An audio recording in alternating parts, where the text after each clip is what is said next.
Hey, welcome to my full platinum walkthrough for WUCHANG Fallen Feathers. I know I'm a bit late to the party, but it's better late than never, and it is coming on PS Plus in May 2026, so perfect opportunity to come onto it. So the way this is going to work, text guide as always linked in description, which will be updated as I actually route them. So that will sometimes be updated before the videos go live. So if you ever want to push ahead, you can look at the text guide, or if you just want to check on anything, it's there for you to use. Now, there are quite a lot of missable trophies, so make sure you pay attention. There's a lot of quest lines related to NPCs, which are very, very easy to miss up, guys, if you do something out of order or forget to talk to somebody before making so much progress in the story. So yes, pay attention to what we're doing, and if you want to get all trophies in one playthrough, you are going to have a means to back up your save. Whatever system you're playing on, yes, you need a means to back up your save in a way. Of course, I'm doing this on the PlayStation, PS5, and because it's free on PS Plus, I assume most people following this when I put this video up, this series live, will probably have PS Plus anyway. But yes, anybody coming in the future, you need PS Plus or some other way to back up your save, guys, or it just means you're going to have to do multiple playthroughs. Okay, so them items, I believe everybody's got them. I think they're just free content they gave to us as costumes. Now, what I like doing my settings, I'm putting the HUD so it's always on, my camera speed to max, and turning off my controller sound. And then once that's all done, let's go. So new game. There's a lot of tutorials in this, by the way, so I will try to guide you through things as we go, not all at once. I'll try to just explain it, as we start to use it. But if you do want to check up on tutorials, if you go in the system settings on the game, the game settings, and scroll to the right, you'll find all the tutorials in there. So if you ever need to refresh your memory on anything the game's explained in the past, look in there, guys, and you should be able to find what you're looking for. Okay, so when you first spawn in, turn around and grab that red mercury behind you. Yeah, that'd be a red mercury sprout. Now, try not to use items unless I advise. Okay, so once you get control, you get that weapon, and you normally get a trophy here as well. I had to do this bit again, but you'll see a bit later on. I'll show you the trophies at the end of this video that you should have got, but the most should have come just doing the story anyway, the ones in this first video. So you come down here next after grabbing the item. Yes, on that ledge you drop down to grab a flying dagger, come down here, kill the two enemies, grab a steamed bunny bun, and you see this bird on this altar, sorry, not the altar, kind of like the frame. Take it out by lobbing a flying dagger at it. Just lock on and lob one, guys, and it will hit it, and you'll get a feather. Now them birds, they're scattered around. You don't need to kill them all for a trophy, but they give you them feathers, and when you kill one, it lowers your madness. Yeah, grab that red mercury sprout, guys, and they come into this building. Yeah, they lower your madness by 10 as well. Once in the temple, grab the two medicine at the top. That's one and that's a second. Grab those and then go down for a brief cutscene. Yeah, the thing is with them birds is my build we're going to be using, we want to have high madness. So we've got to try to manipulate it a bit. We're going to be killing them birds, but at the same time we're going to be trying to raise our madness by using incense. But I tried to guide you through it as we go through. So talk to this NPC, you get silk manuscripts, keep talking to him and make sure he's repeating himself. Always do this when we're talking to NPCs. Chat to them, then when they're stopped, chat to them again until they're repeating themselves. Just make sure. Now talk to this guy next, laying down. He'll give you the peachwood amulet.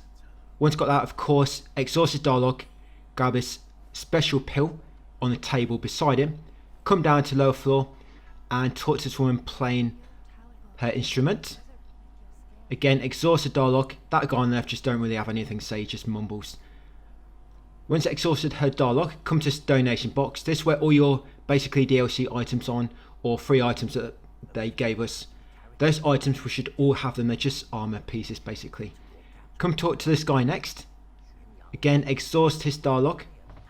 Remember to always exhaust dialogue, guys, when talking to NPCs, unless I say otherwise. Once he's repeating himself, exit the temple via the lower door. Now we're going to go left first and talk to the two people in the tents. They're kind of private, they've got a tent door closed, but we'll just chat to them through the tent. That's it. Each one will give you a special pill. Grab that one and then talk to this guy next. Grab a special pill from that one as well. Then we're going to make our way over to the shrine and interact with it.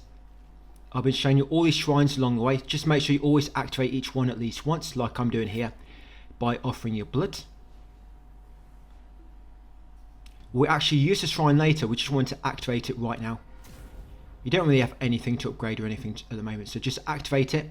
Come down here, grab the item on your right. Yeah, that will be a fixed origin pill. Come over here next, smash these breakables. Inside you'll find flying daggers.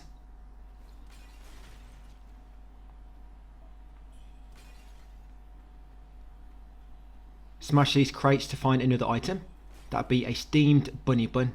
Then make your way back over here, grab a steamed bunny bun near this NPC, then talk with him and he's going to take you to the tutorial boss, which we need to die to. You can kill him. He does give you 5 incense, I believe, or sorry, 5 essence, but it's very, very hard to beat at this point, so just die to the boss, guys. Yeah, and when it comes to the build we're going to be using for kind of like these first 4 or 5 videos, we're going to be using a magic build.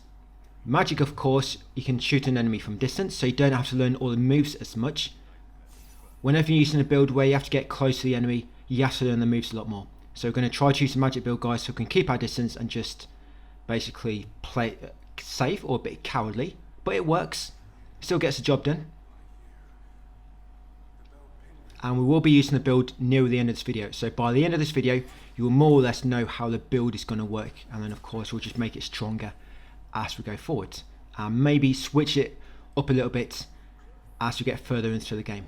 So kill his first 2 enemies, and yes, I've just stripped myself naked, got my nice little white panties on. The reason I did that is because I just want this enemy to kill me a bit quicker, and of course I've got no armor on, I'm going to die a bit quicker, so I've got lower defense. Yeah, I'm not trying to distract him or anything, just want him to kill me quicker.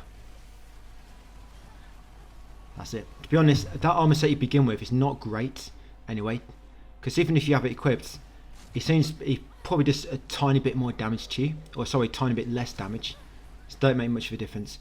But if you're changing your outfit, guys, and you find your look is not changing, like you've still got the armor on even though you've took it off, you might be thinking, why am I still got the armor on when I've took it off? It might be because you've got a streamer mode on in the options. Because yeah, in the options there's like a streamer mode. I was going to put that on, but yeah, that's the problem. When you put it on, you've always got the same armor on no matter what you equip, so that's why I kind of turned it off. But now we're going to use the shrine once you spawn back here, and you want to buy this one. So unlock this ability here, Skyborn Call 1. You'll need to press X and then press it again in order to basically exchange your essence, your red mercury, for one of the essence items, which basically you have to use to activate them skills. So yes, unlock Skyborn Call 1 in the west tree, and you want to use 2 maddening incense. When we use them 2 maddening incense, by the way, they are in your inventory. So yes, use the 2 maddening incense. That should increase your maddening above 90%. And see in the bottom left now, my silhouette is kind of red, and right in the lower left, there's 2 icons. You see the icon which is like a red background and like a sword? That means you're above 90%, and that's what we always want to try and have. But I'll explain it a bit more to you later. So this enemy, he is quite tough to begin with, but it's a very easy way to beat him. You've got to be patient, let him do his first combo. He'll only do like a maximum 3 attacks, by the way, so he might do 1 attack, he might do 2, he might do 3, but we'll do no more.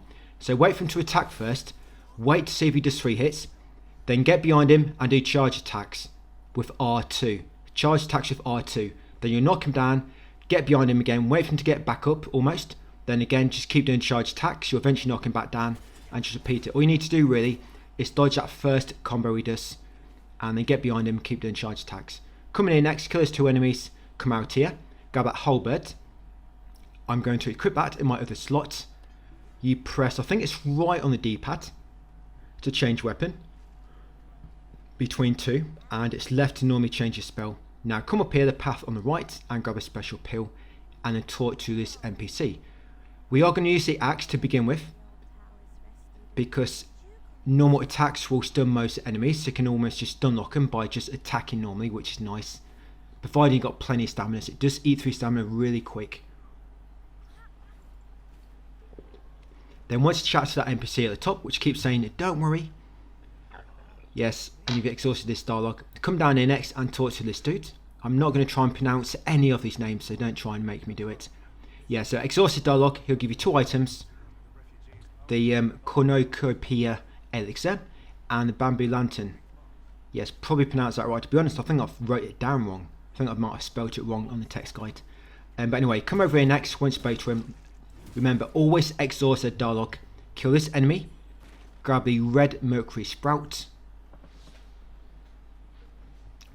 These will all build up. I know they don't give you much by himself. I mean, the sprouts only give you 100, but when you've got 50, you know, it's going to be a lot. Grab that steamed bunny bun. Then come down here next and grab the red mercury sprout, another one. Then go back to fork and continue left up the hill. Now just run up to him, guys. Hold charge attack as he gets up. That's it. What's really good about your charge attacks, if you hit an enemy from behind, you almost always stagger them like this.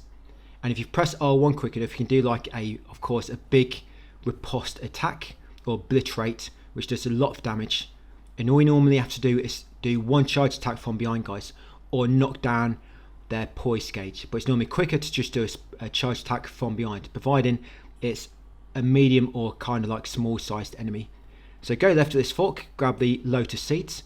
Come over here next, grab the special pill, whatever it is. I can't even read it on my screen, the health pill. It's all blurry. And then we want to come talk to this woman. So she's going to give you a full grown red mercury. So exhausted dialogue, the red clad lady, and then kill that bird. So yeah, lob a flying dagger at that bird, guys. You can normally tell them when there's a bird nearby, so you can hear it tooting. Come up here, kill this enemy. Remember, when you kill a bird, you get a feather, but it also knocks down your madness by 10%. And a lot of these effects we're going to be using on this build, our madness needs to be above 90%. Remember, you can tell by the icon on the bottom left. I'll just bring it up again in a moment. So you want to kill this enemy next. Yeah, so the bottom left icons, you can't always tell by a silhouette, because it might look red, it might look like in full madness, but you might only be on like 89%, so not quite 90%. But yeah, the bottom left icon, there's 2 at the moment. You see one of them slowly counting down. That's not the one I'm thinking. That's not the one I'm talking about. It's a far left one. So 2 icons to far left. That's sword with a red background. That's one. When that sword icon is there, you got above 90%, and all your special effects on your skills will be active. Okay, so here, grab a mercury sprout and kick down the ladder. Now we're going to use that full-grown mercury, and we're going to use 2 normal ones. Now you can use a few more if you need to, but that should be enough. So full-grown red mercury and 2 of the sprouts. Then activate this shrine. We are going to kill ourselves in a moment. You'll see why in a moment. It will all make sense very, very shortly. Yeah, so we now have the option to teleport. So you want to sacrifice, not sacrifice, but exchange your red mercury for 2 essence. Unlock that skill, the thunderous cleave, and also swift resilience and conversion. So I've got thunderous cleave in the northwest tree, and in the west tree I've got swift resilience and conversion. Then what you want to do, make sure you don't have RD no red mercury left, and then kill yourself. Because we died with above 90% madness, guys, it's going to spawn the inner demon. Now we want to let him kill us. Don't jump off, so it won't count. He needs to kill you by his hand, or you need to kill him. Now if you're lucky, he might jump off. I mean, I got quite lucky here. I think he shot me, but actually killed himself. If that happens, great. Don't worry about the items. They're more or less just consumables. But yeah, let him kill you, but if you're lucky, he might kill himself like this. So once he's dead, it will reset your madness to 0, by the way. And if you kill him or he kills you, it resets your madness to 0. And he normally has all your red mercury. That's why you need to make sure when you spawn him, you don't have hardly no red mercury. So then you have to kill him to get it back, otherwise you lose it. Now when you come into invoke, once you come into the invoke menu in the shrine, you want to buy 3 feather pills and 1 flame wood pill. That'll take you up to 100, not quite 100, but above 90% madness. That's it.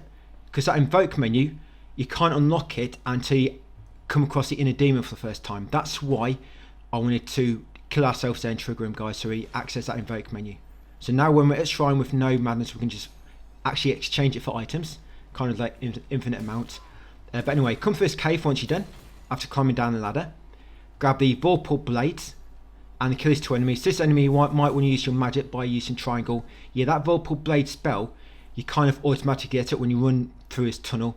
There's like a small white orb, and when you pass it, it gives you that spell. So you want to carefully drop down here. Now when you drop onto this beam, keep right slightly. For some reason, I always kind of like slip to the left. I don't know what happens, just the way that rocky ledge has been created, I guess. You kind of slip to the left slightly and down. Yep, and then grab the item on the beam, drop down here, kill these 3 enemies. As you can see, if you do a falling attack, you do massive damage. Be careful with these 3. And with our build now, because we've got that ability, I think it's conversion, when you're above 90% madness, you can heal yourself up by doing a swift attack. To do swift attack, you need to have skill points. You see at the bottom left, my silhouette, that's like purple feathers. They're your skill points. You see this magic? That's using my skill points, and I can't use them now because I've used all my skill points. Now I'm going to wait for that enemy to come to me, but while I'm waiting, I'm going to come in here and grab that red mercury.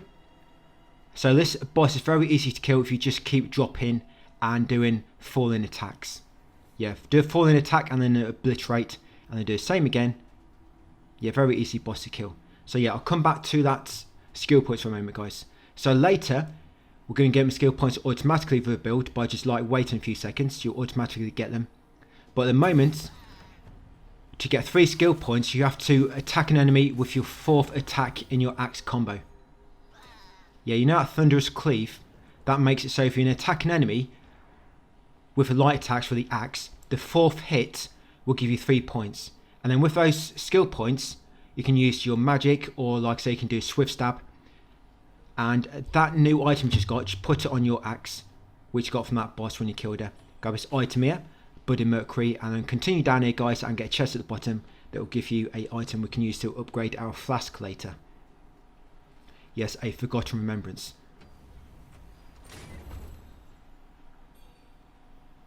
So in order to get health back when you're above 90%, like I say, I think it's the conversion skill in skill tree which we unlocked. So you have to be above 90% madness in order to trigger it. And when you do a swift stab, which is the L3 attack, what happens with that is you switch to another weapon. When you do it, it will recover health, but you have to have a skill point to do it, to keep that in mind. So as long as you've got skill points, you can get health back even if you run out of flasks. And watch out for that guy, he likes to ambush you when you come around the corner. Go left when you exit the cave, kill this enemy. Anything you need me to explain a bit more, guys, so ask me in the comments. Yeah, grab that item there, faint red feather. Grab this item, that's a lost package. So 2 items there, make sure you get them both, very important. Faint red feather and a lost package. Come down here, kill this guy. Remember, if you've got a skill point and you're above 90% madness and you've got a conversion skill active, you can heal up by pressing L3 and hitting an enemy. Grab an item there, that's a spear, the red tasseled spear. Come down here next, kill this enemy with a spell if you can. If not, he's just going to drop down when you approach him and he'll come back up to you. But you have very, very low HP. So if he does drop down, just be ready because he's going to come running behind you very soon. Come here next after grabbing the item near the rock. Grab this armor set. I'm going to equip this armor now. Right, and watch out for this trap on the floor. Yes, there's a pressure plate, try to avoid it. Now watch this, if I hit him with my 4th attack, you see my 3 skill points come in the bottom left corner. Yeah, it's a 4th attack. You don't have to hit him with every single attack. You only have to connect with the 4th. So if you think the 3rd attack's going to kill him, so you know if you're going to get 4th, you can make the 1st one miss, so you can attack him with the 4th. Yeah, grab an item at the end behind that guy, then come down here. If you've got any spells and any of your skill points, your Skyward Might it's called, by the way. Yes, your skills in the bottom left, they're called Skyward Might. Yeah, with this fork at the bottom of the mountain, go right, take out his 2 ranged enemies, grab an item there. There's another ranged enemy. Continue upwards. Yeah, it can take a while to get used to how the Skyward Mights work, guys, and the skills in that, and the madness as well. But remember, the tutorials are there if you need to look at them. You can look in the text guides, and I'll try to guide you through it as I go. But it's just, there's quite a lot to unpack in one 30-minute video. You know what, also trying to explain, you know, where to go, what to pick up. But you can always, like I say, ask me in the comments as well if you want me to give you any more information about it, or if you want me to explain it a bit more in another video. I can always just spend a bit more time in the skill tree and the shrines if I need to. you know, for like a few minutes. Try to explain what each skill will do, but just let me know if you think that would be helpful. So once these two are dead, be careful here by the way, they're slated tripwise, and if you run through one it's going to trigger a small explosion. But once they're both dead, grab an item at the bottom, that pendant. You can equip pendants by the way. You saw us do it earlier on when we killed that shield guy way back. Now we're going to go back to Fork and take the other path. There's a boss coming up. This boss is very easy if you use the spell build, because he just walks towards you really slowly, and as long as you don't get too close he doesn't do anything, just keeps walking. Now grab an item and kill this enemy when he comes through there. I used my swift stab then in order to get some health back and then finish him off. Like I say, the axe is not too bad since it stun locks most enemies as long as you've got stamina. Yeah, grab those fire bombs, then come up steps, go left. We'll do this house first. Grab a red mercury and then kill these two enemies from the drop down. So hopefully I'll get fourth attack. There we go, fourth attack. So I got my skyward might back. Grab this item. That's another monkey pendant. Now there's two enemies here, be very careful. He can throw a firebomb to kill all these at once, but I'm just going to use my charge heavy attack. So because he had his back to me, I do charge heavy and then take out this enemy next. That's it. Once they're both dead, grab this weapon on the table. That weapon, Dark Frost Edge, is really good. That's what we're going to be using for quite a long time actually. So Dark Frost Edge, grab that. Coming in next, grab the item on the table, and then over here is a bird. It's going to kill the birds, and then there'll be a shrine nearby. So activate the shrine. Just if you do die by mistake to upcoming enemies, you're not going to go all the way back to the early one. So once you've activated the shrine, talk to this NPC on the left, WUCHANG. Yeah, just exhaust this dialogue. He's a shop guy, but he will not say you anything until later. So just exhaust his dialogue to go through his quest line. That's it. Once he's repeating himself, come over here next. Be very careful of these two enemies. I mean, you want to try and take out a smaller guy first, but yeah, watch out for your stamina. You will stun them if you hit him, but you can run out of stamina and not have a chance to dodge away before they get a chance to attack you. So remember, you can use your magic providing you've got a skyward might. Right, got him too. There'll be another enemy in this building. We use my swift stab, get some health back. Look at that. Because what you'll find, the game doesn't give you enough flasks, and the save points are quite far apart. This way I need another means to heal, which is kind of like infinite in a way. So grab that faint red feather inside that building, and over here is a doe figurine. Now with that doe figurine, do not use it, very important. But once you've got them items, come out here, kill this enemy next, bashing on the door. Yeah, you need a key, mate, and we're going to get that after we kill the boss. Yeah, then kill this bird up here. And then come around here, guys, to grab this item. Watch my screen now in the bottom left corner. I think you're going to see it go down in a moment. You see that red icon still there? So my madness is currently above 90%, but I'm sure that goes down in a moment. Because some enemies will raise it, by the way, and some enemies will lower it. Only a small amount, but it does increase or decrease depending on the enemy type. Now in here, these pot enemies are quite strong. They don't respawn either. So what I'm going to do is just do charge attacks. They can spit poison at you, by the way, if they get too far away, so be careful. So charge attacks, put some distance between you. You see now that icon in the bottom left is gone. So now I'm below 90%. But yeah, grab the item, and he drops loads of goodies as well. And now come over to the shrine. So now we're going to buy a bunch more skills. So pay attention to what I'm doing. So we're going to come into invoke first. And I'm going to buy one flamewood pill. This should put us back above 90% madness. You see at the top right now, I'm 86 out of 103. So not quite 90%. There we go. 96 off 103 is above 90%. Not 90, above 90% of your total. Each time you level up, by the way, you get one extra madness point.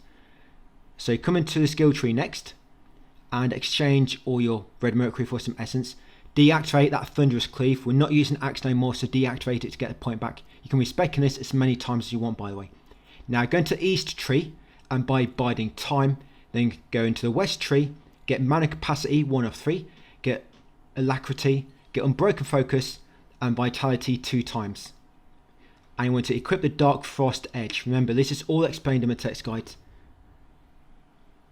And I'll show you again in case I went too fast. So biding time, you got Skyborn Core 1, mana capacity, Got swift resilience, conversion, alacrity, unbroken focus, and 2 vitalities.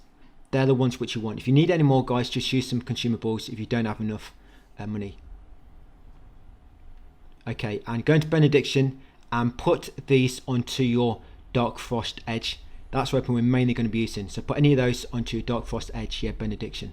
Okay, so the way this will work is, you see in the bottom left corner, it's got that red icon, so of course I'm above 90%, and I've actually just dropped now. You see it's gone now because I killed these enemies. So I probably need to use a maddening incense, but I don't think I noticed. But you see that sword in the bottom left, that black icon, and it keeps on like decreasing, like it's about to wear off. Now when you hit an enemy with a Dark Frost Edge weapon, and you've got Biding Time skill active, you'll build up like stacks. I forget the name of it now, I think it's just called like a Biding Time stack. But you'll build up stacks, and by the way, all this loot I'm getting, make sure you're collecting it and killing these enemies. Yeah, you can build it up to 8, and when you get it to 8, look how quick your Skyward Might comes back. You see on the bottom left, them feathers, they're coming back so quick. But to keep it at 8, what you want to do when you get it to 8, of course, like I say, you need to attack enemies to get it to 8, or use your spells, or use discipline skills or weapon skills. But once it gets to 8, you can normally just keep it going by using a skill before it drops down to 7. So see, this is why you'll see me keep using skills like this, or my spells. Yes, I want to keep it up at 8. So you'll see me do it again in a moment. There we go. And we're not always going to be doing this for the whole of the game. It's just because there's a boss coming up and I want to have it at 8 ready. So come in here, grab this item, that's a golden bowl. We want that to give to that WUCHANG a bit later on. And the open store once you're ready. Now it's going to drop slightly due to this cutscene, but again, we're just going to keep spamming it. It'll get back up to 8. So all you want to do, lock onto him, guys, and keep your distance. This is all you want to do. As it recharges, just try to get away from him. Like I say, try not to go too close, and if he does start to attack because he got too close to you, just try to get away quickly. But do not let your biding time get too low. Remember, 8 is the maximum amount of stacks you can have, and once it's at 8 stacks, you'll get 1 back just as it's about to finish. So you can do it again and keep it at 8. But this is how we're going to be killing most enemies going forward, just doing this from a distance. Really easy, but look at this, you don't really get a chance to attack you just got to make sure you don't get too close. It doesn't always work depending on the enemy, because some of them have like massive range on their attacks. So I've just realised now that I'm not above 90%, that's why I just used a maddening incense quickly. Now you can see that red icon on the bottom there for the sword. Now another thing with this weapon, by the way, it's weapon skill. By the way, weapon skills and discipline skills are not the same. Discipline skills are those skills you can activate in the weapon tree, or in the skill tree in the shrine, but a weapon skill is unique to that weapon. Now a weapon skill on this is evasive maneuver, and with that, when you use it, you'll automatically dodge 1 attack for about 2 or 3 seconds. So even with enemies which have like a massive range, instead of using spells, sometimes you can just use evasive maneuver instead, because like I say, when you use that, you'll automatically dodge the next attack for about 2 or 3 seconds. It does take a bit of practice to use, because if an enemy's going to do a combo, they can catch you with a second attack. So like I say, it only works for 1, but we'll use that a bit more later on, and you'll see how it works. So once you beat him, you get loads of stuff unlocked. You get like 2,000 red mercury, you get a copper jug, you get a bone needle flame, and I'll just put that bone needle on my weapons, by the way. You'll get temperance, you'll get light sun key, which unlocks that door straight ahead of us, unlocks that door, and also the echo of Datanga, which is a spell. And you also get a trophy when you beat him as well, by the way. Going to come back to the shrine, and what you might want to do first actually is just talk to WUCHANG one more. I don't think you have to talk to him right now, but it's just play it safe, because once we rest, he's going to warp away to where we'll in the sanctum later, where we can finally buy stuff from him. So yes, come back to this, and remember, if you need more, just use some red mercury consumables. So I'm going to exchange my red mercury for some essence. I'm going to go into East Tree, get magic, and a swift blade, unlock that 1 time. Then get mana potency, now that we've got that, I think it's lost remains, and then activate energetic in the West Tree. That's it, that's all you want. And that's basically it, guys, for the first part. I'd show you the trophy should have got, like I say, I had to record up to here again. So you should have got that trophy for beating the boss. You'll get this trophy for activating your first shrine. Well met, divine. And you also get another trophy. That's basically story related to when you get a first weapon. There it is. So that's it, guys, part 1. It's going to enter the dream. When you enter the dream, that respawns all the enemies, by the way, and resets all your flasks and everything like that. That basically resets the world. Using the shrine doesn't reset the world. Entering the dream does. Keep that in mind. Okay, so part 1 done. Thanks for watching, and I'll see you on part 2 tomorrow.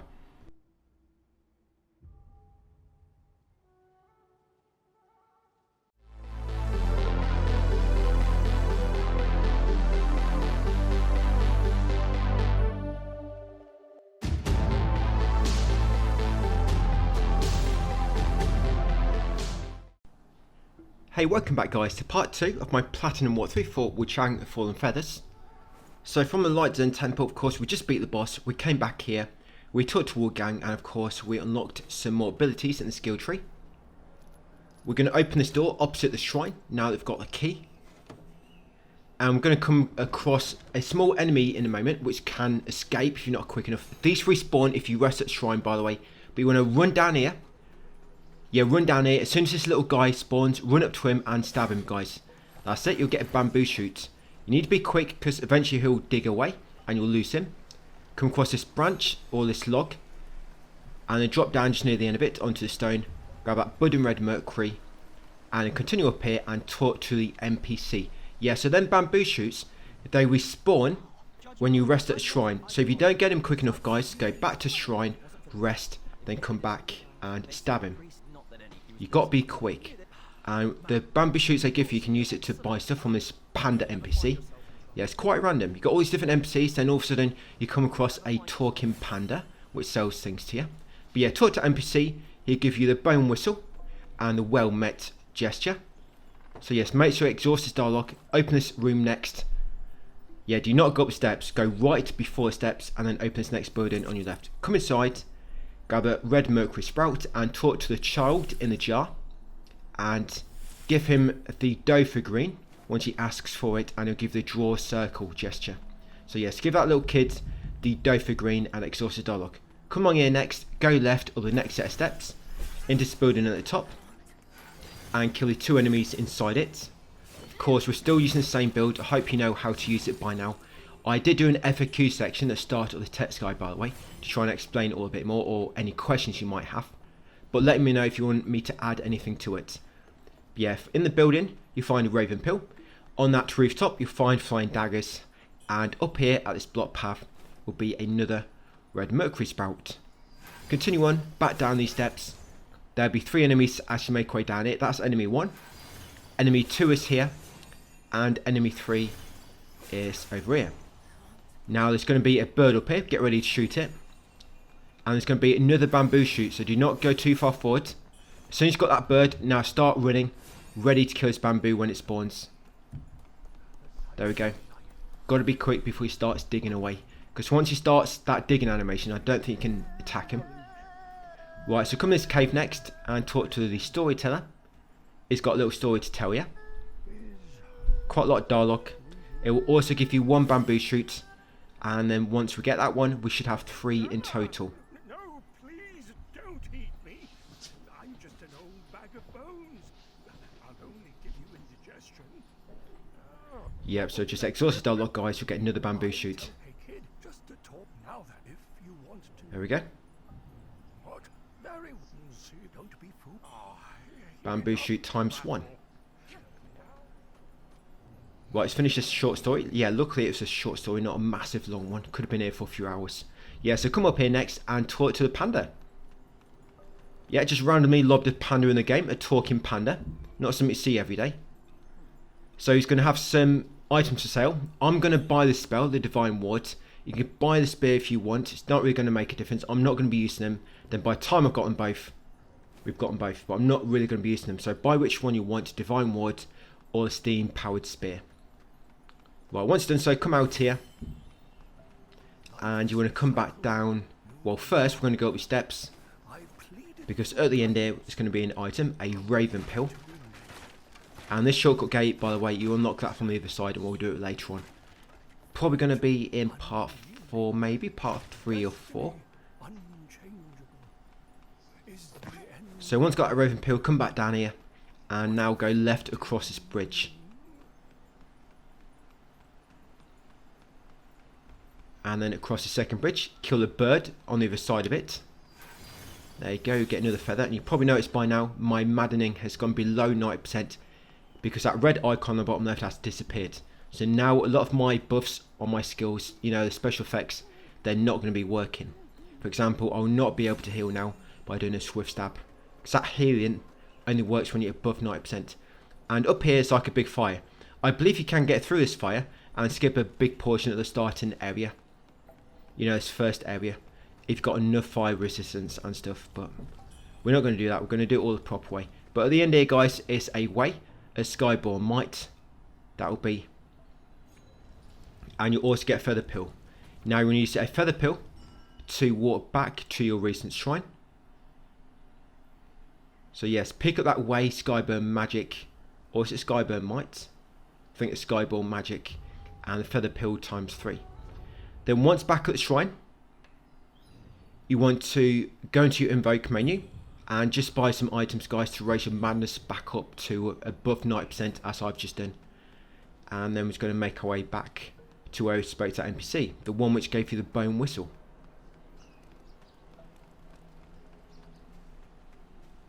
Yep, and if you do need to get any more bamboo shoots, you can probably make your way back there now, guys, or just wait until a bit later. So I think once this area is complete, we're probably going to make a trip back to the panda, you know, just to buy the other item, or might wait until we encounter him later on. So yes, now go up these steps and knock on the building on your left, and they'll give you an item. Yes, just knock on it. Do not play knock door one, guys. Just knock on it and stay there and answer.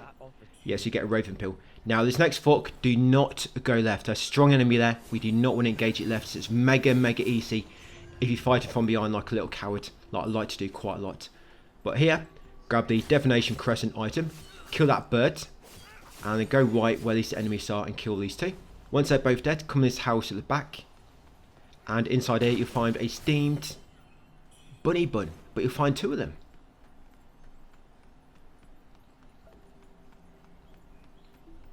Next up, come up here, up the steps into this upper house, kill the first enemy, sit down in the corner there, and grab this item on this box, the Raven Pill. A lot of these items, by the way, I'm going to be selling them later, because they can be a good way to get a lot of red mercury. So come along the back of the buildings next, back down here, grab a steamed bunny bun, kill this enemy, and then this one over here, be very careful because he's going to come rushing out of that building. He's very strong. He went straight through the wall, or whoever built it just didn't do a very good job. Yeah, grab that red and mercury after killing him, and then open a small chest. Inside there you'll find another one of them stones. It'll be way. Which one is it? Whoever wrote this down. Oh yeah, way counterforce, sorry. Yeah, then climb that short ladder and grab a flying dagger. Now there'll be a few enemies here. There might be more, there might be less, because they normally kill each other. And they want to grab this item, guys, a Raven Pill. Then come along here next, kill any enemies remaining. Like I said, there might be more, it depends. You might have heard them fighting earlier on, actually. So you might have got away and think, oh, there's an enemy nearby. But no, it's these guys fighting each other. Now, around the back here, be careful, it's one of them pot enemies. So yes, be very careful here. Now, I don't really have any Skyward Might, so I'm just going to go back to my axe for a moment, and you just use my heavy attacks like so. Get around the corner and then just keep attacking him as he comes around the corner like so. Nice easy way. I'm doing charged heavy attacks, of course, so again, remember these pots can spit poison at you from a distance. Yeah, I'm trying to play it nice and safe here. Yeah, this is what happens if you let your maddening incense get too low. You're mad, you know, you're madden. If it gets below 90%, you don't seem to build up Skyward Might as quick as well. But yeah, once you've got the pot destroyed, go around the back to where you initially spawned and grab this item, a budding red mercury. Then come along here, kill that bird above that door.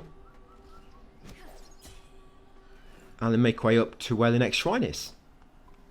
And the Shoe Sanctum. Yes, that's actually a compass on the bottom right.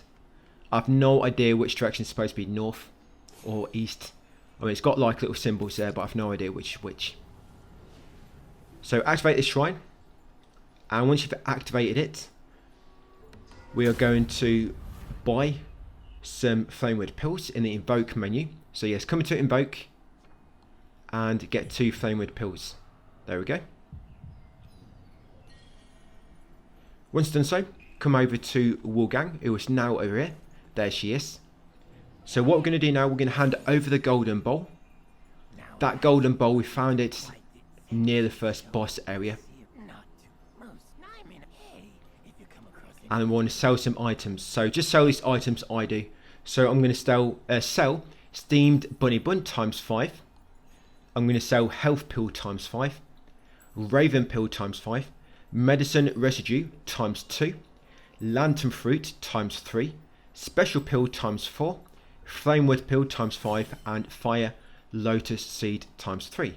Probably wondering how I remember that. Well, because it's all wrote down in my text guide, of course. Right, once sold them all, you then want to buy these 2 stones from him. So just buy the 2 stones. You've got Way, Tri-Disciplinary Force, and Ren, Skyborn Vigor. So buy those 2 from him. Next up, come and talk to this woman. Exhaust the dialogue. She'll give you the hairpin. That's it. Stop my hair getting in a twist. So once got the hairpin from her, of course, make sure you always exhaust their dialogue. Come talk to this guy next. And hand over the copper jug and exhaust his dialogue. No need to buy anything else just yet, guys. Just hand over the copper jug and exhaust his dialogue. That's it. Once done so, head upstairs to the next floor.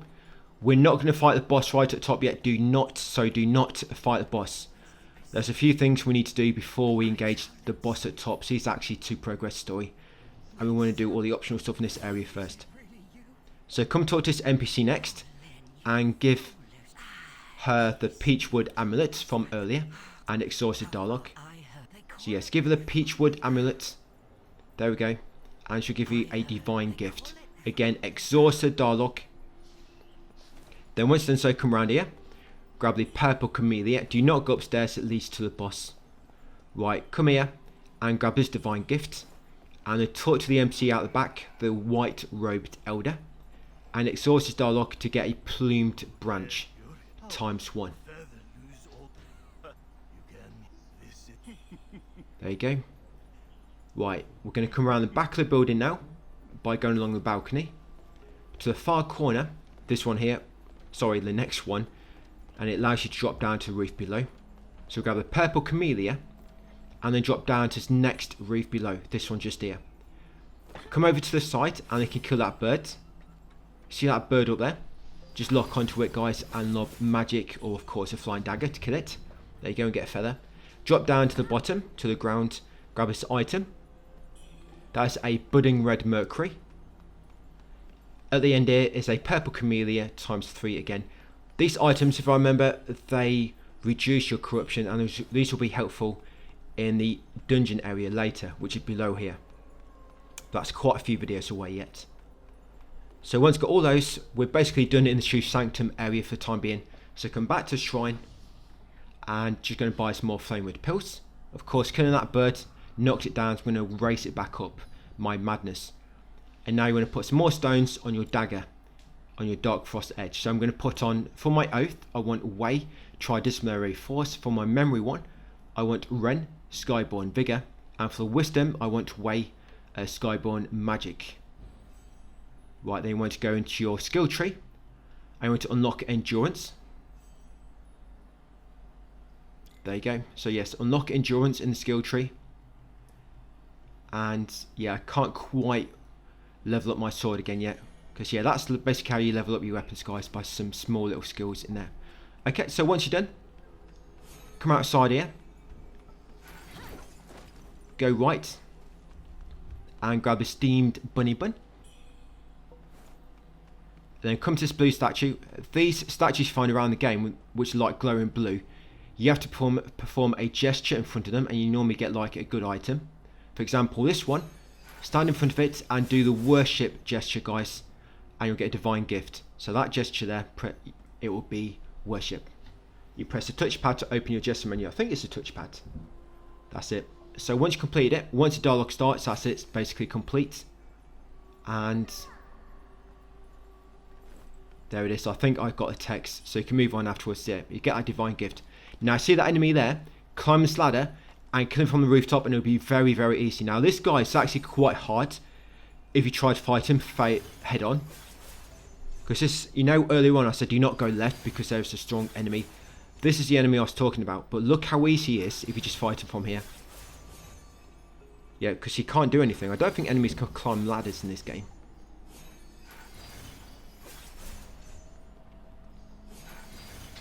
And when they can't reach you, by the way, they normally just keep moving around. So if he goes below you, out of reach, just wait a moment and he should come back into view shortly after. But yeah, once you killed him, you get loads of goodies, like red mercury essence, his armor set, and some, of course, red mercury.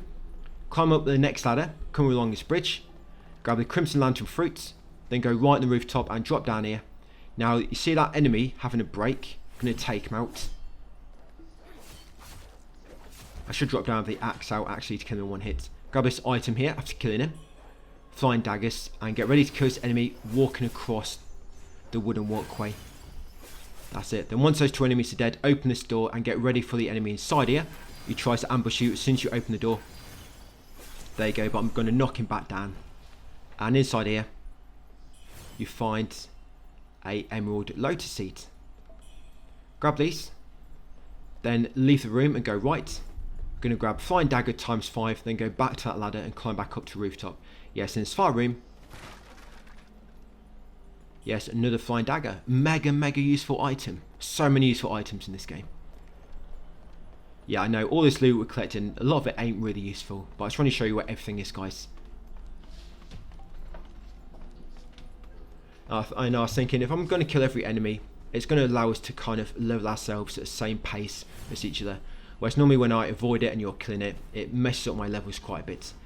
So grab an item, soft rush, after climbing back up to a roof. Up here, get ready to kill this pot which spawns. Yeah, pot enemy. Remember, they will spit poison if they get too far away from you. And you'll drop some goodies. Once you kill the pot enemy, grab this item on the left beside him, which should be a budding red mercury. Once you've got that, come over here next and be very careful of that rock enemy down there. You see him? He lobbed a rock at me. He doesn't normally trigger this early. Yeah, I was quite lucky there that I had full health. Yeah, kill that enemy there, and then kill these two up here. Yep, so I was going to try and use them to get my health back, but because I'm not above 90%, it's not working.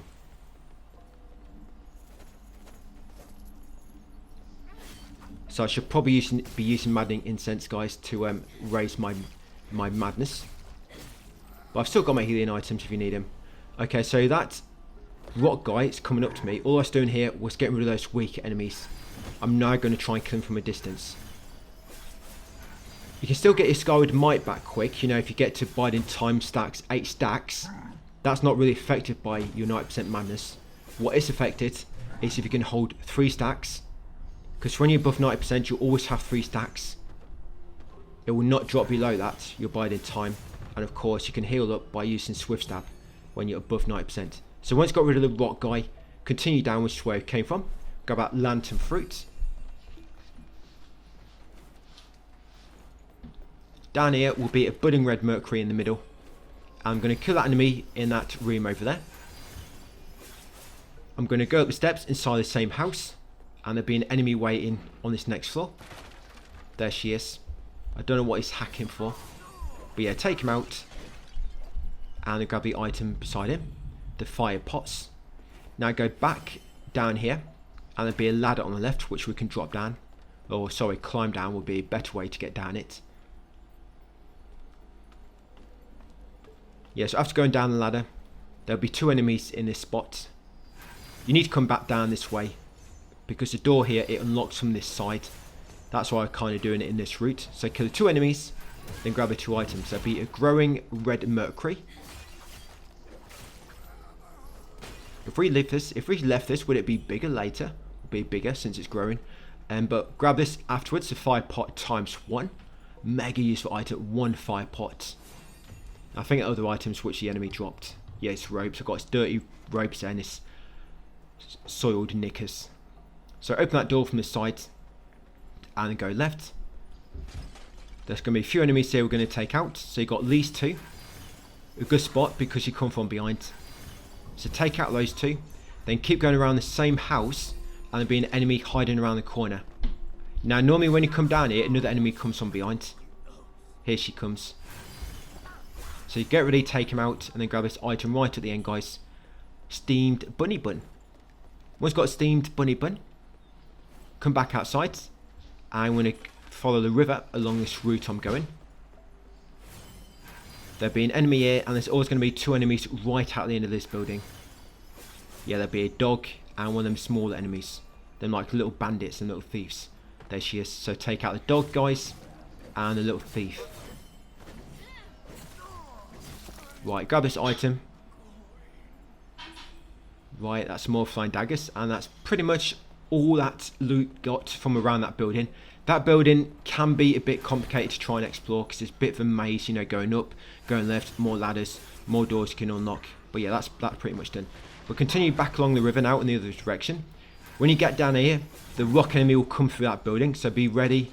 When you get near the door, back up so you don't get killed by him.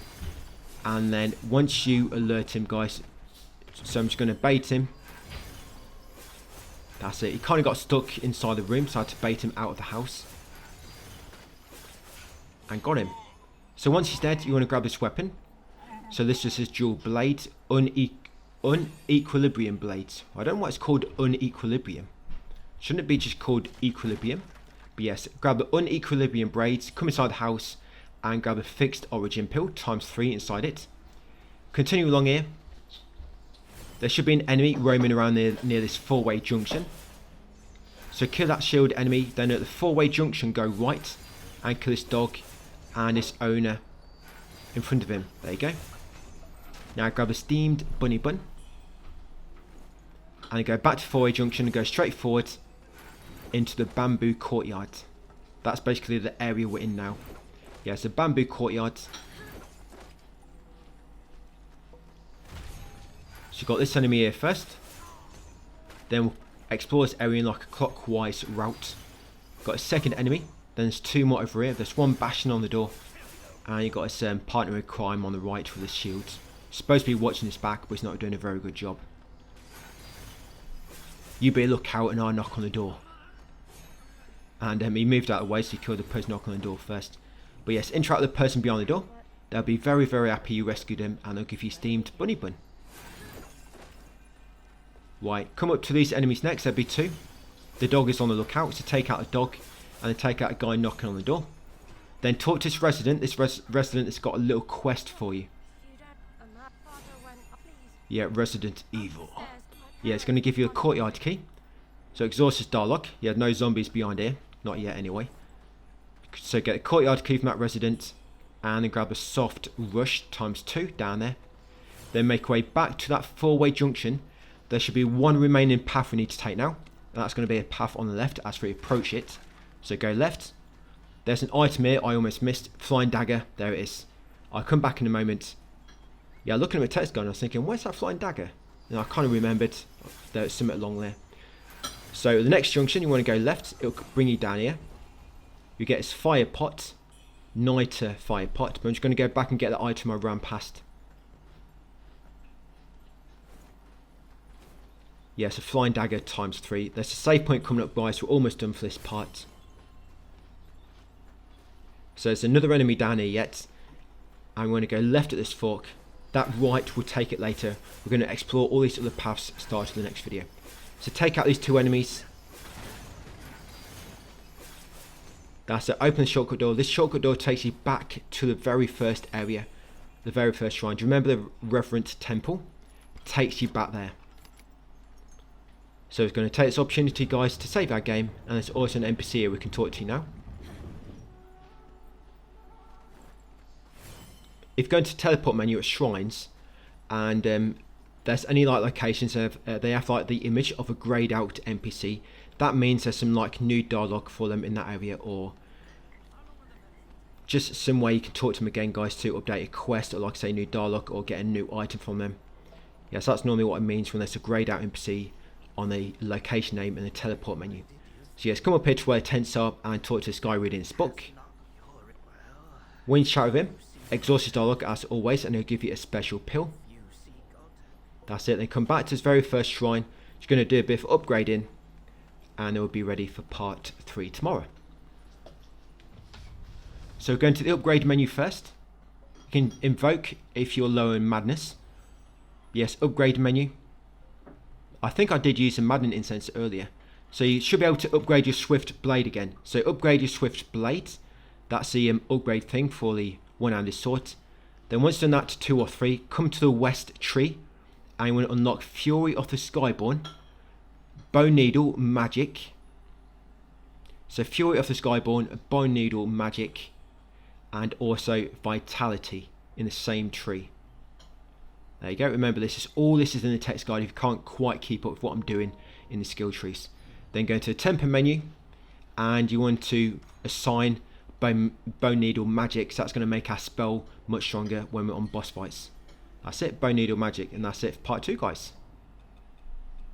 And I think I'm just going to slot my maddening incense now, so it's there ready for me for later, or my temper at least. I'm just going to enter the dream to reset the area and to get all my uses back, of course, of my maddening incense and my flasks, should I need them. And that's what's done, guys, part 2. So thanks for watching, and I'll see you on part 3 tomorrow.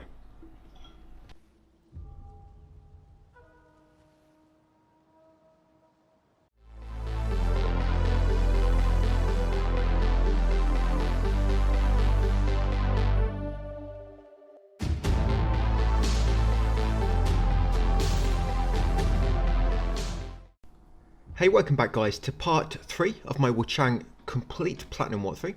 So it should be at the Reverend Temple Shrine.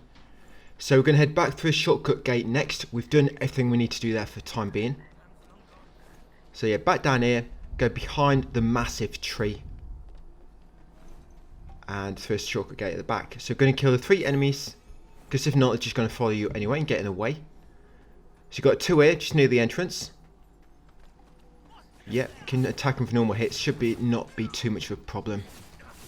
And you got another one over there, feasting. And you want to go left up this path, of this fork. Yeah, so go left up the steps, guys. It'll lead to a secluded house. Inside there will be 2 bandits. Quickly taking both out. I hope you're getting used to the spell build by now, by the way. They're trying to get a hang of how to use it and whatnot, and how to keep your magic going, you know, your Skyward Might. So once they're dead, open that small chest, find a boo, a blocking clash, one of those stones. Then once you got it, come back down to the fork and go left. When you get to another 4-way junction, this one here, go left. And at the top here will be one of them big kind of like rock enemies. So as long as you're ready with your magic. And the reason I kept doing my attack on the way up here, because I wanted to keep 8 stacks of biding time ready. Just so that when I reach this enemy, I'm kind of self-sufficient, and I'm going to keep getting Skyward Might back quite quickly. Yeah, so take him out, and then loot a small chest behind him, guys, for another one of them stones. This will be way Skyborn Discipline. Then return to the 4-way junction, go left, which will be the final path. Yes, up your step. So 3 enemies at the top here. You got the ranged enemy in the middle, so watch out for him, and 2 dogs. I was trying to focus onto the ranged enemy first, but it wouldn't let me lock onto him. The selecting the enemy is getting all messed up. Then kill that bird up the top to get another feather. Then continue upwards and take out these 2 enemies next. There you go, grab this item at the back. Yes, that'll be a feather pill. Then come along here. When you get to this junction where it's a right path going beneath this building, come inside, and you want to take out 3 enemies. Now this enemy which jumped on me, I've not actually seen him here before, so I'm not quite sure what made him spawn. It's as if when I went to that shrine and rested, it spawned him. Because on all the other times I've done this, I've never rested that shrine at the Reverend Temple. I don't know, it's kind of weird. Like coming to this area, then refreshing the game, kind of made him spawn. But yeah, take out 3 enemies. Grab the steamed bunny bun in the middle there, in the courtyard, and then open this door with a courtyard key. The courtyard key is what we got from that resident at the end of the previous video. Come upstairs, and grab this armor set in sight. Yes, the militia armor set. Grab this item here, the red mercury chute and the damaged letter on this dresser. That's it, grab the damaged letter, the mercury chute and of course the armor. Then make our way back downstairs guys and exit the house. Then we're going to go right back to where the main path is. Do not go the other side because you'll trigger a massive boulder to come rolling down the hill. So back out here, turn right and then go along this path. So you got that enemy there, and then on these steps around the corner will be a gunner. Take them out next. Then once they're both dead, grab this item in the corner, the lantern fruit. Then come over to the store. Do not go any further forward than what I do because like I say, you're going to trigger the big boulder if you do. So knock on the door very, very gently and she'll give you an item, special pill. Come back left, come into this room, grab the item in the corner, the fire pots, and then climb up this ladder. Now I'm going to use maddening incense in a minute to keep my madness high because in a moment it's going to drop below that 90% threshold. So I'm going to kill that bird on that scaffolding, and now I'm going to use a maddening incense. Then come up here and kill these 3 enemies. Now good thing about maddening incense is you also get a buff which makes it so your madness cannot be increased or decreased. Well, sorry, it can't be decreased for a limited time, so it comes in quite useful. But yeah, grab that item I just grabbed on the scaffolding, kill these 2 enemies. There's 1 enemy across there on the building. Just get the one you can reach, just leave the other one for now. We'll get him later when we're a bit closer. Come around to the other side of the rooftop, take out that bird, and you see this big guy down here. It was going to lob the boulder at us. We're going to take him out nice and easy. Look how easy this guy is from up here. And I don't know why he's not shooting me with his cannon. Just don't like shoot up here. Maybe I'm on his house and you don't want to destroy it. I don't know. Well, it's lover's bedroom. But yeah, take him out nice and easy. Then come along here. And you can actually see these enemies from down below. Yeah, so if you don't drop down, you can take them out safely. Like this. Yeah, 2 enemies down there. And I just wanted to get at least 1 hit with my my swift stab in order to heal up. Right, grab this item next around the corner. Another steamed bunny bun. Yeah, them bunny buns are steaming. And then around here guys near the exit is a health pill. Open this door which only unlocks from this side. Right, once outside, go in the small alley between the 2 buildings. Take out this enemy. Then come up the steps next. Up here around the corner, I know I'm showing you all these junk items by the way, but for the time being I'm going to be collecting everything. So grab that purple camellia. These will come in useful by the way in an area later where you get inflicted with a debuff called corruption, and that will cure it. Now take out that enemy on this big rooftop. Now make sure you walk only where I walk on this rooftop because you can actually fall in. The rooftop will break. So walk only where I walk. Grab that steamed bunny bun. And grab this item next. Yeah, so that's a hole that you can break. You can actually shoot it. And grab a flying dagger. Now this enemy, he's another enemy I've not seen before. So I don't know why all these random enemies just keep spawning. But yeah, you're going to try to take out that enemy inside this room before you drop down. This enemy as well, I've never seen him. But you drop in. After killing the enemy through the hole in the roof, grab the crimson lantern fruit when you drop in. And then I guess take out this enemy as well. Remember, if you buff 90% threshold and you got that, I think it's conversion, using your swift stab will allow you to get health back when you attack enemies. But come along here next, attack these 2 enemies as well, kill them.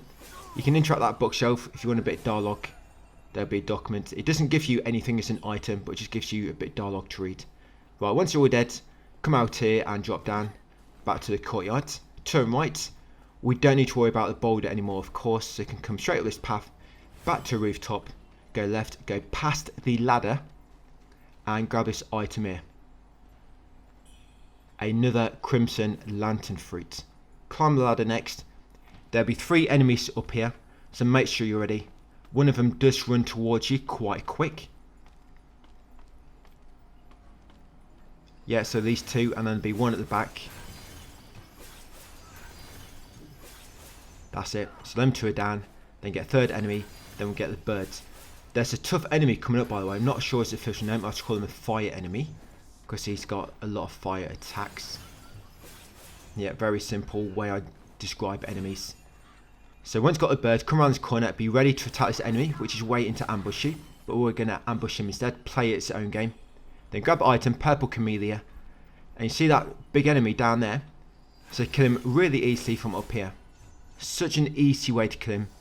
And believe it or not, a lot of players do have difficulty with this guy. But yeah, magic build is really overpowered, I guess, to begin with. I'm not going to say this build is going to last the whole game.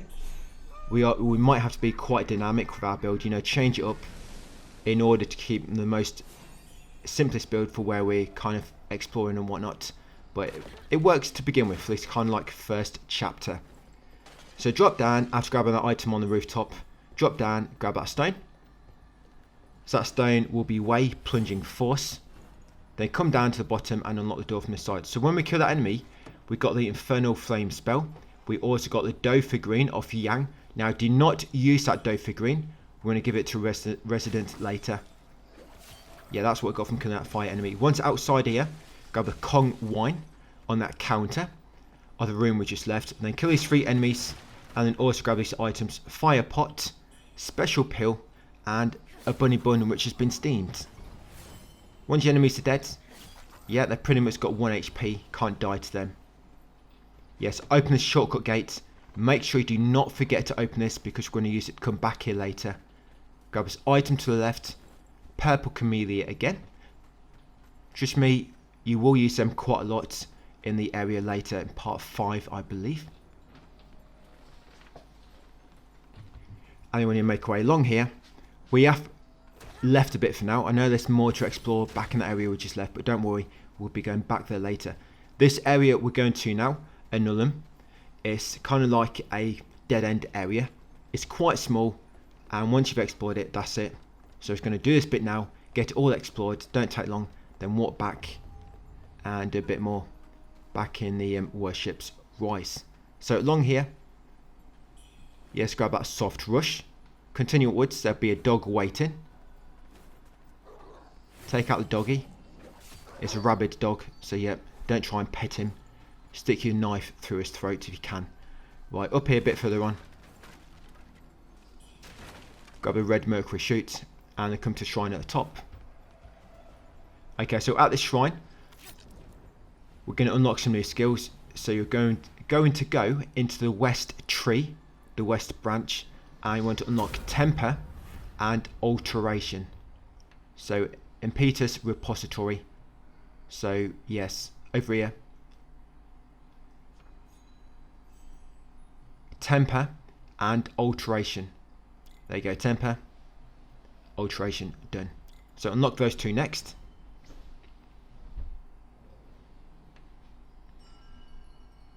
And you can also rest by entering the dream just to reset all your flask uses and of course your maddening incense as well. Okay, so once we're good to go, come up these steps, take out this enemy with the shield. I'm just going to avoid his first attack. Because I just rested, of course I've got no biding time. I'm going to bait his first attack and then just attack him with normal hits. Once he's dead, down this corridor will be 2 of these smaller enemies, the bandits. Take out these 2. Hiding behind the pots. I guess the fire spell might work well because there's some explosive pots beside him. But this will also do the trick. Come back to the entrance, take out that enemy next. And got this one over here near the tree. So that's 5 enemies we've taken out so far. Then you want to grab the item near the tree. I've got it to begin with, so I'm going to come back in a moment. Yes, yeah, item there just between those pots. I'll grab it in a second. Come this building, take out this enemy on the left. And then go into the room on the right.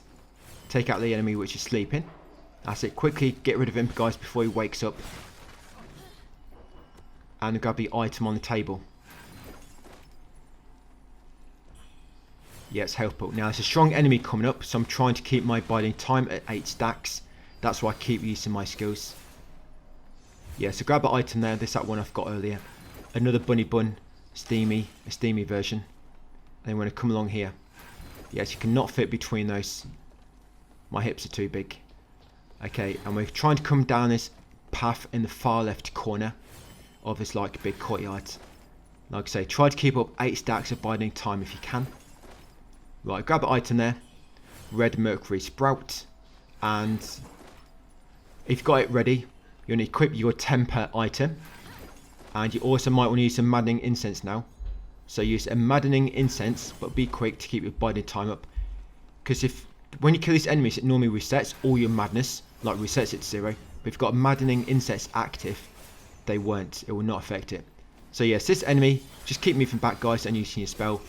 And you should get rid of him without too much trouble. But he kind of glitched himself up here. I guess for a good reason for me. Because he kind of tapped me now. I can easily pick him off. I was worried I wasn't going to be able to attack him. But I can. Yeah, I've never had this happen before. If it does happen to you, should be careful. Because he looks like he sometimes is going to manage to jump over. But yeah, make sure you kill this inner demon. This inner demon will always spawn. But once you kill it, you'll get that bow blood. And you also get a new bone needle, agility. Go back red mercury in that gazebo there. And open this tiny chest over here. Yep, inside there you'll find another pendant. Pendants at the moment are not great. But we should get some stronger ones a bit later. Okay, so once he's dead, come back up here. You don't really need to worry about your biding time for the time being. There will be a stronger enemy coming up soon. But he's not massively strong. And by the time we reach him, you should be able to build up your biding time before anyway. So come this building, go left, grab this item on this table.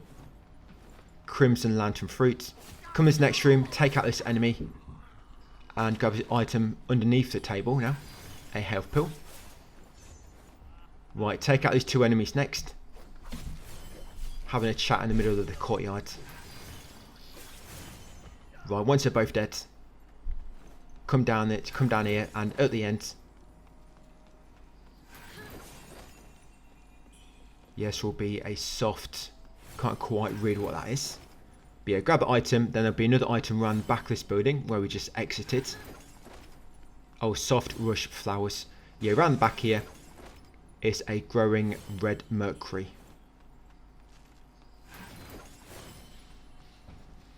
One more item to get, then we'll make our way across the bridge to the final part of this area. Yeah, so in the corner between these pots is some Kong wine. Grab that, then come out this exit on the side. Go across this bridge. You've got this basic enemy over here, then you've got a big guy up ahead. One of those like rock enemies or with the big shields. So if you need some more biding time, use this enemy to get a few free attacks. That's it, and then take out the big guy. When you kill him, it's going to drop a painting for you. Yep, because this enemy's a bit of an artist. Either that or he nabbed the portrait from somewhere else. But yeah, when you take him out, guys, as you see, nice and easy, you get that item, scenic painting, and you'll also get a red mercury essence. That scenic painting is needed for a quest. You would have got a faint red feather as well. Grab a health pill, grab a fixed origin pill.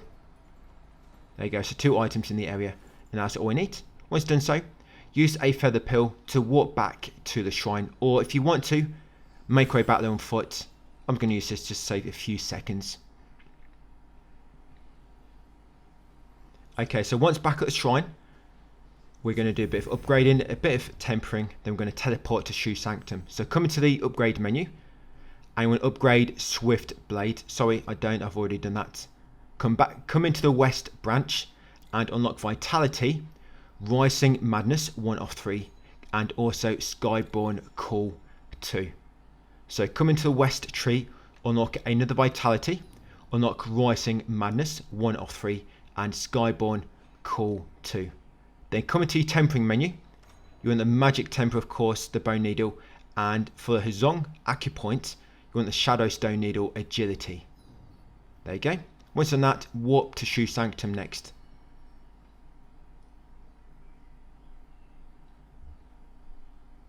Yep, so with Skyborn Core 2, you can now get 4 Skyward Might. It's no longer 3. Yes, you can get 4 now, which is nice.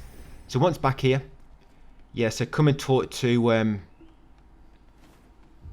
I guess not quite talking to him yet.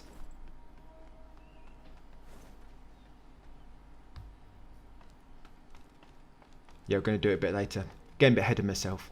But anyway, yes, come back down here, guys. Climb this ladder. I'm going to say there's an MC we talked to, but we started with him. We talked to him at the start of part 4.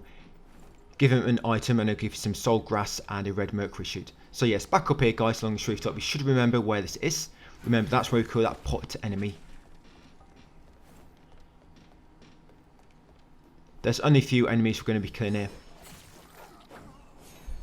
I think there's going to be a bamboo shoot as well, and one strong enemy. And attacking these, as you can see, because they got so low HP, not really building up my biding time. But if you hit them with heavy attacks, it will do, I think.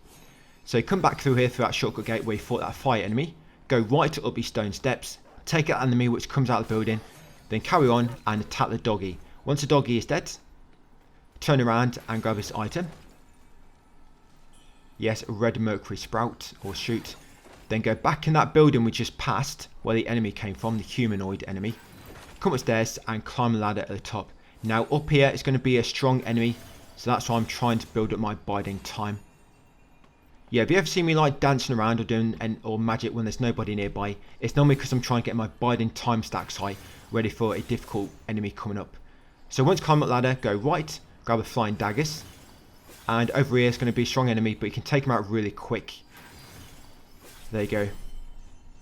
So look at this, 3 hits and she'll be dead.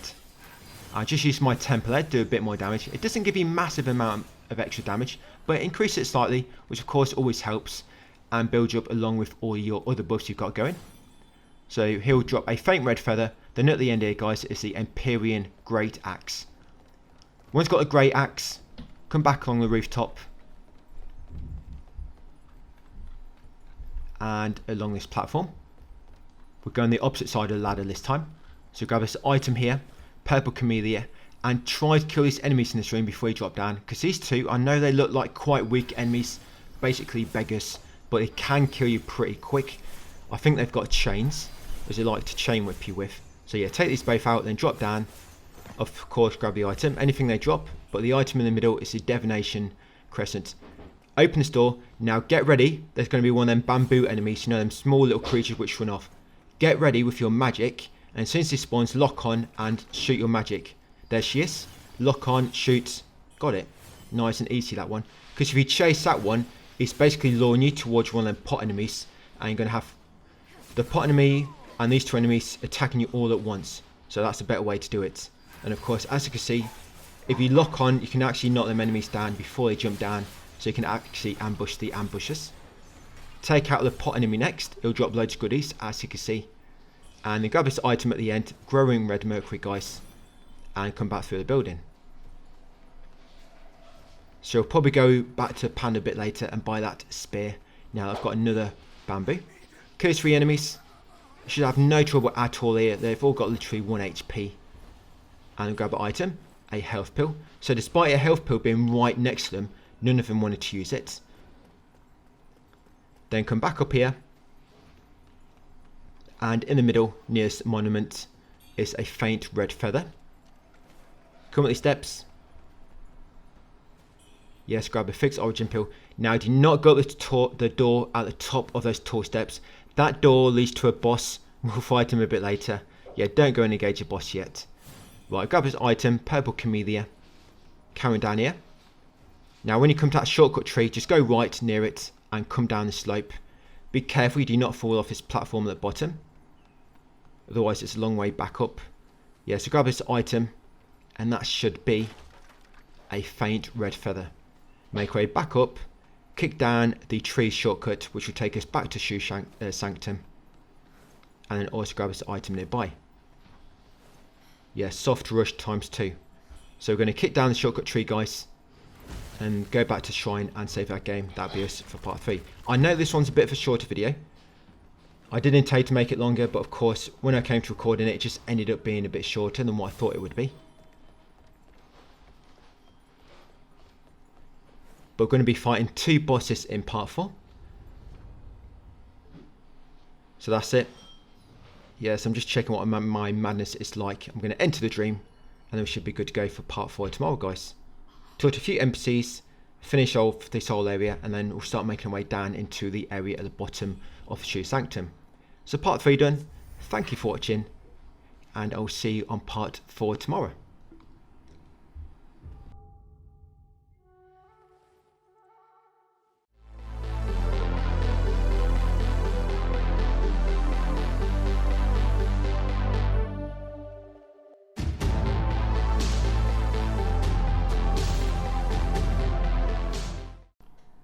Hey, welcome back to part 4 of my WUCHANG Fallen Feathers complete platinum walkthrough. 2 boss fights coming up in this one, but what's good about boss fights is you can retry them by just pressing retry, and you spawn outside the door with all your consumables back, so you don't really lose anything if you do mess it up. But come and talk to this NPC, guys, and pick both of the dialogue options at the bottom. Tell him the water is really cold, and also give him that scenic painting. That's it. That'll advance his quest a bit and unlock some new things in the shop.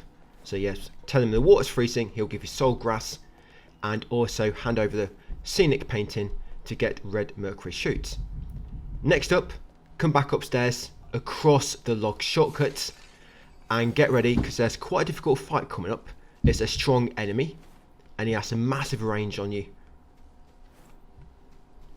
So what I'm doing as I make my way up here, I'm just trying to get back to 3 stacks of biding time. Grab this item. Yeah, this will be a fixed origin pill. And you want to use a maddening incense as well, because there's going to be quite a few birds coming up here and they're going to knock down your madness. So use a maddening incense, because it also gives you a buff, or I guess you could call it a debuff, where your madness cannot be effective for quite a while. Now kill that bird.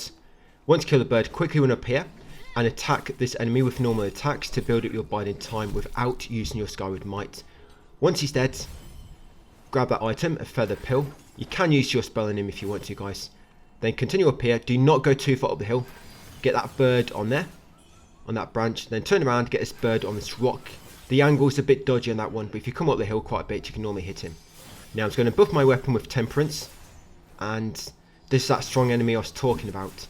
So if he gets too close, he can jump and he covers a lot of ground and does big combo, guys. So you want to keep running away from him and just turning and shooting him when you can, like so. So keep running, turning and shooting, and if he looks like he's about to jump, get ready to dodge if you think it's a bit too close. Yeah, his combos are quite nasty, but there you go. It's not too bad as long as you keep running away and just try to be careful. He's not close enough where he's going to catch you, and if he is, you're ready to dodge. And just normally attack him once or twice. You know, when you're biding time, it's going to about to wear off from number 8 and go back down to 6 or something. Just keep it all topped up, so keep that Skyward Might. But once you're dead, come to top, shoot that bird. So 4 birds on the way up here. Open that small chest to find a stone inside. That'd be way vitality power. And then over here is a gesture statue. Stand in front of it and use the gesture gaze. Yeah, we're going to have a good gaze at this rock. It looks very interesting. And then once dialogue starts, that's it, you've done it. So remember, use the gesture, gaze. And once dialogue starts, you're good to move on. And from that, you'll get the candied horse. Yeah, it looks like tomatoes on a stick. Yeah, you get that item. Then continue downwards. Yeah, back to this fork. Go left, down this wooden platforms. There will be one of those big enemies down here with the cannons. So I'm going to take them out quickly with my vorpal blade.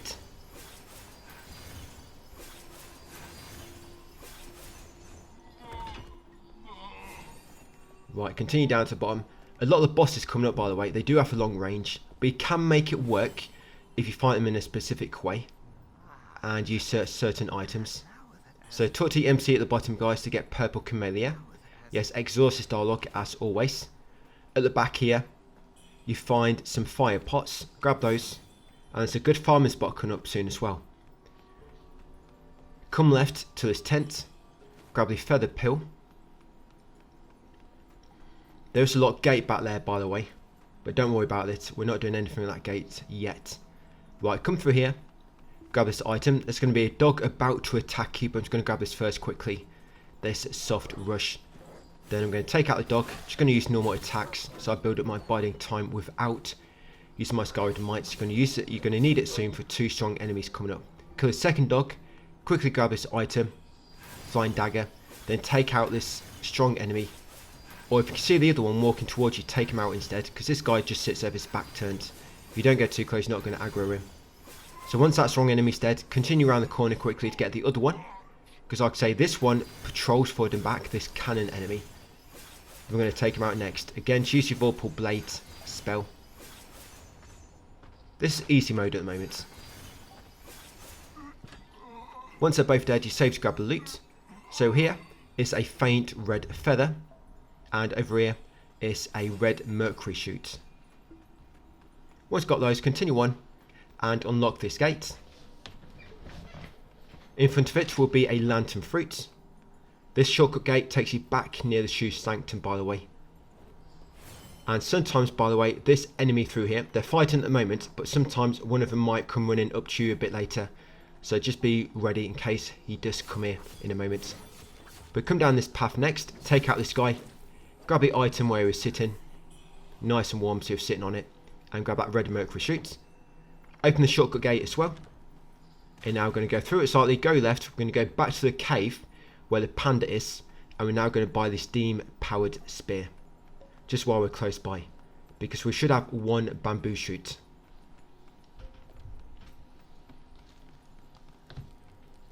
So steam powered spear, or if you bought this before, then buy the other one now.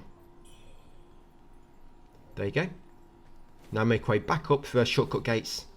There's another area we need to explore to the right, and this is where there's a very good farming spot. So there's 4 enemies, and each enemy gives you 600.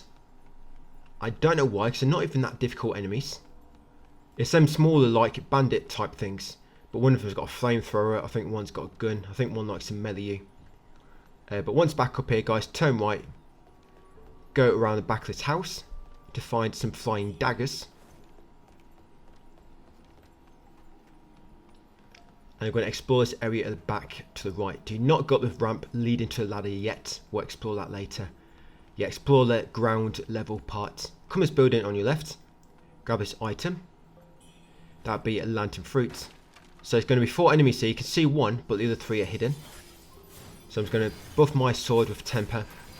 And let's go. So each of these give you 600 essence. Or sorry, red mercury. Yes, like I say, they're all kind of slightly different with their attacks. Do not get caught in the flamethrower, so it'll kill you almost instantly.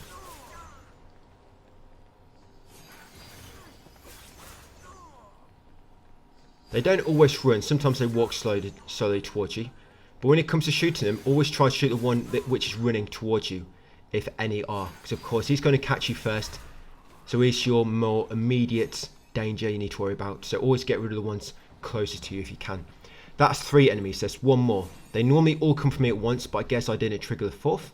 It's obviously busy doing something. And there she is.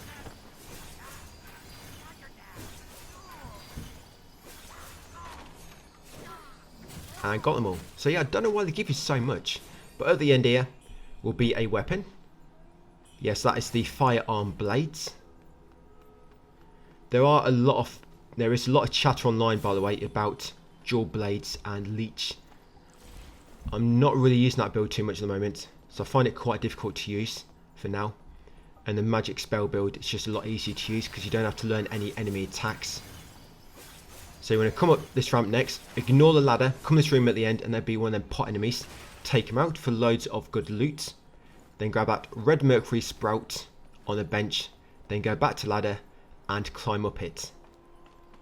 Now there's a strong enemy up here, but if you can trigger him, you can take him out without him being able to reach you. Do not drop down from this roof. You see that next roof slightly lower, but you can't get back up, so stay on this roof. There's an enemy around the corner there near that red pot. Come to the tip of that roof to get his attention, then come back along here. The reason I came back along here is because if he stayed on that roof where he first got his attention, he might fall off a side. But if you come here, he normally stays on the roof below you, and he can't reach me because this roof is slightly higher. And nice easy way to take out that strong enemy. So once he's dead, grab anything he drops. Grab this item here as well, the fire pots, and then make way through this shortcut gate and back up to Shoe Sanctum. So that's almost all the exploration done for now. Now I've got to take care of the 2 boss fights. So come back to the shrine. Enter the dream, guys, if you need to restock. And we're going to upgrade some things. So you're going to upgrade your swift blade over there. That will upgrade the damage on your weapon. And that's the only one which increases your magic damage as well. Yeah, so upgrade swift blade. Then come along here onto the west tree. Unlock vitality, Temper, Endurance, and Skyborn Call 3. There you go. I am trying to do it a bit slower so you can just see what I'm doing for a moment. Next up, come into your benedictions, and what you want on your Dark Frost Edge weapon is for the Oath, the top slot. You want Way Vitality Power. That makes it so if you've got full health you do more damage, so always try to keep your health full if you can. The second one, Memory, will be Ren Skyborn Vigor, and the third one will be Way Skyborn Magic. Then of course, like I say, enter the dream if you need to restock, so we've got a boss fight coming up. So now, once you're ready, come back up to the top. We want to try to build up our biding time now before the boss fight. So as soon as we go into the boss fight, we'll be on level 8 biding time, and we'll keep getting Skyward Might back as long as we keep at level 8. So you go across the shortcut log, and you also want to put Plumed Branch near. Do not use these unless I advise. These are very good items for certain fights because it basically gives you 5 might really quick, and you'll find out why during this fight, why it really helps.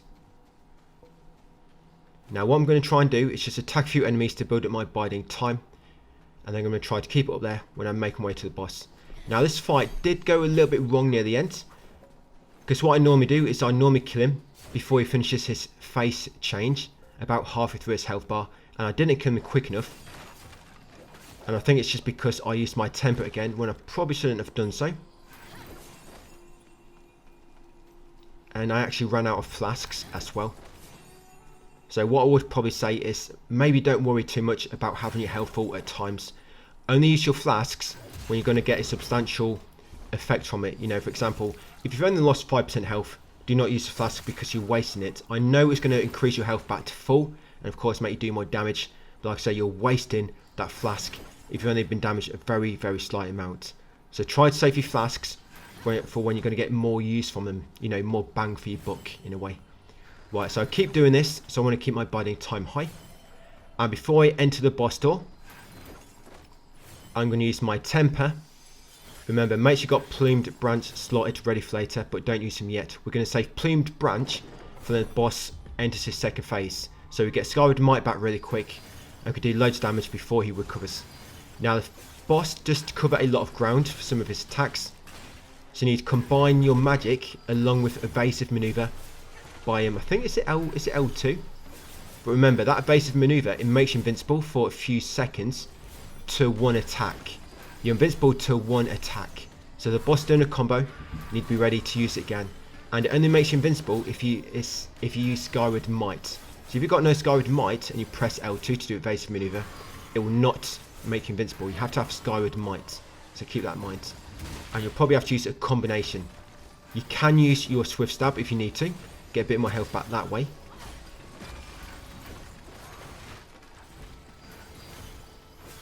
So that's what we're basically doing, guys. So use magic, use evasive maneuver when the boss gets close, back up, and then start shooting him again with your spell. So now he's entering the second phase.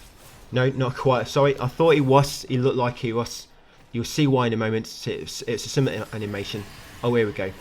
So once he enters his second phase, or she, you need to quickly do as much damage as possible. Now keep spamming your magic. Once you get no Skyward Might, use a Plumed Branch.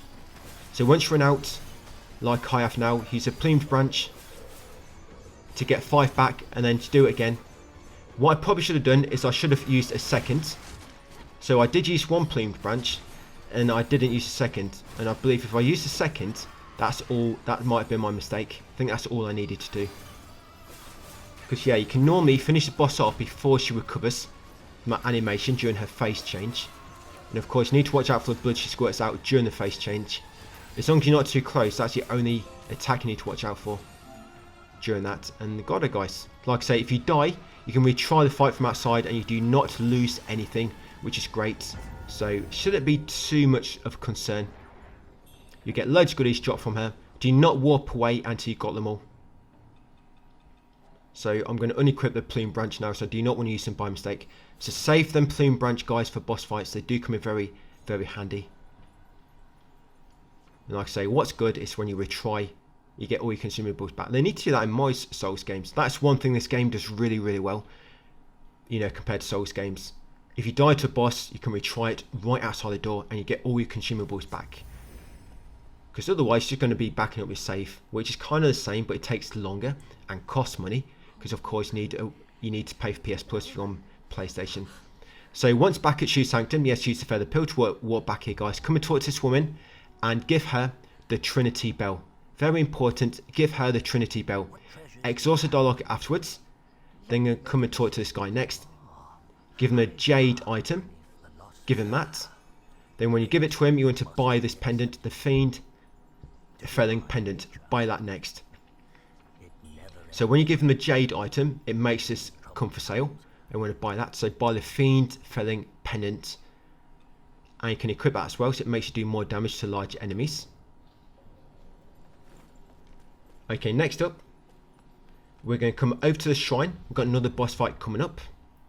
You can enter the dream to restock if you need to. But you want to enter the dream anyway, you need to refresh the area. So yeah, no matter what, make sure you enter the dream. And once you refresh the area, come back and talk to this woman again. And she'll have some new dialogue. Exhaust the dialogue, she'll give you the greet gesture. And also the recovery, a recovery pill. Not the, a recovery pill times 1. There you go, exhaust the dialogue again. And because you've got a boss fight coming up, watch your Sky with Might, guys, and try to build up your binding time to 3. You don't need Plumed Branch for this fight. Like I say, it's good for other fight because you can try to kill the boss before he recovers from her face change. So come upstairs and talk to this NPC. And go through all the dialogue. So you want to share news of the death. You want to choose found it. Very important. Do not choose discard it. Choose found it. And then hand it over the white jade dumpling. So you give you a faint red feather and a divination crescent. There you go. Exhaust the dialogue afterwards. Make sure there's no more. And then make way to the top, guys, where the boss is. Outside the boss door is going to be a bloodstained letter. We need this for a quest. So grab this. And before you go in, you want a quick slot the bone whistle because you can call for help during this fight. Yes, a quick slot the bone whistle. There you go. Now your helper can get killed. It doesn't matter if he does. Of course, we just want an ally, so it distract the boss sometimes. Before I go in, I'm just going to buff my sword with temper, and let's do it. So this boss has a lot of long range attacks, does quite a bit of magic corruption damage. You can equip Purple Chameleon if you want to, but you shouldn't really need it. And you get a trophy at a call fee for using a bone whistle for the first time. Now you just want to keep your distance. The boss can try to grab you at times, and he normally changes it with his attacking. So sometimes he'll attack you, sometimes he'll attack your ally. He normally attacks one of you for a few seconds before switching to the other. But as you can see, we do quite a bit of damage with our spell. Yeah, quite. And if he does come for you, do not let him get too close. Remember, you can use your evasive maneuver to make you invincible for a few seconds to any attack. But if he pulls his arm back, his right arm, and it glows purple, he's going to grab you. And you want to make sure you dodge out of the way of that, so it does a lot of damage. So always try to keep a fire distance, guys, because this grab attack can cover probably about half the length of the room when he tries to perform it. But as long as you're far enough away, it should miss, like this. And that's basically it, guys. Not too bad. Like I say, your friend might die. If he does, it's not a big problem. We just want to make sure we call him. So you get loads of good loot. You get the Shoe Sanctum key, which you'll need to progress. So yeah, this boss is kind of like unmissable. There is another way you can avoid by going through that fight I mentioned earlier. But this is probably a way the game wants you to come, especially when you want to do platinum, because you need all these items anyway for quests and whatnot. But once he's dead, come back down to the bottom where the shrine is. And now we're going to talk to this NPC near the shrine finally. And you want to give him the mercurial blood. You're quite skilled yourself. Yes, give him that blood.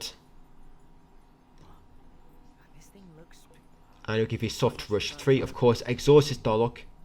I must return to Reverend Temple. And come talk to this NPC again and hand over the priest's broken cane. Treasures do you have for me today? Yes, chat to him, guys, and hand over the cane. The bronze?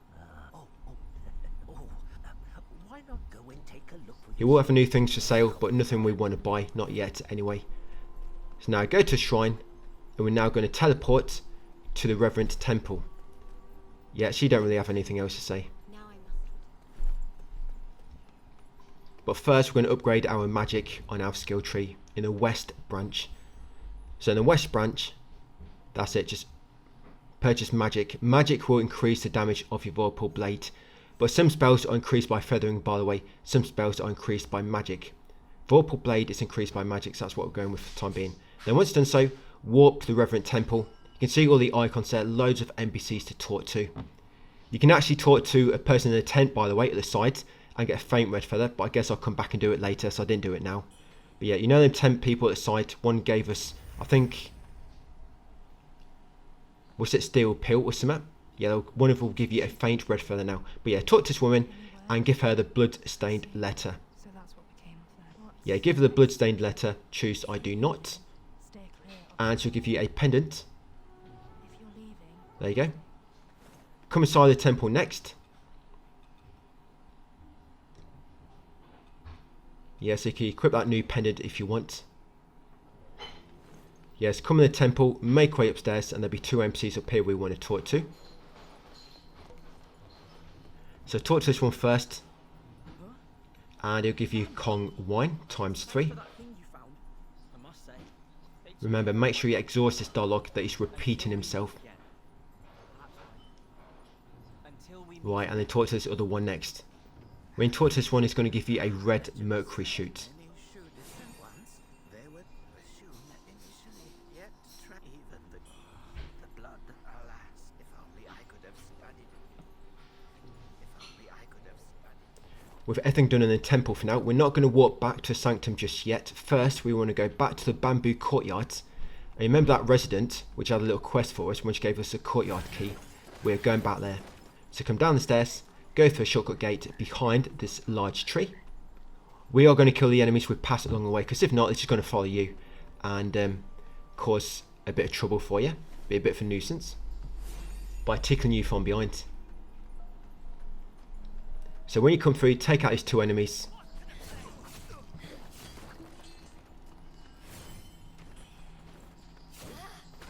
Yep, there'll be another enemy over here in the corner. Take this one out of your spell, because if you get too close, he can attack you quite fast through your own attacks. Up the steps, once at the 4-way junction, go right. There might be an enemy with a shield here patrolling. Take him out. Yeah, so go right, and then go right again at the next junction. There you go, and it'll take you to this area with the 3 residents. There'll be about 4 enemies down here first on your left, and then there'll be 2 on the right. Take out 2 enemies in the middle, the 2 on the left, and then the 2 on the far right.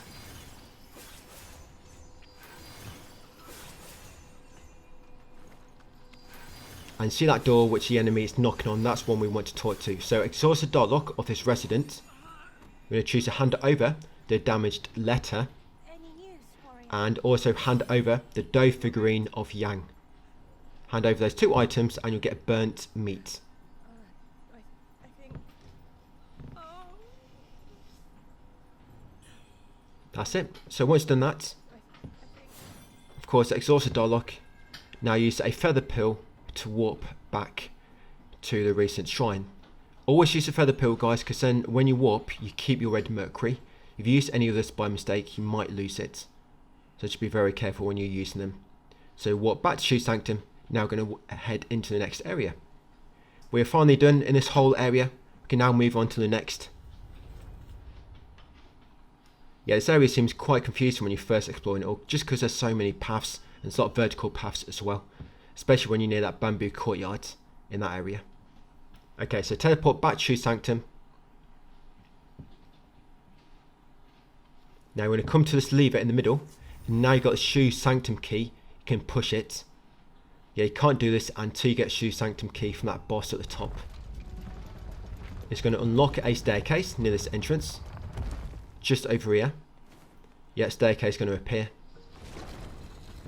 Yeah, follow this down into the Mercury workshop. There's an item there, purple camellia.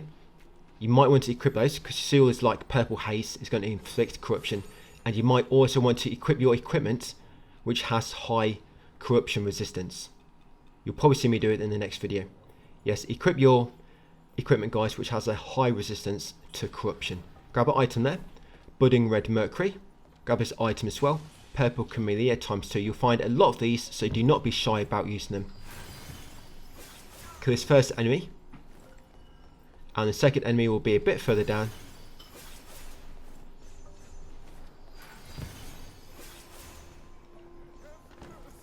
And then near this item on the left, grab it, and then you see 2 enemies on the nearby platform, which you can snipe here from behind.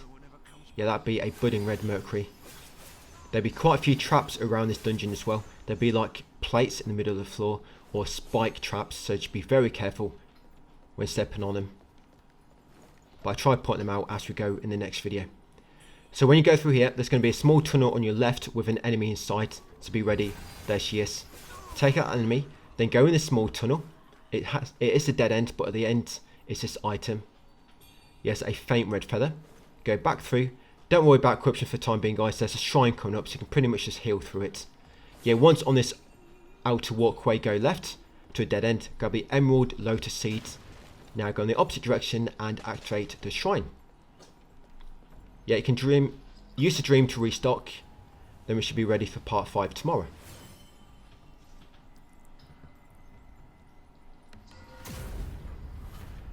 There you go. There's one shrine here. There's one shrine right at the bottom before the boss as well. There's quite a lot of shortcuts you can open up. So just enter the dream. And that's it. Yeah, that's my madness at the moment, at max. So thank you for watching, and I'll see you on part 5 tomorrow.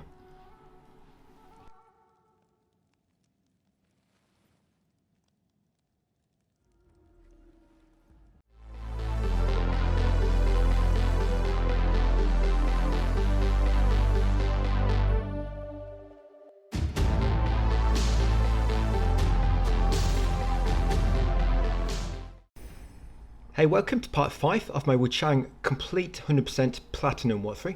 So we're in the Mercury workshop, and what you want to do in this area, because there's a lot of corruption to look out for, you want to equip any armor which is very, very high in corruption resistance. So just go through all your armor, guys, and anything which is the highest in corruption normally works. You can also equip the purple camellia item in your items, in your quick slots. You know, the purple flower I've got at the bottom. Because if your corruption gets built up too high and you get inflicted, you can use one of them to cure it. And all corruption does, by the way, it's kind of like a weak version of poison. That's all it is, really. And pendant wise, I'm just trying to increase my damage. So outside of that, just anything which takes your fancy. There'll be some better pendants later. Kind of restricted at the moment for what we can use. And you also want to use a maddening incense. So once you're ready, use a maddening incense, guys. Remember, that will make it so your madness cannot increase for a good few minutes. And keep it nice and high, so above that 90%.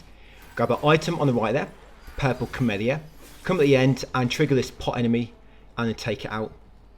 That enemy shooting us from behind, by the way, is a small enemy on an upper platform. We'll get rid of that later. But yeah, just focus on this pot enemy for the time being. That's it, get some goodies. Once you kill the pot enemy, grab this item in the corner, crimson lantern fruits, then make your way back to the shrine and go over the red tree branches, over this red tree path. That's it. Once you reach the fork, take out the spider if there's one nearby.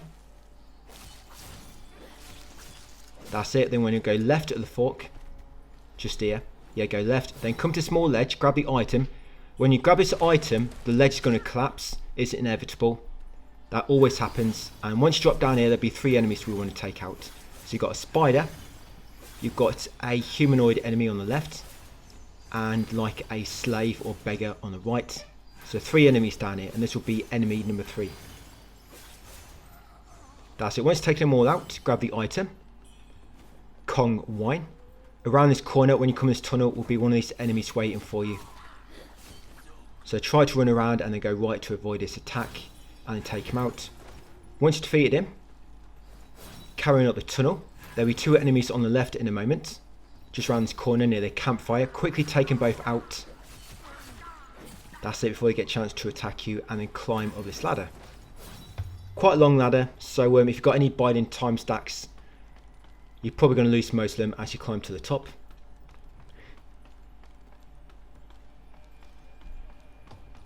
And then up here will be a few traps, spike traps, so be careful where you're standing. There'll be a pressure plate, and I've just walked on it. and some spike traps. Grab that crimson lantern fruit, come outside, kill this enemy on the right. Here's the enemy which was shooting us from when we were near the shrine earlier at the start. Come up to the red tree, go right at the fork, and then at the top here, guys, is a bamboo. Quickly kill it, there you go, to get another bamboo shoot. Once got a bamboo shoot, come in this tunnel, avoid the pressure plate, and then grab a faint red feather at the end. Once got that, go back along the red tree path until you get to the fork we came up earlier. This one just here. Now take the remaining path straight ahead. That's it. And these big 3 enemies over here, they like to shoot poison at you. And the best way to avoid this poison they lob is if you just move left or right. Yes, you can normally avoid the initial projectile, but when it impacts the floor behind you, the blast will hit you. So what you want to do when you're trying to avoid this, guys, is move left or right, but also move forward, because you're just more likely to avoid it. You can move it sometimes or avoid it, just moving left or right, but if you move forward at the same time, you'll avoid its impact as well when it lands behind you. So that's a good way how I avoid their attacks and keep shooting at the same time. So grab an item in the middle, emerald lotus seed, carry on down here into this tunnel, watch out for spike traps, just wait for them to retract before you dodge across, and then at the end here is a small chest, and in here is another pendant. There's a trophy for getting all pendants, all weapons. Yes, we do need to make sure we get all these. So grab that pendant, the Dracolic pendant, and then kick down the shortcut ladder to find yourself back at the shrine. There's a little bit of backtracking in here, you can't avoid it, but I've tried to optimise this so the backtracking is kept to a minimum, of course.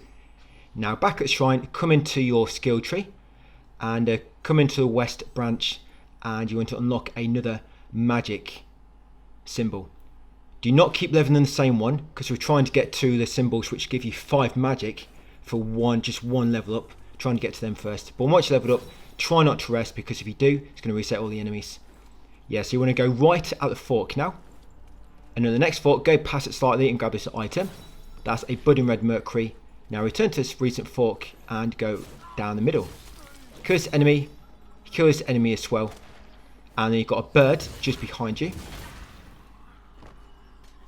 Take out that bird and also grab that weapon, guys, lashing whip. There's a trophy for getting all weapons, so grab that lashing whip.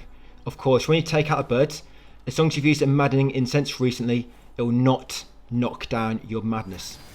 That's why I always like to use a incense at the start of the video, guys, so it keeps my madness high. Because I mean, even myself, no matter how many times I do this, sometimes I keep forgetting about my madness, and I go to heal up and I realise I'm not healing. Then it hits me, oh, it's because my madness has dropped. So always use those incenses when you can. So on the left there was a purple camellia. I took out 2 enemies. One was on the ceiling, one was on the floor. Then take the remaining path. There'd be 2 enemies here near that item on the white blanket. By the way, when it comes to the maddening incense, so when you've used one, you can see at the bottom left, I've got all them red icons. There's one which is very, very slowly counting down. It kind of looks like a white tree. You see the one I mean? As we look at it now, it's the 4th one from the left. So my 4th icon, that's what makes it so your madness cannot decrease. So when you use an incense, you get that 4th icon, and while that icon is active, or that buff or debuff, depending on how you look at it, your madness cannot be decreased. So that's really helpful to have, because no matter how many enemies you kill, even the inner demon, it will not knock down your madness, and that effect is triggered when you use a maddening incense. That's why I always like to start with one. But anyway, in this tunnel, climb up the ladder, take out this woman. Be very careful, because they have a long range and they like to grab you, so always take them out from a distance. And in this area, I've no idea what this dude is doing near the skeletons. Looks a bit funky, definitely. But yeah, take him out without dropping down. He's a strong enemy, and you can more or less get him. Yeah, it gets a bit awkward, because if he dodges right underneath you, your spell will miss. But he'll keep moving in and out, so you can get him. Just got to be a little bit patient, guys. I mean, I keep firing because I want to keep my biding time at 8 stacks. And I think one more hit and he's dead. Yeah, because these strong enemies do not take any chances. They can kill you really quick. But once you got him, yes, you get Mercury Essence, and I think it's Faint Red Feather as well. Grab that Raven Pill. Then out here will be 2 enemies. You've got a slave on your left and the woman in rags on the right. As you can see, that woman in rags like to charge at you. and give you a good hug, a good very tight squeeze, which does do a lot of damage to you. So quickly out of the way. My camera angle did get a bit messed up there, so I was quite lucky. I managed to avoid her, so I didn't even know she was charging. But once you defeat them both, come out here, go left, take out the enemy on the ceiling.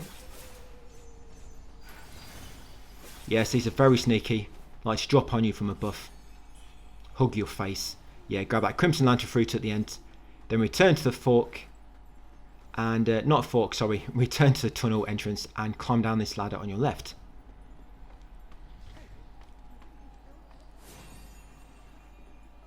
So once you climb down here, there'll be an enemy in this tunnel. Just wait for him to try and attack you. He's kind of hidden behind all the objects. But wait for him to finish his attack and then run in and take him out. With this elevator, activate it, but do not go up it. Just pull the lever, guys, to make it go upwards and then quickly dash off. So that'll be that shortcut to activate it. Grab that raven pill on the left. And then carry on left here, guys, to the end, to the small table where you'll find some more emerald lotus seed. Return to that elevator tunnel and then go left of this walkway to get back to the red tree path. We're going to follow it around to the right, take out these two enemies.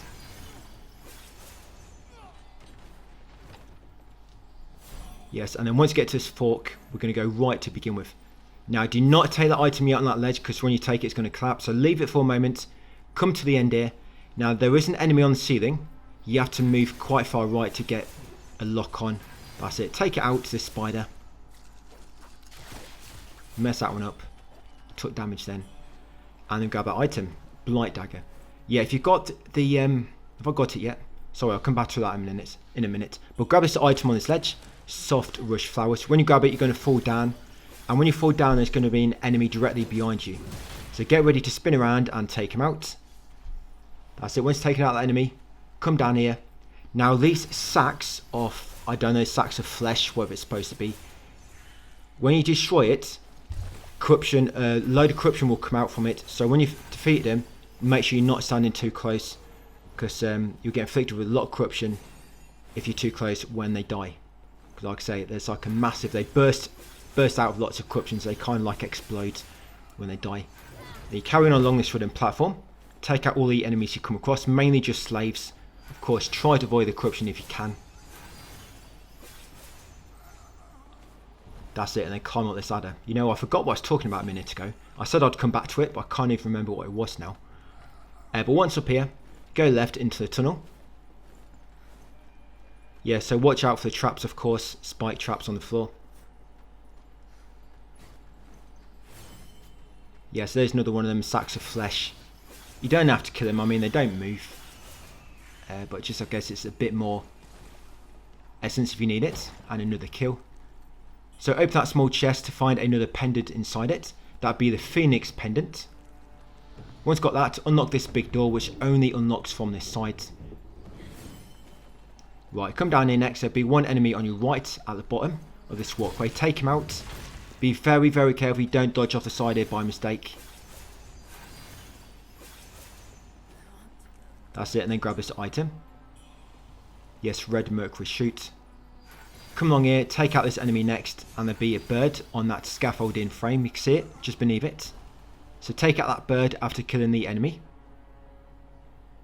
And then at this next fork, there'll be a path going upwards and a path going downwards. We want to take the path going down. Yeah, so one going up, one going down. Take the bottom slope. That's it down here. That upper one just takes us back to an earlier area we've already explored. Yeah, grab this item here. Fire pot, drop down. Now when you drop down, there's an enemy behind you. Quickly take him out, but be careful because he does seem to have quite a lot of HP. I've got a few hits in with my dagger or my one-handed sword, then dash away and going to finish him off with spells. Grab this item, emerald lotus seed, and then climb down this ladder at the end. Okay, so once down here, you want to go right to begin with. Take out this spider. Then we'll get the item below him, and there'll be another shortcut in a moment. So grab that purple camellia and then activate this elevator. Once you've pulled the lever, quickly dash off, guys. We do not want to go up, we just want to activate it. There you go. Right, so down here, take out this sack of flesh.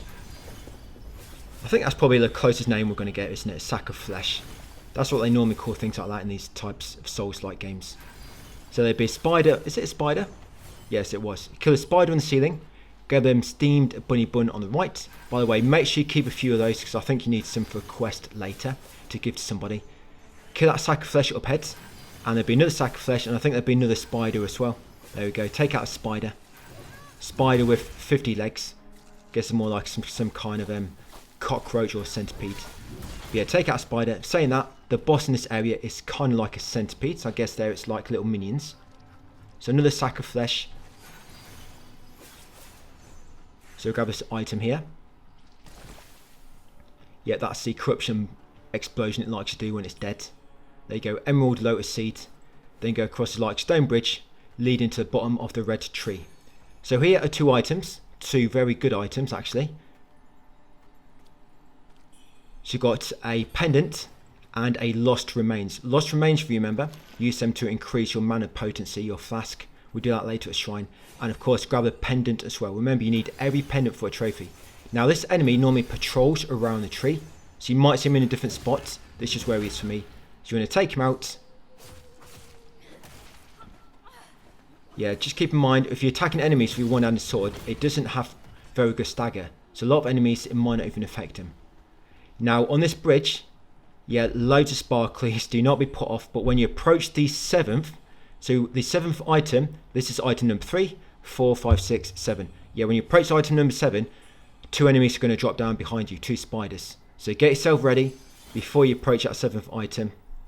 Right, so that's item number 6. Number 7, here they come. So yeah, these 2 enemies drop down behind you, and I don't think you can hit these before. I've tried locking onto them on the ceiling before triggering them, and I couldn't see them anywhere. But yeah, be very, very careful. You can quickly die here, especially if you get poisoned. And a 3rd spider drops down in front of you. But there's 2 behind which you need to watch out for, because of course there's 2 of them. That's it. Use all the space to your ability around you. Don't get yourself kind of like locked in on this stone bridge. And watch your HP as well, guys, if you get poisoned like I did. Okay, so once you're dead, grab the rest of the items. There's a sack of flesh there. Just at the end of the stone bridge. There'll be 2 items as well on the left. You've got one on this workbench, purple camellia, and also a soul grass. We're almost at the boss. Take out a last sack of flesh. Continue to the end. Yeah, we're at the bottom now of this kind of like a big area. So we're going to make our way to the end. There'll be 2 of them like big poisoned enemies. They're like massive coffins. Yes, there'll be 2 of these. I believe it's 2.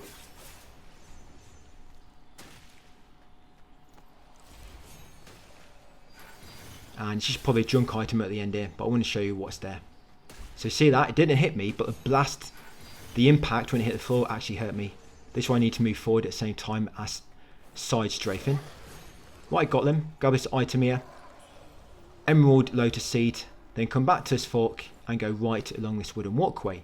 Yeah, this is going to take us down to another shrine just before the boss. So yeah, don't worry. You don't have to like come all the way back down here to reach the boss. But anyway, you can just retry boss fights if you do die.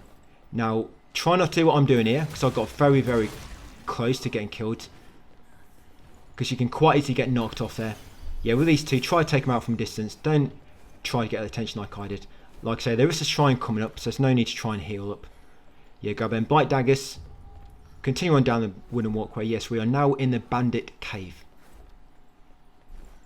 So up here, kill this enemy walking out from this hidden walkway on the left. We're not going to go down here. We're going to come up right to the shrine first. Okay, so you can drop down here, because in this corruption there is a item. Like I say, don't worry, there's a safe point nearby.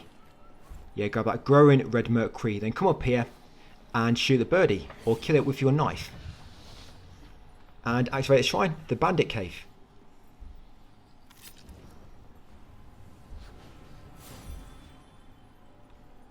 So once at the shrine, we're going to upgrade ourselves slightly. So because we've got that lost remains, we can increase our mana potency a bit more. So come into the west tree, and looks like I've missed it actually. Yeah, so you want these 2. Yeah, so get them 2 more magics. And I've got to do my mana potency. Okay, never mind. I guess I'll do it a bit later. But yeah, mana potency, you can actually increase that now. It should be one of the second or third icon on the west tree. Yes, and then make sure you enter the dream as well. To be honest, I didn't even realise I didn't do that. I mean, I've already recorded part 6, and I don't think I did that. So it's part 7, you're going to see me increase my mana potency because I forgot. Didn't realise I didn't do it. But yeah, make sure you enter the dream to restock. And I'm going to use a maddening incense because, of course, when you enter the dream, it resets everything. And once I use that incense, I'm good to go. So carry on down here. Grab these 2 items. So you've got a purple camellia and a steamed bunny bun. Now at the bottom here, do not go right. So it's going to take you to the boss. Do not go right yet. Yeah, it's kind of hinted out with all the blood going in there. You can see like a massive arena. But you want to come left first and take out this big bird enemy. And you want to try to build up some of your biding time as well. I don't know why he only has half HP for. But you want to take him out and grab a faint red feather behind him. So this boss coming up, it has a very, very long range for some of its attacks. Remember, you'll be using your spell, Vorpal Blade, along with Evasive Maneuver. Yeah, grab that faint red feather. Remember, Evasive Maneuver, when you use it, you need 1 Skyward Might. Then it'll make it so any attack that comes within the next 2 seconds, you'll dodge it automatically. And when you dodge it, you also get a Skyward Might back as well.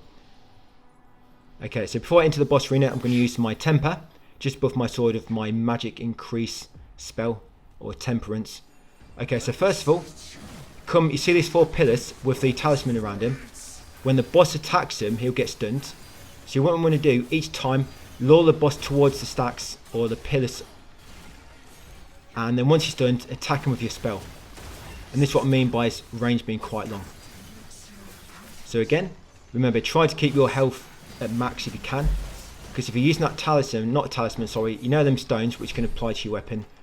One of the stones is Vitality Power, which makes so when your health is at 4 HP, you'll do more damage. Now when he does this attack, no need to dodge, just keep moving left or right and shooting your spells at the same time.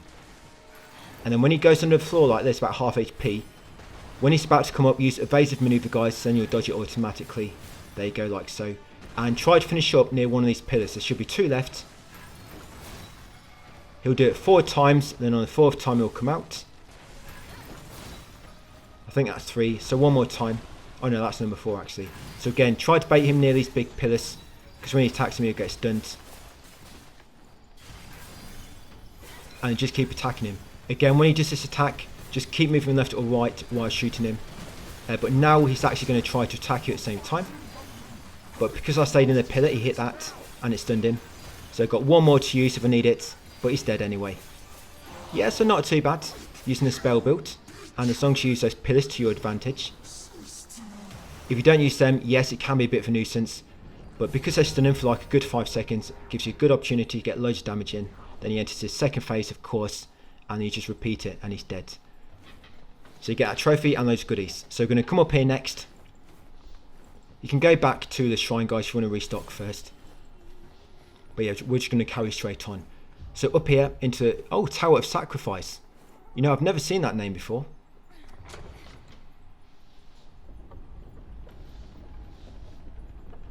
Yeah, first time I've seen that area, that location name. Because what I'm doing in the text guide, of course, I'm trying to divide areas by location names. And I've never seen that one. I mean, it's not a big deal. It's only like a small area anyway, this tower. But yes, use the elevator to go up to the top. Once the elevator reaches the top, guys, push lever again to send it down to the bottom and jump off the back of it. Yeah, jump off the back of it to drop down here, then drop down and kill this enemy. Do not go off the front, drop off the back. But like I say, you want to send it back down because we're going to be back down at the bottom soon and then we can use it to get back up quickly. It doesn't matter if you didn't, it just means you're going to have to call it back down and wait for a few seconds. Now grab that budding red mercury, carry on to the end here, avoid that ladder for a moment and kill this enemy to the right. And at the end here in the corner, yes, you'll see some items beyond this pots. There's loads of fire pots around here, so if you use some fire, be very careful you don't kill yourself by mistake. Of course, we're good to go using just Vorpal Blade. Now when you come down this ladder, first go left. Left as you look at the ladder. Take out his 2 enemies. There's still a lot of corruption hanging about, so be careful. I guess lots of poison as well from these spiders. So grab that item. Yes, that will be a budding red mercury. Drop down this ladder. Take out a spider next. That's it, then climb up this ladder. I think this will be a dead end, but there is an item here. I think it's one of them stones. So take out this enemy.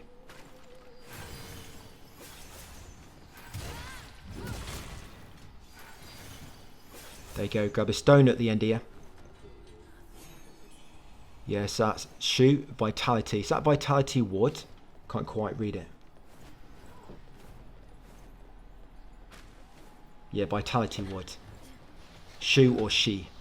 So now you want to come back, go down that small ladder, climb up this small ladder, and then this third ladder, just go past it. We came down that one earlier. Just go past it now, guys, because this is a path you need to come onto to progress.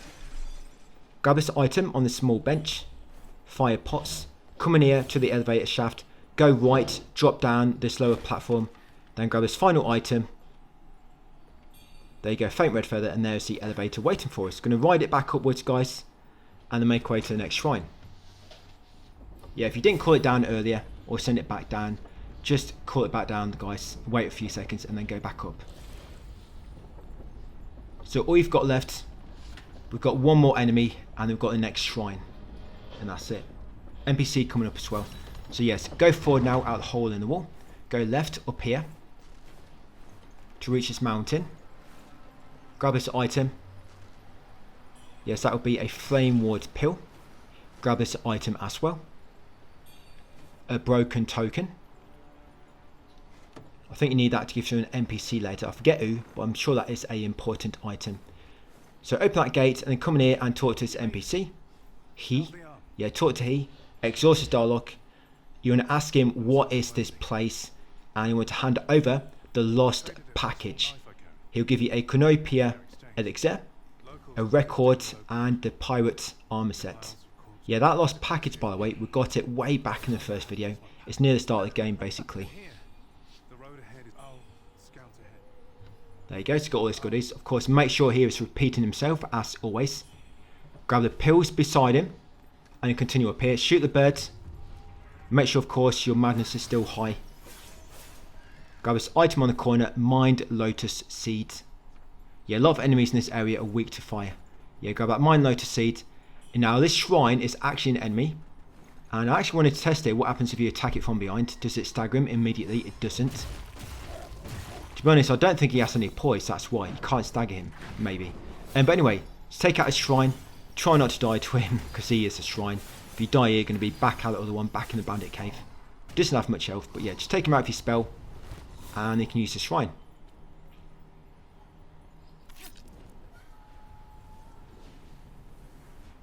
Yep, so just going to rest and we're going to increase our magic again. So let's see if I remember to do my mana potency here. Nope, still missed it. Okay, I'll probably be doing that in part 7 then. Okay, so get one more magic. There we go, guys. And then that's part 5 complete. So thank you for watching, and I'll see you on part 6 tomorrow.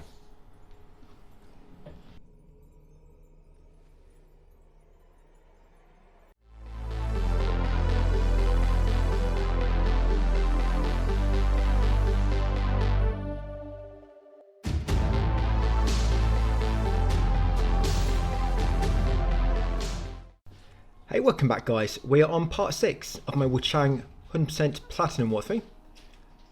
Doomwillow Beach. Just bowing to you before we get going. So we're going to warp around a bit first, because of course we always need to look at these NPC quests. Whenever these become available after each boss, we kind of need to go back and do them, so don't mess anything up. So first we're going to teleport to the Shoe Sanctum.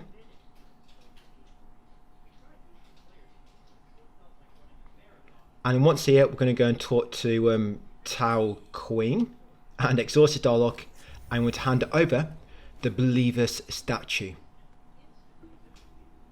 Yeah, so talk to him and hand over the Believer's statue. Yeah, Justin Bieber statue, hand it over. And he will have some new items in the shop. We're going to buy the bird pendant. Yeah, so good thing about this, it increases your magic damage. So you want to equip that now and keep it equipped going forwards. So I doubt there's going to be many pendants better for the time being, just because that directly increases your magic damage. So yes, bird pendant. Swap out anything which does not affect your damage. You don't need to worry about defense too much because we shouldn't really be getting hit. So yes, talk to him, hand over Justin Bieber statue, buy the bird pendant, equip it, and then we're going to teleport back to the very first reverent temple. Once here, we're going to go and talk to somebody in a tent around the back.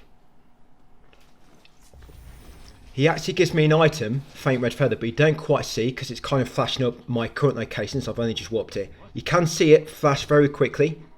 There it is, you just see it, faint red feather. Yeah, it's because the location kind of overrode it and you saw that instead. But yeah, talk to that guy at the back in the tent. He'll give you a faint red feather. If you're worried about seeing it pop on my screen, like I say, you have to slow down this and probably play it frame by frame, and you'll just see it pop very, very briefly, and then the location name will take it over. Come to the temple next, come upstairs and talk to this guy. Join again at his temple. He'll give you 5 steamed bunny buns. That's it. Once you've got your little bunnies, exhaust his dialogue, make sure, remember, he's repeating himself, and go back to shrine and walk back to Doomwillow Beach to crack on with the story.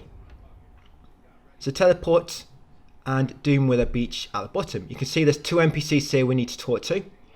We're going to come across these as we make our way through here. Make sure you always talk to any current NPCs, by the way, with new dialogue before you fight any more bosses. But if you're following me, you don't need to worry, because you'll be doing all that. So the path we want to take is, that's the path we came down. That's the path we came down originally. We're going to take the path going alongside it. This one here. So the path you came down originally, take the path alongside it. Then at the next fork, go left. I've just used an incense, by the way. Remember, always use an incense when you begin. You always want to keep that buff active so your madness don't decrease.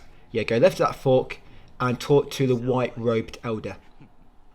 He's very easy to miss him. He'll give you a crystallized red mercury. Exhaust his dialogue until he stops repeating himself. A lot of these quest lines, they allude to like a boss fight or pendants or weapons. This is why I need to make sure you do them all. So once you chat to him, there's nothing else to do at that path. So come back to the fork, go left, and carry on up these stone steps. Going to take out this enemy we encounter on the way up. You can try and build it with biding time if you want to. So there will be some strong enemies coming up. You've got one of them big rock dudes and a pot enemy. Grab this item here in that tree. Steamed bunny bun. That's it. Continue upwards. There'll be 2 enemies here. And in the middle will be an item.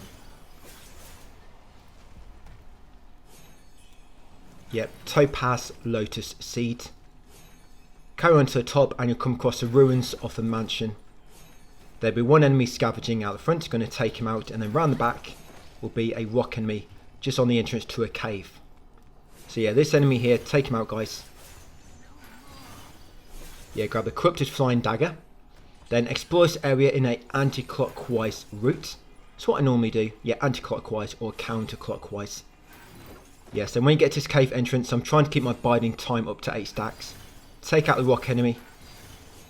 I know he's not got a rock, this guy's got the shield. But the very first time we encountered this type, he had a big rock. And normally, if they lob the rock at you, they then pull out a shield. Or it might be random. Sometimes they might have a rock, sometimes they might have a shield. But yeah, take him out. Grab the fire lotus seed on the right there. Then continue to the end of this cave. Keep your biding time high, so there's going to be a pot enemy at the end here. Yeah, so here's the pot enemy. That's it. Quickly take him out. You get loads of goodies when you kill him. Almost killed him in one go then. Yes, and then grab this item here as well. Yeah, that'd be another stone. That'd be she rising defense. You can now let your binding time drop a bit now, guys, because no enemies for quite a few, probably a good minute or so. So yeah, just let it drop back down. The good thing is, if you get your binding time to 3, where it will sit there, providing you've got the right skill and you buff 90% madness. If you let your skill points build up to 5, you can normally just use them all and it takes you straight back up to 8 biding time, and you become self-sufficient again without having to, you know, keep attacking enemies to build it up.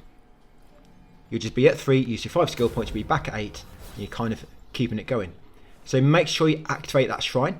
There's a trophy of getting in every shrine, so make sure you activate it. I didn't really use it, I just offered my blood to activate it. Then grab this item, Kong Wine, on the end of that platform, and then ride this elevator to the bottom. By the way, if you ever think I've missed any items, let me know. I am trying to explore very, very carefully. I'm doing this normally a good few times, writing it down at the same time. So yeah, if you do think I missed anything, please let me know. But I am doing my best. I know, I mean, even myself, no matter how many times, you can still miss things quite easily. So once at the bottom, at the fork, go straight on, and there's going to be an inner demon enemy. So buff your sword with the temper, and once the inner demon spawns, dodge back. Now move back, and he should attack the 2 trees. Then while he is focused on the trees, lock onto him, guys, and shoot him. That's it. Keep shooting him as he's distracted by the trees. That's it. And hopefully he won't even get a chance to attack you. Just like that. Nice easy way to beat him. So we give you bow blood and Shadowstone Needle strength. Make sure the trees are dead. That's it. Then grab this item at the end, faint red feather. Then go back to fort, guys, and continue down to this pool of blood. Keep this pool of blood in mind, so we're going to be coming back here quite a lot. So this is like a major intersection here. I think there's like 5 different branching paths. But take out that enemy with the bell lantern. And you see these carcasses in the middle, these big ones. They're like dog enemies. And if that enemy with the bell, if you give him time to shake it, he wakes him up. Or they'll wake up if you attack him. Now, they can charge at you. If they're charging at you, you're going to dodge out of the way before you attack them again. Because normally if you try to shoot them when they're charging, they'll interrupt you and knock you down. So if they do get time to charge, just get ready to dodge first, guys, before you attack them.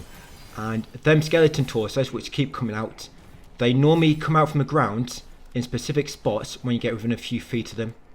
Like this guy here, for example. So they always spawn in the same place. I mean, there's normally, I think there's 5 in that blood pool. And then come this cave on the left, kill that woman, and grab the purple camellia. Then once you leave this cave, take your next left. This one here. And that cave, by the way, was the first left from when we came down from the elevator. Now, once you come along this path, take out the coffin hanging in the tree. Along here will be some more of them dog enemies. They'll be sleeping. Again, they only wake up if you hit them, or the guy at the bell wakes them up. So what you can do yourself, just attack him to wake him up. And if you're ready, you can quickly take him out before they even get a chance to charge at you. Now grab that red mercury shoot. And be careful, because there will be some more skeleton torsos coming out of the ground. I think there's 4 in this area that will come out of the ground in different spots. So there's the bell. As you can see, he's just woken up that dog. And there's one of the skeleton enemies, and the one behind me. Yeah, so he's charging. Get ready to dodge out of the way like so. And then take him out. He's going to use that to heal up slightly.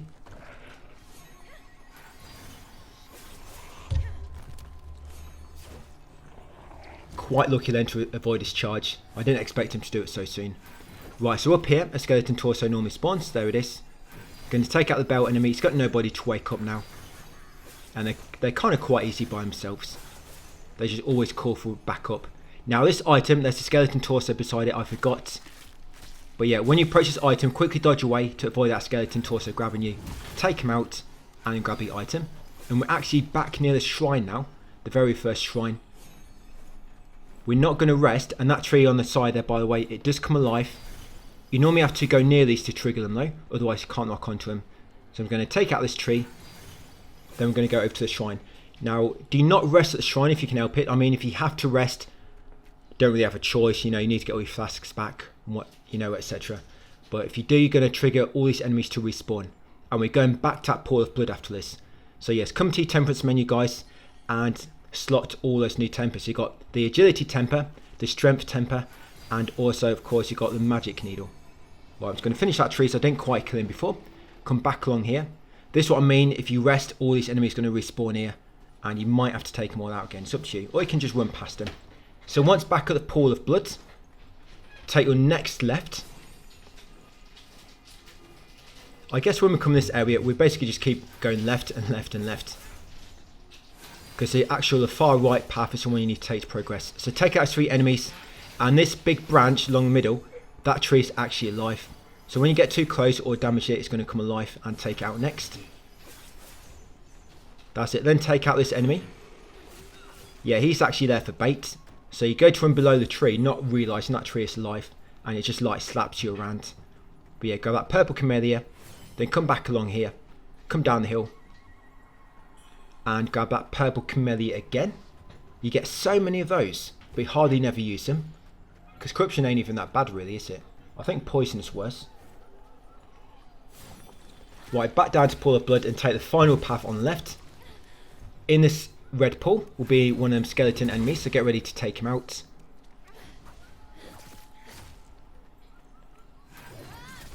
There we go. And then you've got a bird in this next tree, and you've got one of them coffin enemies up ahead.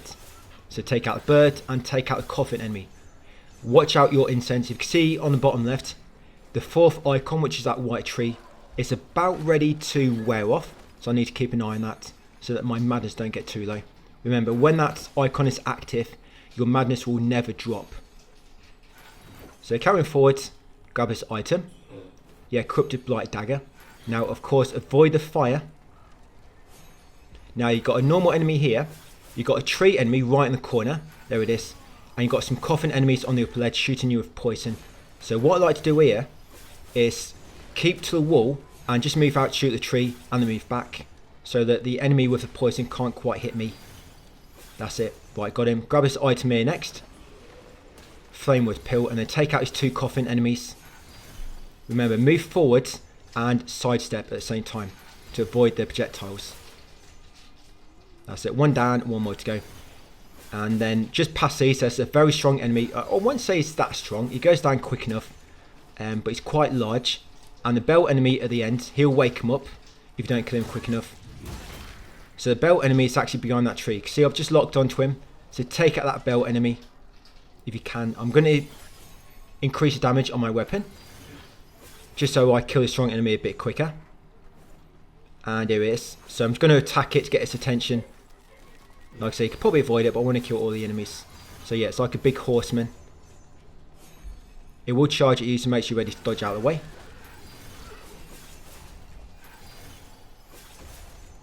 And there you go, got it. Not too bad with this spell build. Okay, so grab this item over here. This purple one was always here, but that blue one is what that enemy dropped. So faint red feather.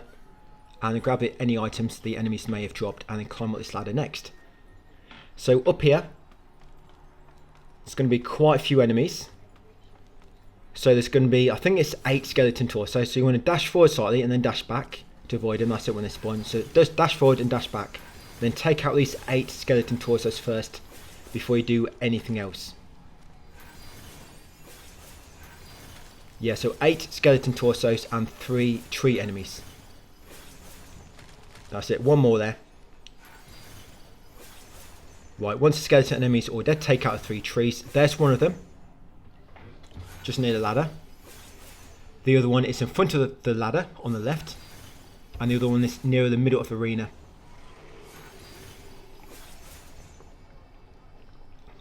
Or this ledge. Sometimes these trees can drop budding red mercury when you kill them, by the way. So yes, take out this third tree, then that will be all the enemies on this ledge. That's it. Grab this item here. Crimson Lantern Fruit. Now knock down this tower shortcut. There you go. Come across it and it'll take you to an NPC. So this is the red clad lady. Do you remember her from the start? So talk to her. Exhaust the dialogue. And she'll give you the backstab rejuvenation stone. Yes, Shang. So exhaust the dialogue, guys, get that stone. Then grab a spell next to her, just that white glowing item, that'd be Divine Might. So yes, grab that spell next to her, exhaust the dialogue, and once you're done, come down this hill. Down here, go left, do not go right, it's going to trigger about 9 enemies if you do. We'll take care of those later. Just go left to begin with. When you reach his next fork at the campfire, take out the enemy, trying to warm up his hands. And you want to go left here. Now when you go left, do not run straight for that chest, it's a trap. Take out 2 coffin enemies first. Remember, these are those ones which like to shoot poison at you.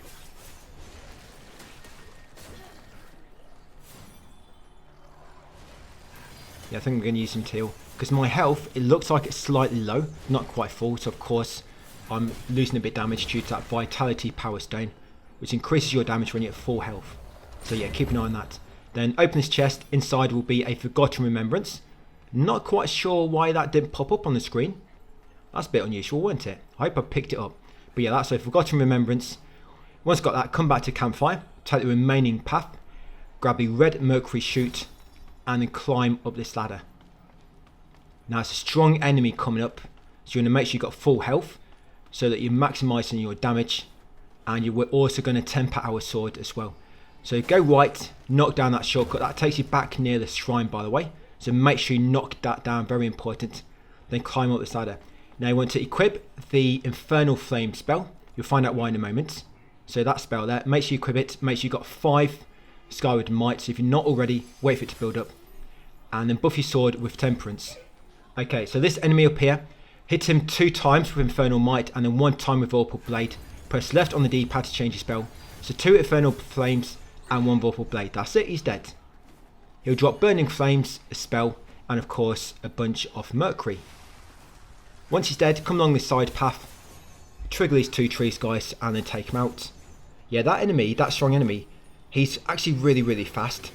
So it's really helpful if you can take him out straight away like that, because if not, he's just keeps punishing you, and it's hard to find an opportunity to attack him. But if you do get caught out, another way, and by the way here, carefully drop down these stone platforms, and you'll find an item on the bottom.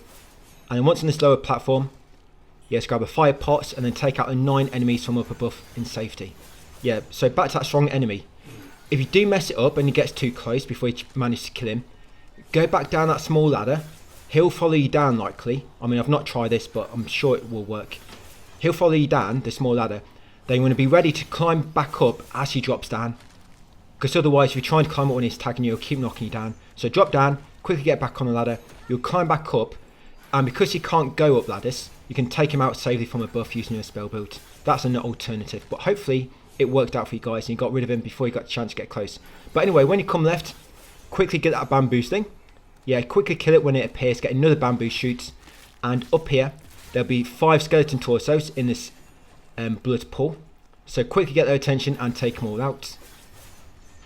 Yeah, I was going to take them all out and then grab the 2 items, and then I'm going to warp back to the shrine.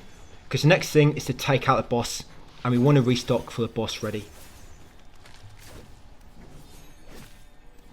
But don't worry about this boss, guys, it's very, very easy with this spell build. So once them 5 enemies are dead, grab the 2 items, health pill, and a full grown red mercury. Then go into your inventory and use a feather pill to warp back to the shrine. Because we knocked down that shortcut earlier, we should be able to get back here quite quick.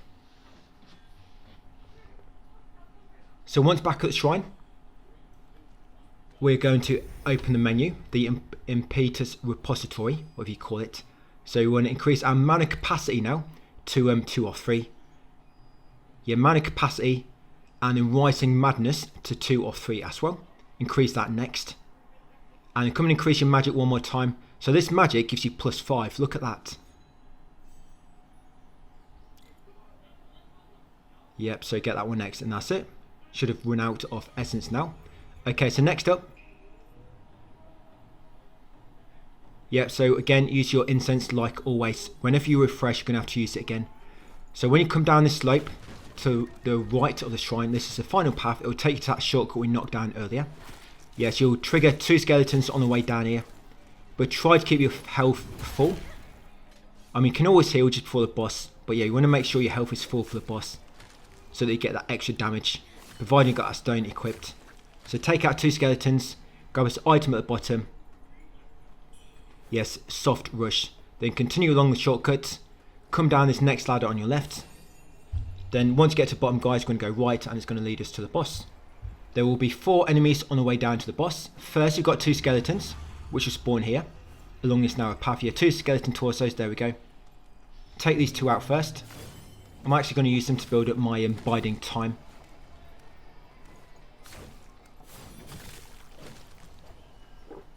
And you've got 1 tentacle-like enemy over here.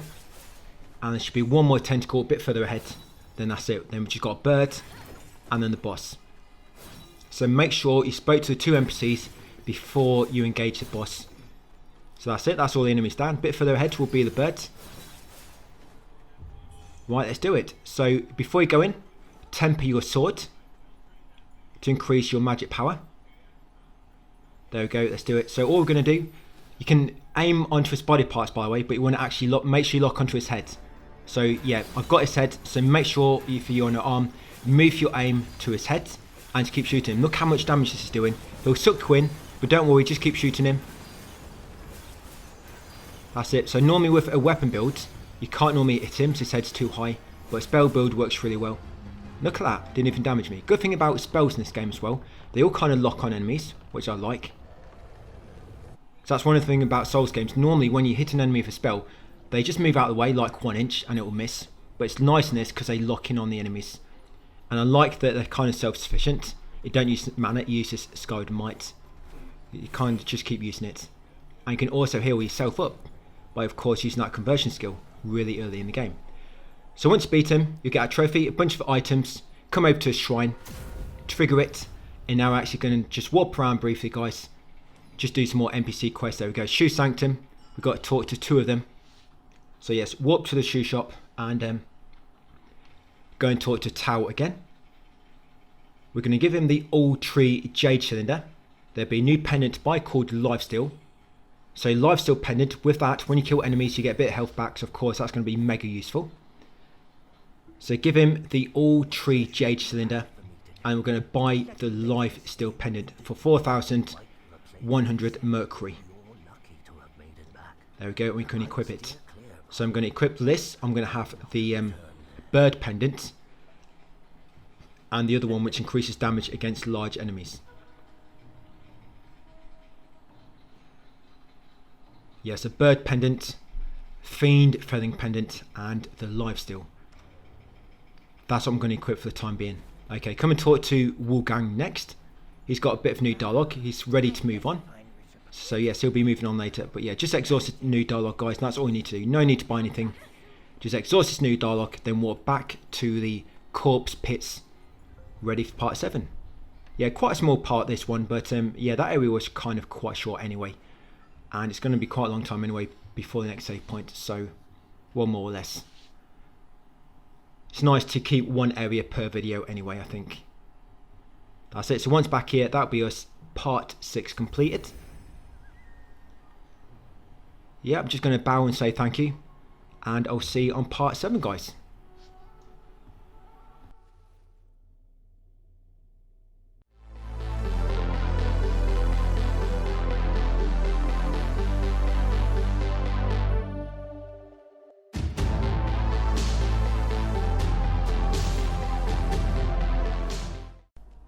Hey, welcome to part 7. In this one, we're going to complete Corpse Pits, we'll get Palace Pass done, and the Tang Emperor's Palace. We've got a very difficult boss fight coming in this one, the Commander, who is quite a big jump in difficulty, but hopefully with this build I'm going to explain to you in the strategy, it's not going to be too bad. There'll be a full build check just before, so you can make sure everything is matching up as it is for you, so you've got the same as what I've got equipped, skill wise, everything should all be the same. But anyway, come up here first. When you reach a stone wall, go left before you go through it and grab that pill. Once you've got the pill, come through the archway, go left upstairs to the upper floor. And there's an item there. I missed that item. Why did I avoid that? Yeah, so 2 dogs there. Don't think the item's anything important. It's actually, I would have wrote it down. Oh yeah, it's just a health pill. So yeah, there's a health pill over there. I don't know how I missed that. I guess I just weren't paying attention. But once you kill the 2 dogs, come down here, make way to the next doorway. Before you open the door, take out this enemy on the left, lobbing fire pots at you. Then push open the door, there'll be 2 enemies sat down, having a chat. Quickly take them out before they get a chance to stand up and attack you back for interrupting them. Once they're dead, make your way all the way to the top of this building. Yes, all the way to the upper floor. And up here will be a strong enemy. So I'm just going to hang about near the top of the stairs, so as it comes near me I can move back down. And if you're on lower ground, most of the time it should hit over your head. But you shouldn't get many attacks in as long as you keep attacking him with spells. But once he's dead, carry on upwards and grab his 2 items. Steamed bunny bun and a growing red mercury. Once you've got them, go back down and go through this first doorway you'll pass. It'll lead you to a long bridge. Come along the bridge and take out this ranged enemy if you can. You might find you keep it in the rock or the side of the bridge. Just do the best you can. I mean, if you have to take out this enemy first, then you just have to do that. So there'll be 2 enemies here.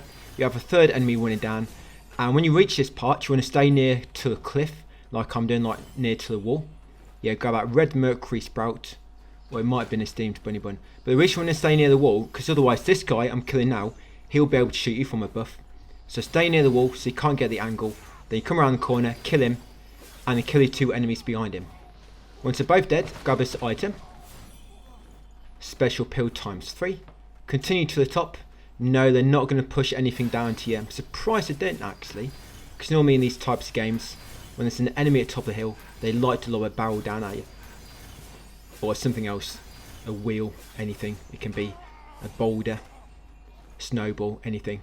But yeah, once they're both dead, carry on upwards and climb this ladder. This should take you up to the palace pass. In here it's going to be an NPC and a key item we want, the incense burner. So once you exit the cave, come down the slope, go right to this stone turtle. Grab the incense burner on its back. Once you've got the incense burner, come and grab the item underneath that slope we came down for a red mercury shoot. And come and talk to the NPC. Exhaust his dialogue and he'll give you fixed origin pill. Would you be kind? They protect. Would you be kind? Now be careful when you approach the temple. There's loads of tripwires, and if you trigger them, they might cause an explosion near them, or they might alert the enemies nearby. So just try to avoid those tripwires like I was, guys. Zigzag between them. Kill the first enemy on the right, then these 3 enemies on the left. You might want to take out the enemy on the far left first, because he will lob throwables at you. That's it. Once you're all dead, grab this item in the corner, a fiery flying dagger. Come these first set of steps, go left, and over here will be a normal enemy and a strong enemy hiding in these pots on the left. So take him out next. He's got a shield, but it's not that helpful against the spell damage. Once they're both dead, slap the drums if you want to, and then grab this item at the back, steamed bunny bun. Now we're going to return to the steps, and now we're going to explore the other side of them. Over here will be 3 enemies, and there'll be an item right in the corner behind the tent. So you've got a dog and 2 humans to take out, 2 bandits. So this is the item. There we go. Grab that one. Anything else, just probably items which the enemies dropped. Right, once done that, return to steps and now carry on to the top. You want to go right first, come to this dead end, and there'll be an item. Yes, lantern fruit. Come around this corner, there'll be an enemy sorting out the shelves. I think it's dusting or something. Take him out and then grab the fiery flying dagger on the table. Now in here, there should be a strong enemy patrolling along this middle bridge, kind of back and forth. So I'm just going to buff my sword ready so I do more damage. Spell damage, that's it. Take him out, hopefully before he gets close.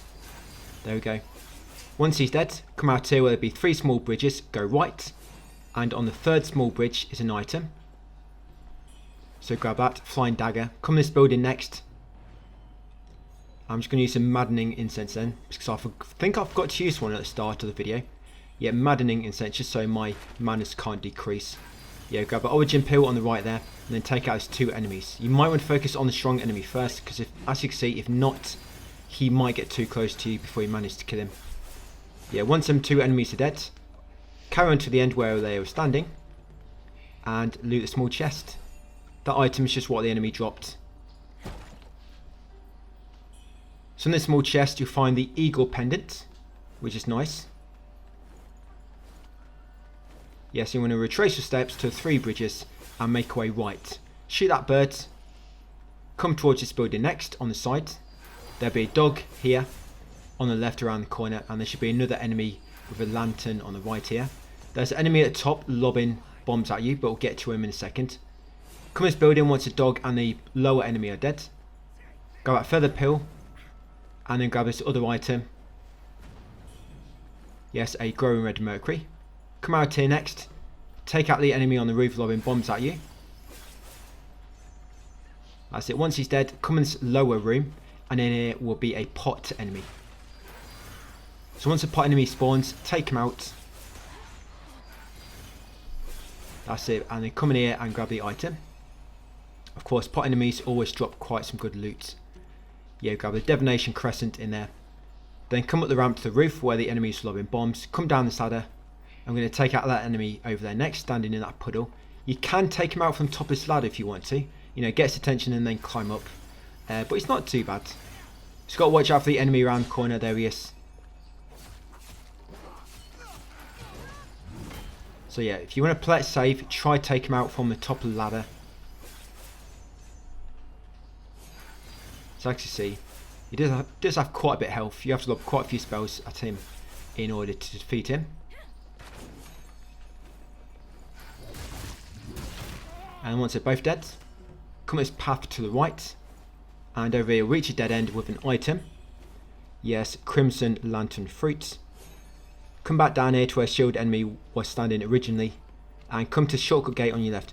This shortcut gate basically takes you back to Shoe Sanctum. Yeah, if you remember that spot where there's them 4 small enemies and each one gave you 600 mercury each, it's near there.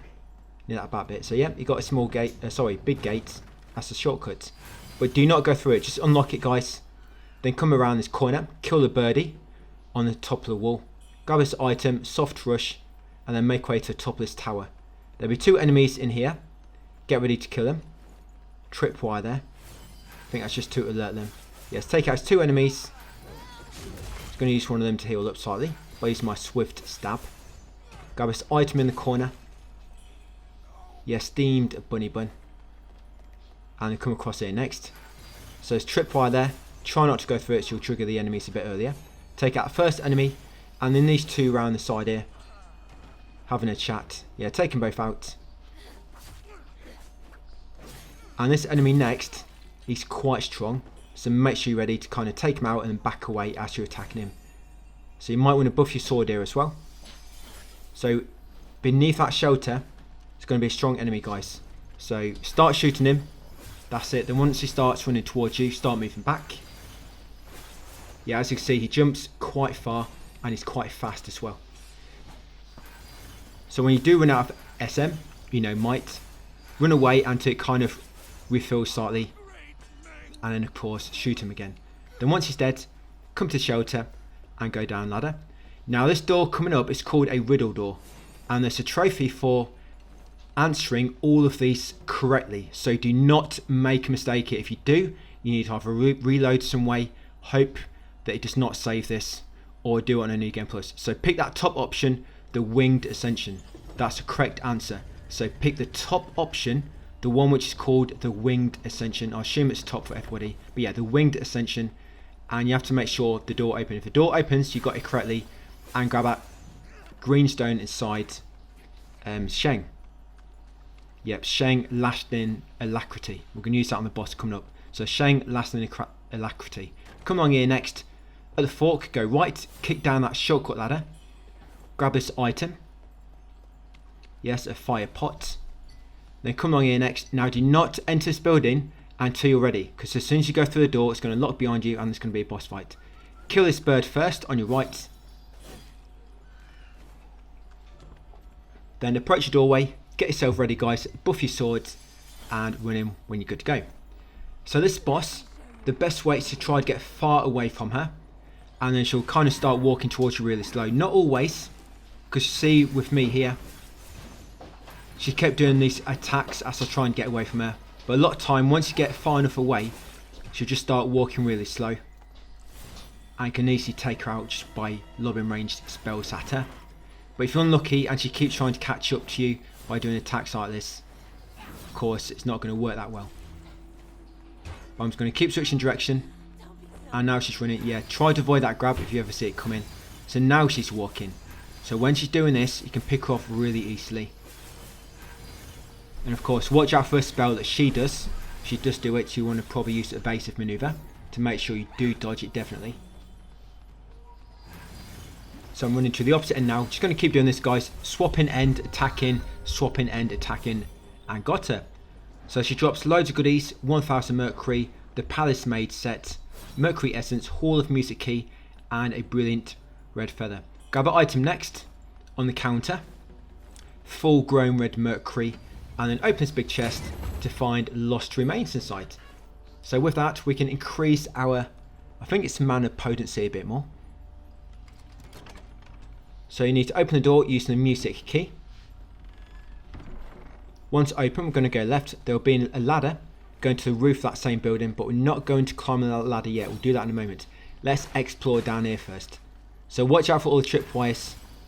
There is an enemy behind you shooting you, but normally he stops when you get to about here anyway, so we can kill him later. So yes, take out 3 enemies here, about halfway down this path, just past that door. Then there'll be an item around the back of this, kind of like wood. Grab an item, a fire pot. Was it a fire pot? And then take out these 2 enemies up here. You got a spear enemy and the enemy with a torch. Right, no more enemies down this path, so you can run now. So grab this item up here on the table. And then come to dead end over here and get a faint red feather. So that was a full grown red mercury I just collected. Right, we're going to retrace our steps to the side of that building. Climb the ladder this time. Kill the enemy on the left. And then continue on following the path from the roof of the building, and it will lead you to another shrine. The Palace Hill.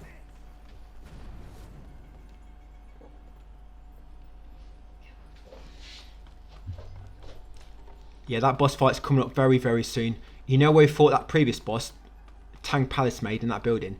The other boss is literally down in the pool, just in front of the doorway, but you have to drain the pool first. So yes, take out that enemy on the left, carry on along here guys, and you'll reach the shrine.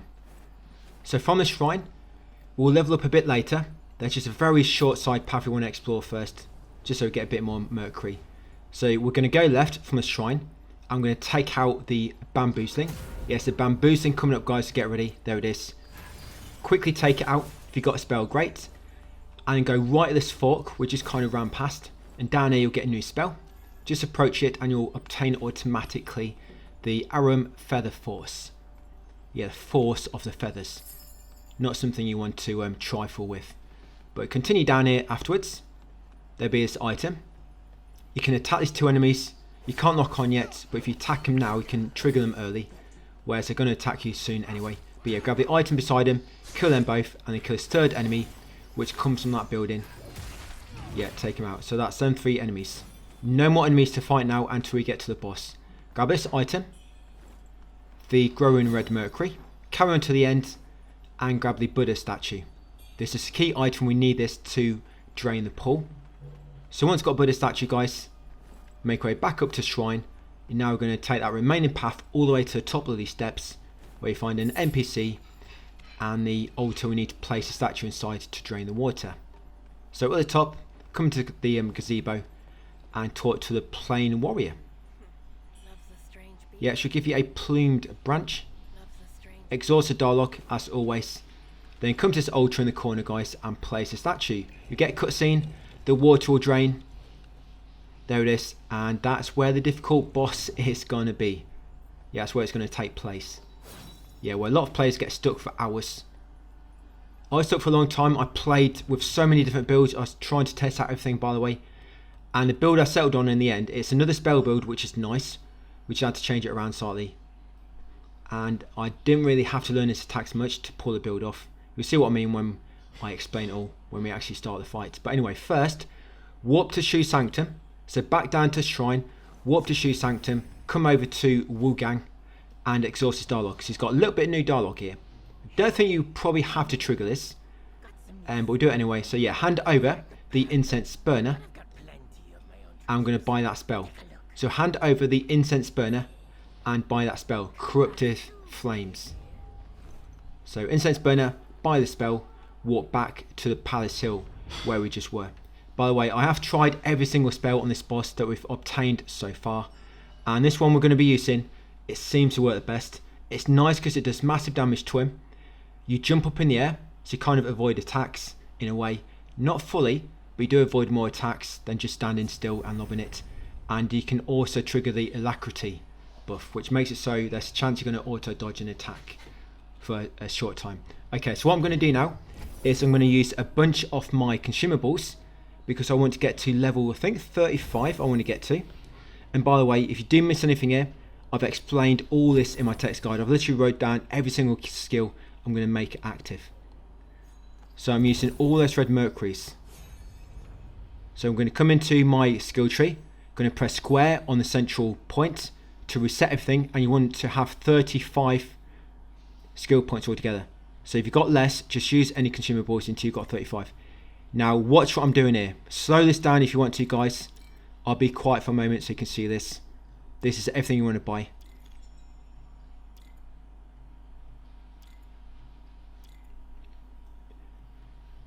Yeah, and of course keep an eye on when I'm actually buying some 2 or 3 times. So mana capacity was 2 or 3. I think mana potency is 3 of 3.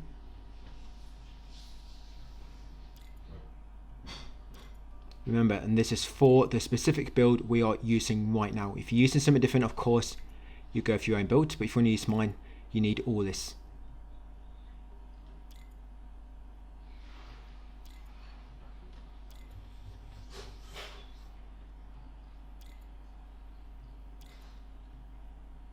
So feathering, temperance, the bone needle, and we'll sort that in a moment. So just press back. Don't go to temper menu yet. Like I said, we'll do it in a moment.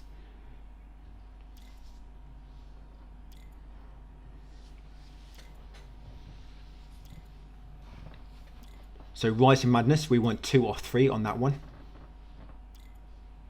Now you want this impact because that increases feathering damage. And the spell we're using, by the way, it works on feathering. That's why we're going from magic to feather damage. They're basically like 2 forms of magic, but one's called magic, one's called feathering. I don't know why I've done it that way, but just how it is, I guess. Right, there we go. If you've got 36, you can get another feathering there. Now for the temper, come into temper next. So you want the bone needle for feathering, and of course you want the strength shadow needle and the agility shadow needle. Come into benediction next, and these are the ones you want. So you want oath wants to be way, vitality, power. Memory wants to be sheng, lasting alacrity, and wisdom wants to be way, as skyborn magic. And then last thing to do is our equipment. So you can use a different armor set if you want to. I'm just going to go with the Ming set for now because it gives reasonably good defense. So Ming set, pendants, we want bird, the twin infant, and the feigned felling. Not quite sure the feigned felling actually affects this boss, but I'm lobbing it on. So bird pendant, twin infant, and the fiend felling pendant as well. Don't need lifesteal, you're not going to be killing enemies, it's just a boss fight. Okay, now for spells, you want the Echo of Lu Binjiang. Is that how you pronounce it? Echo of Lu Binjiang. Yeah, that's the echo you want to spell. And for items, you want the Mana Vase and Temperance. That's it. Once you're ready to go, guys, enter the dream. So that you're going to restock just to unlocking all those new skills.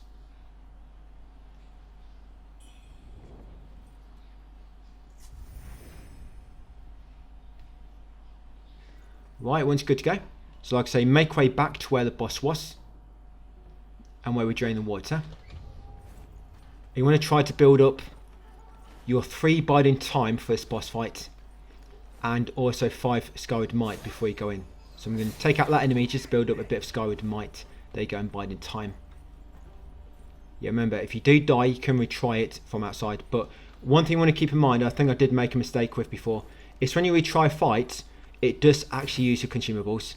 It restocks, of course, things which can restock just by resting, you know, like flasks and your temperance, but any other consumables, they will get used and they come back from your, basically your item box. So keep that in mind. Any consumables, they will get used up. It's only your flasks and that which kind of restock as they do normally. So before you jump down, use your temperance, and this is the spell. So use your temperance, guys. Of course, remember with vitality, power as well, that stone, you'll do more damage when you're at max health. And the way we're going to do this is make sure we keep far enough away. As you can see, he covers a lot of ground very quick. So the plan is to use evasive maneuver. That's the L1 attack with this weapon. To dodge his attacks when he gets close. And use his spell when you get chance. Just be careful because this spell uses 2 might. And you always want to make sure you've got enough might to dodge if you have to. So if you've only got 2 might, do not use it. Wait until you've got 3 or more. I mean 5 would be best. So this is all you're going to do. When you're close, dodge, run away, do a spell. Only do it once at a time. Remember, it uses 2 might, so you don't want to spam it too much because you'll run out of might, then you can't dodge. Remember, evasive maneuver gives you a free dodge, and it lasts for a few seconds. But good thing about that is if you trigger it, it actually gives you might back, because of course it was a perfect dodge. Now when he enters his second phase, here we go, this is when he gets mad, because he starts doing a lot more long range attacks, as you can see, like in shockwave type things. And this way your evasive manoeuvre is going to come in very handy, and this spell. Because you're jumping in the air to do the spell, you avoid a lot of the attacks. And if your health does go down slightly, it's up to you if you want to try to heal up. You know, if you want to take that risk just for a little bit more damage. And remember, if your temperance runs off, you want to use it again. Use your temper. You'll know if it's worn off because your sword will stop glowing. You see mine's going blue at the moment. When my temperance worn off, it will stop glowing. So of course I know I need to use it again. So that's all I'm doing. Keep on a distance. Got evasive manoeuvre ready to dodge if I need to. Remember, because if you use that, you're guaranteed to dodge as long as it's still active. You might have to learn his attacks a little bit, just so you know when a ranged attack is coming. And he won't just lob the shockwaves, he also lobs throwing knives at you. But yep, that's him guys, Commander Honglin. I found that the best way. Like I say, I tried so many different things. I know there was a deflect build that apparently works quite well. But with a deflect, of course, you need to learn the moves really well, because you need to know the timing to deflect it. But with that, because it's auto dodge, you don't have to learn the timing so much. You've got like a 2-second window to auto dodge, so it's much more lenient and gives you much more freedom. You know, if you do make a mistake, you got like 2-second window to auto dodge still. But once you beat him, you get all those goodies, and you spawn back here in the temple. You're going to come down and talk to this NPC first. He'll give you a growing red mercury, exhaust his dialogue. He's reading the same thing he was before. He's read that so many times by now. And then once chatted to him all the way down to the bottom, guys, and talk to this guy next. Yeah, again, exhaust his dialogue. Yeah, just choose 3 dots to begin with. And then tell him about the Tang Empress Palace. He'll give you them 2 items, cured jerky. And the other one. Once you've exhausted his dialogue, talk to this woman next. Again, keep talking until she starts repeating herself. And then once you're done, we're going to come outside. He don't really have much to say. He's like a quiet warrior. So we're now going to go back to the previous build. That build is good for bosses, but it's not really good for exploring because it uses 2 might. And it's just not really good. Of course, it does loads of damage. So we're going back to our magic build. So slow this down if you want to, but it's all in my text guide. So just back to magic. So that, on that east tree, it's the same. So we're just going the north side now, because that's the magic side. Of course, lower side is feathering. So you still want your mana potency. There's a few skills we want now, and a few skills we unlocked before, which you'd no longer want, because of course they're related to feathering.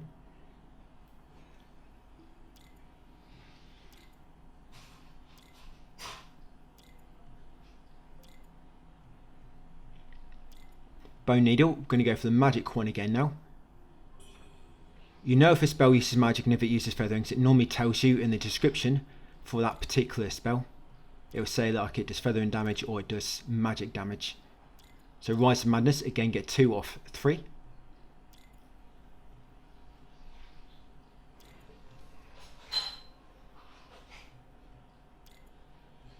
So once here, make way up to the magic. There you go, nice, I got out of the +5. And then go back to temper menu. Because we need to slot all this again because we unequipped everything. We need to lob it all back in. So again, magic needle and the strength and the agility shadow needles. You can basically keep your stones, keep the same stones. Because that middle one, there's not really any better ones at the moment. So keep them. And then back to our exploration build. So you want Lifesteal Pendant, the Bird Pendant and the Fiend Felon Pendant. Go back to our Vorpal Blade spell. Guys, I'm just going to enter the dream, guys, to of course save all that. And that'll be it for part 7. So hopefully you didn't have too much trouble with that boss. Let me know how you got on, especially if you played the game before or if you think I did it differently to how you did it when you platinum game. Yeah, I'll be interested to find out, guys, because I know a lot of people get stuck on that boss. But yeah, part 7 done. Thanks for watching and I'll see you in part 8 tomorrow.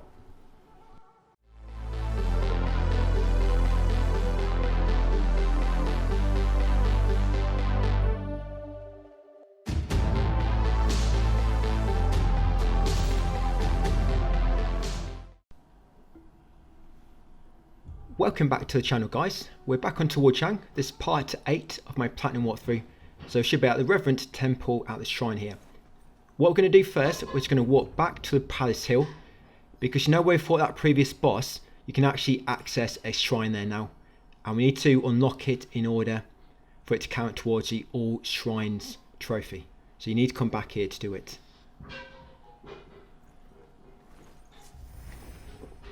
Yeah, they love the shrine here. I think it's just in case you fall down and you don't have any feathers.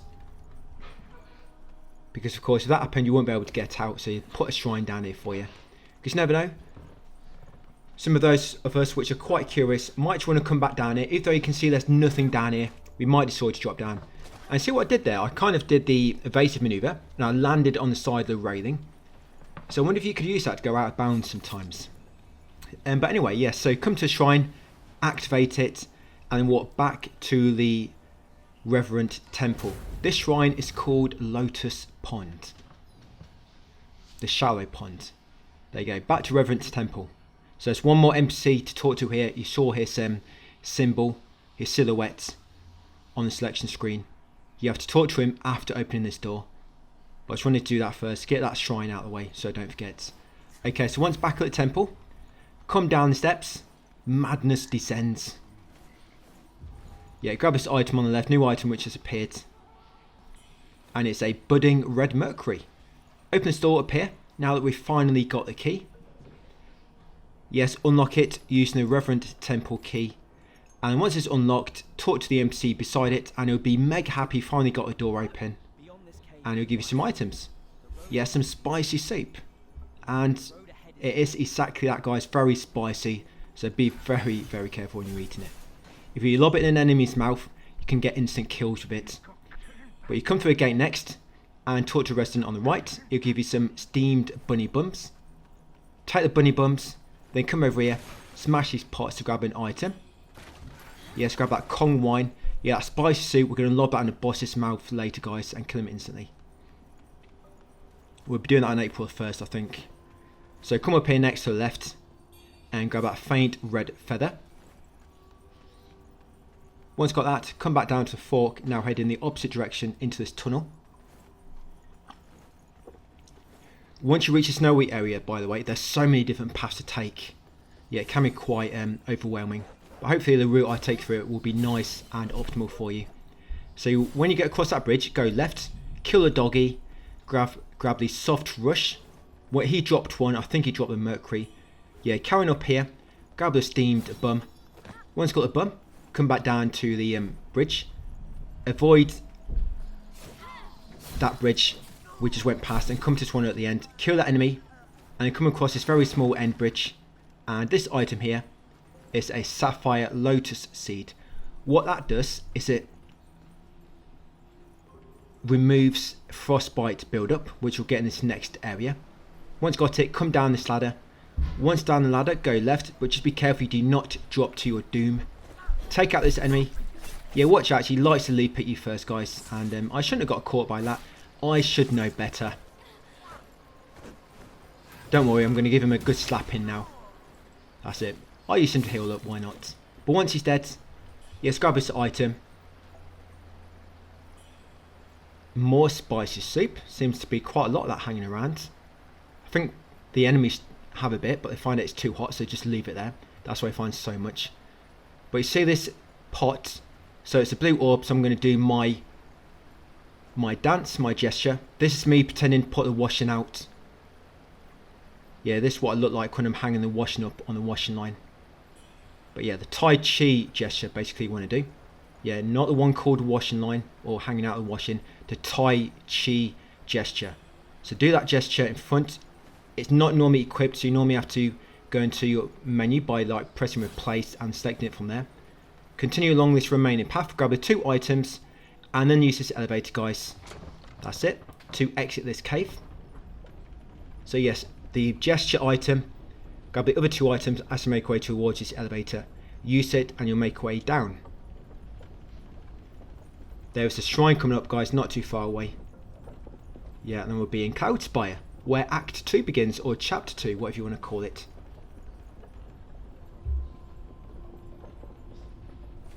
We're still using the spell build. It still works really well, by the way. So once down the bottom, grab this item here, Crimson Lantern Fruit. Take out these 2 enemies. Yeah, chilling out around the campfire. Yeah, take them out just when they least expect it. Yeah, you should never drop your guard. Ever. Because this is what happens. They think they're on the break, and I'm just going to take them out from behind. Yeah, penetrate them. They're going to carry on down here next. Going to grab this item. I think that's a Kong. Is it a Kong wine? Yes, it is. And down here is a strong enemy. So take him out from a distance. And hopefully you should be able to get him before he gets too close. Of course, if he does get a bit too close, you know, start running back and then attack him again. That's it, got him. So he'll drop a brilliant red feather and some essence as well. Going to come down here next. Going to call down this elevator. While I'm waiting, going to grab this mercury to the right. So call down the elevator first. Grab this red mercury chute and then come down here and wait. Now, if you want to find out what happens if you stand underneath the elevator when it comes down, let me know. I've been thinking what happens if you're standing underneath it, but I was a bit too scared to try. But yeah, if you want to find out, guys, please let me know what happens. I mean, I can't imagine it breaking on your head. I'm sure what's going to break is yourself. You probably die. I don't know. Or maybe just randomly pop up onto it. But I'm sure it's going to kill you. That's why I never tried it. It's a long journey coming back down here from that recent save point. So you're going to ride this elevator upwards. We've got another riddle door coming up, by the way. So again, with these riddle doors, make sure you pick the correct answer. If you pick the wrong answer, then you're going to mess up a trophy. And you're going to have to wait until New Game Plus, or hopefully you can reload and it's not safe. But what I found in this game, as soon as you complete an action, the game saves instantly. Even if you close the app. So yeah, you've got to be really careful. You've got the means to back up your save. You might even just want to back up every now and then. Maybe at the start of every video, back up, just in case you do make a mistake. But once at the top, go left first. Grab this item near the edge. It's that emerald lotus seed. Then come to the riddle door. This is riddle door number 2. I think there's 3 altogether. So the answer for this one, yeah, do not press X too many times. It's the bottom answer. Challenge the threads of fate. So the correct answer is the bottom one. Challenge the threads of fate. You know if it's the correct answer because the door will open for you. Open sesame, just like that. Then you want to come inside. In here, you find the bridal set. So when you're about to get married, you can put on this outfit on, guys. That's it, depending on, I guess, which way you swing. Yes, grab a bridal set and then grab a Kong wine to drink at your wedding, I guess. That's it. Once you got those items, come back on here, go across a stone bridge, talk to this NPC sat on the bridge. Yes, the female servant. Exhaust the dialogue. Now this is a perfectly crafted stone bridge. I've no idea how they crafted that in this valley. But once you go across it near the shrine, talk to this NPC next. This is the NPC who was back in the shoe sanctum on the upper floor. Yeah, so have a chat with her, guys. Exhaust the dialogue. And when she asks, give her a steamed bum. That's it. Steam her bum when she asks you. Exhaust the dialogue.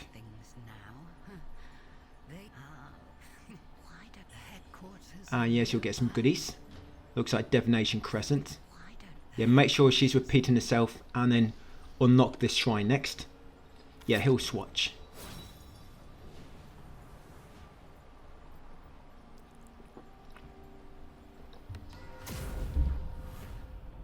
Okay, so as always, use a maddening incense. Looks like I remembered for once. Now, come up the steps of the fork, keep going left all the way to the top. You'll come to a dead end with a growing red mercury. Grab that. Then come back to the fork, take the remaining path.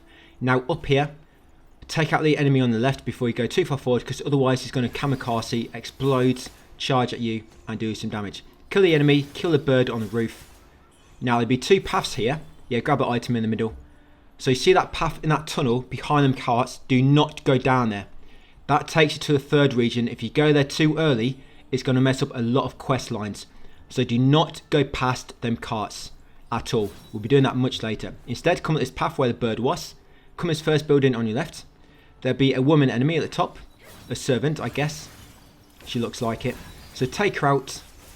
She might come rushing down the stairs like that, so be careful. Then grab his 2 items on the bottom floor.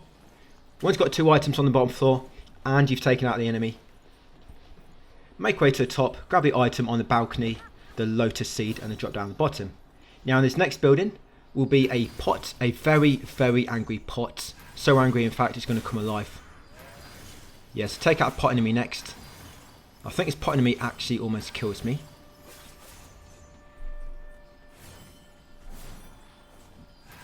Yeah, don't mess about with these guys. It must have been another time when it almost killed me. Probably should have been quiet and not mentioned that actually. Yeah, forget you heard that, guys. That enemy has never killed me. So once you kill the pot enemy, got the loot, grab the item inside the building. Carrying along the fork, take the brief path on your right, kill the doggy, grab the steamed bum.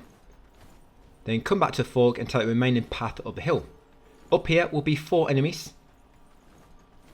They're all kind of sleeping, so once you trigger one, they'll all kind of get angry and wake up. Because these guys like to fight in numbers. They're kind of weak by themselves, so they try to fight together. I don't really blame them if I'm honest. Yeah, look how weak they are. They almost died just from one of those vorpal blades. I don't know why that vorpal blade lobs it twice.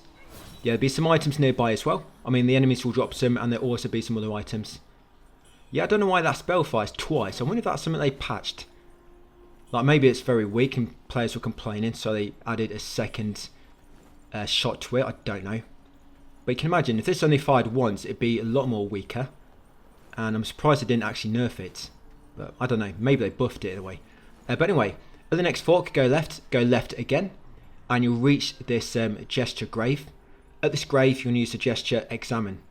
So yes, examine, that's it. Pick out a little tiny ant on the floor and inspect it. Yeah, see if it's got a steamed bum. So yes, use examine gesture in front of this grave with a blue orb.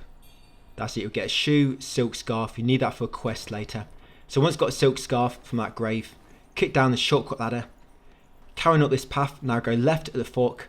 Now this enemy, we want to kill it, but it's quite strong. And if you get hit by its projectiles, they build up blight. Yeah, the blight debuff. And if you get hit by too many, and the blight takes full effect, you'll die instantly, guys. So whatever you do, try to make sure you do not get hit by them flaming skulls it lobs at you. Like I say, if they build up blight, you'll die instantly. It's not like poison or corruption where your health will just start decreasing. These will kill you instantly. Okay, did I say that enough times? I think I did. So I'm actually using evasive maneuver to avoid it, just so I make sure I definitely avoid him. But there's more than one, so you've got to make sure you keep dodging. But once you kill that enemy, you get the coral bracelet. We're going to use that for a quest a bit later. So you kill it, get the coral bracelet, grab a steamed bum in the middle. Then come this building on the left. There'll be an enemy around the corner. That's it. He thought I didn't know about him, but I knew he was there. So take out this enemy, grab the item. That's it, and that's all the items down this kind of like an end path. Now head back up here where that fork was earlier, back in the village. Go left, and up here is going to be an NPC. But while he's standing up, I'm going to grab the item behind him in the stone pot. Yep, lantern fruit, and then talk to this NPC, exhaust his dialogue. I'm rested. What's wrong? Yeah, make sure he's repeating himself, of course. Come to the steps. Now, when you get to the steps leading up to the stone building, go right, and there'll be an item at the end here.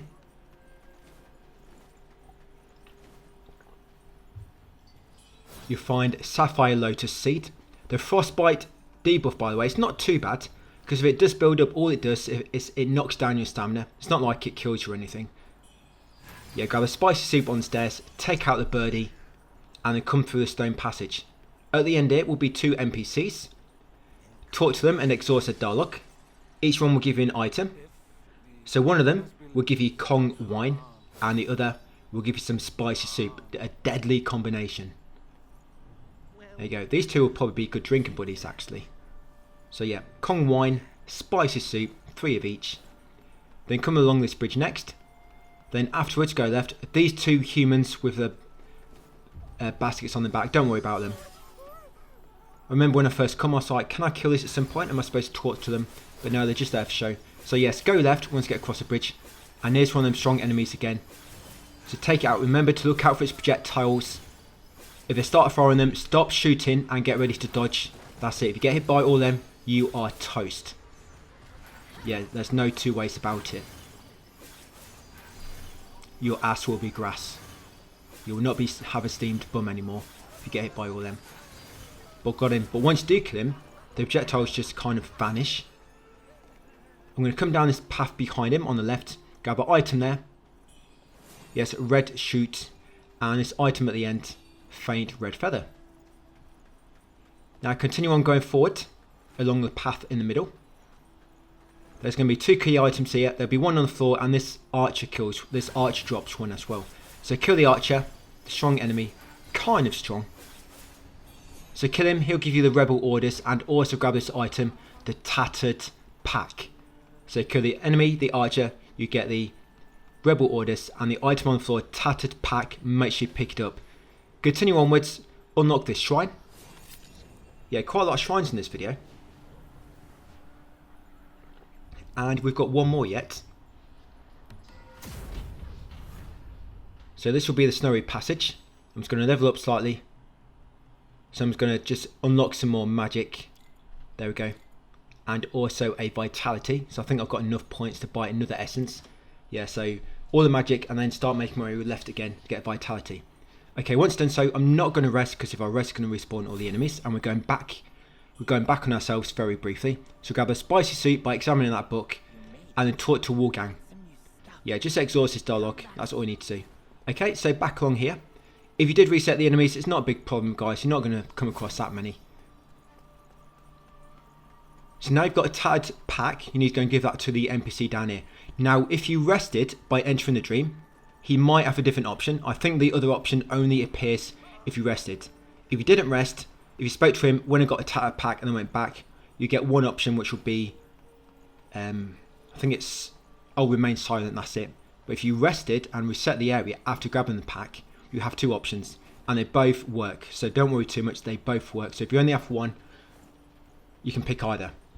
Yes, and if you have 2. So yes, hand over the tattered pack, talk to the NPC again, hand it over, and then choose to remain silent. But like I say, if you've got the other choice, you have 2. You normally have like remain silent or expose.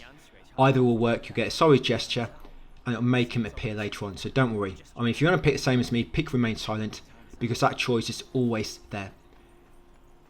But once he's repeating himself and you got the sorry gesture from him, come back down here, go left. You want to make your way down to the shortcut ladder.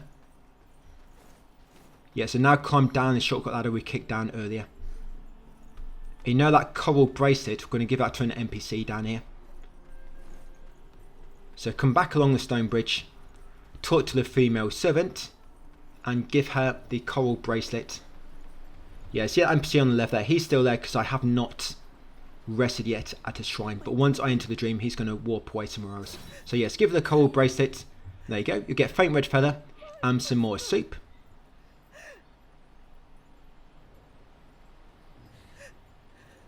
Right, we're kind of all done here now. So go back to shrine and now going to warp to that one we just unlocked, the snowy passage. So teleport and the snowy passage. So up here, there's loads of different routes you can take. If you go left first, you'll go come in an area and these enemies will keep spawning until you take out these towers. But if you take the side route, you can take out a boss, like a side boss, which destroys the towers for you automatically. So it means you don't have to mess about with the respawning enemies. So you're going to try to do the side path first. Okay, so what you want to try and do, any equipment which increases your frostbite resistance, equip it and equip it now. Or in a moment anyway. So yes, any armor which increases your resistance against frostbite, equip it now. But remember, like I say, it's not a massive debuff you need to be worried about, because all it does, if it builds up slightly, or fully, sorry. Yeah, if it builds up slightly, that's no effect. If it builds up fully, it just knocks down your stamina for a moment. I think your maximum stamina briefly. Okay, so up here, go right, and then right again. And I just need to use that maddening incense, almost forgot. So of course, when I teleport it, it refreshes the area as well as my buffs. So yes, come down here on the left, on the right, grab this item at the end here. Yes, a crimson lantern fruit. Come back to the fork, kill the bird in the middle. Yes, there it is. Get the birdie. and you want to take the path going down the hill on the right. Yes, take this path down here. Now there's going to be a lot of traps now lying about. They're like little trip mines. You'll see like a little like black mine on the floor. And you might not notice them at first. So kill this enemy. You see that there near the bridge? That's a mine. Stay away from them because they will explode. Yeah, see that mine? There it is. I'm just pointing my camera at it now. So you might think it's an enemy lobbing things at you. It's not. There's lots of things about. So take out the enemy, grab the item near it, come along this bridge, take out the bird. And I actually died here, so it's a brief edit. Yeah, I actually ran off a bridge by mistake. So I had to come back. Yeah, but once you go across the bridge, take out the enemy on the left. Come over to the sledge. You need to use a gesture. You need to use worship. So yes, worship this ledge. That's it. If anybody sees what you're doing, they're going to be probably thinking you're a bit strange. But just do it. Yeah, because when you worship that stone ledge, yeah, I guess it could be worse things to worship. Yeah, you get soul grass, and you kill that enemy to the right, and come in this tunnel. In the tunnel, take out this enemy you come across. Now you see that red rock, here's mining. Do not stand near those for too long, because they inflict blight. And remember, if blight builds up to the fullest, you'll die instantly. Yeah, grab the item beside that crystal. Continue down here, grab that item next. And then there'll be a strong tree enemy down here. So with these enemies, just keep spamming them with your spell, guys. And you should get them eventually. If he does this ranged attack, where its roots start coming up from the floor, get ready to dodge out of the way. Yeah, here it comes. There you go. And continue attacking him. Yeah, they're quite slow.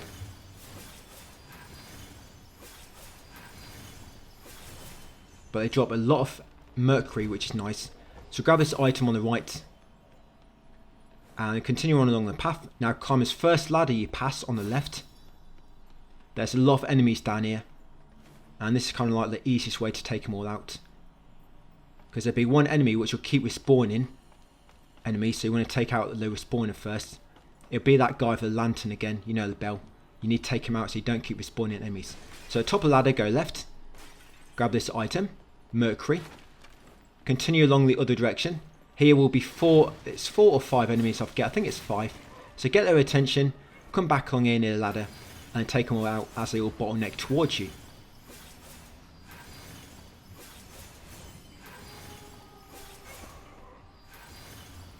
Yes, like so. Then grab all the items around this area. I think that's normally 2, but the enemies might have dropped a few. And there'll be a bird on this roof as well. Let's take out the birdie. Right, continue to the end and kick down the shortcut ladder, but do not climb down it. Yeah, kick down the shortcut ladder, but do not go down it. This one here. Now from here, you can take out these 2 enemies below. So take out a lantern enemy first, that dude, because he's going to respawn other enemies. And take out a strong enemy in the middle. There he is.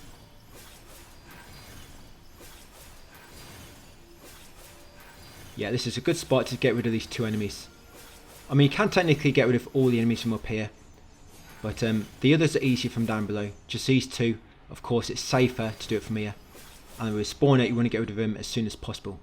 So yes, once they're both dead, you kick down the ladder, make your way to the first ladder. Just because it's better to approach the enemies from this side, because otherwise you're going to be climbing down the ladder with enemies on both sides of you. But if you come down from this direction, they'll just be in front. So of course it's much better to control the encounter, I guess. Okay, so once down the ladder, now make your way onwards. Yeah, watch out for the coffin enemies shooting poison at you. Remember to move forward and left or right when attacking them. Right, and these enemies like to kamikaze. Yeah, so be careful. Try to get rid of him as soon as possible if you can. I mean, I didn't see him if I'm honest until the last moment. So there should be about 5 enemies before you want to grab the loot. Now there's an enemy in here, a spider. You can't attack him when he's on the ceiling for some reason. You can see him but you can't lock on. So make him fall down like so and quickly kill him. And it's probably best to kill these with range attacks, by the way, because they do eventually shoot out loads of poison. And if you're trying to attack him, you might get caught in it. But yeah, grab the 2 items afterwards. Sapphire Lotus Seed, Red Mercury. Continue onwards. Got another enemy there. Grab this item. Yeah, quite a lot of items around here. So you've got one there. You've got one on the left, then there's another one on the right. We're almost near the shrine, guys, at the end. So grab this item here. fire pot. Grab this steamed bum in the middle. Yeah, that cart's in my way, so I'm just going to knife it. Right, grab this item near the elevator, guys, and use this briefly. Just turn it on, stay on it, and get ready to run off onto this wooden platform just after it starts moving. So this wooden platform here, guys, run out onto it. There you go. Follow it to the end and you'll find an item. I actually missed this the first time I went through this, but when I was doing it again, of course, to optimize a bit more, I just happened to see the item flashing from the other side. You know where that ladder is, we kick down, and that's how I found it. Right, so next you want to come back down here to the elevator, drop back down, and pull the lever to call the elevator back down, ready for later. That's it. Pull it, just pull it back down. We're not going to go back up it. We just want to pull it down, ready for later. We'll go back up that elevator in the next video. Once you've pulled it, look away from the elevator and go through a tunnel on your right. There'll be 2 enemies up here. There is some blight crystals, so do not hang around for too long. You can destroy the crystals, by the way. Yeah, so grab an item in the middle, a red mercury shoot, continue onwards. Grab this item at the end. Yes, I think that's a crimson lantern. There will be 1 enemy up here. Just be careful, this guy can be quite fast. He's got a bit more health than most of the other basic enemies. Yeah, see what I mean? Right, once he's dead, leave the tunnel, grab the item. This will be the oil. That's it, the oil lamp. We have to give that to WUCHANG later. He sells some more items, but we'll do it a bit later on. Yeah, shoot the bird on top of the tree after crossing the bridge and come to the shrine. Now that big yellow sigil, you're probably wondering what is that for. All that makes it for is if you drop down from high above, it removes all your fall damage. But it's basically like a safe landing. So when you want to fall down from above. But we'll use it later. So come to the shrine. Of course, unlock it and buy another skill. So buy endurance and then buy endurance again. Because you should have enough to unlock another essence. There you go. So 2 endurance in the west tree.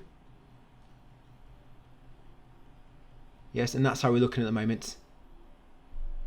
Just thought I might have enough to upgrade my sword again, but I don't. Okay, so that's us for part 8, guys. Thank you for watching, and I'll see you on part 9 tomorrow.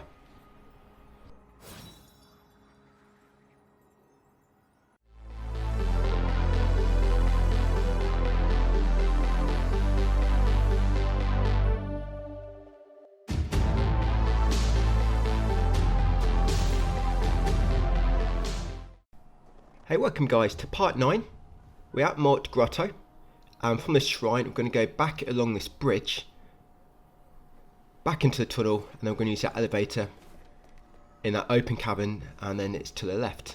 We went up it briefly to jump onto that wooden platform, so just making our way back there. Of course no enemies are here because we already killed them, assuming you haven't entered the dream. I mean, if you did, you can just run past them, you don't have to kill them. I mean, we've already killed them once. And use this elevator. So just something I want to go back to for a moment. When we first came into the snowy passage area, do you remember when we came from that shrine? There's 2 paths. One went up the hill to a gate, and we took the path going down the hill on the right. We went across the wooden bridge, and we entered this like mining area here. Well, when you cross that small wooden bridge, there's actually a small slope on your left, and when you go up it, there's a brick wall at the top, which actually has a NPC behind it, which gives you an item. I forgot to do it at the time. But if you have been thinking about it and you know of that and you're thinking I missed it, yes, I did forget about it at the time, but don't worry, we're going to come back and do it later. I think by the time I remembered, we're in the start of part 11. So after beating the main boss of this area, we're going to walk back to Snowy Passage, guys, and go and grab that Vitality Bowl. So don't worry about that. Anyway, once up here, grab them 5 pots, head over here to the end, kill these 3 enemies. One of these lobs bombs at you, or it's got a bow and arrow. One of them. Forget which one it is. But yeah, just be careful when you're attacking these. And we want to try to aggro them one at a time. It's this guy which likes to lob arrows at you. There we go. So make sure you're ready to avoid him. And this guy with the shield is normally at the back on the right. He's normally aggroed last. Guess he's a bit more observant today. But yeah, once you've got his 3 enemies, come around in a campfire. There'll be a item. Yes, steamed bunny bun. That mercury shield just got, I think the enemy just dropped that. Then come out here and knock down this bridge. Yeah, so if you went left right now, guys, down this hill, there'd be a small slope on the right, a little bit further down, just before you get to that small wooden bridge we went across earlier. And if you go up that wooden slope, there'd be a brick wall at the top, near the wooden platforms, and you can talk to the brick wall, there'd be a woman behind it, and to give you a vitality bowl. You can go and do that now if you want to, but like I say, we're going to come back and do this later. But anyway, here, so most of these enemies will be fighting each other, and I just grabbed a bunch of items at the bottom there. There's a health pill, faint red feather, and a red mercury shoot. Once you've got those, you take out any of these enemies which are remaining. There's normally 7 altogether, and any loot they drop. Then continue up the hill, and you want to keep exploring to the right. There'll be 2 enemies on this first path. The second has 1 enemy. Remember to watch out for these trip mines on the floor. You can actually use them to damage enemies as well. Enemies can't set them off, but if you trigger it, then quickly dodge out of the way. The blast will damage enemies. So you got 2 enemies on this first path, 1 on the second. But you want to keep going right, and on this second path, you can go up a hill on your left slightly, just near this trip mine. Come up here, we want to go right, but you're going to kill this enemy on the left first. There we go, then go right. There's going to be a strong enemy here, so make sure you're ready. But after this guy, we are going to be entering the Dream Out Shrine, so don't worry about using all your, consumables, your flask or your temper. We'll be restocking very, very soon. He does like to shoot you with his bow and arrow. I think that's what he's using. I can never tell if it's a bow and arrow or a weapon. There's a guy later, he's got like an burst fire weapon.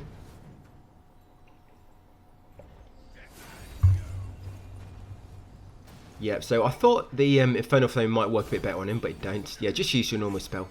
There you go, he'll drop a brilliant red feather, a mercury essence, and a bunch of mercury. So come on this platform, grab the item, fire pot. Don't worry, it's not going to kill you. You know that orange sigil from later, from earlier. So that's what happens if you land on it, guys. It breaks your fall. So once back at the shrine where we started the video, come and unlock endurance and magic in the west tree, all the way here to the far left. So by endurance and magic, right, I'm going to enter the dream to rest up. I don't mind entering the dream now because we're not going to any previous area, so it doesn't matter if enemies respawn because we're not going back there. Okay, so once you've rested, use a maddening incense to, of course, stop your madness from decreasing and to increase it slightly as if it has been low. Your madness always wants to be high. Now in this cave, watch out for these crystals. If you stand too close to them, they do inflict blight build-up. Now remember, if that gets too high, you're going to die instantly. So get our first enemy, get these 2 next. That's it. Them enemies with the red brains, be quick to kill them because they normally run up to you and explode. Yeah, grab the item on the right on the platform. Now this tree is an enemy. What I like to do is use my evasive maneuver to make me invincible for like 2 seconds and then run into it. And of course, I dodge automatically. So that's a really good way, guys, to avoid these trees or to trigger them. They'll be hiding in the middle. You normally have to attack them once or go close to trigger them. Like I say, if you use evasive maneuver when you're really close, it'll trigger invincibility for 2 seconds so that when they do come out, you can automatically dodge and then get away. Once he's dead, grab these items. There's one on the left here. Yeah, so emerald lotus seeds. You've got an enemy there. This item in the middle is another brilliant red feather. You've got an item here beyond these coffins. Grab that purple camellia and kill these 2 enemies next and get that item as well. This one over here.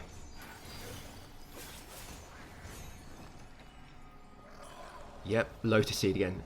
And another thing about them trees, when you're doing a range build, all you really need to worry about, guys, is their range attack. You know where all the roots come up from the floor.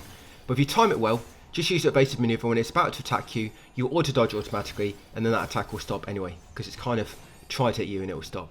So that's a good way of getting rid of those trees. But yes, anyway, in this next small open cabin, get rid of these 3 enemies, grab the item I just collected, and there'll be another item behind this carriage. Just break it. That's it. I think that's fire pot. Carry on down here. Remember to watch out for that blight build up when near those blight crystals. Grab an item there. Lotus seed. Take out that enemy. There's another item here. And that's all we need inside the cave. Yes, a budding red mercury. Make your way out and there's going to be another one of those big tree enemies. Again, get close, do evasive maneuver. You're going to trigger him. You're going to automatically dodge. Like this. Nice. That's it, it's just started on your range attack. And if you use a fire spell in, by the way, as you can see, it stuns him for a long time. So fire spells work really good on this enemy. So what you might want to do, use Infernal Flame to stun him, then spam your Vorpal Blade, then go back to Infernal Flame to keep him stun locked. Yeah, these guys do not like getting burnt at all. After all, they are made of wood. So I was quite lucky, he just dropped that random loot for me. But yeah, once killed him, open a small chest and grab that stone inside that Benediction. Way Combo Ignition, I think it's called. Get that birdie, watch out for these mines, and over here is a item. Yes, health pill, and then use this elevator to get to the top. Now at the top of this elevator, a bamboo shoot is going to spawn almost straight away. But a good thing, if you approach it from this direction, it runs into a trip mine. It's actually quite funny actually. It tries running away from you, triggers a mine, and it just kills it instantly. It's funny actually that it can trigger a mine, because enemies can't normally, but the bamboo guy can.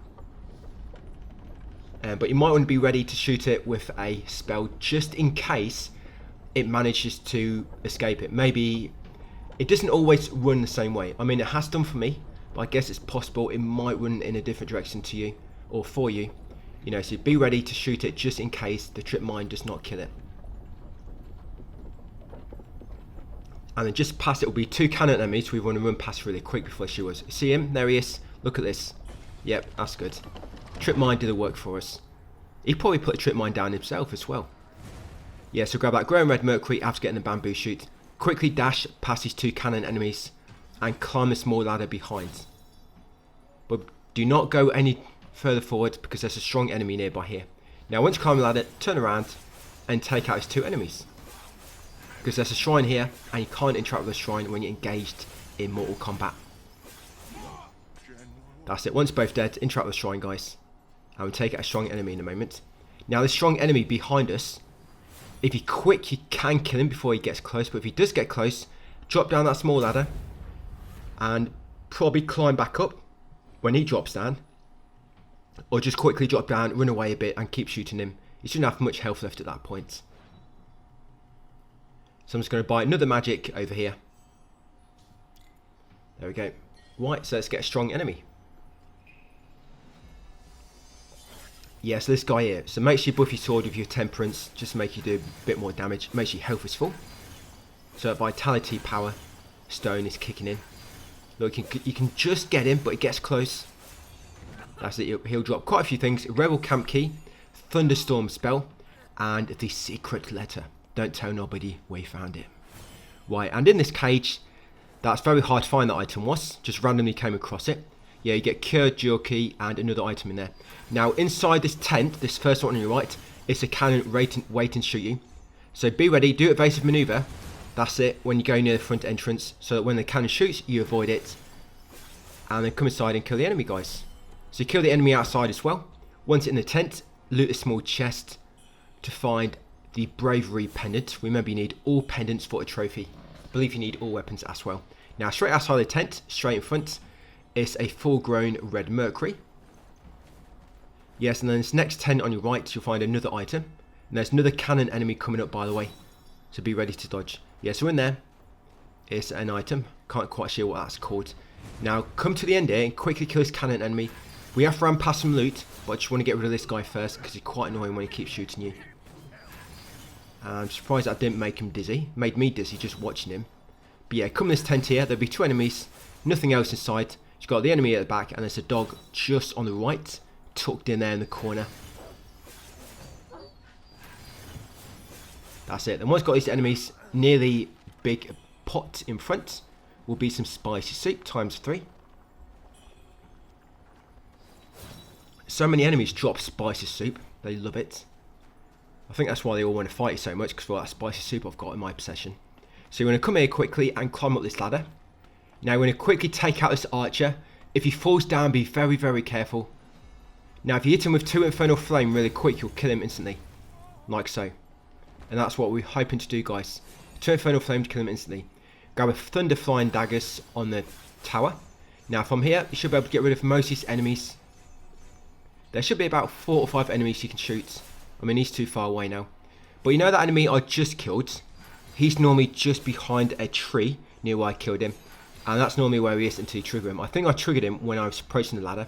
But if you don't trigger him, yes, where I killed him, there's a tree. If you move to where I'm standing now, you can just kind of lock onto him.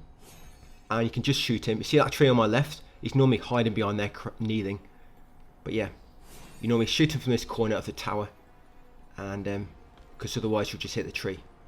But once killed all you can from the tower, from safety, slide up back down, get rid of the other enemies. Because they'll probably now approach you. Grab that brilliant red feather. Quite hard to miss that one. Yeah, grab that brilliant red feather on the side there. So easy to miss items in this area. Because they're kind of like the same colour as the ground. Yeah, grab that lantern fruit near that ladder. Do not go down the ladder. It just takes you to mine, which we'll explore later. Grab that fixed origin pill. Now come this first tent opposite that tower. And looks like I've triggered this enemy as well. Okay, so in this first tent, there'll be an enemy sitting down. Yeah, kill him, guys, before he wakes up. That's it. Grab this item at the back. Again, I can't quite read what that is. But you know it's an item. Yeah, you got an item around here on the right as well. Budding red mercury. I can read that one. Well, I can't read it. I just know what the text looks like when it's blurry. So over here is a dog. And to the left of the doggy is lantern fruit. Come up here next. Grab this item. A feather pill. Now there will be an enemy waiting in this tent. You know there's NPCs which can't damage. I think you used to be able to attack them when the game first released, but I think they patched it so you can't. So come this tent, kill the enemy inside, grab a steamed bum, then grab his food near the cooking pot, spicy soup of course. Was never going to be anything different. And you continue around here where we kill those early enemies. Yes, if you approach this from the other direction, that archer's a bit of a pain, you know that one we killed first. You can't access him due to the ladder. Yeah, grab that growing red mercury in the middle. And normally when you start shooting, they move too far back on the platform, then your spells no longer reach. So in here, grab the item in this tent. There's another archer, by the way, around this corner. Yeah, health pill. Take out this enemy with the battered shield. Surely could have found a better shield than that. Yeah, so watch out for the archer on the roof there. I'm going to try and stand near to the tower. That's it. So when he tries to lob an arrow at me, it's going to miss. But yeah, kill the enemy at the bottom and then climb the ladder next. So again, if you can hit him with 2 Infernal Flame really quick, it should kill him instantly. The reason I don't like to attack him with my sword too much, because if you knock him down, it can be tricky to get back down without getting damaged. Because for some reason, the arrows find you really easily, even if there's like, you put like a wall between you, they can attack you through the wall, so you've got to be really careful. And he's quite lucky there. He avoided my second one, and it just ended up me clashing swords with him. It's basically, he was going to die first at that point. But yeah, once you killed him, grab the fire pot and then climb back down the ladder. We've almost explored this area. We have got a boss fight coming up, by the way, but it's quite an easy one, so you can summon help for it. Yeah, grab that spicy soup. Sorry, voice went a bit funny there. Yeah, spicy soup there. Grab an item between those 2 NPCs, the soft rush, and then take out this dude on the right. And we've almost gone full circle, and I'm going to end up back at the shrine. So once he's dead, come up this hill, which runs alongside that path which leads back to the elevator. That path where we just kill that enemy, do not go down there. We're going to be exploring that route later on. Because if we go down there, the path is going to open up into like 25 different paths and it's quite confusing. But yeah, we're going to come at it from a different angle. Anyway, so up here is another tree enemy. So remember, Infernal Flame. And I don't know why this keeps happening to my game. It kind of just lags, but it pauses for like a moment. It's really weird when that happens. Yeah, so once you kill the tree, grab the 2 enemies behind him, full grown red mercury, the flying daggers, and a climb ladder to get a small chest at the end. Yeah, it keeps doing that in this area, this snowy area. Just randomly like stop for like 1 or 2 seconds. Sometimes I think my game's going to crash. I mean, I hope it doesn't. But I'm sure it's going to happen at some point. Yeah, so in that small chest you'll find a benediction. What's that? Rejuvenation might or something. But yes, from here we're now going to use a feather pill to walk back to shrine. Or if you want to save it, climb back down and head back to shrine on foot. So of course now we've warped, all the enemies have respawned, but we don't need to explore that anymore. We've done all that area. So now we can actually upgrade our weapon a bit more, because we've got another brilliant red feather, and I think now we've got 4. So come into the Impetus repository. And we're going to buy another magic in the east tree now. And also upgrade your swift blade again. So see, I just upgraded my swift blade. So it's now my swift blade. I've got a 3 off 3 and I've got a 2 off 3 as well. And I just unlocked another magic. Okay, so let's go and do this boss. I'm going to use madness, of course. Whenever you rest or warp, it resets the area. So you want to make sure you always use madness. So come down the small ladder, go left. I'm going to make our way to the next boss fight. Down here on the left, it's an item. Going to take out that birdie first. Yeah, get the bird, grab the item, health pill, and talk to this NPC. He's going to talk about helping you in the fight. So of course, it's a bit of a hint that we can summon him. Yeah, we can summon Lord Raiden. So we're going to equip the bone whistle. I don't know why this bone whistle was infinite, because you can actually buy it from that NPC, can't you? And back in Shoe Sanctum. Maybe it wasn't infinite to begin with. But yes. Or maybe if you don't do the quest, you can't get it, and that's just so you can get it another way. But yeah, make sure you hotkey the or shortcut key the bone whistle, 10-piece sword, and then push the gate open. As soon as you get control in the boss fight, use your bone whistle to summon your buddy. Now get away, because if your buddy gets caught in that near the door, he can get killed really quick by the boss. So you want to try. The boss will always attack you to begin with. That's why I ran out, so he's kind of not near the door. Gives my friend time to get away from the door as well. And now you're just going to wait until the boss starts attacking your buddy. And then you can start shooting him from the back with your spell, guys. Nice and easy. Whenever he comes to you, of course, dodge. Then wait for him to go back for your friend. And then start shooting him again. If your friend gets killed, the fight can get a bit messy. But while your friend's alive, yeah, it's quite an easy fight, guys, like I say. Just focus on him when he's hitting your friend. And dodge when he's attacking you. And you need to get away from that door when the fight starts. Like I say, the boss will jump at you. And if you're near that door, your buddy normally gets caught by the door and he dies a lot quicker. Because he kind of gets stun locked in the corner and he's got nowhere to evade. Right, about got him. He's going to go first. The boss or my buddy? And there we go. General of the North. You can actually get an armor piece if you kill the main boss this area before this dude. You get like an armor piece by fighting this enemy later. But it messes up a few other things. Not needed for platinum. But a lot of the quests are like that in this game. If you do one, it kind of voids the other one. So it's hard to do 100% in a very, very first playthrough. But of course, I'm just trying to do this MCs which you can. And doing this boss first anyway, it lights all the towers for you. And it makes the other area a bit easier to explore. But yeah, once you kill him, you get loads of goodies. In particular, I have to write it down somewhere. Yeah, so you get, of course, 15,000. And come and talk to this NPC again outside, guys. He'll give you Kong wine. So yes, come and talk to him again. Exhaust his dialogue. And he'll give you Kong wine. Then we'll come to this cave next. Yeah, sorry, that boss, he gives you Flame Bringer Sword, I think it is. White Jade Dumpling. 7 Treasure Rosary. And you get another Echo, of course. Another spell. And that trophy. So in here, we're going to take out this giant tree enemy. Remember, they're weak to fire. So try to hit him with fire to begin with to stun lock him. And then just attack him with his spell. Then go back to fire, of course, when he recovers, guys. Yeah, because it inflicts burning straight away. And that's what kind of like staggers him. So as soon as it wears off, lob another one. That's it, nice and easy. And then grab these items in the middle. So you've got fire pots. I wonder what fire pots like on him. I bet they work quite well, so you've got such a massive body. Never tried them myself though. Yeah, fire pots, you've got budding red mercury. Got another item here. Yes, purple camellia. And then we're going to go through this tunnel on the right first. I mean, both these tunnels are dead ends. But the other tunnel, the remaining one, has some good loot at the end. So I just want to get this one done first. And this one's shorter anyway, this branch. So take out his 5 enemies. Of course, watch out for the blight crystals, guys. You do not get blight building up too much. Because it'll kill you immediately. And you've got this lantern guy at the back, but he doesn't really pose any trouble. All he does, if you come in the other direction, he'll just trigger these enemies a bit sooner. And there's only one one item here anyway. Unless some of the enemies drop something for you. For example, that item on my left, an enemy dropped that. So yeah, the only fixed item here is this one. And this body. Yeah, Lotus Seed. At the end there, it's a ladder, by the way. It will lead you back up to Rebel Camp, which I mentioned earlier. But we've done all that. So once you've got that item, kill those enemies, come back down to Junction, and now take the remaining path on the right. You've got 3 items over here. One of these is a pendant, which we need. So you've got Growing Red Mercury, you've got Health Pill, and you've also got the Child Pendant. So make sure you grab that Child Pendant. Then carry on, kill all these 3 enemies before they jump on you guys and explode. 3 enemies here, and then there's 3 more up ahead. And this door at the end is locked, you have to open it from the other side. But it's a feather pill right beside it. So we're going to grab that feather pill and then walk back to the shrine. And that basically be us done for this video.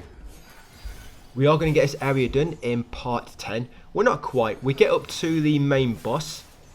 And then I kind of have to cut the video just for the boss because we're already over 30 minutes.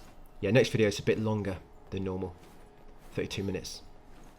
So yeah, grab this feather pill at the end. That's it. And we're going to walk back to shrine, guys. And that'll be us done for part 9. Yeah, the main boss this area, we're going to use the same build as we did on that difficult boss in part 7. You remember the feathering build? Yeah, it works quite well on him. You just dodge with L1 and then use some magic when you get a chance. So once back here, that'll be us done for part 9. Just going to do my worship pose to say goodbye. Thanks for watching. And I'll see you on part 10 tomorrow.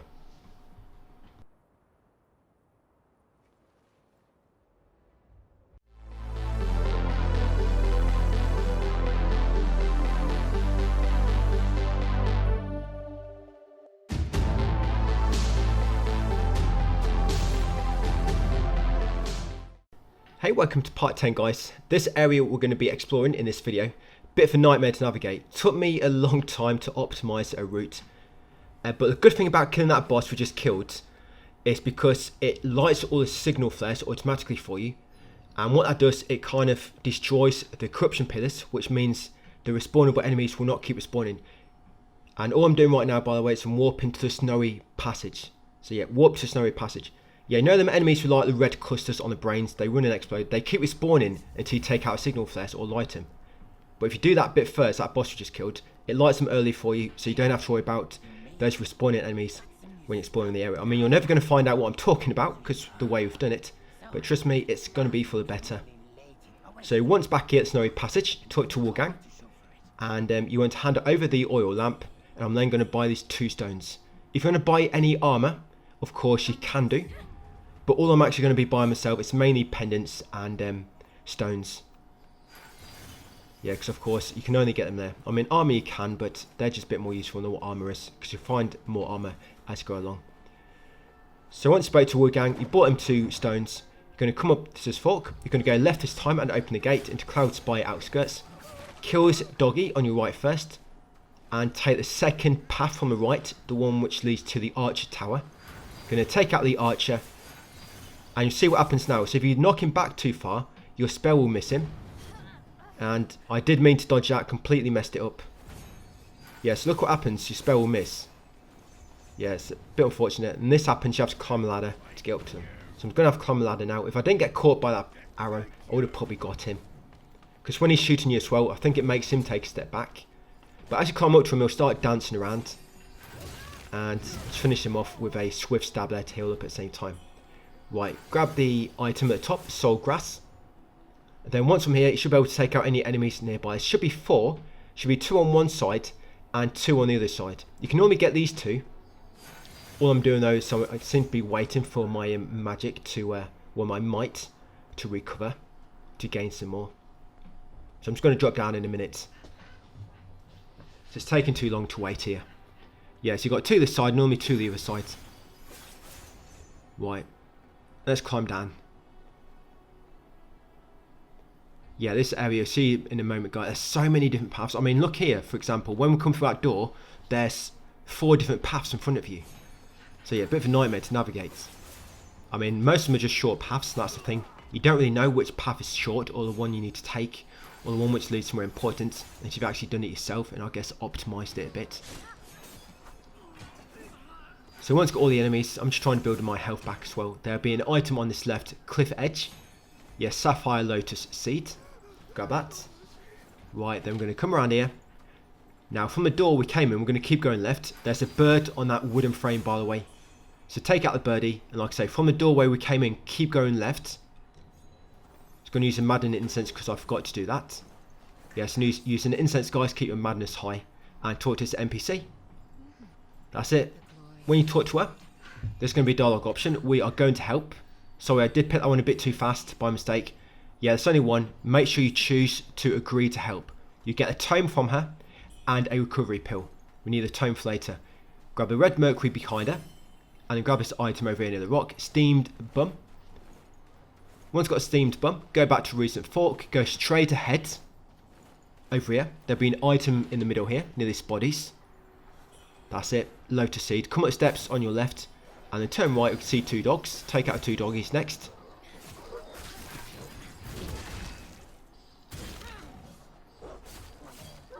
That's it, I'm getting a bit of health back when I kill him due to that lifesteal pendant.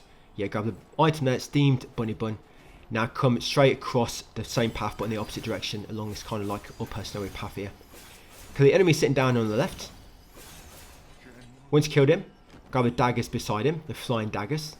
Continue onwards and grab a steamed bunny bun. Yeah, dagger. Reminds me of something. It's a Team America film. They keep going dagger. Something like that. Anyway, yeah, carry on down here and take out a bunch of enemies fighting. And then once you got past them, you want to take the first right as you go up steps. Almost went too far then.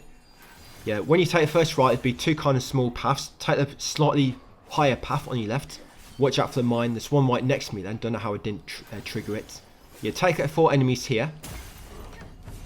And they trigger that mine then. I don't quite know how. But yeah, take out 4 enemies. And there'll be an item on the corner of this brick wall. Yeah, it'll be a purple camellia. There'll be 2 enemies on this lower path next. Going to take out these 2. So that's 6 altogether so far. There's an enemy over there, laid down in the snow. Quickly grab this item. That's it. Fiery flying dagger. And in this tent is a big enemy, one of those rock guys. Well, in this case, he's got like a big piece of wood. So yeah, take out the big enemy. See, that'll trigger the mine. And there's normally 3 normal enemies around the back of the tent as well. One of them is coming right now. Yeah, there should be 2 more enemies left behind this tent. There you go. So you got that guy with the cluster brain. And then this buddy at the back here. His girlfriend. Right, let's come in the tent, open this big chest. And is this the Forgotten Remembrance? We haven't got one of those for quite a while. Oh, it's a Lost Remains. We found it. So once got Lost Remains, come behind the tent on the right and climb this ladder. Now be very, very careful in this building. It's very easy to get killed. And the enemies, if you hide behind the building thinking you're safe, you're not, because the enemies will explode and the blast will hit you through the wall. So try to quickly take out the enemies with the brains. Or the goo for brains. Yeah, because they'll explode when they get close to you. Quickly try to take... There's 3 enemies inside that building. Try to take them out, guys, quickly. Open that small chest at the side for a Sheng, Obliteration, Rejuvenation. Yes, grab that item. Grab this item on this table. Crimson Lantern Fruit. Come outside at this exit. Ignore the steps, but turn left. Take out 2 enemies on the upper path. Yeah, that's what they like to do, guys. Trying to grab you and explode. So take out 2 enemies and there'll be an item on your left here. That's a soft rush. Once got this, continue back here. You'll find yourself back at the steps from earlier. We're going to turn right and go to the top this time. And up here you've got 4 normal enemies and 1 strong enemy. The strong enemy which likes to lob all them blight projectiles at you. Just make sure you're ready, guys, to avoid them if you just shoot them at you. There's loads of mines as well, so be careful. So yeah, 4 enemies and 1 strong enemy. Yeah, so watch out for these. Even if you use evasive maneuver, there's quite a lot, so you still want to dodge afterwards. Yeah, and he kind of got caught there on the fence. Similar to that inner demon from way back early in the guide. He's got himself stuck. But this guy does manage to get himself out. Yeah, there we go. And these guys can do massive melee combos, by the way. So you see that combo it's doing then? That would have gone on for about 12 swings. So they start attacking you with their melee weapon. Get far away, guys. Or get somewhere safe. Because, yeah, it goes on for ages. Okay, so once you got him, grab these 2 items over here in the middle. Do not go too far forward. There's an archer at the top. There you get Blood and Red Mercury and a health pill. Then you want to come this building on the right. Push open the door. Yeah, no need to knock, guys. Just push it open. Yeah, grab this item near the NPC. Kong Wine. Yes, and you come and talk to her. Kuao Ying, or something her name is. Yeah, but when you chat to her, there'll be quite a few options. She'll give you the bamboo missive, Then talk to her again. Give her the wide jade dumpling after telling her that you've already defeated that boss. Yeah, give her the wide jade dumpling. Then once done that, exhaust dialogue. That's it. Then come outside onto the balcony, grab a thunderous flying dagger. Then make way back downstairs and outside the house. So yeah, quite a few dialogue options with her. Just go through them all. Give her the white jade dumpling, guys, and exhaust dialogue afterwards. Now when you come out, grab the crimson lotus seed in the building opposite. Go back out the same door. Turn left so you come down here. Take out this enemy. Just trying to catch up with where we are on the text guide. Oh, here we go, I think. Yes, grab them items. You got a red mercury shoot and a Kong wine. Ignore this house. I don't think I've spotted this door before. I've just seen it now. Just want to see if it gave you anything. But yeah, come around the back here. Now, will be an enemy on the roof. I like to let him jump down. So if you try to shoot him when he's on the roof, you'll normally knock him back. And he gets too scared to jump down. So I let him jump down first before I kill him. Yeah, grab that soft rush flowers. And come over here and there is the shrine. Yes, this will be the Cloud Spire Outskirts Shrine. Yeah, I'm going to upgrade my magic twice in the Eastern Tree. The one for the one-handed sword. I have tried switching up to a few melee builds, by the way. But for the time being, nothing is as easy to use as these magic builds you've been doing. You know, whether it be magic or feathering. Yeah, magic builds just so much simpler to use. So yeah, just buy 2 more magic if you can. Right, then once you've done that, grab this budding red mercury in this nearby pot. Come over here, kill the enemy in the corner. Then I'm going to enter this building on the far right. Just on my right, just here. The last building on your right, basically, before you head outside to where those enemies were earlier. Yes, this building here with the flowers hanging down in the doorway. Grab the item at the back. Yes, spicy soup, of course. Climb up this ladder. There's a pot enemy in the corner here. But first, going to go outside to the balcony. There's an item here. I almost went past it. There it is. Yeah, let's grab a budding red mercury and then kill this pot enemy. There it is. Are these guys weak to magic? I don't know. Maybe. But yeah, once you kill them, you get a faint red feather and loads of other goodies. Come outside this doorway. It's going to be an enemy on your left and a dog on your right. You just want to get their attention, guys, and go back in the house quickly. That's it. Otherwise, you have an enemy on either side of you. Get a doggy and then get a guy with the axe. Yeah, and you're invincible, by the way, now when you fall down. I don't think you used to be. I think when the game first released, I think you still get damage when you've been knocked down. But now you're invincible until you get back up. So if you do get knocked down, enemies doing an attack, you can actually lay down for a moment. Yeah, just take time there, guys. Enjoy it where you can, the invincibility. Then get back up when the enemies finish his attack. I mean, you do get up eventually, but you can just slow it down if you don't press the button straight away. So here, grab the red mercury shoot, kill the birds. But there is an enemy lobbing bombs at you, so you might want to hold on. There's an item here. You're safe to get this item. Yeah, that's a lotus seed. But when it comes out red mercury shoot and the bird, yeah, you might want to wait until later, guys. I'm going to show you in a moment how to get rid of the ranged enemy a lot quicker. He's actually on a tower, not a tower, but like a shelter roof to my left. Yeah, because if you die in this area, it's quite bad if you have to come back and kill your inner demon. So of course, that's how you get all your essence back. Well, I've got a bird finally, I guess. But yeah, it's on that shelter over there, that like log shelter. So if you come in this ruined building at the back, grab the fire pot and then climb up the ladder, you can now access that ranged enemy.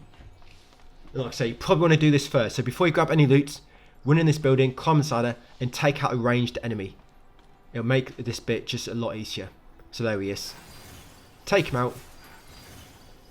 I'm just going to wait here. I'm just going to move when he fires, move back into range, and shoot him again. That's it, nice and easy. Once he's dead, drop down onto the roof. There'll be an item on the top, this one here. Fire lotus seed. Grab the item in the corner where the guy was standing. Yeah, purple camellia. And then from here, you should be able to take out most of the enemies. There's actually an item down there as well near that campfire which is no longer burning. Yes, yeah, that's no covered campfire. It's a red, I think it's a red mercury shoot or full grown red mercury, one of those. Or it might be one which is growing. Yeah, but grab that one and fall down. And he ran straight to that one. Yeah, right between his eyes that went. Yeah, so over here after killing the enemies, yeah, growing red mercury. Come over here, grab any other items you avoided due to that annoying archer. And climb this ladder. Now these towers, you're supposed to climb up all these and light the beacons. But like I say, when you kill that boss we did earlier, it lights them for you. And we've already passed one of the corruption pillars, but when we pass another one, I'll point them out to you. But until you light the beacons, the corruption pillar in that area will keep respawning those enemies with their brains, you can see. So of course we never have to worry about that, which is nice. But yeah, take out 2 enemies. I thought I killed one of them before I dropped it down to its lower parts. Yeah, kill 2 enemies, grab the item. The enemy dropped that item, but this item on the workbench is always here. So this is a growing red mercury. Then climb this ladder. The white robed elder is going to be at the top here as well. If he doesn't spawn here because you went into another area too early, which you shouldn't have done, even after I mentioned it to you, and he doesn't spawn, I believe you can still do this quest. Well, I can't say sure exactly because this is what worked for me, but apparently he'll still appear later on for this quest. Yeah, but you want to talk to him here, providing, I mean, he should be here if you follow the guide correctly. Yes, and after his dialogue, he'll give you a glistening red mercury. Why are you saying this? Yeah, be a bit dramatic. Forgive an old man for losing his composure. Yeah, just entertain him for a moment. Mean you know There you go. I never they are And the comms ladder on his left. Up here will be 2 enemies. Yeah, glistening red mercury. Normally on these towers there's difficult enemies at the top here. These 2 will be fighting each other.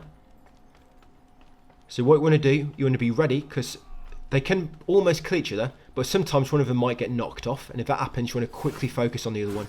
So just keep an eye on them, guys. Yeah, so that guy with the dual blades, he's one you've got to watch out for. So yeah, be ready just in case he knocks the other one off. That's it, 'cause if you're ready, you can get a few free shots on him before he turns around and starts attacking you. And got him without too much trouble, luckily. But once he's dead, both of the enemies dead. The small chest, inside it you find a weapon, the gunpowder spear. Over here near the edge you find a Kong wine, and then we'll come around this corner and kick down the shortcut ladder and slide down it. So of course you'd normally interrupt the signal flare to light it, guys, but we don't need to. So we're going to come straight down the ladder, because you have to light signal flares in order to access the main boss, and of course there's 2 ways to do that. So once slide back down the ladder, that's this lower area done now pretty much. Yeah, lower area is done, let's do the upper area next. So climb this ladder, then we'll explore the area behind it. Yeah, because it's like a massive open area, isn't it? And because it's snowy, it's just really hard to navigate. So you see that corruption pillar on my right there? That normally respawns enemies, but it doesn't because we've already lit all the towers. So grab that fixed origin pill in the snow there, because 1 enemy on the left, and see this tree? Kill a bird in the tree and then take the path behind the tree. Not the one to the left, the one behind the tree leading up the hill. Now once you get beyond the tree, there'll be a ladder on your right. Take out the enemy beside it, grab the item near the base, the Kong wine, and climb the ladder, because this leads us to a second tower. The thing is, if you still want all the weapons and pendants and stuff, you still need to come to towers anyway to get a bunch of loot. So once climb the ladder, take out this bird. Yeah, 2 birds close together here. When I did the text guide, I thought I messed it up, because I was like, I just wrote down the bird, but I've not killed him yet. I didn't realise there's 2 until, of course, I've done this bit again. But be ready to take out that enemy, and when you come around this corner, be ready. As soon as you come around the corner, the enemy immediately starts charging at you, and then grab an item there, the fixed origin pill. But if you start to fire your spell as you move around the corner, guys, then you quickly lock on. When the enemy comes into view, you can kill him before he gets a chance to attack you, or you can just, I guess, be ready to use evasive manoeuvre to evade him. But when you come in here, kill the enemy around the back of that bed, grab a growing red mercury, carrying up the ramp, kill his enemy at the top, grab anything he drops. That item I just picked up, he dropped that for me. There's normally no item there. And the climb ladder at the top. Now the enemy up here is really difficult to kill, but it's a quick way to kill him. Make sure you got at least 4 might and equip that spell. Forget what the name is now. It's the Echo of Long Hong Liu or something. But yeah, make sure you got 4 might so you can use it twice. You see that spell, make sure you got equipped, because if you make a mistake, guys, it's going to mess this up. Now run up to him and use it twice. Normally the first time will knock him off, and there you go, instant kill. You get a brilliant red feather. He's normally quite difficult to kill at this point. Yes, and if you messed it up, another way to kill him easily, yeah, grab that feather pill, guys, and then open his chest. I'll show you the other way to kill him in a moment. Yeah, feather pill, grab that, open that chest for Forgotten Remembrance, and climb down the shortcut ladder. So that enemy, if you do manage to not knock him down and he's chasing around the area, you can kick down the shortcut ladder, slide down it a bit, and he'll normally run off and kill himself. So that's another way to kill him easily, guys, because otherwise it's just tricky to bait him around that signal flare in the middle and avoid his attacks at the same time without falling off yourself. So yeah, try to knock him off straight away with that screaming attack like I did. If it don't work or you mess it up, kick down the shortcut ladder, slide down it a bit and let him fall off and kill himself. Yeah, that'll do the trick. Right, you can climb back down that early ladder. Sorry about that. Yeah, climb back down the previous ladder and then turn right, come up here next. There'll be 3 enemies. Grab any loot you pass. Watch out for these fallen bodies, they do damage you. Yeah, hanging bodies do damage you. Now there is an item here somewhere, I forgot where it is. Oh, there it is. So yeah, a lantern fruit. Yeah, I knew there's an item there somewhere. So continue down here and there'll be 2 dogs. So one's hidden on your left. There he is. Be ready to take him out first. And of course get the dog on the right next. My spell is just not quite killing him. Needs just a bit more damage there, don't I? Okay, so once some 2 dogs are dead, there'll be an enemy on top of this building. So make sure you're ready for him to jump down. That's it. There we go, and take him out. Right, there's an item on this rock in the middle. We've got one of them inner demon enemies coming up as well. So just be very careful.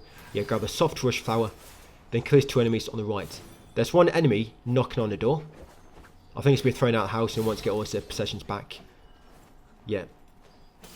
I thought talking to his resident would do something, but it doesn't. Because normally when you talk to his residents where somebody's bashing on the door, there's some kind of small quest, but nothing there. Not that I found anyway. So down there, it's one of them big fire enemies, gives you a spell. But down here, will spawn the inner demon. Yes, you come down here, spawn the inner demon. Because when you kill this one, you get bow blood. So when you trigger him, lure him up to this fire enemy, and then kill each other. I mean, it can be a bit awkward trying to get them to fight. Because they have to damage each other in order for them to, like, you know, change aggro. But yeah, like this. I mean, you might find it better just to kill the fire enemy and then go and kill the demon. But this is quite nice.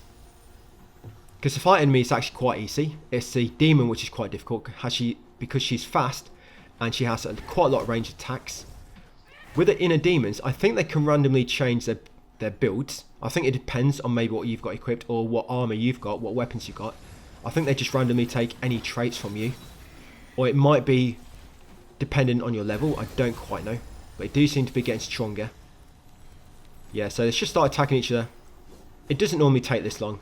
And why's he's got such tiny footsteps, ain't he, that guy? He's got tiny strides. Can you imagine him running? It'd take him about 1,000 steps to cover about 100 meters. But yeah, I think they're fighting each other finally. So the demon should go down first. Because although the fire enemy is easy for us, he works really good against her. Because she stands in this frost.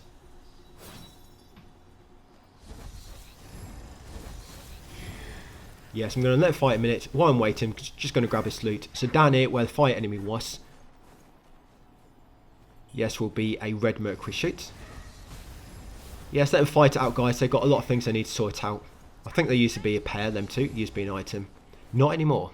It ended quite bad for them too. But yeah, down there, grab those 2 items. Yeah, there's a brilliant red feather there. And a 5 pot. So yeah, make sure you got a brilliant red feather. Right, and they're almost dead. When they're both about dead, I'm going to just start attacking them myself.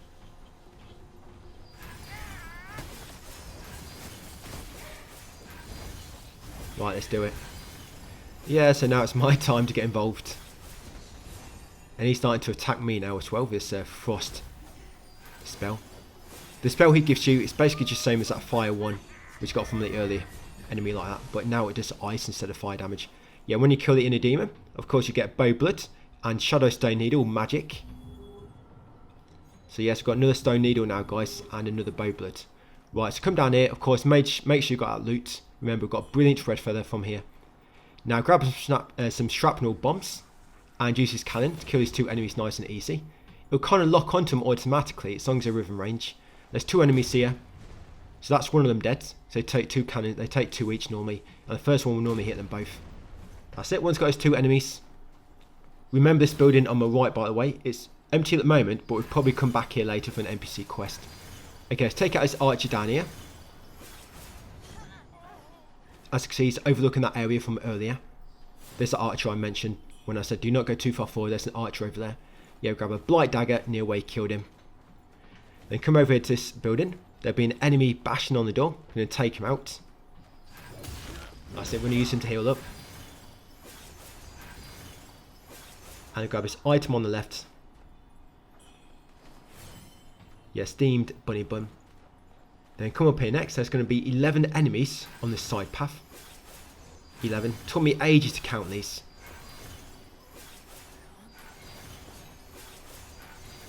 Because you think you got them all, and then you think maybe one of them died somehow. Or it's even worse when the enemies are fighting each other.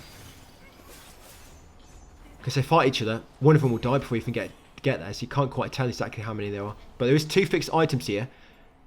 The 2 fixed items, so you've got that one there, the red mercury chute on the rock to the left. And there'll be one on the right further ahead on the floor near a trip mine. So yeah, 11 enemies here in total. And like I say, watch out for those bodies which are hanging from the trees. If they fall on you, they can actually damage you. I don't know why. Because hanging bodies don't normally damage you, but it's kind of like another trap.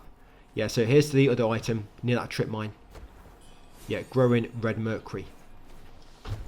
And you find yourself back here. So it kind of loops around in the end.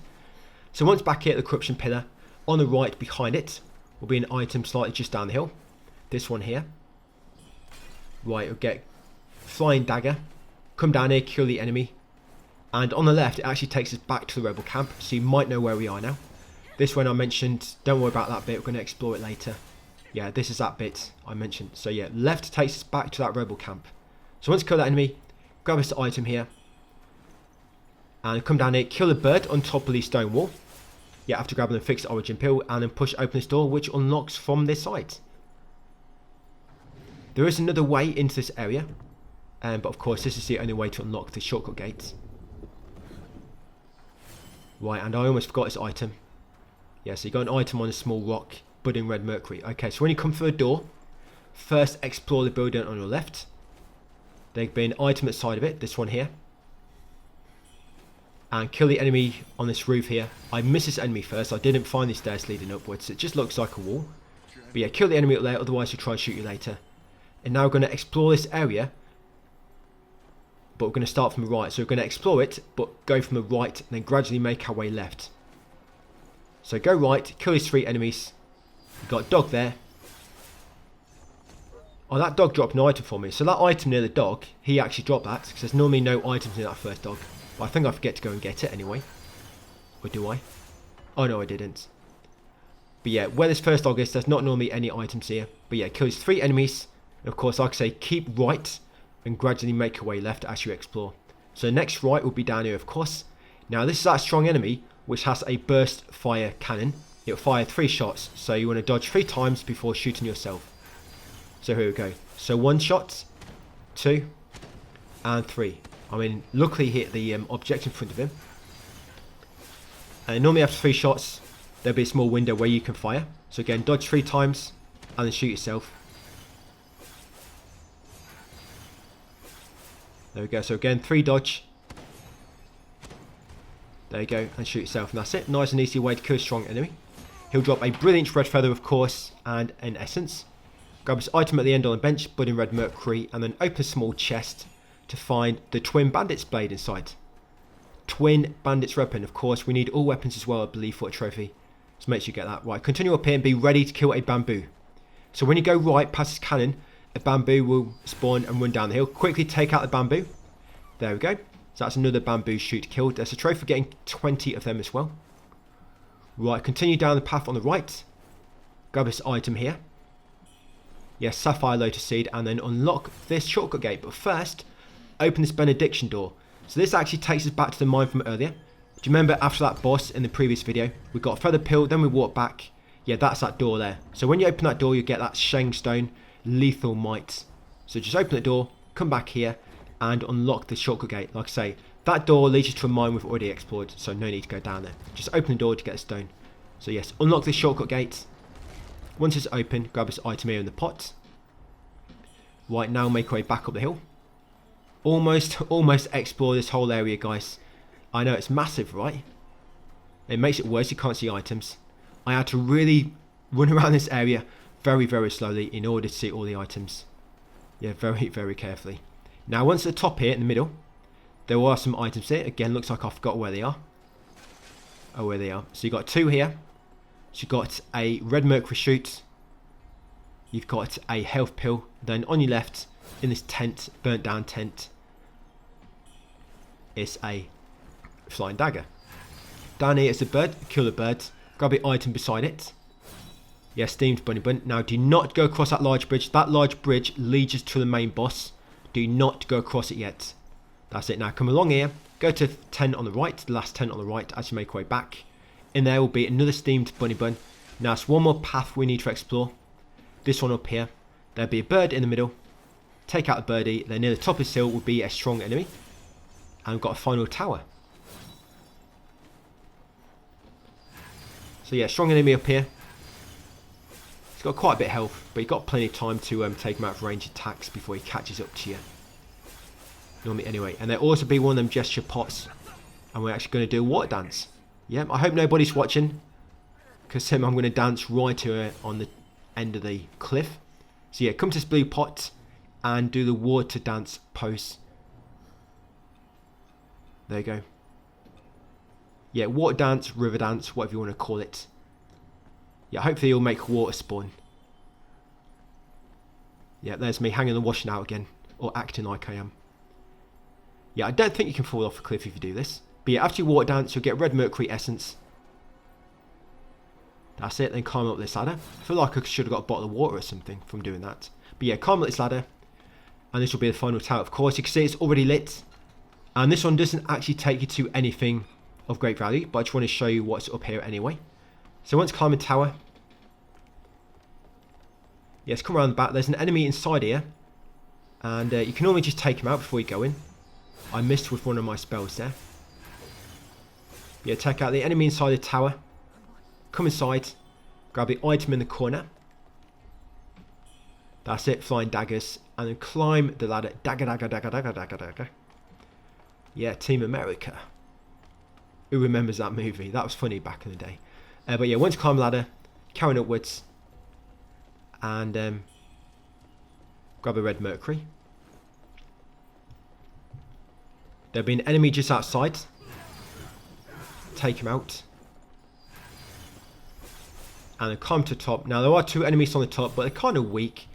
And one of them you can kill quite quick anyway. He's actually waiting to ambush you.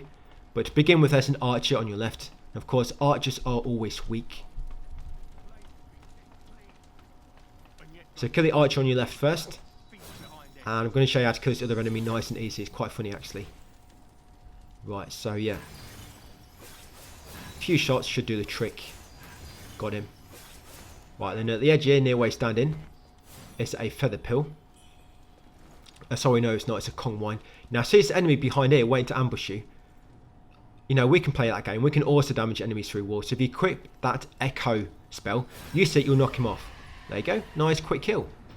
Because you've probably found by now, when enemies are not in a attack animation, you'll knock them flying more. But when they're kind of doing an attack, they get like hyper armor, or they get more like poise resistance. But yeah, open that small chest, get a stone. Once got a stone, kick down the ladder, guys. And they're pretty much all explored. Next up is the main boss. Like I say, make sure you got loot. There's a feather pill there. Of course, you got a small chest with a stone inside it. Right, so I'm going to use a feather pill to walk back to the shrine. And that's us done for part 10. So start the next video is a boss fight coming up. Another difficult boss, but it's not too bad with our build we used earlier on that boss in part 7. So once you spawn in, that's us guys for part 10. Thanks for watching. And I'll see you on part 11 tomorrow.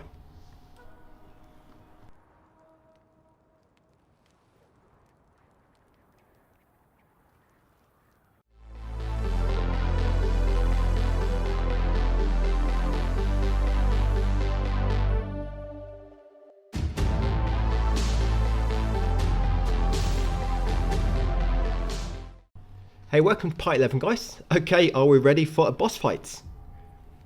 Yeah, this boss will be the Ming General. Okay, so from the shrine, we're going to change our build. We're going back to feathering builds, pretty much the same as before, if you remember. I've got all this build listed in my text guide, if you want it all broken down. But if I'm going a bit too fast, just slow it down slightly. But you want to make sure you got 52 essence, reset all your skill points by, of course, pressing square on the middle starting spot. And if you haven't quite got 52, then just use some consumables to get more. So yeah, you want to take the bottom path now to get all the feathering nodes, and also make sure you upgrade your swift blade along the way. That's it, get all these feathering ones, and remember the swift blade as well. You can get 3 off 3 on a swift blade, and 2 off 3 on another one.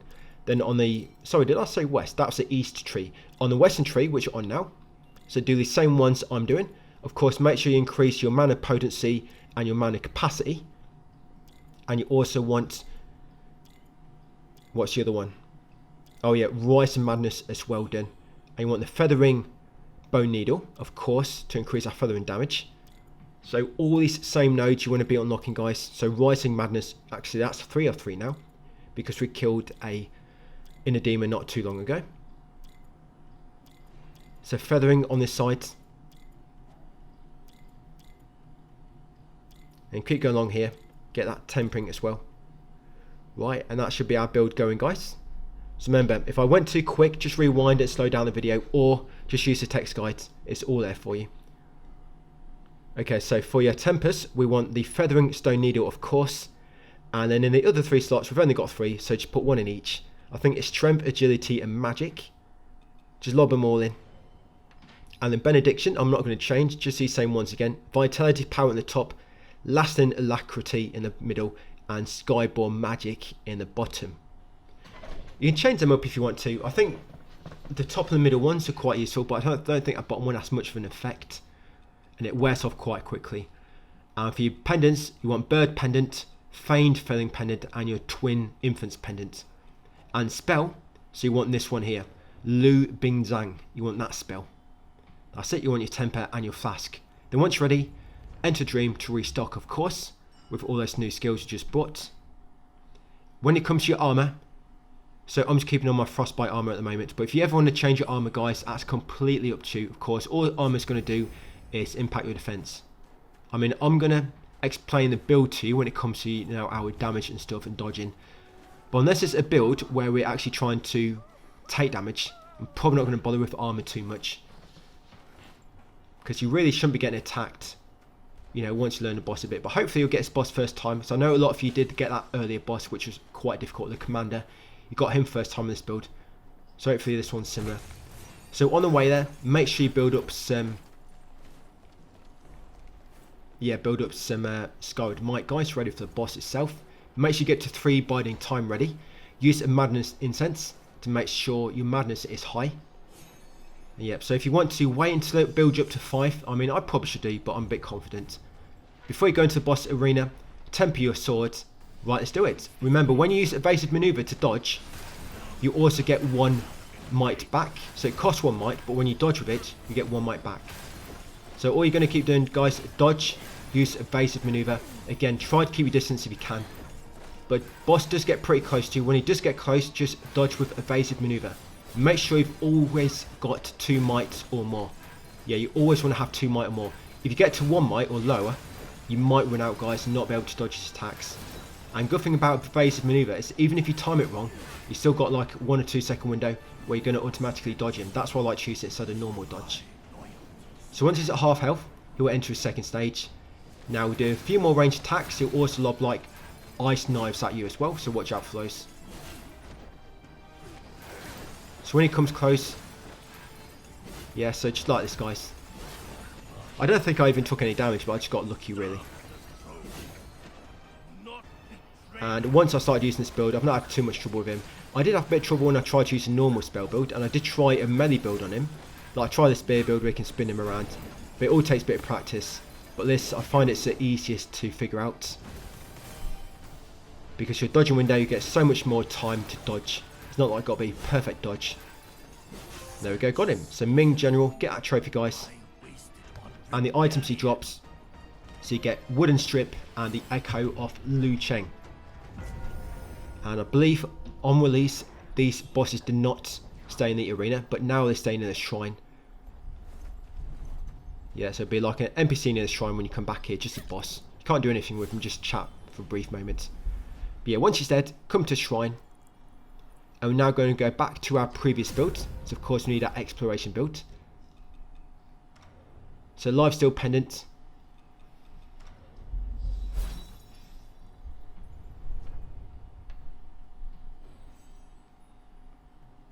Yes, again guys, slow it down if you need to.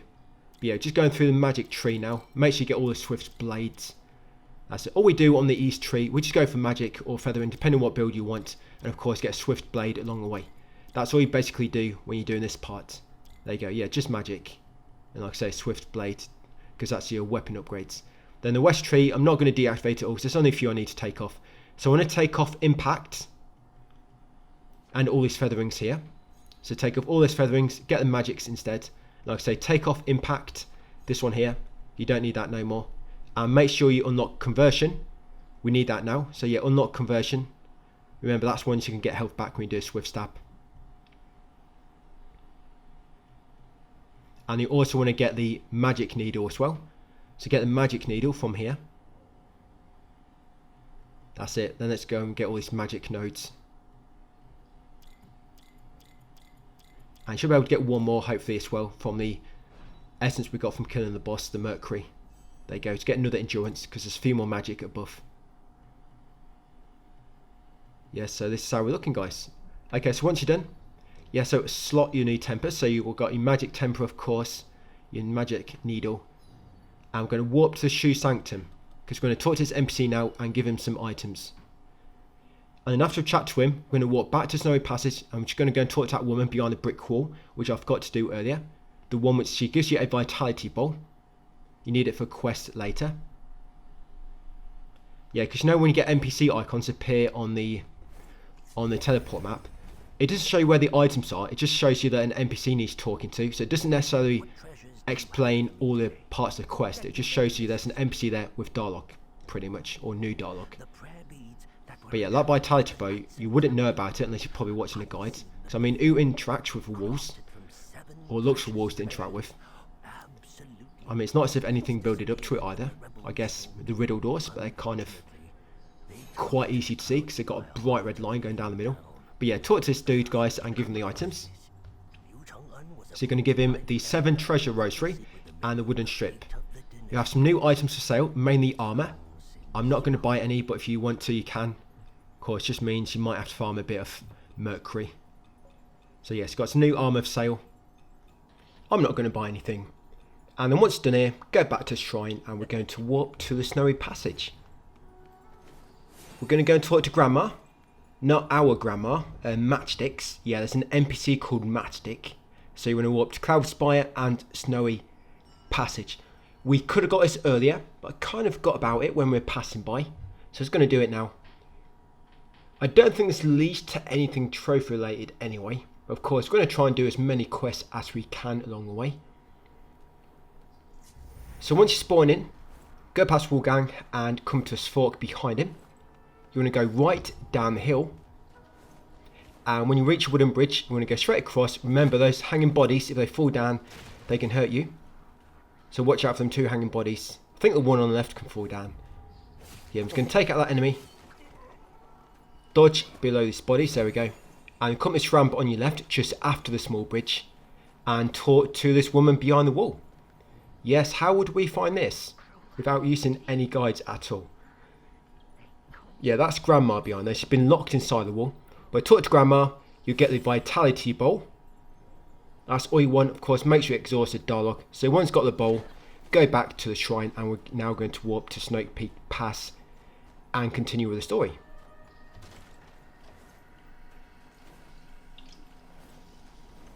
Yeah, I don't know what they would expect us to think about interacting with a wall. I mean, you know your compass on the bottom right. I think they want us to look at that a bit more. But the thing is, I find the range on it isn't great. Because what you find with your compass is when there's NPCs nearby, you get like little markers pointed to them. The stronger coloured marker, by the way, normally points to shrines. But yeah, that compass normally points to NPCs. But it don't show up until you're normally in like probably in about 50 steps distance. So it's not even got that good of a range on it. So it's still quite tricky. And to me, it doesn't seem to work that well anyway. Like sometimes they'll pop up, sometimes they won't. Maybe it depends if you're in combat or not. But anyway, once back at Snowy Peak Pass, come along this bridge and take out his 2 enemies. Be very careful. These can kill you quick. I mean, if I had magic built up, I'd be fine. You know, I've had some Skyward might, but I ran into this battle with no might. That's why it's taken me a while. But yeah, kill his first 2 enemies. Now you might get a third spawn in, because it's in that kind of like middle courtyard through the gate. But we're going to come right. There's an item on this platform. A Kong wine. Once got a Kong wine, come into the actual courtyard through the archway. So there's about 10 enemies plus around this courtyard. And we're going to explore it in a anti-clockwise manner. Because to progress we need to go through the house on the left. So if we make our way to the right, we should finish up near the house, then we can make our way through it and continue on. But yeah, that's enemy 1. Like I say, there's about 10 or so. Every time I try counting them, I always get it mixed up. I don't quite know what it is. Or maybe sometimes there's an enemy spawning which shouldn't. I don't quite know. But it's about 10 enemies, or there might be 1 or 2 more. But yeah, about 10 plus I've wrote down in the text guide. So I took out the archer on the tower, just as not hit me from a distance. A lot of enemies in this area have rifles, so watch out. Not yet, a bit later on.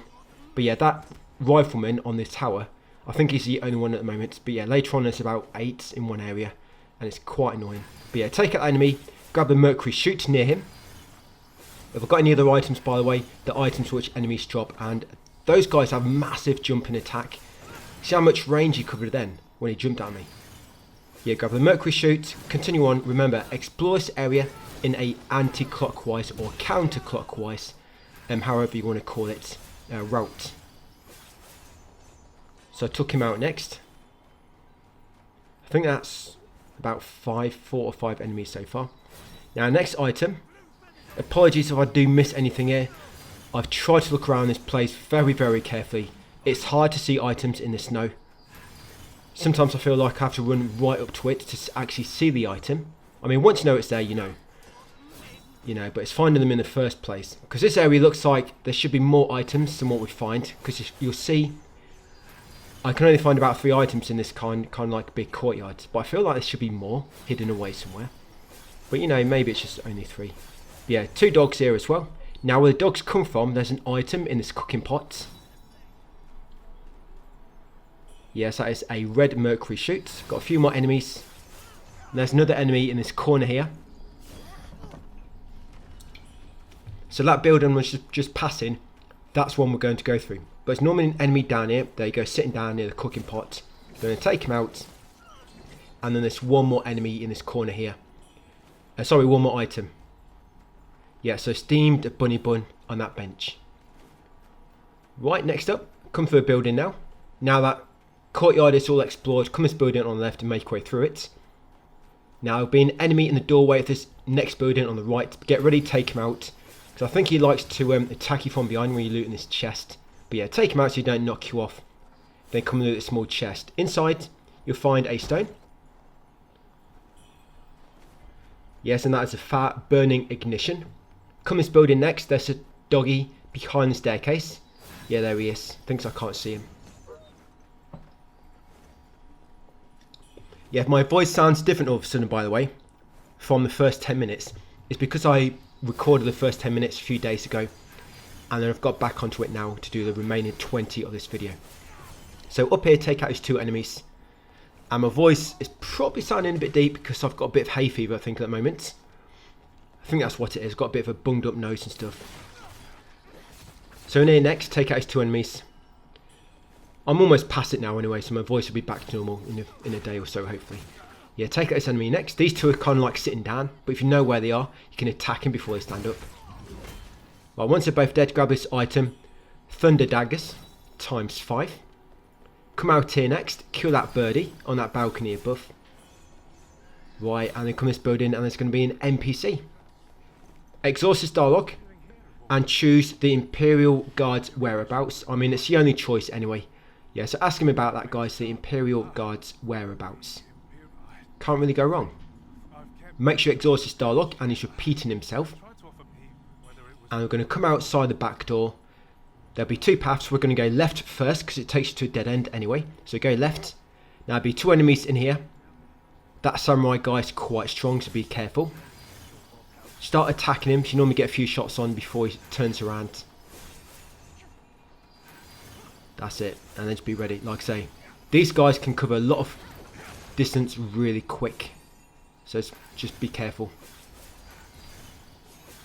I mean, if you want to play it safe, put a big distance between you and start shooting him, and also make sure you got almost all might before going into that fight. Now he's dead. There'll be one more enemy. I think he got caught behind this doorway, or he's hiding, trying to ambush me. Always check behind the doors. Yeah, grab that fixed origin pill in the corner. Right, and continue up here, and there'll be another NPC. You know the two bosses we fought in that last area? I think if you fight them in a different order, you can fight this guy and get his armour. But then, if you fight them in a different order, then you miss out on something else.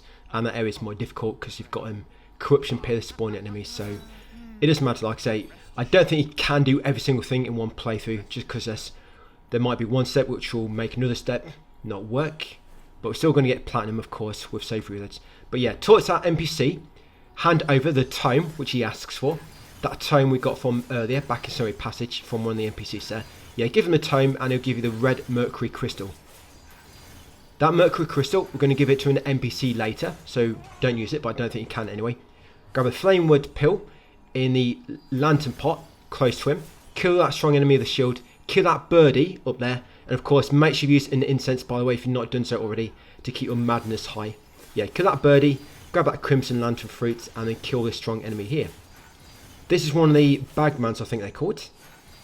What we normally call these guys, bagmans. If you're from a Souls games or Bloodborne, yeah, normally a bagman. In the Souls games, these guys normally like to grab you and teleport you to like a dungeon or a cell area, which you normally can't access until later. But not these guys. But they do lob them light projectiles at you, as noted already. So if you see them coming, be ready to dodge. That's it, then just resume shooting him with your spell. Yeah, like this. And got him. So once the bagman is dead, come to the door which he was knocking on. I'm going to talk to another NPC. And we're going to give her the shoe silk scarf, which we got from a gesture pot earlier. I can't remember what one we did. Was we dancing or something? But yeah, hand over the shoe silk scarf. So yeah, talk to this NPC and give her the scarf. Exhaust the dialogue. If she'd open the door, I give her shoulder to cry, but she don't want to. I'm quite good at that, you know, lending a shoulder for NPCs to cry on. But yeah, she's quite reserved, that woman. Maybe she'll open up a bit more later. But yeah, once chatted to her, grab a fire lotus seed up the steps on the left. Carry forward along the street. Ignore the building on the left for the time being. Ignore it. Grab a Kong wine on the platform on the right. And then activate this shrine. Once unlocked, enter the dream. Not the wet dream, just enter the dream. We don't have time for that at the moment. Well, I guess for some of you it wouldn't take long. But yeah, we need those precious seconds. Right, so come back here. And come into this building next. Kill this enemy immediately on your right. If you know where she is, you can just get rid of her before she starts attacking you. That's it. Once she's dead, grab this item on these sandbags. Emerald lotus seed. Carrying up here next. Right, and grab this item on here. Mind lotus seed. Carrying up to the top. Two enemies on this next bridge. Take them out. One of them is in the doorway opposite and the other one is behind you. Yeah, trying to ambush you from behind by jumping from the rooftop. So be ready to spin around, take out that enemy. On the bridge is a growing red mercury. Grab that. Grab any items the enemies drop. Then continue onwards and come downstairs in this next building. Kill the two enemies at the bottom. Watch out for that pressure plate on the floor. Yeah, this middle floor, you got an item and a pressure plate. You got steamed bunny bun. And on the bottom floor, yeah, take out two enemies and there'll be a shortcut gate which leads us back to the shrine. Yeah, one of these enemies is lobbing daggers at you. So, use the railings if you need to put an obstacle between you to catch the daggers. Yeah, grab an item in the corner, fire a dagger, and then unlock the shortcut door, which unlocks only from the site. You'll find yourself back at the shrine. So from here, spin around, come out the back door, go left, and shortly on your right will be some pots. Break them and climb down the ladder into this hidden cave. Yep, slide down. Right, kill two enemies in this cave and there'll be a coral bracelet at the end, which we're going to give to WUCHANG. Oh. Yeah, sorry, yep. Two enemies and a coral bracelet just in this corner. Yeah, I need to blow my nose really bad. And they climb up this ladder. This is going to take you to the bazaar area, like a big market. And this is where all them annoying rifle enemies are that I was talking about. There's about, probably not quite 10, I was probably exaggerating slightly. Probably more like about 7 perhaps. But don't go too far forward, and should only trigger 4 enemies to begin with. So you've got a dog on the left. You've got this human enemy in the middle with a torch. Normally when you kill him, another dog comes running from behind. I think it's Pet. It's angry she took out its owner. And then took out the shield. Yeah, dogs are very loyal. Yeah, so that's 2 dogs, the human in the middle, and then the shield enemy, which is on the right fork. Let's take him out. I mean, he's hiding behind the shield, but luckily his shield has very low magic resistance. He brought the wrong tool to the job, it looks like. Right, then once them 4 are dead, at the fork, and that dog, he dropped an item for me. Yeah, it's dog collar. Yeah, so at the fork, go right up the hill. Don't go left yet, you're just going to trigger a bunch more enemies. So yeah, go right, all the way to the top. There's quite a few NPCs up here. And you've got to be very careful you don't mess up these quest lines. It's quite easy if you do it in the wrong order or advance too far. But you're up here, grab the fire pot and then kick down. I know this ladder is tiny, but for some reason it's a shortcut and you have to kick it down.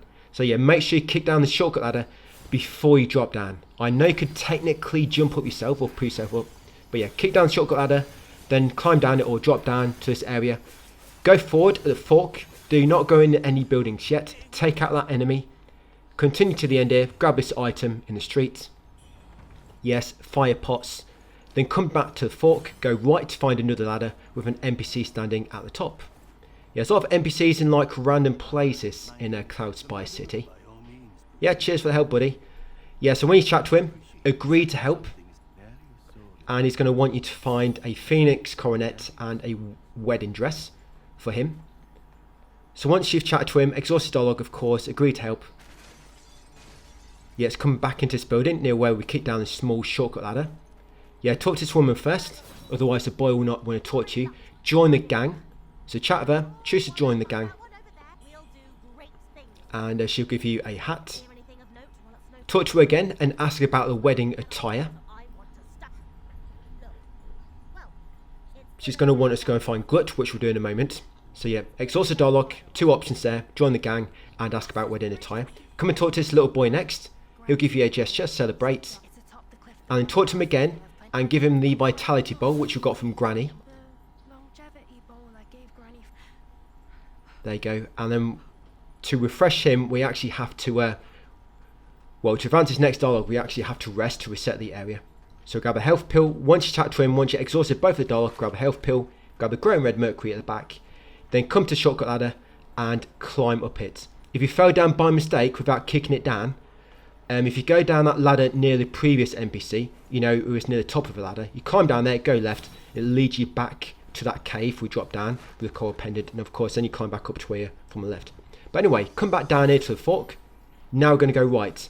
So you might want to buff your swords, because I mean if you can get rid of these enemies quicker, that'd be even better.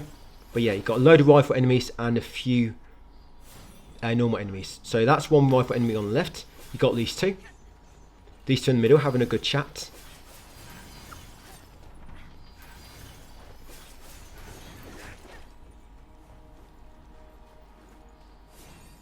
Yeah, I'm just going to try and put some good distance between us.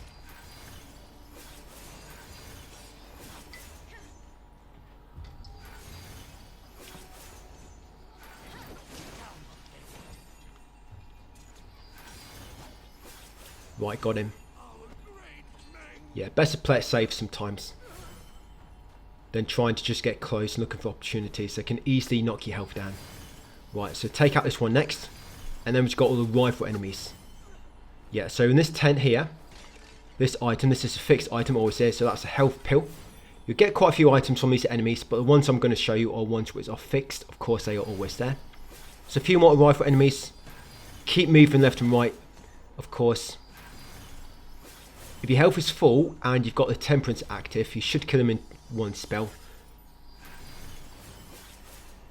Problem is keeping your health full because they like to pick out your health with their rifles. And even if you move left and right, they can still catch you. So in this tent is a brilliant red feather. Make sure you collect that. Yeah, brilliant red feather. A few more enemies here.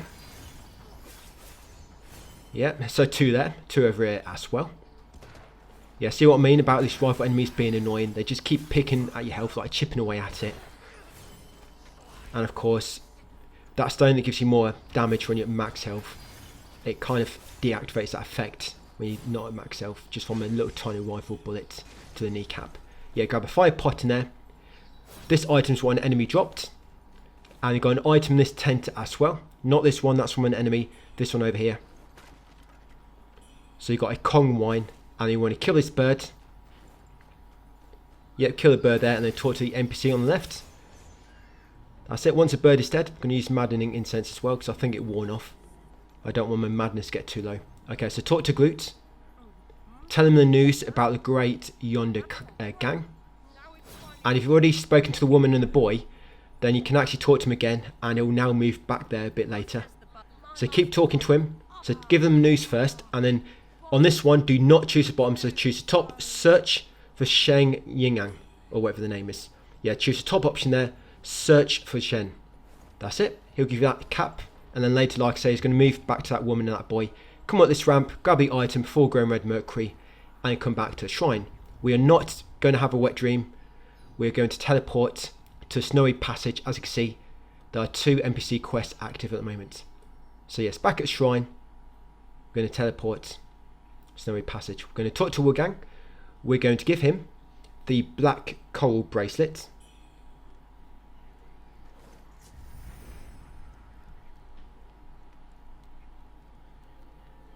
Hey, you made it. Got some new stuff. I heard. Yeah, let's talk to WUCHANG. Give him the bracelet, guys. I'm going to buy these new stones. You don't have to buy them, I guess. I just want to try and buy all the good stuff. So I'm going to buy these 3 stones.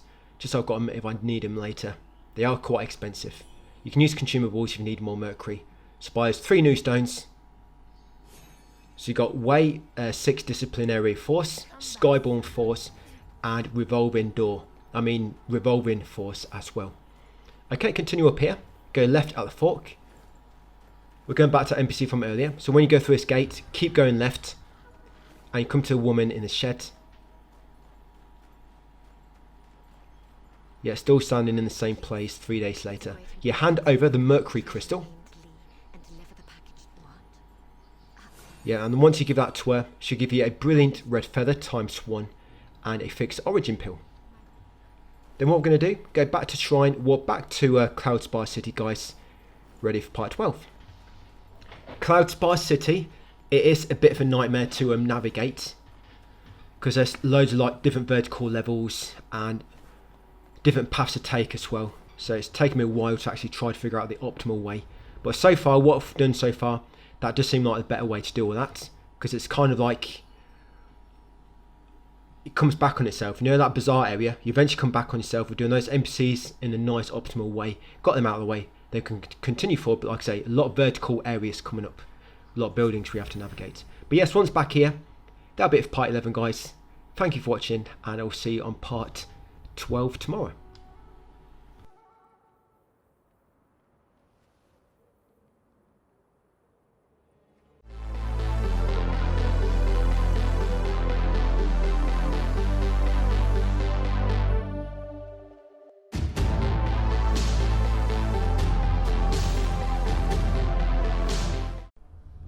Hey, welcome to part 12 of my WUCHANG 100% walkthrough.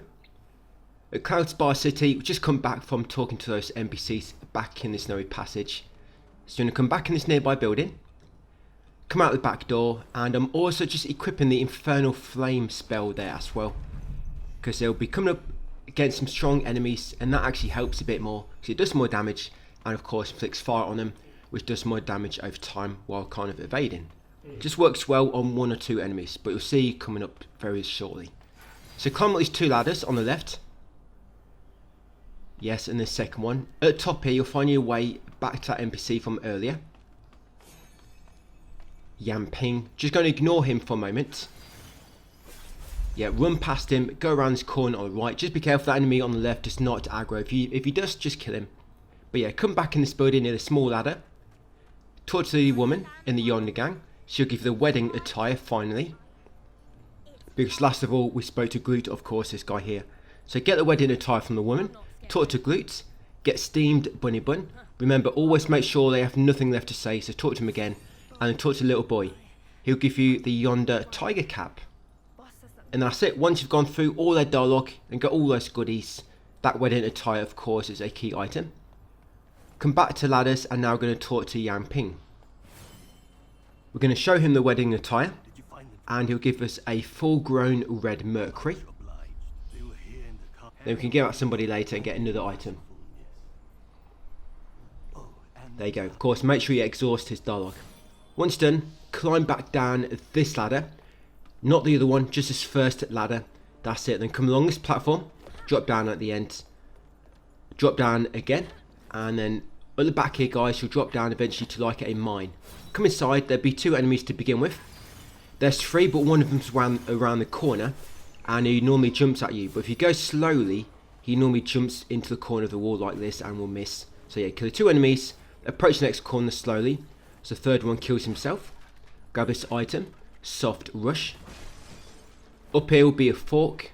Take the path on the right very slightly. And grab this brilliant red feather. No need to drop down. So that just takes us back to an earlier path. Yeah, grab a brilliant red feather. Backtrack a few steps. Take a left path at the fork. And climb this ladder at the end. And it'll take you up into a building. A lot of buildings here now, so please pay attention guys so you don't get lost. Now in this first building, go upstairs to the next floor. There'll be 1 enemy. Take him out and then grab a full grown red mercury on the table. Come outside next onto a small bridge, turn immediately left and kick down the shortcut ladder. The other building has a bird inside. Leave the bird for now so it's a good point of reference. Go back in the same building after kicking down the ladder. It'll be the building on the right as you head back. Now go to the top floor. Near a small chest on the right is an enemy. So take out the enemy first. Otherwise she's going to grab you when you're looting the chest. That's it. Once he's dead, open the small chest. Inside you'll find a stone, tar, glacial frostbite. Then from this one we're going to head over into the next building and go downstairs. So yeah, break that furniture and go downstairs once in this next building. Down here there'll be 3 enemies. They'll start off kicking each other butts. So let them deal a bit of damage to each other if you want to. And then just jump in yourself. Or if you get a bit impatient, just start attacking them a bit earlier like I have. They're weak enemies anyway. Once those 3 are dead, grab a fixed origin pill in the same room. Now carry on into the next building. So across this bridge. And you want to head downstairs. And down here will be 2 enemies. There'll be 1 enemy here. And around the corner at the bottom will be one of them exploding ones. So quickly take them out. That's it. Grab the health pill. Now go back upstairs to the next floor. We just came from. And you want to go into the building on the right. So back up here there'll be 2 paths. Take the right path. Yeah, it's normally 1 or 2 enemies. I'm sure I've seen 2 enemies in here before. But I think sometimes the other one dies. So I'm not quite sure what happens. But once the enemies there are dead, grab a growing red mercury on the left. And then carry on downstairs. On the bottom floor, grab the steamed bunny bun amongst the crates. And then go outside, go left. And quickly climb up the shortcut ladder we kicked down earlier. Now there might be an enemy out the back about to run to you. Just that enemy from earlier. Take him out if you want to, or just try to quickly avoid him like I have here. So once back up this ladder, now go in the building on the left where the bird is. Just going to use an incense there to make sure this bird does not decrease my madness. Yeah, secure the bird and go downstairs in the same building as the bird. Down here will be 4 enemies fighting each other. Well, there's 3 enemies and they're all fighting the knight. Yeah, grab a blight dagger ×5 and take out the enemies. If you do decide to join in while attacking each other, go for the knight because he's got most HP. That's it, the knight in not so shiny armour. Once he's fought dead, there's a quite strong enemy coming up by the way, and you want to watch out for these enemies going forward in this area. So around this corner it's a dog. Yeah, dog enemy. I'm going to try and get his attention, but he seems to have got stuck on the wall. So I'm going to go around there and take him out.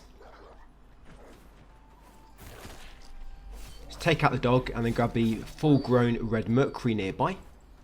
Take out that rifleman without going up steps because you'll trigger the strong enemy. So take him out from a distance and then make sure you're ready for the strong enemy around the corner.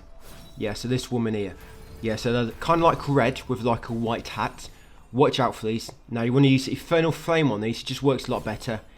I like to start off by lobbing 2 quickly, because it normally inflicts fire on them, burning. And it normally takes just like 1 or 2 more or a few spells of Vorpal Blade to take them out. But yeah, watch out for that enemy. They are very, very fast. And they like to run after you if you get too far away. Now grab anything she drops, continue upwards, kill this enemy next. Once the enemy is dead, enter the next building on your left, this one here, the open one. That's it. Inside here, grab the health pill near the stairs, then go up the stairs, and you want to go up the nearby ladder to reach the next building. Once you climb this ladder, first kill the enemy on your right. Watch out for the pressure plate on the floor near the stairs. Trigger a trap. Yeah, this one here. I don't know why I don't do much damage to enemies. But yeah, watch out for that pressure plate. Take out the enemy and then grab the steamed bunny bun, this item in front of the window we came in. Continue upwards to the next floor. Kill the enemy up here. Yeah, this woman's sitting down. If you don't lock on, she's quite easy to miss, and then of course you're probably going to aggro when you run past her. So yeah, kill a woman sitting near the stairs, grab a Mind Lotus Seed, and continue upwards to the roof. Now up here, there'll be riflemen on that platform to the right, and you got this enemy in blue who likes to lob down a fog bomb. I think it's a fog bomb. And lob knives at you. But that enemy's quite weak anyway. But yeah, take them 2 out, guys. Grab a fire pot inside the lamp. Once got a fire pot, come around this platform and climb the ladder. Now up here is a strong enemy. So you might want to attack this one with Infernal Flame first to do more damage. And be careful when you're trying to avoid it, because on the right, you see the kind of like stacked logs on the right. You can actually go up them and fall off. You can't the ones on the left, as we're looking at my screen right now. But the ones on the right can, so be very careful if you're trying to evade the enemy and you walk up them, you might accidentally fall down. So yeah, try to start with Infernal Flame, guys, do most damage. And by the time the enemy gets to you, hopefully she's about dead, like this. There we go. Grab anything she drops, grab this item by the edge. Yes, that would be spicy soup, of course. That's what that enemy was eating. And then carefully drop down these platforms. So drop down once, twice, 3 times, 4 times. I think I'm counting correctly. 5. Grab this item here, the health pill. We could have dropped down onto the platform with a ladder, but I want to keep dropping down here. And then drop down 6. Now eventually you'll get down this lowest platform with a shortcut ladder. Kick down this shortcut ladder and then climb up this ladder. So yes, drop all the way down to the bottom platform. Kick down this shortcut ladder, very important, because we're going to come up, back up that shortcut ladder a bit later. Then once you kicked it down, come up this ladder. Now this doorway, there's an enemy waiting to ambush you and knock you off. So just get his attention, run back along the wall to make him attack the wall. Then run back in and finish him off. And then grab the item in front of the doorway. Yes, that item is bait. Hope you didn't fall for it. Now here, drop down once. Then take out these 2 enemies before you drop down again.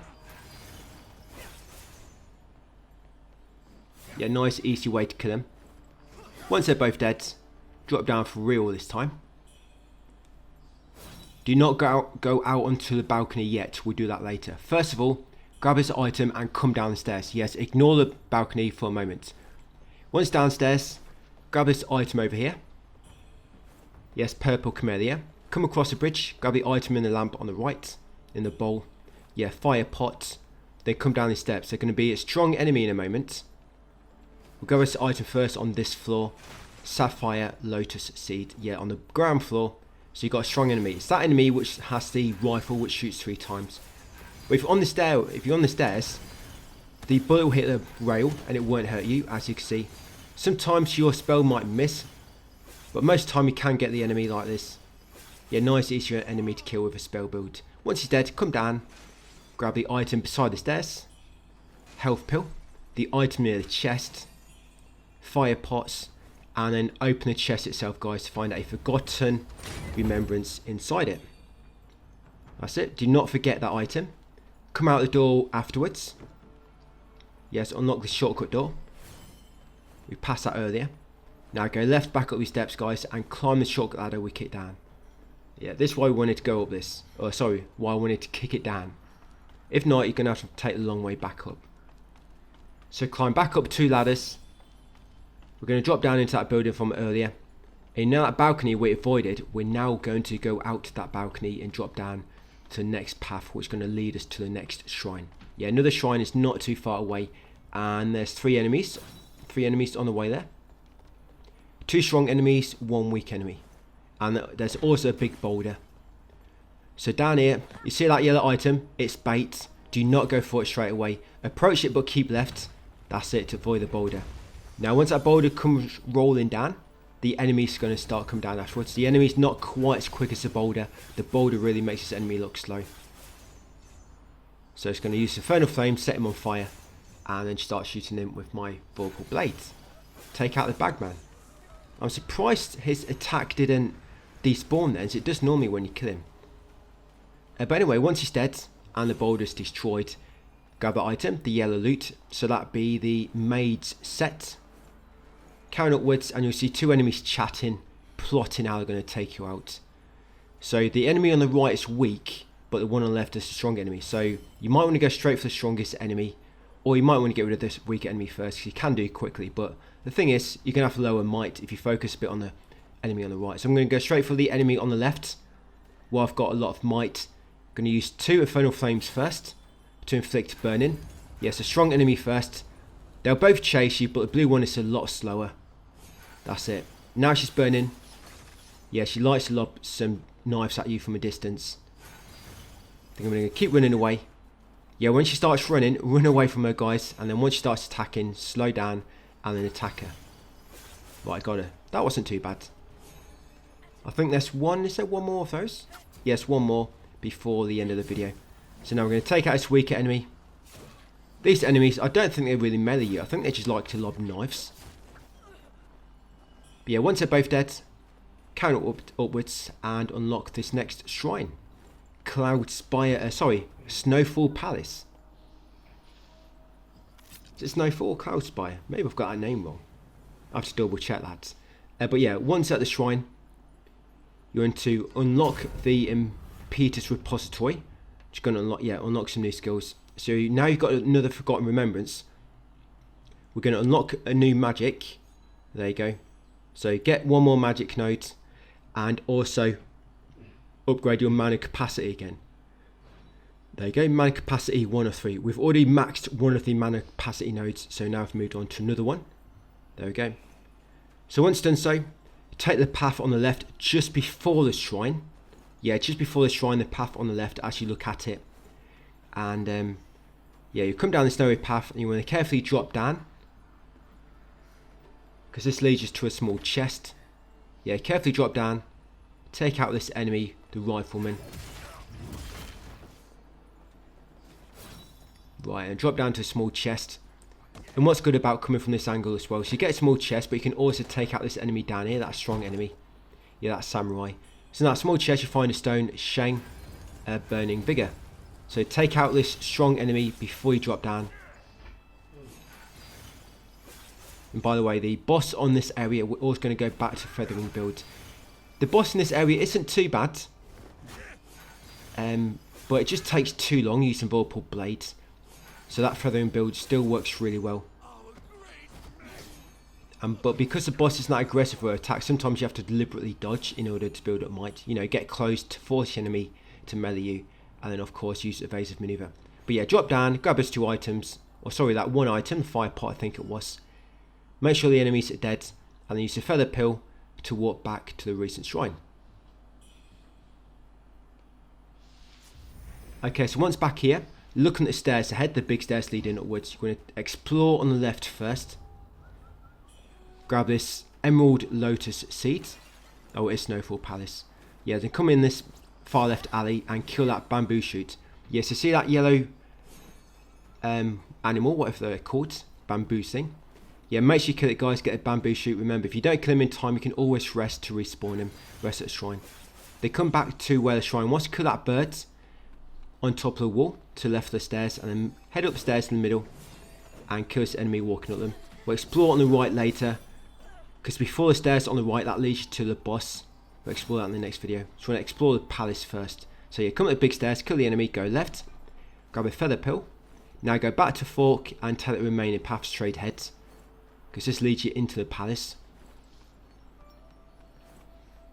Right, once inside, so in this room, I said there's only one more of these guys, there's 2 strong enemies. So I'm going to take that weak enemy first, because this strong enemy is looking away, so she shouldn't see, hopefully. Yeah, there she is. So strong enemy, 2 Infernal Flame if you can do, I mean 3 great. But you can normally get 2 off, as long as you've got a full might. And then a few spells will take her out. Yeah, but it does really help, guys, just burning them to open the fight with. Once both those enemies are dead, open a small chest. In there you'll find Dragonling Pendant. So another pendant which we need. Then come this next corridor, there'll be 2 enemies in here. These are quite weak. You can use your spell or just use your dagger to slash them. Yes, 2 enemies, and then you've got that item there near the curtain. It's nothing important, but of course we'll still grab it. There was one item I missed, by the way, in a previous area.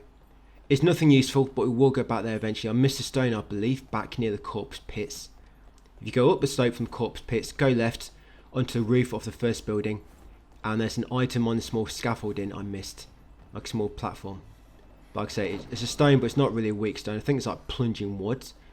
But I will go back there at some point, just to let you know. Yeah, thank you, Jay, for letting me know about that. I don't know how I missed it. I'm sure I explored that roof so well. Maybe it's because it's on a raised platform, which wasn't quite looking above my waist. I don't quite know why. But anyway, back here. So you kill that first enemy after opening this door back near where we first came in. So you get a steamed bunny bun again. Then you kill these 2 enemies. You get that crystallized red mercury on there. Yes, and also a crimson lantern fruit over here. Then you want to pull this mechanism to lower this wall, revealing a hidden room. Right in here. So you got almost 2 strong enemies, but I want to kill the enemy on the left first, because he likes to shoot you. Yes, right, he's dead, and then I'll focus on the strong woman. Yeah, so there's a lot of obstacles here, guys, you can use to defend yourself, like I'm trying to do. They'll normally try to run around them, but once they start attacking, they'll attack into them once the attack has started. And try not to trigger this elevator like I did. You can actually use this elevator to kill a demon in a moment coming up. You'll see what I mean soon, but it's very cool using this elevator to kill an inner demon. Yeah, which is otherwise quite strong normally. Right, I'm just going to go back down, so I'm going to kill this enemy. We're going to the roof in a moment, guys. Just want to show you what's down here first. Right, so there. She's trying to attack me through the barrier. It's not quite working. So 1 enemy left, and that's the inner demon. But it's a good few minutes away yet. So grab this Kong wine. Yes, lots of wine in this banquet hall. Open the shortcut door. Takes you back to that room with a small chest from earlier. Grab the other Kong wine. There you go, don't worry, it's not been opened. Grab that one there. Yeah, still fresh. And once got all the Kong wine, guys, and unlock the shortcut door, come up the elevator to the rooftop. Now this elevator has a hidden compartment on the bottom, which will take you to the bottom floor, the basement, which we'll be doing afterwards. So talk to the plain warrior. She'll give you a plumed branch. Yeah, plain reward from a plain NPC. Once got a plumed branch, come over here and grab the bloodied letter. After getting the bloodied letter, come over here to this table, and I think this is a stone. Yeah, not just any stone, that's a far swift frostbite. Come in here next and talk to this NPC. Now be very careful with this dialogue. If you pick the wrong option, it's going to kill some NPCs. I don't think they're important NPCs, but just try to take it slowly, guys, and pick what I do. So slowly talk to this NPC. Yes, and first you want to hand over the wedding attire when asked. So hand over the wedding attire. Then on the next dialogue choice, choose the bottom option. Yeah, feign ignorance. Yeah, bottom option, feign ignorance. So hand over the wedding attire first, and then feign ignorance on the second. You'll get a crystallized red mercury, and nobody will die if you choose that one. So feign ignorance, very important. Okay, after, come to this table to get a new spell. You'll get it automatically after approaching the white orb. Yeah, waspomancy. Yeah, a bit of a weird name for a spell. Yeah, Waspomancy. Grab that one. Then come back outside, come to the next room, grab the steamed bunny buns, and then that's all we need up here. So now we're going to go back down to the floor below. Then we're going to send the elevator back up. Then when it goes back up, we're going to run off it, and you'll see a hidden compartment in the bottom. Okay, so back up, run off it. Yeah, so see the kind of main support, the main part of the elevator. You can actually go inside it, and there's a pressure plate, and it will send it back down to a hidden treasure area. So in here, first grab the 3 items near the elevator, these 3 here. So you've got fire pots, you've got corrupted daggers, and I think lantern fruit. Then look at the mechanism for the elevator. You see that mechanism on the wall? From that mechanism, go right and then left. You'll find a small chest, and when you approach it, it spawns the inner demon. Now with the inner demon, if you bait her back to the elevator, of course you can use the elevator barrier to kill her. But you can also ride it upwards and then back down and squash her underneath. Yeah, it's actually quite satisfying actually doing it this way.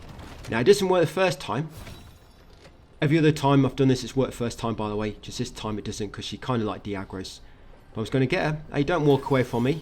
Just going to pelt her in the back with 2 spells. Get her attention again. Right, and as you can see, you can attack her above the barrier. I like how they've made it a bit lower so our spell can go above it. But yeah, when she's attacking you, go back up. And it should go down on her most of the time. So I'm going to ride it back down, and look at this. I'm going to splatter her. Good thing is you still get the reward. There we go. Nice easy kill there. So you get bow blood, shadowstone needle, feathering. Right, now we're going to loot the area. That's the last enemy. So kick open the chest. Yep, you get a weapon there. Boreal Abyss, plus 5 times 1. I don't know why she kicks chest like a football. It must hurt. Yes, I'm going to explore this area in a clockwise route. So grab that flying dagger. Grab the thundering flying dagger and the fire pot. Then examine this note. Examine this note. You'll find the red jade wine. Make sure you get that red jade wine, guys. Then once you've got that, talk to the panda. Just going to talk to him. He's not really going to have anything else to say, but I just want to exhaust his dialogue. Yeah, it's not even got much new for sale. You do not buy anything. Just talk to him, guys. Open the shop and then exit. Grab these last 2 items. Glistening red mercury and a fixed origin pill. And that's it, guys. That's all that's here in the treasure room, I believe. I've had a good look around. Couldn't see anything else. Okay, and we're now going to use a feather pill to walk back to shrine. Or if you want to go back on foot, you can do. Just go back up the elevator, guys. Go through a shortcut, back outside on the stairs, and run back down to shrine. Just going to use the feather pill, get back there a bit quicker. So once you arrive, that'll be us done for part 12, guys. Ready to engage the boss at the start of tomorrow's video. So thanks for watching, and I'll see you on part 13 tomorrow.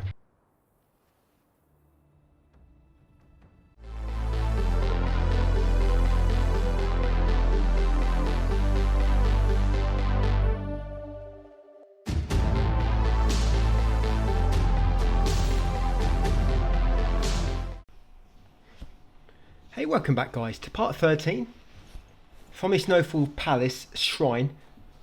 We're just going to head right over here this time, grab this item. That'll be Kong Wine. Just going to use an incense there because we will be killing a bird in a moment. Going to take out this enemy, kill the bird on the right, open the doorway, and then go down the elevator, which will lead us to the boss. We are going to be switching up our build. The reason I want to go down here now is because there's one more brilliant feather down here, and once we get that next one, we'll be able to upgrade our weapon again to just get a bit more damage. So basically, I'm going to grab the item, go back to the shrine, change our build, come back and fight the boss. So when I'm going down this elevator, just going to get some of my equipment ready. So I'm going to take off the lifesteal pendant, of course, and swap it with the twin infant pendant for faster stamina recovery. There's an item here, by the way, fixed origin pill, and at the end here is that brilliant feather I was talking about. Once you've got the brilliant feather, go back up the elevator and return to the shrine. And because we're using a feathering build for this boss, the spell you want is of course the Echo of Lu Binzang. Yes, you want that Echo again, that spell.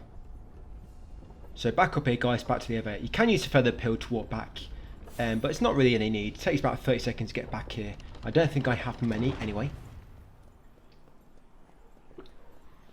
So you probably know this build by now. It's a shame we can't make loadouts to make this a bit easier to switch back to. But once you get used to it, it's not too bad because you don't have to deactivate every single one.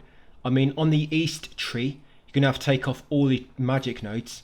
I normally do it that way and then go through all the feather nodes at the bottom. Remember to fully upgrade your sword as well. You should be able to upgrade this one to 3 and of course that other one to 3. So your sword should right now be +6, I believe. Yes, get all those feathering nodes. That's the east tree done. Then go back to the west tree. You can deactivate conversion. We don't need that for the boss, so take that off.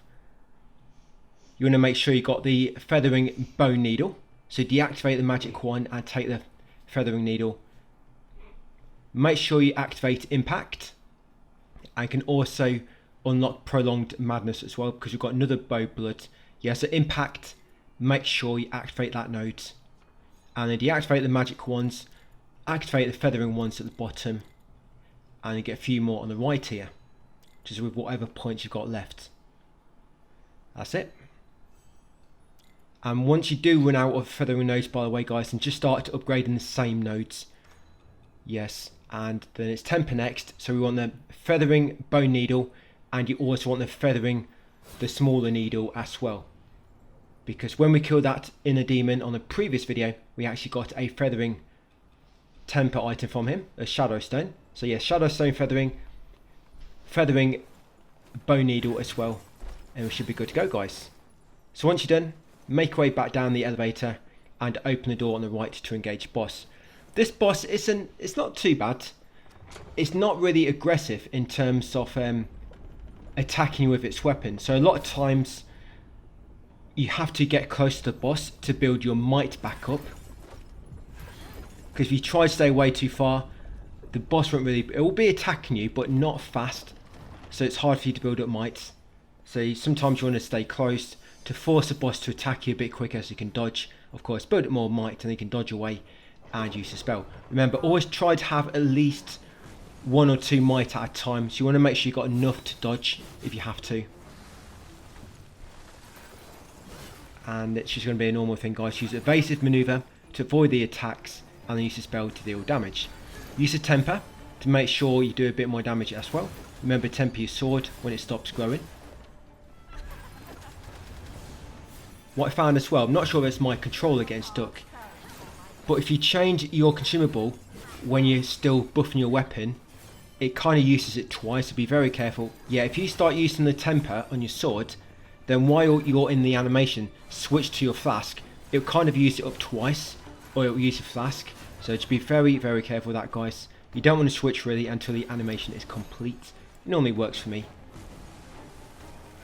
And when you are using evasive maneuver, what I like to do as well is dodge a few times afterwards. So evasive maneuver, it'll be activated, you know, the auto dodge. Then I dodge myself a few times manually, because normally that works just in case there is a combo coming and it helps to avoid it. Yeah, game seems to be very, very generous with iframes. And with the spell, because it's triggers alacrity, I'm not entirely sure how that works, if I'm honest. I think it just makes it so for a short time afterwards, when you dodge, you've got a good chance of like evading the attack, you know, like an auto dodge type thing. But it's not as easy to see like the evasive maneuver, because the evasive maneuver, you get talismans floating around your person, so you know when it's active and you know when it's not active. But yeah, alacrity is hard to tell. So when the boss turns into that kind of like serpent enemy, I guess the wolf it's supposed to be, or ferret, whatever you want to call it. Yeah, it's supposed to be a wolf but looks like a ferret. Yeah, I can't seem to normally hit her. I think I've hit her when she's in that wolf mode before. But normally when she turns into a wolf and flies into the air, she's going to like dash at you. So get ready to evade.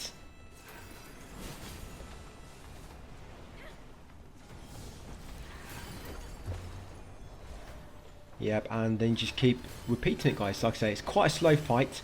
You can use a normal magic build with this, you know, Vorpal Blades. But you just do 2 little damage. I mean, it just goes a lot quicker with this, so when you do get time to attack... You see, I missed that one then. Yeah, normally after she's dashed as a wolf, she'll normally do a little combo afterwards. So just make sure you're ready to dodge straight after. Like so. Yeah, I did run out of flasks. You see then, I attacked the wolf and it didn't really do any damage. And she likes to dodge as well. So when you are going to attack, you might want to wait until she's doing an attack herself, or just after she's dodged. So you know that she's not going to dodge out of the way of your spell. So you do not waste 2 might.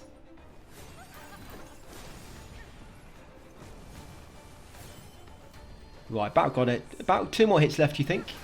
Yeah, I think 2 more hits from my spell. And she is definitely dead. Got her. Mistress of the Night. Yeah, so you get a research journal.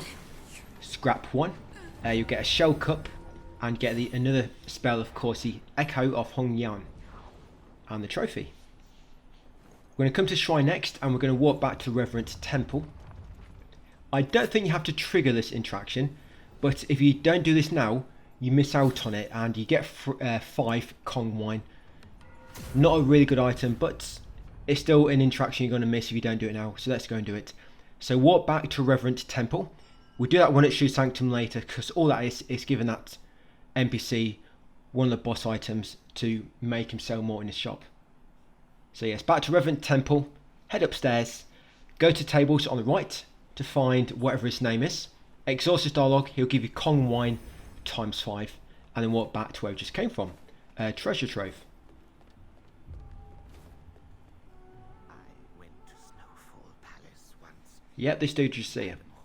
Because when you reach the next shrine a bit later, he'll be back in the corner, and you'll miss out on this interaction. Like I said, I don't think it's necessary for anything, but let's just do it now, get it done. That's it, all good. So back to Shrine, guys, and back to Treasure Trove, and let's crack on. So we're going to be exploring the shaft now, the shaft entrance. Which is quite a tricky area, actually. There's lots of different paths, and it's kind of like in a cave, but it's like a big vertical cave. It's one of them where you can kind of go left, and then there'll be a bridge you have to cross, but you can drop down the bridge to find another hidden path. Then that leads to 2 paths, and then, yeah. Becomes a little bit of a labyrinth, a lot of these areas. But once back here, guys, ignore the elevator. Come around the back, and this item's very, very easy to miss. So grab an item there, bloodied paper. Once got a paper with blood on it, go back to the elevator at the front and ride it downwards. And we are going to be going back to our exploration build in a moment. So as I'm going down the elevator, I'm just going to go back into my equipment. So I'm going to go back to the lifesteal pendant. And I want to go back to the vorpal blade. Now that magic pendant I've got on is probably not really that useful for the feathering build, but we don't really have anything better to equip. But this next area we will be getting a pendant which increases feathering damage. So that's going to make our boss build a bit better. But once down the bottom, talk to this NPC, she's very important, Fang Yao. Yeah, talk to her and agree to help. Yes, don't be shy, agree to help. That's it, she'll be mega happy and jump up on her feet. Yes, and she'll tell you a little poem. So make sure you definitely agree to help her, guys, Fang Yao. Right. And let's activate a shrine and change our builds. So back to the exploration build, pretty much. Yeah, she gave me a medicinal powder as well. Okay, so Impetus Repository. So I'm going to come to the east tree, deactivate all the feathering nodes and activate the magic nodes. Remember, you can upgrade your weapon 6 times. There we go. And as I was saying before, once you run out of magic nodes, because they're all activated, then just start activating the same ones, which you can upgrade again. You know, like the mana nodes, the mana capacity, where you can kind of upgrade it 3 times. There's magic nodes like that as well. So I activated the conversion node again, of course, so that I can get health back when I'm above 90% madness with a swift stab. And it also activated the magic bone needle, because you want that one. I deactivated impact, because we don't need that no more. And here, I deactivate the feather nodes, and of course I'm now unlocking the magic nodes, because that's my magic build. So there you go. So on the west tree, don't really have to deactivate every single one all the time. Just switch a few around, and it makes it a bit quicker. Okay, so let's move on. So go past the shrine, come to this bridge with the swinging traps, drop down on the right. Just going to use an incense there. Grab these 2 items. Yep, so that's be steamed, bunny bun, and purple camellia. Now carefully don't fall down here. Go across these planks into this corner, drop down to this platform below. In this spiked trap tunnel, just carefully make your way across. Grab the growing red mercury on the right, and then kill this enemy on the left here. There'll be this enemy, there'll be another one on your left, just around the corner. Yeah, this will be one of them poison coffins.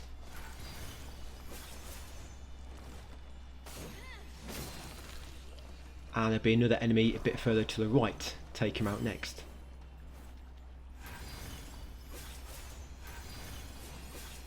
Okay, once he's dead, come into this corner. Grab the soft rush times 2. Drop down this ledge next. You can probably hear a bird right now, 2 It's in the lower room, so don't worry. We'll actually come across that later. Yeah, come up here, take out this poison coffin. Now it's a bamboo coming up. So when you go up this ramp, get ready to attack the bamboo. There it is. Since it pops out, guys, lock on and shoot it with a spell to kill it instantly. And then kill this enemy at the back here. You can attack this enemy on the top or the bottom. I'm not quite sure if maybe one part is weaker to a specific element. They seem to share the same health gauge. But yeah, I don't know why I can lock onto them both. But yeah, take out this enemy. Just careful because it can shoot blight projectiles at you. Yeah, like that. So watch out for those. But once he's dead, the big dude, grab the purple camellia. There's a lot of items around this square. Grab a full grown red mercury. Grab a used mortar. Make sure you grab that because you're going to give it to WUCHANG later. So he sells more things in his shop. Yeah, purple camellia, the used mortar, of course, very important. Come up here next. Kill these 4 kamikaze enemies which appear from the ground.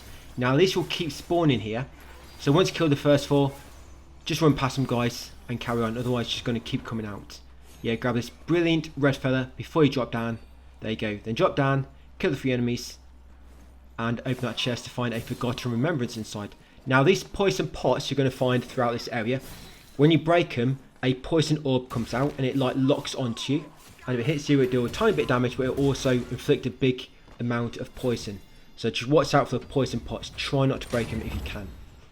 So once those 3 enemies are dead, grab a forgotten remembrance from the chest, unlock this shortcut door, and go through it. So straight ahead there, guys, that takes us back to the shrine. So we're going to go back right across this bridge. Yes, we are going to cross it this time. Kill this enemy at the end, near the altar. Grab the item. That's it. Breaking flying dagger. And then come across here next. Now be very, very careful with this enemy. Because there's a ledge just behind us, you don't want to get knocked off. Yeah, I mean, I should not be standing there, you know, between him and the ledge. That's it. Put yourself this side like I'm doing.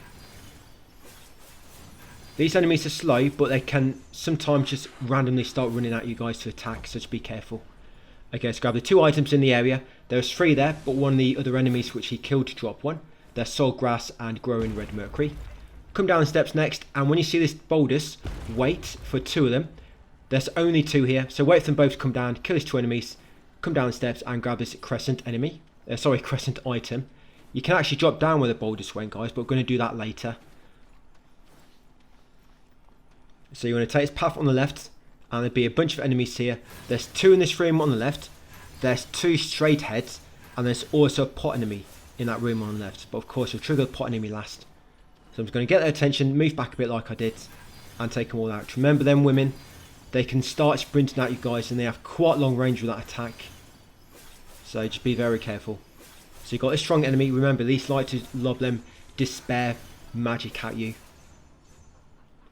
Yeah, and if that despair build-up gets maxed, you'll die instantly. Yeah, watch out for the red ones. There you go. They can be good to use in order to build up some might, you know, from perfect dodging. Right, so that's a woman dead, I think. Actually, I think she's still alive. Because in a moment, you see one come around the corner. She's got a tiny bit of health left. I must have missed her. Right, and I got him. Yeah, see, this enemy's still alive. Yeah, look how long that grab attack is. Massive. And it's got crazy tracking as well. So once all the enemies are dead, now come into the room on the left. And that pot is near the fireplace. So get ready, grab the item on the left there, Emerald Lotus Seed, and trigger the pot. There you go, it's mega warm sitting near the fire. Once the pot enemy is dead, you'll drop a brilliant red feather, red mercury shoot, plume branch, some other goodies. Yeah, grab a fire pot from the fireplace. Very silly place to leave that. Yeah, once you've got a fire pot, grab this full grown red mercury over here. Kill the birds. Once the bird's dead, grab this item near these poison pots. Of course, try not to break them if you can. And grab the Emerald Lotus Seed. Now, going through this spike trap, be very careful. It's these two enemies. There's two of these. This is one. They just come running around the corner, trying to grab you guys and smother you with their tongue. So just watch out for them. Yeah, grab the item. And these plates with the spikes, they don't all work. The ones which work, you know, the ones which the spikes come out, are the ones with like a cloth on it. Yeah, so see these ones that got a cloth on it, a dirty cloth. They're the ones which are working. But the ones which are flat, no cloth, they don't work, so you fine stand on them. Yeah, without any worry. But watch out for the pressure plate as well, so make loads of arrows come out. Yeah, and this is that second one I was talking about. They like to come rushing at you from around the corner. The spear traps don't seem to do much against the enemies. The spike traps do, but not the dart traps. Okay, so once you reach this fork, first you want to go left. Grab these two items. Yes, you've got purple camellia and a growing red mercury. Now I'm just going to come up here, get the attention of this dude. Now we did fight this enemy already once before, so you know what type of enemy this is. But what I'm trying to do is I'm trying to lure him back to where spike traps were and just show you a good way to kill these easy. I mean, you can just keep attacking him with magic, probably what I should have done. This took me way too long. I mean, I'm just trying to get that item there. But yeah, I should have killed him already normally just with magic and then gone and got the item afterwards. So yeah, probably do that. Probably more advisory, guys.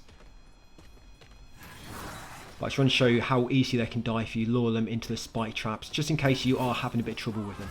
But yeah, up there was the Emerald Lotus Seed. And by the way, that path actually takes you back to where that chest was with a Forgotten Remembrance. So not going up there. That's the last item on that path, the Emerald Lotus Seed.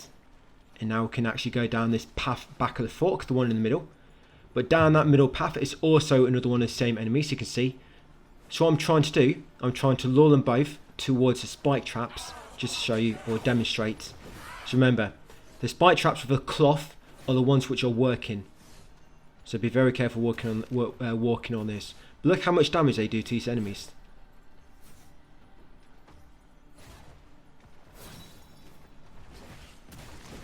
I mean, he's dead. So each time it hits them, it does like 800 damage. And it can hit them quite quick. I mean, this guy's quite lucky, so he ran across a trap. And now I am getting into a bit of trouble. So I'm getting hit by all this poison. But he's about dead. Oh, he's dead now anyway. Yeah, and if any items spawn on these spike traps, be very careful trying to collect it. As you can see, you don't quite get enough time to grab the item and get off without taking damage. But these are two items which them enemies dropped. But once ready to move on, guys, so back at this fork, like I say, just attack them with spells one at a time. You'll get rid of them a lot quicker. So take the middle path, and I'm going to explore these kind of cells on my left and my right. But be careful, because each side has two of these women inside it. Remember, they like to rush you. And then here comes another one. Yeah, if any are walking towards you, just try to kill them with magic. The ones with melee are normally ones which are kind of not quite active yet. You know, like they're getting up. I like to attack them ones, but any walking towards me, just like to use the spells. If I get too close, they're likely going to try and grab me. Well, I'm going to grab that item. Yeah, health pill. And there's normally one more which comes from these stairs at the top. Because there's a cell up those stairs just to the right. So once you're all dead, yes, come in here, grab this item. So that'll be break and flying daggers, some more. Continue upwards. Once you get to this shaft, go right. Break these coffins to find a small chest.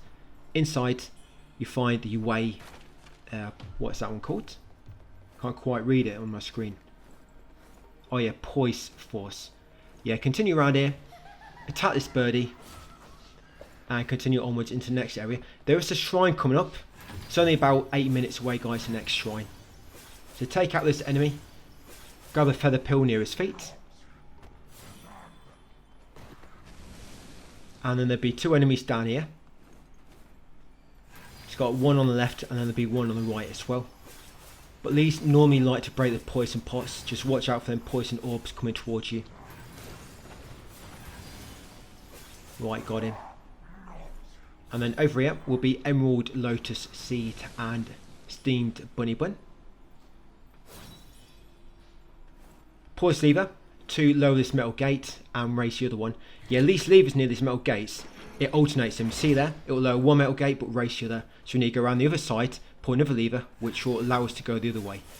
But up here, kill that bird, then kill his enemy on the left.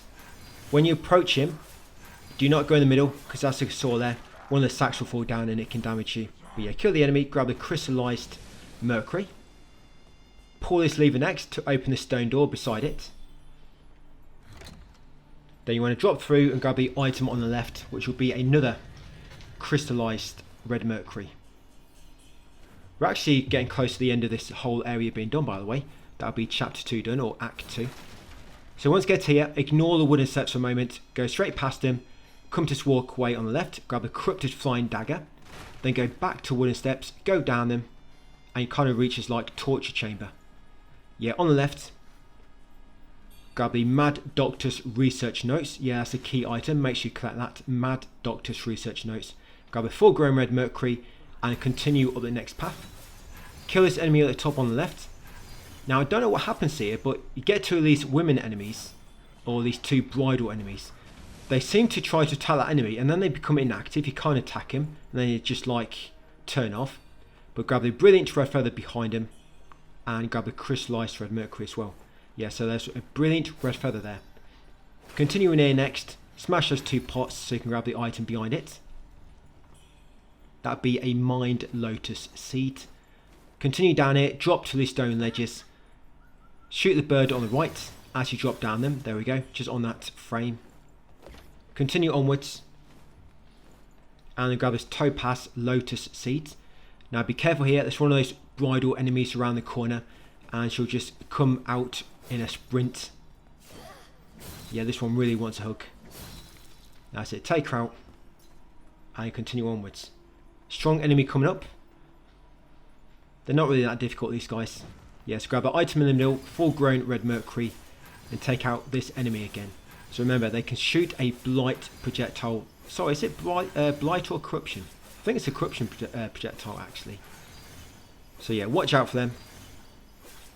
And once he's dead, ignore the stone door for a moment. Come around the corner on the right.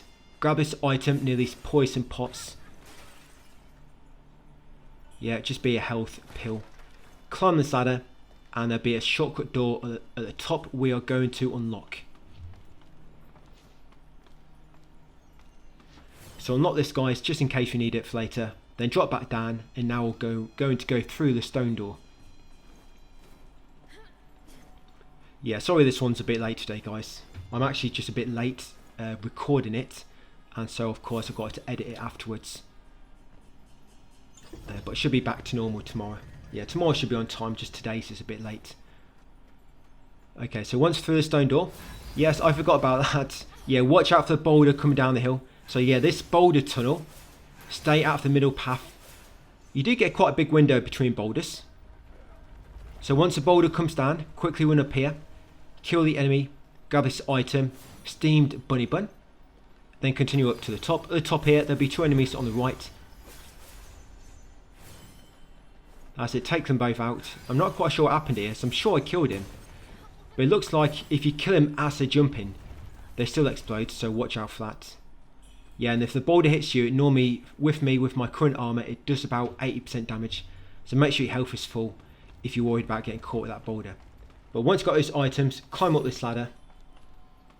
And up here will be the Crimson Pendant. This pendant, I believe it increases feathering damage. So it'll be good for boss builds. But yeah, grab a pendant, pull this lever, and you see the metal gates nearby. So we've now alternated the open metal gates again. Yes, unlock this shortcut door, and then come in and go left. Now we can take the remaining path. Kill these 2 enemies. Be quick before they explode. and kill the enemy down there at the end as well. You know the boulder from earlier, I think it drops down here. That one that kept like rolling infinitely. They just keep coming down. The one I ran into, that one, I definitely remember it. So yeah, take out 3 enemies, then take out that enemy through the doorway. Carefully grab this item here. Glistening red mercury. Coming here next, there'll be 1 enemy on that platform on the far right. Take him out. Once he's dead, come to the edge. Take out the coffin enemy below. Yeah, you can grab that bird as well on that cage. So grab a bird and take out this enemy on this lower floor. Once he's dead, drop down, then spin around because there's been another coffin enemy behind you. There it is, right in that corner. And then there's 1 more, and this will be the final enemy of this video. Yeah, the other one is actually on the ceiling in the other corner, in the opposite corner to this one. So grab that emerald lotus seed and keep moving forward, but locking onto the ceiling. You should eventually lock onto him. There he is. Shoot him. Just make him drop down, guys, and then finish him off. And that's all the enemies dead in this video. So be very, very low health. Got no flasks left. Do not worry, guys. We're at the end. So you grab a fixed origin pill ×2. Climb this ladder. And then climb the second ladder that it leads you to. There's a shortcut gate up here we just want to unlock. Just in case you need it for later. So unlock this shortcut door. Then go back down and we're going to make our way to an NPC and then to the next shrine. This NPC is going to give you a cured jerky once you go through this dialogue. So all these steps in front. Talk to the NPC before the bridge. Here he is. Yeah, so you want to choose show the Mad Doctor's research notes. So show him the Mad Doctor's research notes and also show him the research journal, scrap 1. Yes, show him both, guys, Mad Doctor's and the research journal. He'll give you cured jerky. Of course, afterwards, make sure he's repeating himself. That's it. And once you know you're good to go, carry on across the bridge and activate the next shrine. And this will be the Bride Budal area. So we'll leave it there for that one, guys. We're already at 30 minutes.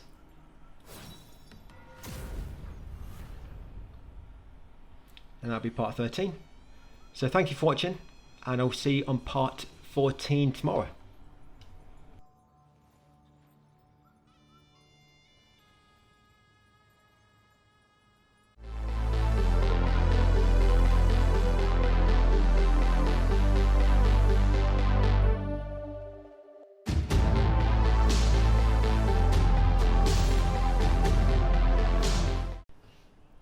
Hey, welcome to part 14.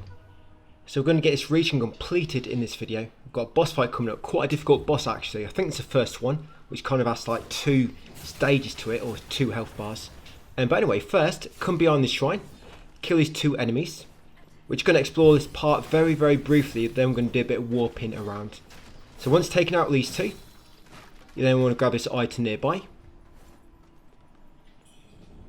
A health pill.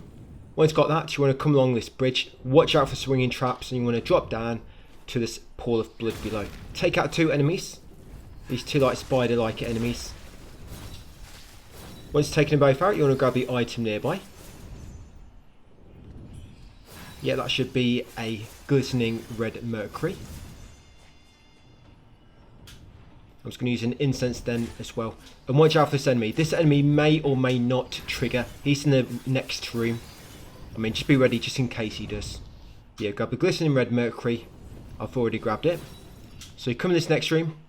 That enemy's already come out, so I've killed him. But you've got this other enemy here near the ladder.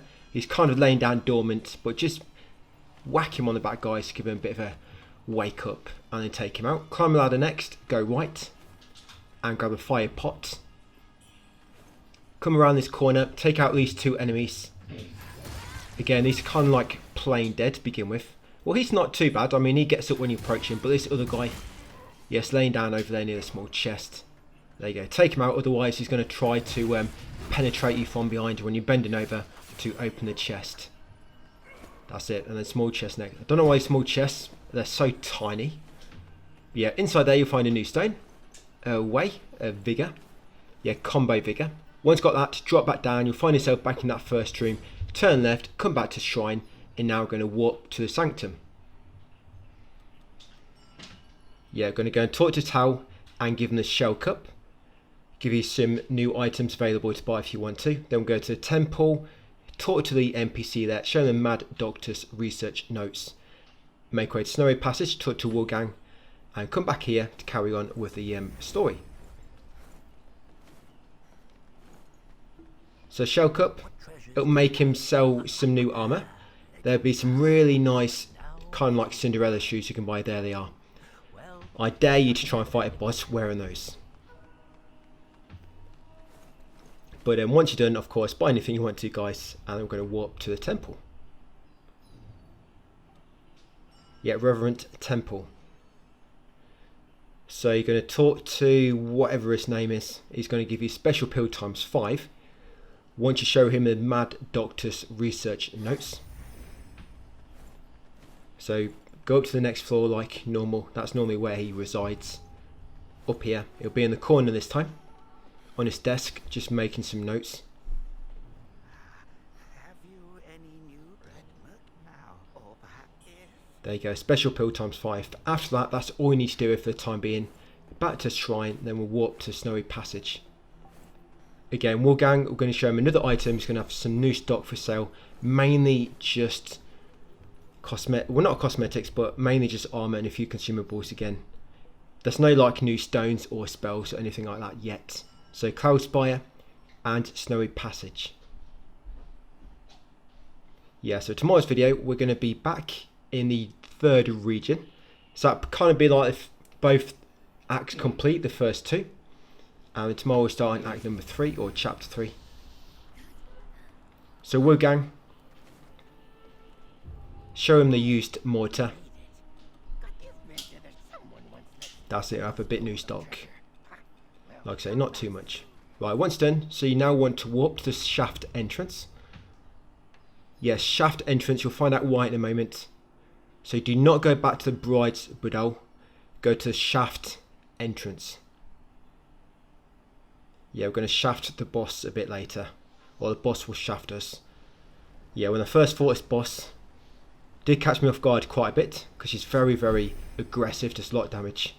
And like I say, 2 faces, which I did not expect. I was happy for beating her the first time. Then the second boss spawned, I was like, what's going on? I had no healing items left or nothing. But it's not, honestly not too bad with the strategy I'm going to provide. But anyway, back at shaft entrance, make way through the area, back along here. And when you get to where the 2 boulders drop down, I'm running past most of the enemies. So wait for the 2 boulders to come down and troll downwards. That's it. Follow the second one. Drop down the hole at the end where the boulders go down. Yeah, just watch out for that enemy. Yeah, so down here, it's like a hidden area. Open this chest. That's it. Inside here, you'll find a lost remains.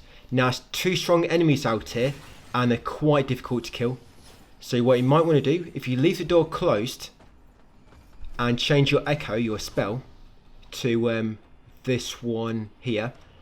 Echo of the Tanga, I think it's called. So you can actually attack him through the door with this. They can attack you as well though, so be careful, especially with a big guy. But good thing about a spell is it only uses 1 might, and that's quite long range, and it does fire damage as well. So try and do that, guys, if you can. If you've already opened the door, you can still kind of fight them without them coming in. So don't normally come through the door unless you go towards the door. They'll normally stay on the right near the poles. And you can also, if you do go out to engage them, you can also go back along the bridge, because just out there to my right, you know that bridge from earlier with all the swinging traps on it? You can run across that bridge and the swinging traps will hit these enemies, and that can also kill them. But again, you've got to be careful you don't get hit yourself, or the enemies do not attack you when you're on the bridge, so that can also make things go a bit pear-shaped. But them traps do kill these enemies really quick if they get caught in them. It won't be too bad if it's just one or the other, but it's that really fast enemy, you know, that woman with that samurai hat. They're really difficult to kill. Right, they're all dead, so I've opened the door. That's them too. Grab this brilliant red feather. Then come down this path on the left. Like I say, that one on the right just leads you to that long bridge with that pool of blood which you dropped into earlier with the 2 spiders.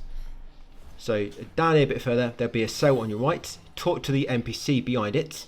exhaust the dialogue, and you want to deliver the news of the madam's death. But now you need to Yes, deliver the news. There you go. deal with the guards out. First class delivery. Okay, after done so, now it's normally a bird on that wall. I don't know why it's not spawned. Yeah, there's normally a bird there. No idea why it's not there. But anyway, so there's 2 enemies down here. One of these will drop the dungeon key. I'm going to leave the loot for the time being. Yeah, this loot nearby, we'll loot it in a moment, guys. Let's get rid of these 2 enemies first. So that enemy there in blue is the weak enemy. But this other enemy around the corner, she normally patrols throughout that next room. And I think she's at the end of the patrol route at the moment. That's why I've not triggered her. There she is, just walking past there. So I'm going to take out this enemy quickly. And I was hoping to take care of this enemy. And yeah, watch out for that poison from that enemy. Yeah, so I was hoping to just keep running away and lobbing magic. I probably should have come to this fight with my Infernal Flame spell ready. To just lob that at her a few times, do most of her damage. But you can, if you want to, try and lure her back to that bridge. Run across it and let her run into the swinging traps, guys. Because I do actually end up doing that in a moment. Because it gets very close. Look at this. I'm almost dead. Yeah, I do not like them enemies at all. They're too fast, and just with my spell, it's not really a spell build, which is the problem here. It's a spell we're using, because it leaves you exposed, and you get locked into the animation. I'm surprised there's not a way to kind of cancel the animations like most Souls-like. Yeah, this one you don't. You get locked in it, don't you? I've tried so many different buttons, I cannot get out of that spell. That's why that spell we use on bosses is good, because you jump in the air, and you're kind of out of the way of attacks. So I'm just going to come back along here. Hopefully it's going to kill the enemy. So here she comes. And there you go. Nice and easy way to do it, guys. Like I say, you just got to make sure you get across the bridge without getting caught in any attacks. Because if you get caught in attacks, it can stun you. Then you might get hit by a swinging trap. But once you kill that one, got a dungeon key, come back to this NPC. Honglan. What is it? Yes, talk to her. You? Hand over the dungeon key. Stay here for now. Our debt is And you'll get that pendant. So that'd be the coiled dragon pendant. Of course, we need all pendants for a trophy, of course. So that's one of them. Apparently she's going to be really upset later, she says, when she sees me. We'll see how that goes. But anyway, you got a pendant from her. Exhaust the dialogue. Come back down here. We're now going to grab all the loot we missed. So beyond these poison pots is a topaz lotus seed. In the cell on the left, you've got medicinal powder, and you've also got a table where you can do an emote. Yes, you want to do the examine gesture. Yeah, examine. So stand in front of the table, guys, for the blue aura and do examine. That's it. And for this, you'll get another pendant. You'll get the draconic pendant. There you go. Once that pendant's come, of course, make sure you get it. Come back in this room, grab the purple camellia ×3. Come around the corner. Grab the full grown red mercury and topaz lotus seed, and there's one enemy here waiting for you. Yeah, attack her a few times to kill her. Right, and continue on. Up your steps. There'll be an NPC at the end here, so this will be the storyteller. Talk to him and choose the option ask what lies ahead, and it'll give you a bamboo shoot. I don't know why that item just popped up. Yeah, so we'll give you a bamboo shoot, guys. There you go, another one. So make sure you exhaust his dialogue. Grab the item on his right, topaz lotus seed, and then go down the shortcut elevator to unlock it. Yep. Oh, sorry, go up the shortcut elevator. And we're now just going to get our build ready for the boss. So our normal feathering build. So you want this Echo of Bing Bang, or Bin Hang, whatever it's called.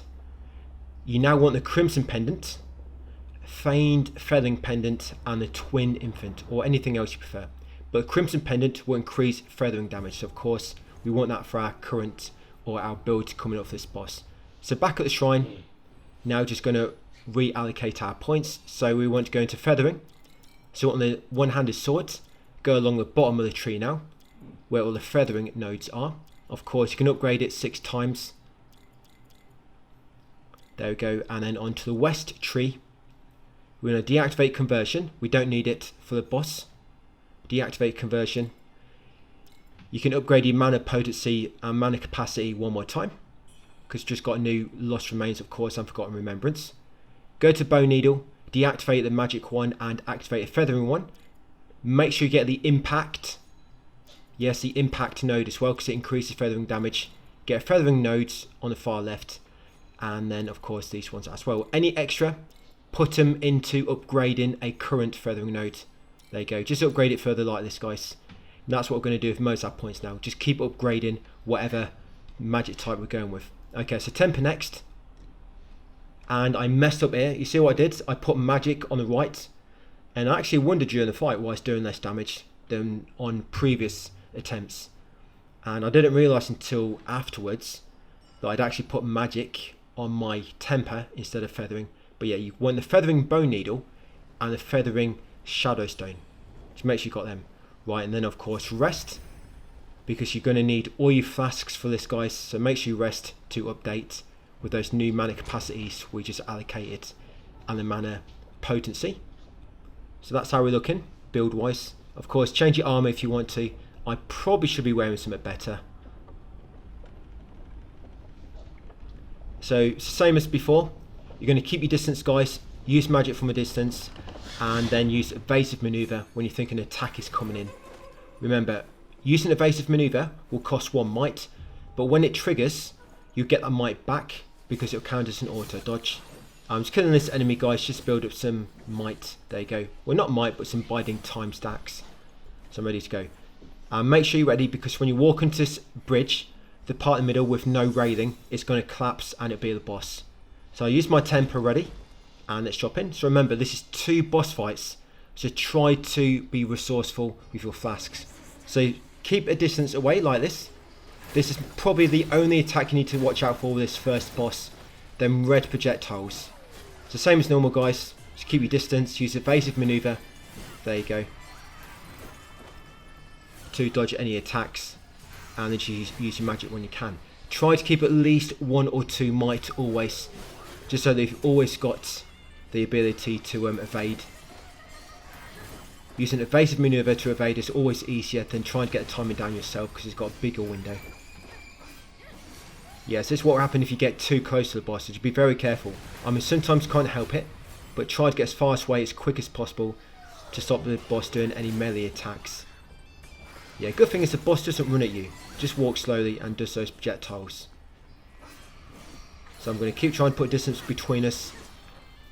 And we don't seem to be doing much damage, but you will do more to the second boss, because the second boss has less defense, but it's a lot bigger. Yeah, she can do that lunging stab. So when you think she's about to do a lunging stab, just kind of like charge a sword. Run away, and if you think you're not far away enough, do an evasive maneuver. So if you do get caught, of course, you automatically dodge out of the way. You see, that's quite good. So use evasive maneuver to dodge the attack, but you get the might back. I think it works pretty well. Yeah, so when she goes on the ceiling like this, if you're too close, after those projectiles, she'll like jump on you with like a sword if you're too close. But if you make sure you're far enough away when she jumps on the ceiling, she'll just drop straight back down where she jumped up. But it's a good opportunity to build up some might, you know, when she goes on the ceiling. Yeah, that attack covers a long distance, and it's melee, so you want to keep running away if you do get caught in it, or she does manage to start that attack. But as you can see, guys, if you stay far enough away, she doesn't really get a chance to do many melee attacks. And good thing about this spell is it pushes you back, so it gets you back as well, and you're in the sky, so it gets you out of the way of some of her attacks at the same time.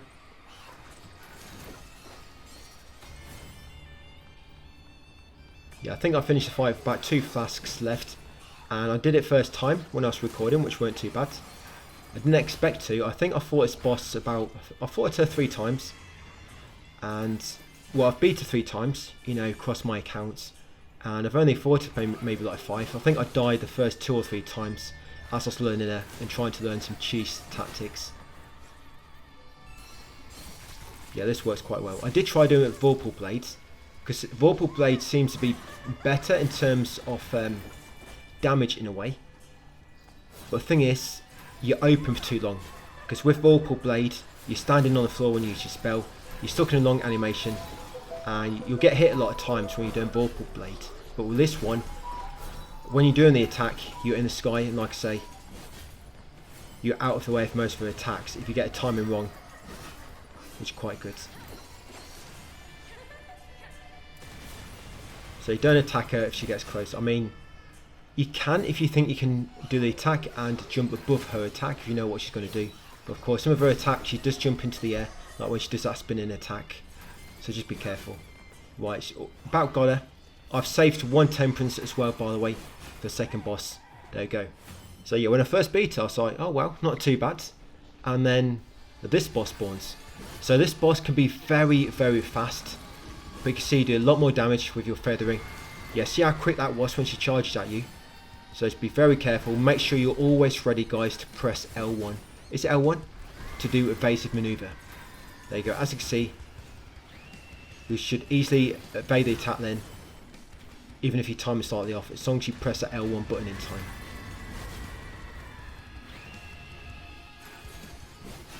Yeah, I mean, her roaring attack, I don't need to worry about that because I'm never close enough to get caught in it. Because that can stun you for quite a while. But should never be close enough. So now she's raining down boulders from the ceiling. You tell where they're going to land because you'll see like the impact area on the floor just before it comes down.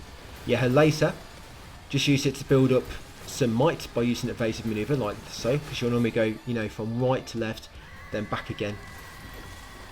Now she's doing a combo. Yeah, it's caught me then with a tail whip. She doing this attack quite often. Normally she doesn't rain them boulders from ceiling that often, but she now seems to be doing it quite a lot.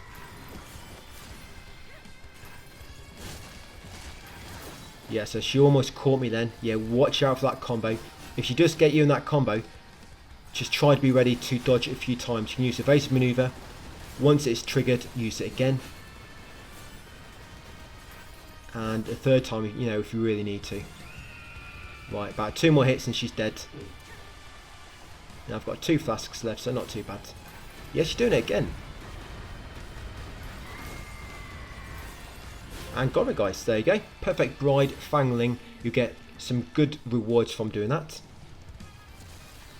So you get the shoe silk fan, you get a jade ancient chisel, bitter severance weapon I think it is, and the echo of fangling. You also get 24,000 mercury. Now that chisel we got, it makes it so you can actually apply your benedictions from anywhere you are now. You no longer have to do it at a shrine. So you have like a chisel in your inventory. If you use it, yes, you'll be able to use benedictions no matter where you are. So you don't have to wait until you're back at shrine to do it. Which ain't too bad.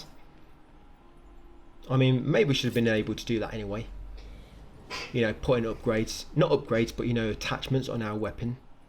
So activate this shrine, and I'm going to warp to the shoe sanctum. We'll be back here soon, guys. So we'll be 2 NPCs here we're going to talk to, but we'll chat to them when we come back. Because you need to rest anyway to make them spawn. But when we warp around a bit, it will automatically spawn them due to refreshing the area. So we're going to warp to the shoe sanctum first.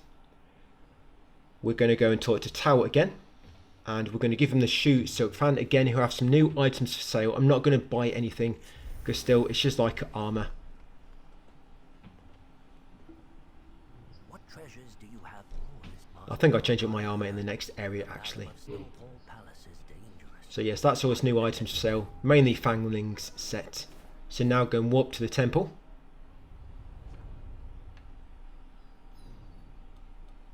Yeah, so on the temple, on the actual name on the teleport menu, it's got the 3 icons. So one of them is a young boy, and he doesn't actually have any dialogue for you to talk to, but you have to approach him and it'll make him start crying or something, and that makes his icon disappear. So we will do that in a moment. But first of all, come in the temple, talk to the woman on the bottom floor. Yeah, exhausted dialogue, she'll give you soul grass times 2. Come up to the next floor and talk to this NPC again with a pipe.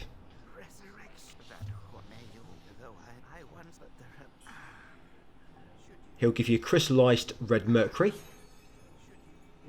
After chatting to him, come back down to the bottom floor, head out of the temple, and this donation box, so any items enemies dropped and you didn't pick up, guys, you can find them in that donation box. For example, you know that dirty pair of trousers, I mean, I don't think they've been washed.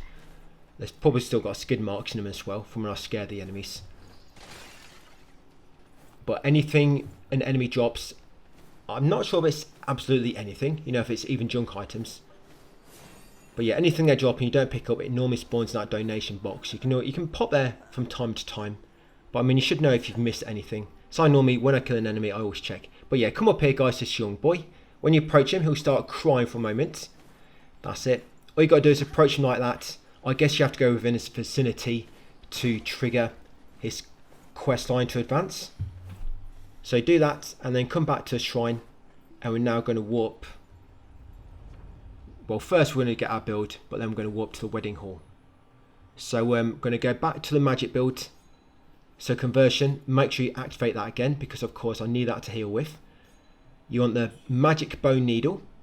You can deactivate impact, don't need that no longer. And on the far left, deactivate all the feathering and now unlock all the magic nodes.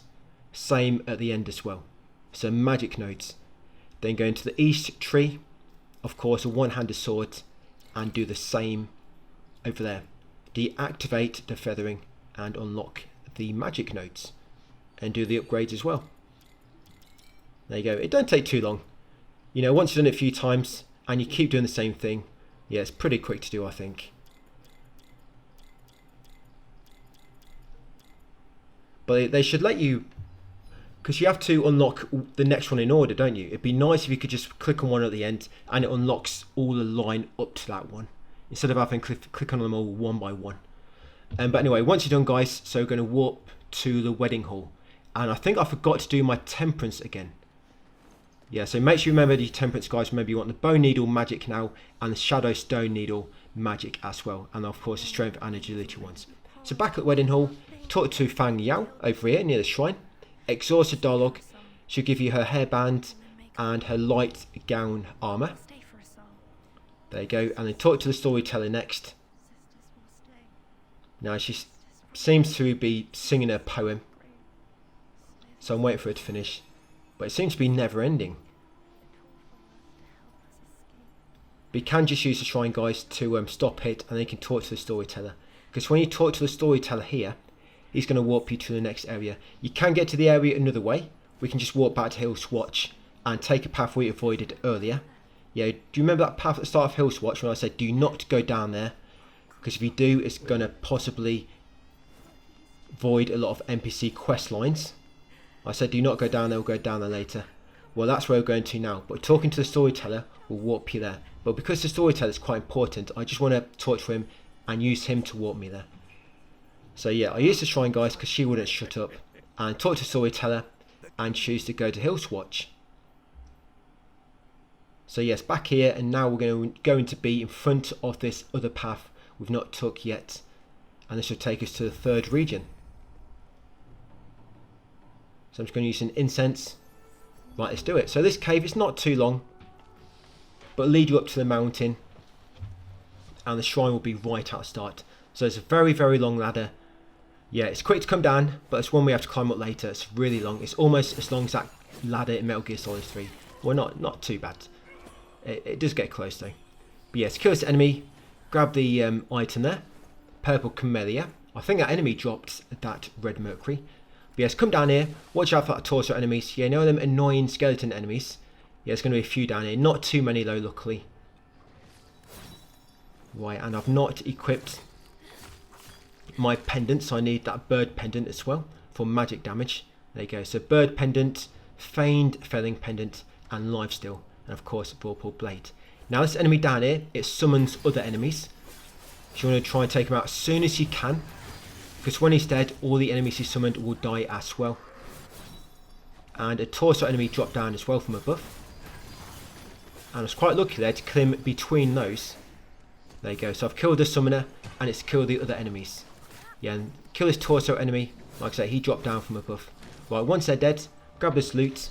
So you've got a health pill, you've got a feather pill, and you've got a blight dagger ×5. Yeah, this cave does look like a really big area, guys, but it's honestly not too long. We'll be done in 5 minutes. Probably not even that, a bit quicker. So when you get to this next fork, you want to go right. It's going to take us to an NPC. Watch out here, because there will be another torso enemy. Oh, here she is. Yeah, looking for his legs. I've not seen her, mate.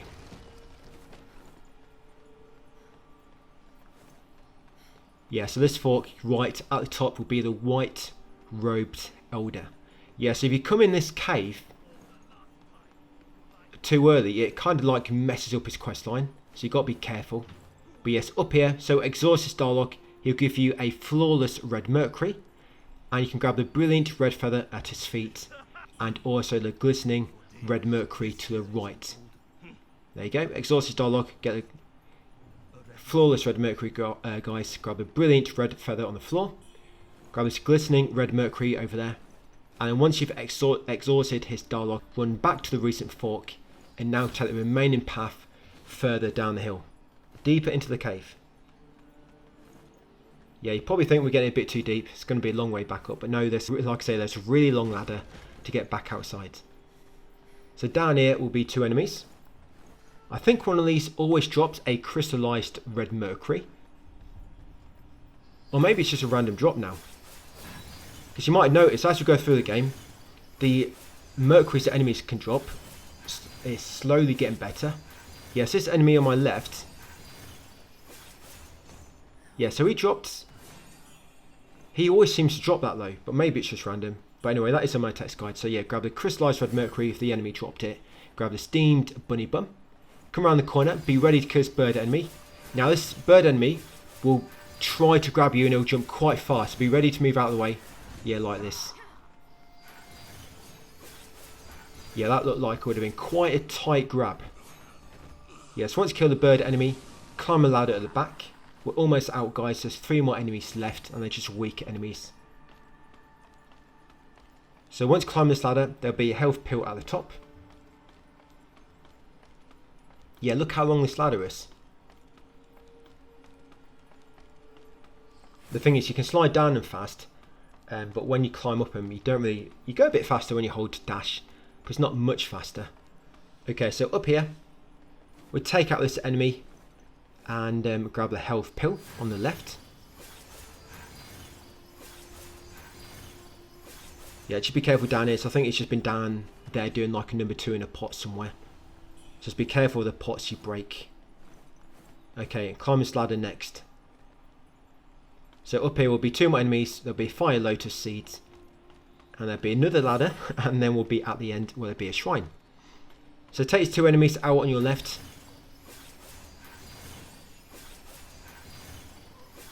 Yep, grab the fire lotus seed at the back. Yeah, watch out for that small puddle there. It's poisonous. There you go, fire lotus seed. Climb this final ladder. Then at the top, go left briefly. Grab the crystallized red mercury on the stone. Then go the other way, guys, to get to this next shrine, Battlefield Pass. Right, and here we go. So before I call it a day, I just want to make sure I go into my temper menu, otherwise I'm going to forget. Yes, I think I tried to use my temperance in that cave and I couldn't, because I hadn't assigned my bone needle. Yeah, and I've got a bit of mercury as well, so I'm just going to upgrade some more magic. There you go. Yeah, so magic shadow stone and magic bone needle. Okay, then coming into here. Yes, I'm just going to unlock another magic node. There we go, just upgrade that magic a bit more. And that's it. What am I, level 49? Is that quite low for this point in the game? I don't know. But anyway, guys, that's part 14 done. Ready to start on the next region tomorrow, part 15. So thanks for watching, and I'll see you on the next one.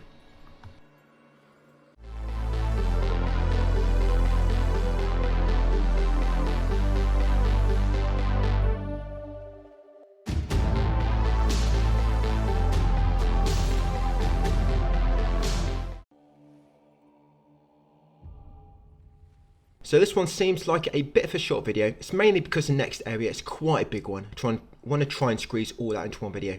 So of course, this one's slightly shorter. But I try and make it back up tomorrow. Anyway, first thing we're going to do is come into the build menu. The impetus repository, because I want to tweak my build slightly. I just took 1 point there from magic. So I just deactivated 1 small magic. And I want to unlock another discipline skill. So yes, come here guys and unlock 1 more discipline skill. I unlocked Slicing Severe in the one-handed sword tree because it's the closest one I could unlock without unlocking any other nodes. Then once you've done that, come into Benedictions, and I'm changing up my build slightly. So you want the top one, Tri-Disciplinary Force, middle 6 discipline force, and the bottom is skyborn magic as normal. So again, change your benedictions, guys. Top one, try discipline force, middle 6 discipline force, and bottom skyborn magic. Now the reason I wanted to learn that other discipline skill, I'll show you why in a moment. And right now I'm just changing up my build slightly, so I'm equipping some better armor. And you know that bird pendant, I don't think it actually affects spell damage. I think it only affects magic damage on your weapon. So I'm changing it up for the bravery pendant, because it just gives you a bit more damage on your first attack on an enemy. I mean, that's better when you've got stronger attacks, but it's better than the pendant, which probably is not even working.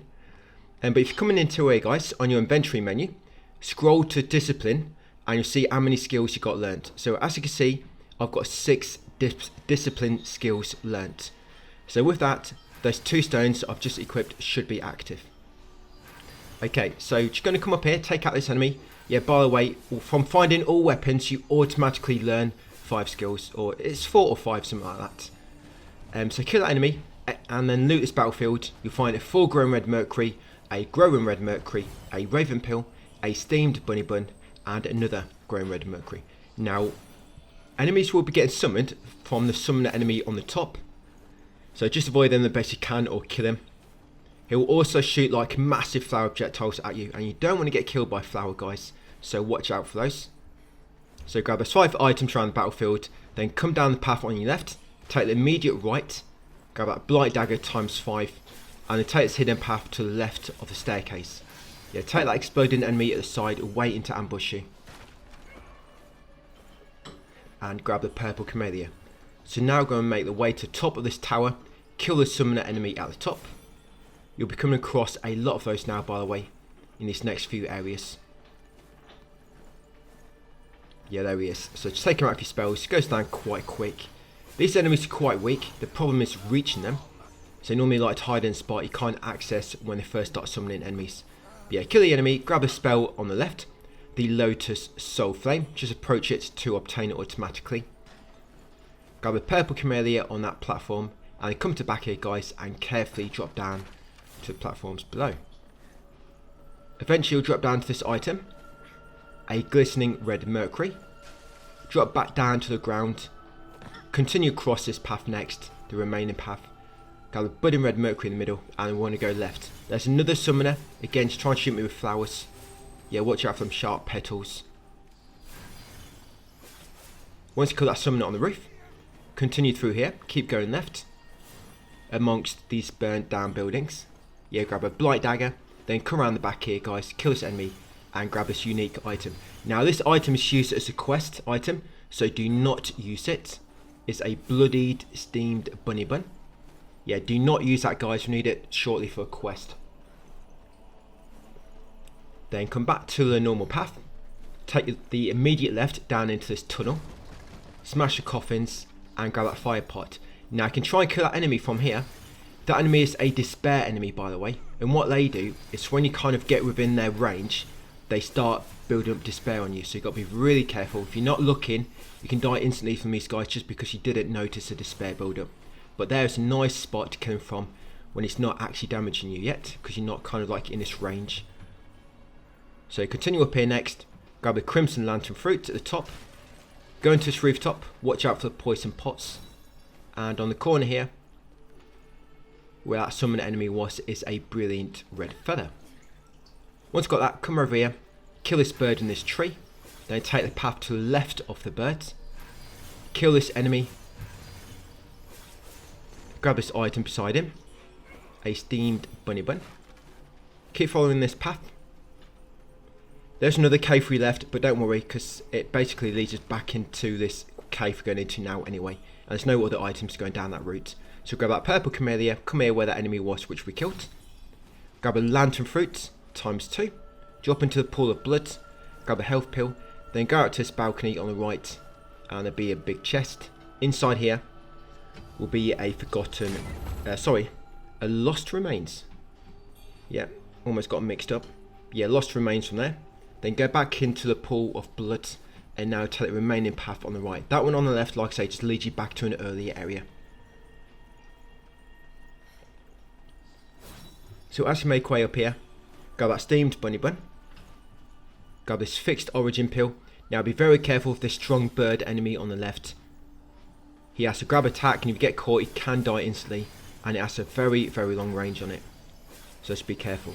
Always keep a good distance away from these guys if you can help it. Yeah, and sometimes even if he's like behind a barrier or an obstacle, he'll be doing the grab attack and it'll kind of like push him past it, so he can come out of nowhere and grab you. So be very, very careful. But he almost always drops that item, a full grown red mercury. Grab this item at the back, a brilliant red feather. Then continue onwards, kill the bird in the tree, and then kill the summoner enemy just past it. This should be the last enemy before a bunch of NPCs. There you go. Once you kill him, all his summons will die. Yeah, grab that lantern fruit times 3. And then there's a small chest at the back to find a benediction. Yes, and that would be vitality force. Once you've got that, come over here and examine this note to find a medicine case. Yep, this note just there on the floor. Just read it, guys. Find a medicine case. We need it soon to give to an NPC. There you go. Once you've got that item, continue down the slope. There'll be a emerald lotus seed on your right, and a bit further down near the 2 NPCs will be a health pill. Then we're going to talk to these both. Talk to Fang Yao first, and she'll give you soft rush flowers times 3. And then talk to he, and you want to tell him what, or sorry, ask him what's wrong, because he seems to be a bit troubled at the moment. Yeah, what's occurring, buddy? So yeah, talk to Fang Yao. Get a soft rush flowers. Exhaust dialogue, of course. Make sure she's repeating himself, and then this guy next. Yeah, what's occurring? Ask him what's wrong. And he'll give you another cornucopia elixir. That's it. And again, once he's repeating himself, climb down the next ladder to reach the refugee camp, where most of the NPCs will now be residing. Even the guy back in Shoe Sanctum, we have to keep going back to in order to give all them those boss items to sell boss gear. Yeah, he will be here now as well. So come down the ladder, ignore the bridge for a moment, go left, grab a steamed bunny bun, grab a Kong wine behind the white robed elder, and then chat to the elder. Now when you talk to him, make sure you choose agree. Very important. Yeah, choose agree, guys. There you go, the top option, agree. He'll give you soul grass and he'll be very happy, and he's going to help us later in the boss fight, and that'll continue his quest. Once you've done that, come back to that bridge we just passed. Yeah, ignore that ladder near the white robed elder, but keep it in mind for later. Yeah, come back along this bridge we passed. Once you go past it, go left, talk to this child in the jar, and hand over the bloodied steamed bunny bun. That's it. He'll clap his hands, be very, very chuffed. Yeah, bloodied steamed bunny bun. Give it to him. Afterwards, head up the hill, directly opposite him. Continue to the top. Avoid all the branching paths for now. Just continue to the top of the hill, guys. Grab this item on your left. A lantern fruit. Times 2.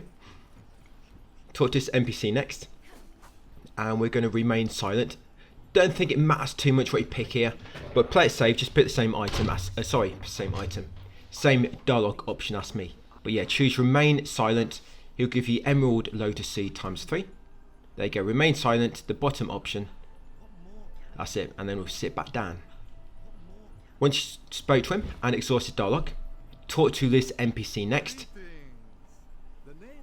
Yep, and you want to hand over the medicine case. I think on the original version, you know, before all the updates, he used to give you a gesture, but you don't get it from him anymore.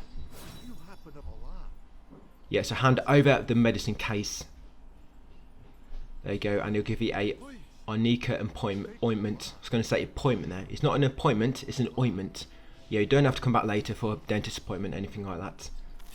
Yeah, grab that, make sure he's repeating himself, and then activate this next shrine. This will be the refugee camp. We'll come back to it in a moment. Nearby, it's a donation box if you need it. Over here, you've got a Kong wine. Then WUCHANG is here. It's going to show where he is. So yeah, when we come back to him later, that's where you'll find him. And over here, it's the boss item NPC. Tao Queen. So talk to him, ask him what brings him here. That's it. Show a bit of interest in your friends, guys.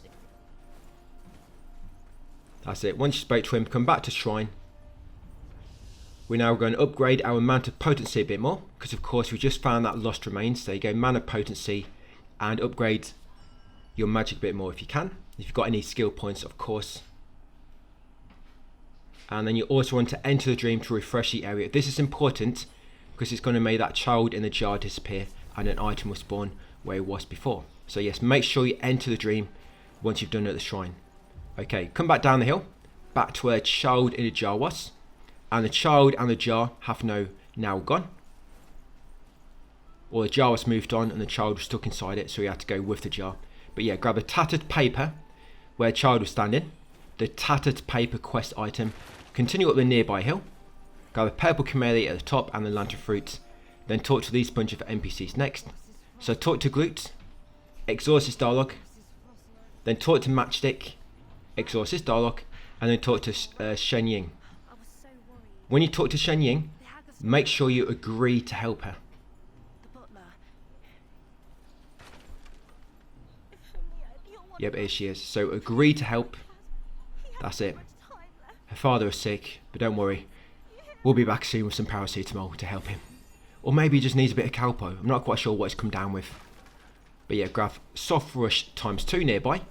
Continue up this small hill. Grab a steamed bunny bun. Then once got that, go back down the hill and then go down the path behind Shen Ying. And actually died here. You're going to see a brief edit. So grab this item on the edge. A fire pot. Now you want to keep left here so you don't trigger that enemy on the right too early. Yeah, keep left, and there's my brief edit. I did die here. I'm not gonna try to lie to you about that. You'll be able to tell anyway. Yeah, so there's my my inner demon. But up here spawns another inner demon. This is one of the fixed ones which will give you bow blood and a new stone needle when you beat him. So trigger the stone demon, the inner demon. Trigger him. And then what I'd like to do is come back here and try to get them all to fight each other. So in a moment, these three enemies are going to be fighting each other. Well, that's my intention. But watch out with this bird enemy. The way he killed me is he can kill you instantly if he grabs you. And he has a massive range on it. So you want to make sure you keep using your evasive maneuver, guys. That's it. Make sure it's always active while you're trying to evade him. But once you start fighting, it should be a lot easier. And you see that ramp we came down. If you want, you can also, once you trigger the bird enemy, go back up there slightly. Because it does give you a bit of a barrier. You know, still might try to attack you, but instead he'll go into the side of the wall. So it can help. But yeah, I'm trying to get them all fighting each other. Well, my demon is killed. He killed my demon. Guess he's kind of weak. And now I'm trying to get him to fight the main one. You know, the one I just spawned up ahead. It's a shame you have to wait for them to like attack each other by mistake. Here we go. That's it. Well, the demon is going for him now. Oh, finally. Fight. Mortal Kombat. Yeah, they're going to fight to the death. So, at the end, where that inner demon spawned, is a small chest and an item. I'm just going to wait and until they're almost dead. Yeah, the bird enemy will kill the demon quite quick because he inflicts a lot of blight build-up. So just make sure you're ready to get the first few hits in, guys. Last hits, sorry. There you go, got them both. Pretty close together. There you go, nice. So you get quite some nice loot there. 12,000 mercury, a brilliant red feather, a mercury essence, a bow blood, and of course a plumed stone needle temper, which I think amplifies your current needles currently on your temperance. So come along here next, grab a soul grass where that inner demon spawned, and then loot a small chest at the end to find another benediction. That'd be far combo lightning. Then go back up to the camp. There's a ladder on the right. Do not go down there because it just takes us to the next area, and we don't want to explore that area yet. We want to do another area, because if you go down there and make too much progress, you might mess up a few more NPC quest lines. So yeah, we want to do this path first. Just went down there to get rid of the inner demon and a strong bird enemy. So yeah, back at the camp. Now go back along the bridge. Yes, back along here. Go right, and now we're going to climb down this ladder.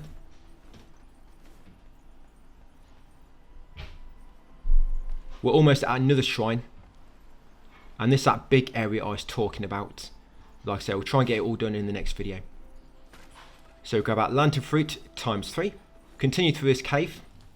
There'll be a bird down here we're going to take out. There you go, just on that log above. Also grab an item on my feet. I just picked up fire pots. That's it. And you got a strong enemy down here, a large bird enemy. There'll be a normal enemy on your left and 2 on the right. I'm just going to take these 2 out first, or sorry, these 3. So 2 on the right and 1 on the left. Yeah, those 2 and then this one over here. That's it. Take them out and then focus on the big bird enemy patrolling along the middle of the area. Good thing about this enemy, he's really slow. He'll just keep walking towards you as long as you don't go too close. There's 2 items here, by the way, in the middle. Health pill. And also breaking flying dagger. That's it. So this enemy really easy to defeat, guys, with a spell build. Just keep a good distance away and just keep lobbing your spells at him.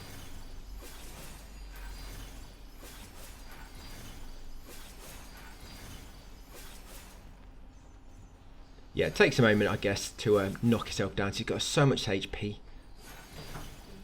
We probably noticed we are doing a bit more damage now due to those new benedictions. And the good thing about it is because we're not relying on that benediction anymore, which gives you more damage when your health is at max, it doesn't matter if our health drops down slightly. We're still going to be doing a lot of damage. Yeah, watch out for this wind attack. What these guys like to do is when they hit you with that wind attack, that's when they like to grab you. And when you defeat him, he'll drop a radiant red feather and that blood of Wakanda. So yes, grab those guys. Radiant red feather, that's a new upgrade item we need to upgrade our weapon a bit more, which would be nice. So now we're going to go left, take out these few enemies.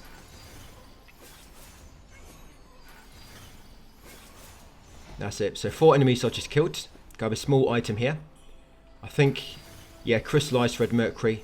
And the other items are what the enemies dropped. You've got 2 dogs a bit further on your left. I think that item there is what one of the dogs dropped. And just pat down here is another dog by himself hiding around this corner. Take him out. Then come down here to the fork. Now at the fork we're going to go right first because it leads us to a shrine. Take out this enemy hiding behind the tree. Or I don't know if he's trying to catch some apples or something. But yeah, take him out. Continue up here. Take out the exploding enemy on the right before he charges to you from behind. Grab this item in here and then carry on to the top to find an NPC and another shrine. Yes, this would be the red clad lady. Very important, make sure you talk with her and agree to help. So talk to the red clad lady. There you go, agree. So yes, agree guys, very important. She's related to a lot of endings. So I agree. There you go. That would advance a quest. She'll give you the divine blessing spell as well. That's it. Once done, so use the shrine, guys, just to activate it. At the moment, from the shrine, it doesn't really allow you to get anywhere, but there'll be a lot of shortcuts later, which all lead back to this shrine. So that's kind of what it's here for, guys, like a shortcut, ready for a boss later. So all I'm going to do now is come into my impetus repository. Going to upgrade my prolonged madness a bit more and also upgrade my magic. And if you want to, you can also equip that new temper. There you go. So that temper needle. And by the way, with those tempers, so the bone needle, that actually does increase your spell damage, but the stone needle, which increases your magic damage, that doesn't seem to affect spells much. That's why I just unequipped it for something else. Because that temper, that new one, that amplifies your current tempers, I believe. But yeah, the shadow stone needle magic doesn't seem to affect spells, just magic on your weapon. But the bone needle magic does affect spells, as it says in the description. So once done so, come back to the fork, take the remaining path, take out his 2 enemies. Yes, and then once you took out those 2 enemies, take out that summoner enemy on the opposite platform across from you. Yeah, take him out. There you go. And he's literally almost right at the end of the area. That's when you reach him, by the way. So come down this ladder. Then we're going to go right. It's going to take us to the next shrine where we're going to end this video. Quite a few shrines all close together in this part. But yeah, this area is quite big. There's a lot of different winding paths. And a lot of loot to collect. So I'm going to take out that enemy there. I want to rest at the shrine. I'm not going to rest because I do not want to respawn that enemy at the top we just killed. Yeah, and a dog might come for you from further on. So I think we triggered him when we came down that ladder. Right, and come into this building. Yeah, just note there, nothing of importance. Yeah, so in the building, you find a Emerald Lotus Seed, guys, and then use the shrine to rest. And that'll be us ready for part 16 tomorrow. I'll try and get the boss in tomorrow's video as well, if it doesn't seem to be that long exploring the next area. Right, so thanks for watching, guys, and I'll see you on part 16 tomorrow.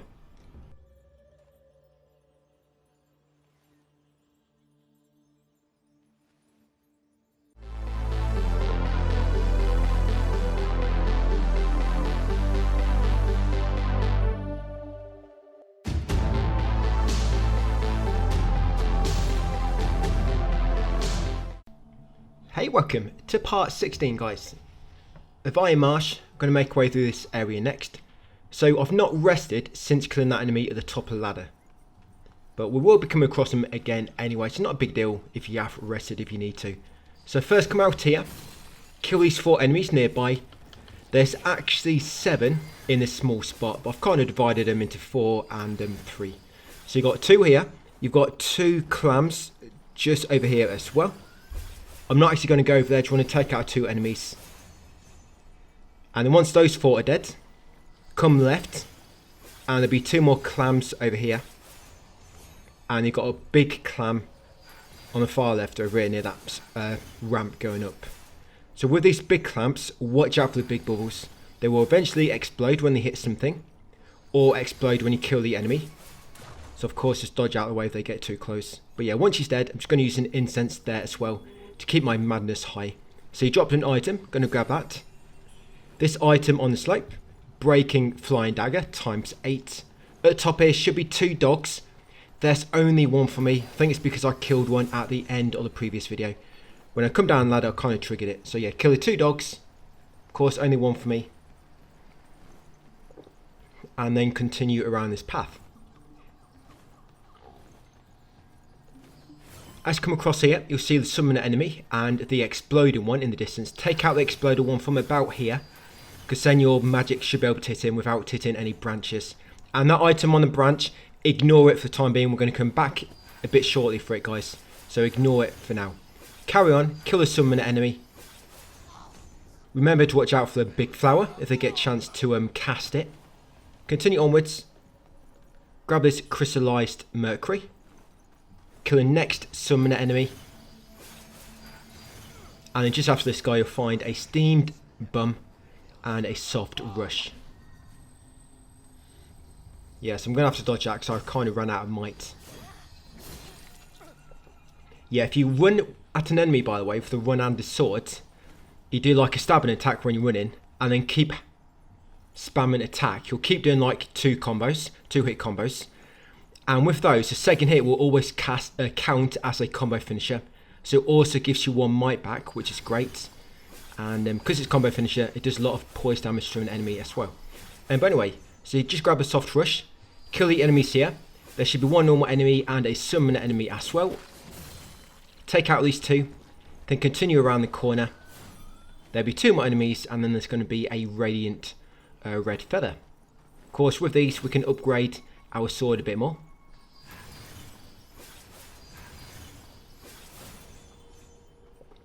Yeah, 2 enemies here. There's 1 just hiding here, waiting to kind of grab you when you go past that tree like he just did there for me. So once they're both dead, come down here, grab a radiant red feather, and that's everything on this path. You can drop down at the end, but it's just going to take us somewhere where we're going to pass by later.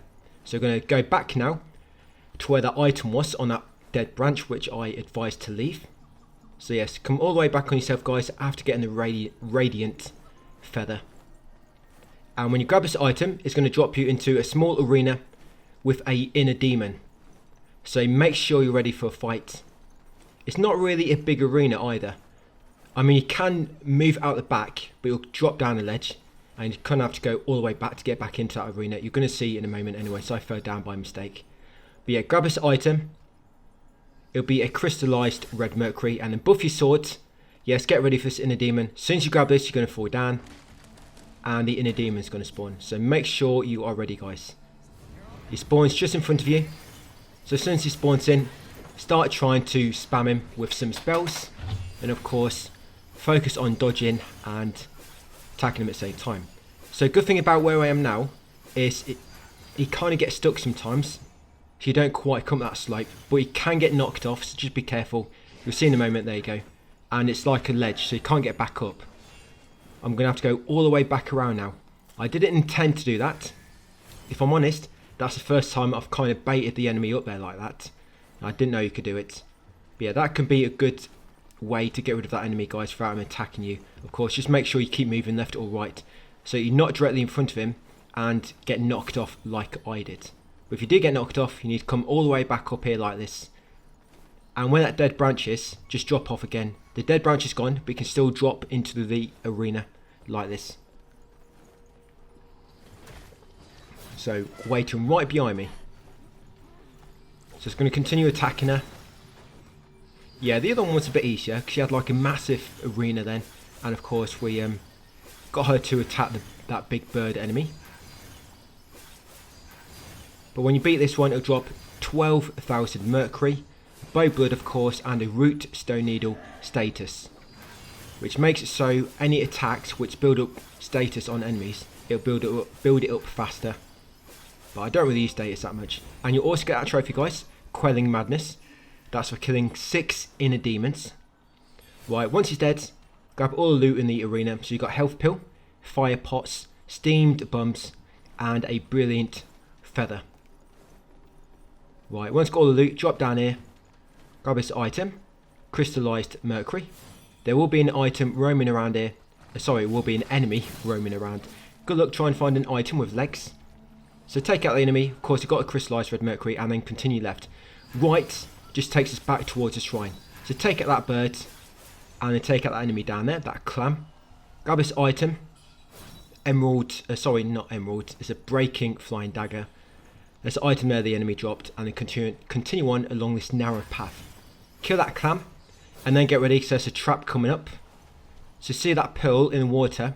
It's actually one of them big clam enemies. So what I'm going to do is I'm going to use my evasive maneuver so that when he comes out to try and bite me, I'm just going to automatically dodge it. But I think he missed me anyway. And then take out the big clam. There we go. Remember, once you killed him, any bubbles currently spawned will pop. Just make sure you're not too close. Once you killed him, grab a pearl pendant. Yeah, there was a pendant there, guys, so make sure you grab it. A pearl pendant. And above my head, it's a trap. Sorry, not yet. Getting a bit ahead of myself then. But yeah, kill these 2 enemies. And yeah, coming up, there's going to be 2 enemies waiting on a branch above you. And that's the trap I'm talking about. It's got a bit mixed up. So where them 2 enemies are, kill them. Grab a soft rush flowers and a lantern fruit. And now get ready. So keep looking up, guys, and trying to lock on. Because you're going to see in a moment, I'm going to run directly beneath them. I know they were there. I just completely forgot one. I think I actually remembered when I mentioned to you about them on the commentary. I think when I was playing the game, I remembered, right, remember about those enemies which drop on you. And as I approached the branch, I just completely forgot. But yeah, kill them, continue onwards. And when you come to this part, you can actually go left up a slope where we need to go. But down here is a dead end with an item at the end. So kill these 3 enemies. And grab an item there. Yeah, so it's a benediction stone. Weight, blightful wounds. Once got that, come up the remaining path. Continue along here. And now we're going to come to this path on the right. This takes you to a shortcut ladder, which drops you back down near the shrine. You'll also find a fixed origin pill. You find blight daggers, corrupted ones, and kick down that shortcut ladder. Sorry, corrupted flying dagger, not corrupted blight. They'll kind of cancel each other out. But yeah, kick down the shortcut ladder, guys. Come along here, kill this unique enemy. When you kill it, it's going to drop Gloot's token. There you go, and a crimson lantern fruit, and then grab matchstick's token as well. So kill the enemy, get Gloot's token, and also pick up the matchstick's token nearby. Then come along here, kill this bird-like enemy. It's kind of like a bird/wolf type thing. Yeah, take it out from above from safety with your spell. Once he's dead, drop down, grab a soul grass, and then continue up this hill, which is the next kind of path we need to go forward. Now up here, kill the bird on your left, and then grab this item on the dead branch. Remember, when you grab this item, the dead branch is going to break. So that's a crystallized mercury, or is it flawless? But when you drop down, get ready for a bamboo shoot. Yeah, bamboo shoot coming up, guys. Just kill that enemy first. And if you attack this enemy down here, bamboo shoot on the left is going to spawn. Get ready. There he is. You see him running. Get ready to kill this guy. That's it. Got him. So you can either try to kill him on the nest like I did, or come down onto the actual path where the enemy is and kill it from there. But yeah, make sure you get a bamboo shoot. And here is a invisible path. Just follow the glowing stones. So grab a feather pill and also loot a small chest at the end.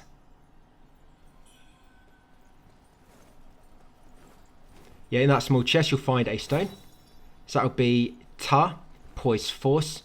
Then make your way back and then turn right to continue along this path. So kill the enemies. Grab the steamed bunny bun and kill this enemy up here as well.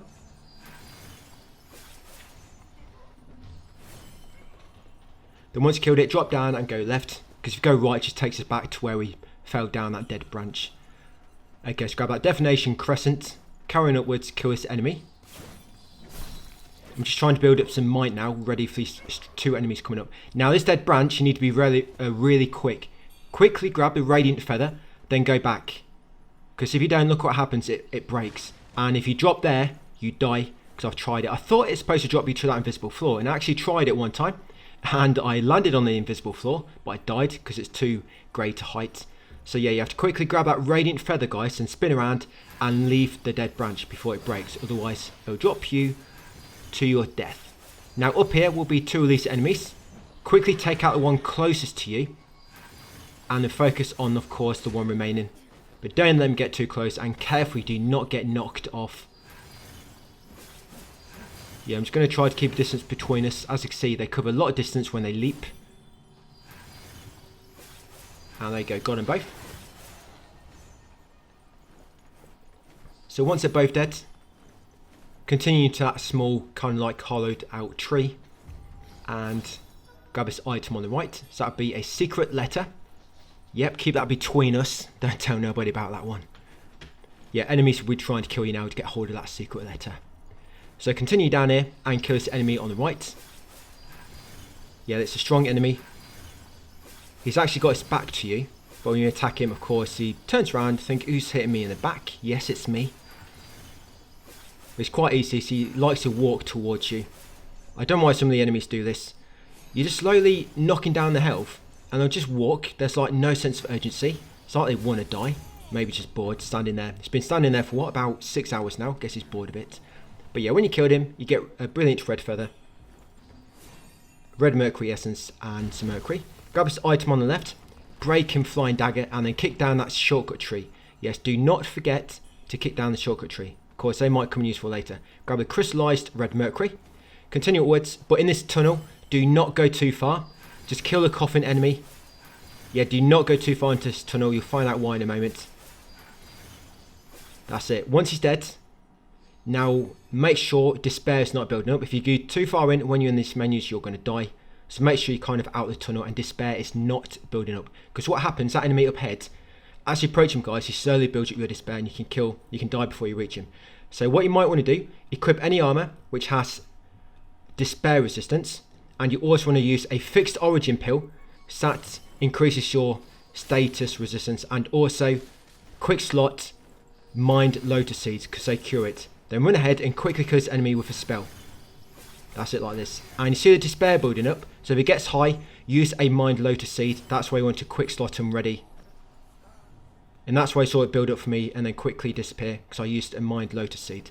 That's it. Grab the mind lotus seed on your right and then continue up here and get ready for this boulder rolling down the hill. So remember, use a fixed origin pill because it gives you more resistance against despair, and also quick slot a mind lotus seed, so if it does get too high, you can cure it quickly. It doesn't increase your resistance, a mind lotus seed will just cure it instantly. But if you get despair fully built up, guys, you'll die instantly. That's why you need to be careful. And if you do equip armor with despair resistance, it will build up a little bit slower. Right, so once that enemy's dead, you avoided the boulder, continue up through this tunnel. Bit further up here, on your left, beyond these pots, yes, you'll find a glistening red mercury. Continue onwards, kill this summoner enemy. That's it, like so. I'm just using him there to build up my might. Then once you've got him, carefully drop down on the right. Yep, and they drop down on this side as well. Grab this item, a fixed origin pill, and we're going to loot the chest. And this is where we kill that despair enemy, because that item on the floor, that's the item which he dropped when I killed him. I guess I was just lucky. Okay, so in this chest you'll find a forgotten remembrance, and can be a good spot actually to kill this wolf-like enemy. So see, there he is. Take him out for your spell. Just be careful because he likes to shoot red orbs at you, and they do explode if they get too close. There you go, got him. Not bad. Yeah, take out that enemy there. It's a lot easier, because otherwise if you wait until you're close to him on the same platform, you have a very small area to avoid him. So once he's dead, you've got a forgotten remembrance. Come down here. It'll bring you to this ledge. Here it's one of those big clam enemies. So I'm just going to use my evasive maneuver to be invincible for a moment. Trigger him, move away, and spam my spells. Do you think it's boring using the same attack for the whole of the game? I don't know. I mean, I'm enjoying the guide, but how are you guys finding using this magic build? On the left there, it's glistening red mercury. You know, sometimes I do like changing it up for the bosses. You know, where we're using the feathering build. Yeah, I do like it sometimes, using that different attack. Yeah, grab a feather pill as well. And as you come up the slope, watch out for the enemy waiting on that part above you to drop down. That's it. It's going to land on your head. Take out that enemy. And if you didn't kill that bird enemy from earlier, that wolf enemy, it's normally standing here. And then we're going to climb this ladder. Going to take us back to the earlier path, where we kill that summon enemy last, and then drop down the platforms. So once up here, first we want to go left, and we want to get an item we missed. Going left takes us back down to where we dropped down earlier, but we're just going to go halfway and grab this item. So you can see the item there, but you see that glowing thing above us, it'll drop down and try and damage you. It's not an enemy, it's just like a trap. But yeah, grab that brilliant red feather, and that's all you need. If you carry on, you're going to go back to where it was earlier. Then go back the way you just came. And from where you drop down from that ladder, tell it remaining path up here. Almost dropped down then, don't know what I was doing. I shouldn't be spinning the camera around too much. But yeah, take out the strong enemy. So as he walks towards me casually, I'm just going to keep spamming him with a spell. He probably thinks he's not doing much damage, but it's not about a massive amount of damage. You know, a little bit here, a little bit there. Eventually it's all going to build up and kill him. Don't think he kind of realised that. But yeah, once he's dead, of course, you drop a bit of spicy soup. He's not spilled a drop either. Yeah, grab that crane pendant from that small chest. Yeah, small chest, make sure the guy's got a pendant inside it. Continue down here, grab a soul grass, go over the bridge, and talk to the robed white elder over here. Yeah, the elder in a white robe. Just exhaust his dialogue. That's it, he's very white, he's even got white hair. And they're going to continue along the path. You'll come into this hollow tree. In this hollow tree will be two enemies waiting on the ceiling. Take them both out. That's it, and grab this item in the middle. Glistening red mercury. Then continue on. There'll be two enemies. You've got one on the right, and you've got one of the stronger and slightly stronger up ahead. I've called them just normal enemies in the text guide. Yeah, got one of them like wolf/bird-like enemies again. They kind of look like a wolf, but when you get closer, they kind of look like supposed to be bird-like, you know, with feathers. But yeah, grab anything they drop. Grab this feather pill just behind these small huts, and watch out for this log trap. There it is. You can see it coming if you're not running. There it is. Just move out of the way until it's kind of rolling off. Come down here, kick down the shortcut ladder on the left. That takes us back down near the shrine. Right, and turn right here. Grab this glistening red mercury, and then grab this radiant red feather. Now here is where we kill that summon enemy at the end of the last video. So if you didn't kill him, or he's respawned because you rested or whatever reason, yeah, kill that summon enemy there as well. Once got a radiant feather, continue along the path, just going back to the fork, turning right again, and continue on. When you get to that ladder, avoid it for a moment. Grab this item on the left, crimson lantern fruit, and here, run towards your enemies until the bigger birds come in. Now they're all going to fight each other, but the smaller birds will die quite quick, so you might want to start damaging the bigger birds just while you're waiting. Yeah, they die really quick than smaller birds do. That's it. As you can see, these guys, they like to close the distance really quick and try and grab you. So yeah, keep your distance between you. Yes, you don't have much space to fight them, so I'm just going to keep on making distance. Play it nice and safe. Look how much distance they cover. Look at this. And they actually have really good tracking as well. Like, they don't fall down. I mean, he somehow did like a massive dash attack. And he didn't fall down. And he's about to grab me at the end. But luckily, I was far enough away. But once you got them all, continue back along here. Go to where they was and grab all the loot. So go left. So that's what one of the enemies dropped. Yeah, so grab the Raven Pill. Grab the bronze armor. And that is all you need. So bronze armor and the Raven Pill. Okay, then go back to recent ladder and climb up it. The reason I'm kind of looking around is I'm sure there's a feather pill there before. So that's what I'll break down in the text guide, but maybe it's what one of the enemies dropped. I don't know. But bronze armor will always be there and the Raven Pill. So climb up this ladder. Grab the item on the left, flying dagger. And get ready, there's a bamboo shoot coming up and he spawns really quickly. And he can spawn before you even see him. So just run on until you come to like a big open area. There'll be a fork on your left, which will be a bridge. And he'll be running across a bridge. So quickly, see this bridge here? There he is. So be ready guys to lock on and shoot him with your spell. There we go, so that's another bamboo shoot. Then once he's dead, you want to take the path on the right. That left path just takes you to somewhere else we're going to need to go to later, not right now. So take this right path, grab that soft rush flowers and then kick down that shortcut tree. Once you kick down the shortcut tree, because you're going to have to use that later, take out that bird in that tree, continue forward, you'll see 4 enemies fighting and you want to climb down the ladder on your left. Be ready because there's a very, very strong enemy down here and the arena is quite small. So I'm just going to buff my sword for temperance, try to kill this pot enemy, this one here. But try not to go too close to the strong enemy, because if you go past that ladder, it's going to kind of aggro him. So as soon as you get down the ladder, dodge to the back, take out the first enemy, and then quickly try to knock out this guy before he spins around. Hopefully he can do most of the damage. But you can see he's got red eyes, he's very, very angry, he's enraged, this dude is. He can't get into that chest and he's very upset about it. Or maybe he locked something in there. Maybe he locked the key in there and it like auto locks when you put the lid down. But yes, once you kill him, you get brilliant red feather, red mercury, and he loot his chest, guys, and inside, yes, you'll find a lost remains. So yeah, killing that enemy down there can be quite awkward. You can fall down on the left and the right, so just be very careful if you go too far left or too far right. You do not want to get knocked off. But you know that shortcut we get down recently, it takes us back to the Avian dwelling shrine. So you can, if you do die, you can just warp to that shrine, come back over that shortcut tree, and you'll be back here anyway, pretty quick. So these are the enemies remaining for those 4 which we're fighting. It's going to take them all out. Luckily, I've got all quite low HP left. Right, then continue left. There'll be a ledge on your left where you can drop down. I think they're just items the enemies dropped. Now kill that bird. And then drop down here, guys. You'll see an item below. Grab this glistening red mercury. Then drop down again. And when you drop down, you're going to land with an enemy right behind you. There you go. So spin around quickly. Take out this enemy. And then grab these items nearby. You've got a chest on your right with a stone inside it. Blight defense.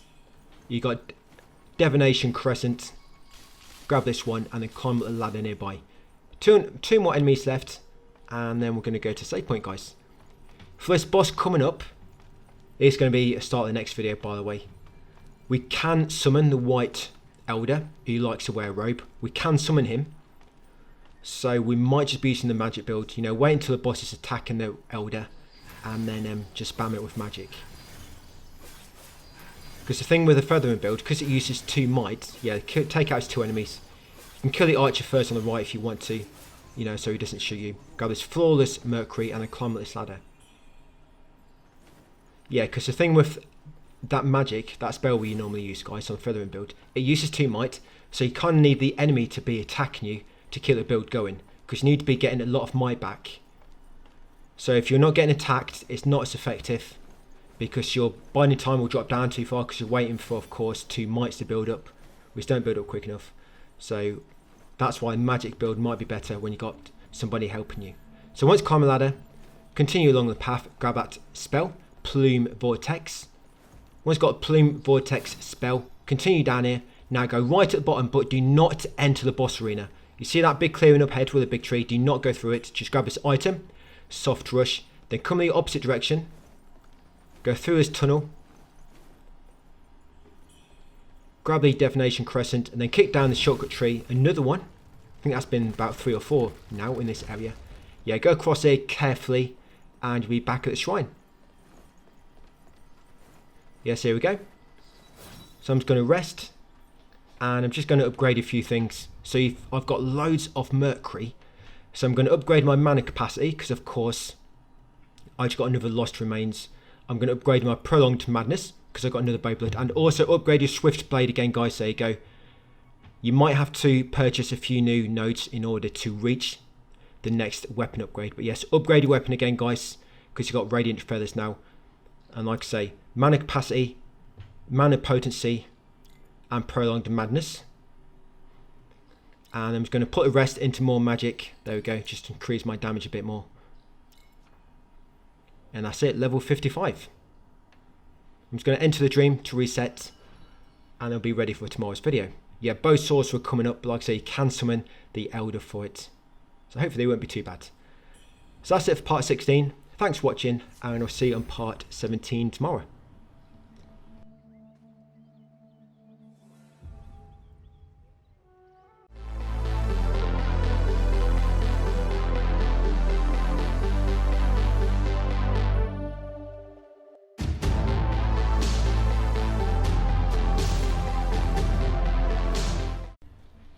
Hey, welcome to part 17, guys. So we're about to fight the Bow Sorcerer, which can be quite difficult actually, but hopefully with this build it won't be too bad for you, but it might take a bit of practice because I found this boss quite different to the rest in that she's got a lot of range attacks, a lot of magic attacks, and she's close to distance really quick, especially with her combos. Now we're going to go back to our feathering build. So come into the shrine, the leveling menu, and go along the bottom row on the one-handed sword. Unlock all the feathering traits, of course upgrade your sword at the same time, and also buy that skill, Vanguard Breaker. Remember, you want 6 discipline skills learnt so that you can make the stones active. And if you come over here as well, so I'm just going to have to deactivate some of these to get some more points. Remember, this is all broken down in my text guide. So you want to unlock this one, Withering Touch, because it increases your corruption build up on your spells. So yes, Withering Touch. And you want to leave this as magic, because believe it or not, that magic is the only one which increases damage of your spells. These other ones, Feathering and the Arcane, they affect the magic and feathering on your weapon melee attacks. But the magic one, which affects spell potency, yes, that will affect your spells. And then over here, of course, unlock the feathering ones and deactivate the magic ones, because of course, yes, we're using the feathering build. Now when it comes to some of your pendants and things, which increases magic damage, if it increases magic attack power, it only really increases your weapon melees. But when it comes to, like, if it's stated as magic damage or feathering damage, it normally affects spells as well. But if it's feathering attack power or magic attack power, that normally only melee. And the tempers, as you can see, I've got magic, agility, status, and temper on there.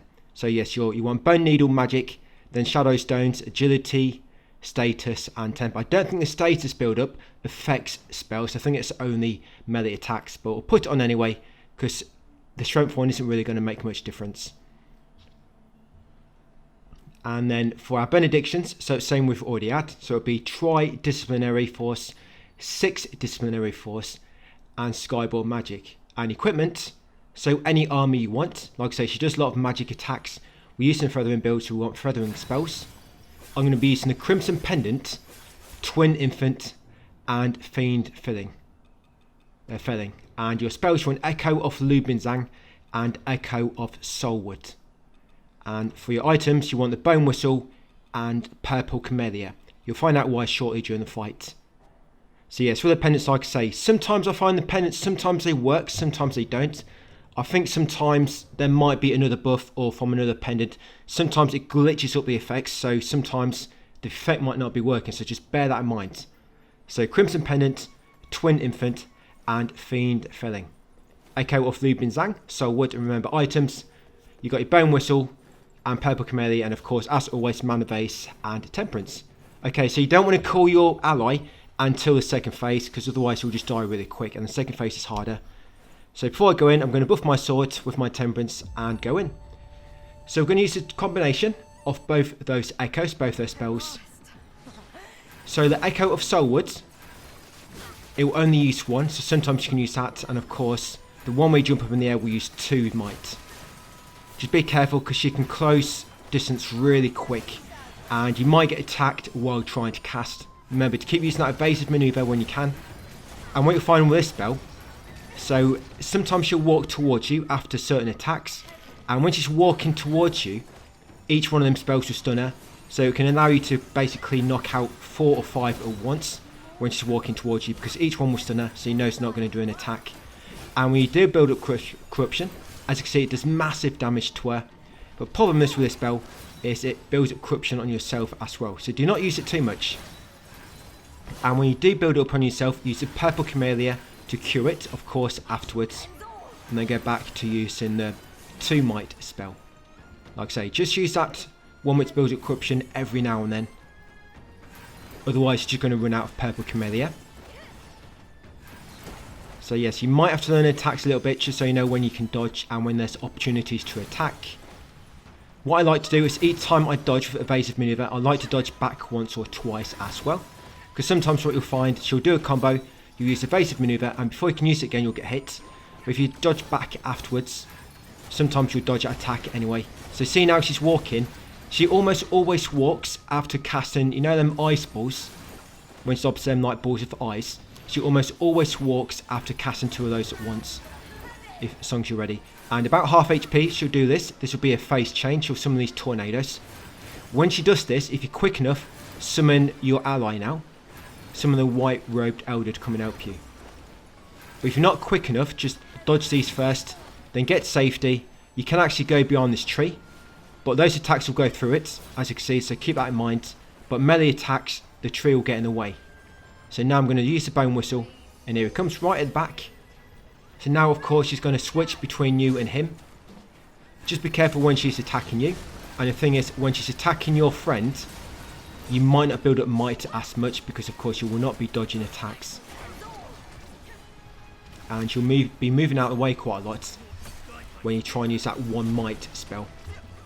But it's got a good opportunity to build up some corruption. You can see how much damage it does. Look how much damage that corruption does to her. If only there was an easy way to build it up. The thing is with this spell, it builds up corruption quite quick. If you try using other spells, it builds up much slower. And if you use the corruption daggers, that builds up corruption mega slow on this boss. Yeah, those daggers are like really weak. You can only hold 10 at once, and it probably takes almost all 10 to inflict corruption only one time. So they're not really useful during the fight. So she's coming for me now, but she's walking, so I know that's going to kind of give me time. Yeah, whenever she's walking, guys, once you get that 1 spell off, it'll keep knocking her back. You can normally get them all off before she does the next attack. And it's almost dead. Not done too bad. I've got all my flasks left, well, about 6 of them. There's been times when I've been fighting her and I've pretty much run out of all my flasks when she's been almost dead. There you go, get that trophy, Bow Sorcerer. And she'll also drop Copper Drum and the Echo of the Bow Sorcerer as well, and you'll get 48,000 Mercury, assuming your madness is quite high, so of course it gives you more. Now after you beat her, the fork afterwards, go left. There's an enemy in this kind of opening in the roof, so be ready for the enemy to drop down. This is a strong enemy, so quickly take out the enemy. We've still got Feathering build, so stick to these 2 spells. There you go. Just nice damage. Right, got that one. Not too bad. Right, come and get this item next. That'd be crystallized red mercury. And if you keep going on, it's going to take you back to an earlier area, which you don't need to do anymore, so you've already explored back there.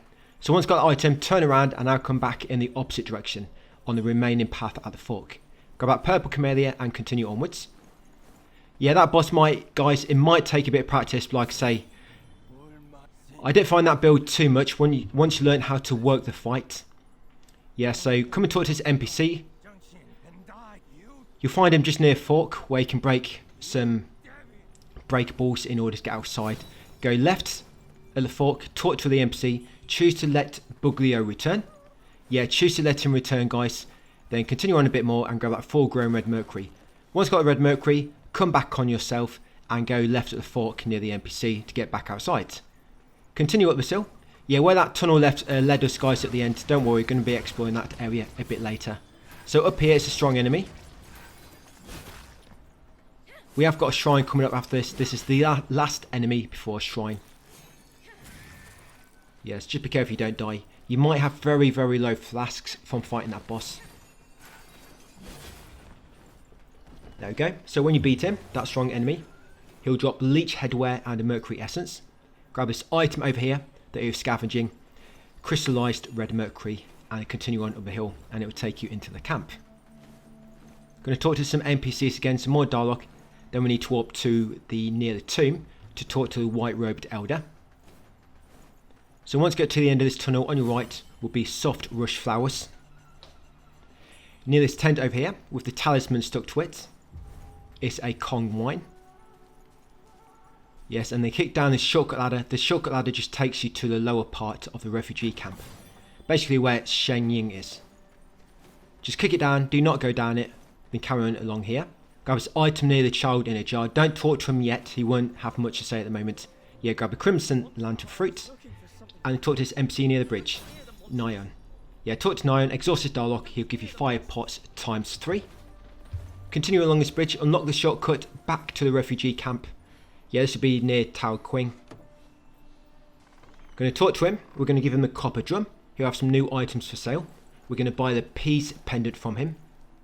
What treasures do you have for me today? Yeah, talk to the guy with one eye. Yep, give him the copper drum. And then we'll open this menu and buy the peace pendant. It'll cost 11,000. There you go, that one. Okay, once you chat to him, come to WUCHANG next. Give WUCHANG the bronze armor. He'll have some new items for sale. Nothing we're going to buy unless, of course, you want some armor. Then by all means, guys, fill your boots. But yeah, once you give him that armor, come over to his house behind the shrine, and you'll get some dialogue. You don't talk to him, you just get a dialogue when you approach a house. Let dialogue finish, they'll mention a boat. Once you've heard about the boat, spin around, go back and talk to the child in the jar. Yes, back across this bridge. You have to hear that dialogue where they mention the boat, and you can come back and it'll open a new dialogue option with a child. So talk to the child now, and you want to tell him about the boat. So pick the top option, tail off the boat, waiting at the dock. He'll give you full grown red mercury times 3, and then we can talk to him a bit later as well in another area. Right, so once you've done so, head back along here, and we're now going to warp to the Avian dwelling, ready to talk to the white-robed elder again. And then when we come back here, guys, we're going to get our build back to the magic build, and then go and make our way down into main rebel camp. Yeah, so Avian dwelling, warp back there. Basically the shrine where we started this video, we're going to warp back to that one. We're going to go along the shortcut to the left, not the one behind it, the one to the left. Yeah, the one behind it just leads to where we fought that boss just a moment ago. So yes, go left, across this tree. And once you get across it, go left slightly, and then right. This is that bridge where the bamboozling was earlier. Now we're going to go along here. So you head into the tomb, and at the end you'll see the white-robed elder. He'll be sitting down near the monument at the end. Go and talk to him and exhaust his dialogue, and he'll give you a new pendant. The Tigress pendant. This pendant increases damage dealt, but also damage received. I will be equipping this later. It's up to you if you don't want to. Like I say, it increases your damage received as well. But I'm mainly going to be using it for damage dealt to enemies. I mean, normally I don't usually get attacked that much because we're using the spell build. Normally out of the way of damage, if you know what you're doing. Yeah, so there you go. Exhaust the dialogue, get that pendant, make sure he's repeating himself. Then we use the feather pill to walk back to shrine, guys. Change our build and crack on with the main rebel camp. So going back to magic, pretty much just the same as always. You should know what we're doing by now. But I think some new things I'm going to put on. So I'm going to put on health siphon. Health siphon means so your last hit of a combo will heal you if you're above a certain percent of madness. Yeah, so once back at shrine, just walk back to refugee camp. But good thing about that is with the dagger, if you run to an enemy, if you do a running attack, you'll do like a thrust, and if you press attack again, you'll do a final hit off the combo. Because a running attack only has a 2-hit combo, so it can allow you to heal up really fast. And also there's another skill we have which makes it so the last hit of a combo gives us a might back. So it can be really good, you know, just run up to an enemy with a running attack, attack him again to do a last hit of the combo. You get might and a bit of health. So make sure you unlock one discipline skill, remember. The one I unlocked there was slicing Zever. So yes, make sure you unlock one discipline skill, guys, so you've got 6 learned. Now I can deactivate that Withering Touch. I'm not working on corruption no more, so deactivate that, get the point back. You can deactivate impact. I don't think that impact really affects feathering magic damage, but I add it on anyway. And then over here, guys, of course, deactivate the feathering and put everything back into magic. So there you go, health siphon, unlock that one as well. It can be helpful at times. So any extra points, just lob them into more magic. There you go, just upgrade the same nodes. I should probably start putting some into, you know, like vitality and endurance, get more health and more stamina. Something I might look at later. I'm just going to change up our temperance if you want to. So I've got the bone needle magic, and I've got shadow needles. I've got agility, temper, and strength. Like I said, don't think that status 1 affects spells. It's just build up from weapon attacks. Right, and my pendants. So I'm going to go for the bird pendant. Like I say, sometimes you might think these are not working. I'm not sure what it is. I think sometimes effects bug out other effects. I don't know why. But sometimes I have seen this working. For example, the bird pendant. Sometimes it doesn't work. And another time I've seen it working. So I don't really know exactly what caused it to happen. I think the bravery pendant can mess it up a bit. So be careful with the bravery pendant. But yeah, the pendants I put on there, guys, basically bird, lifesteal, and feigned felling pendant or tigrelis. Whichever one. Remember, feigned felling only affects large enemies. I don't even really know what counts as large enemy. And the tigrelis affects damage dealt, but also damage received. I've gone back to the vorpal blade spell.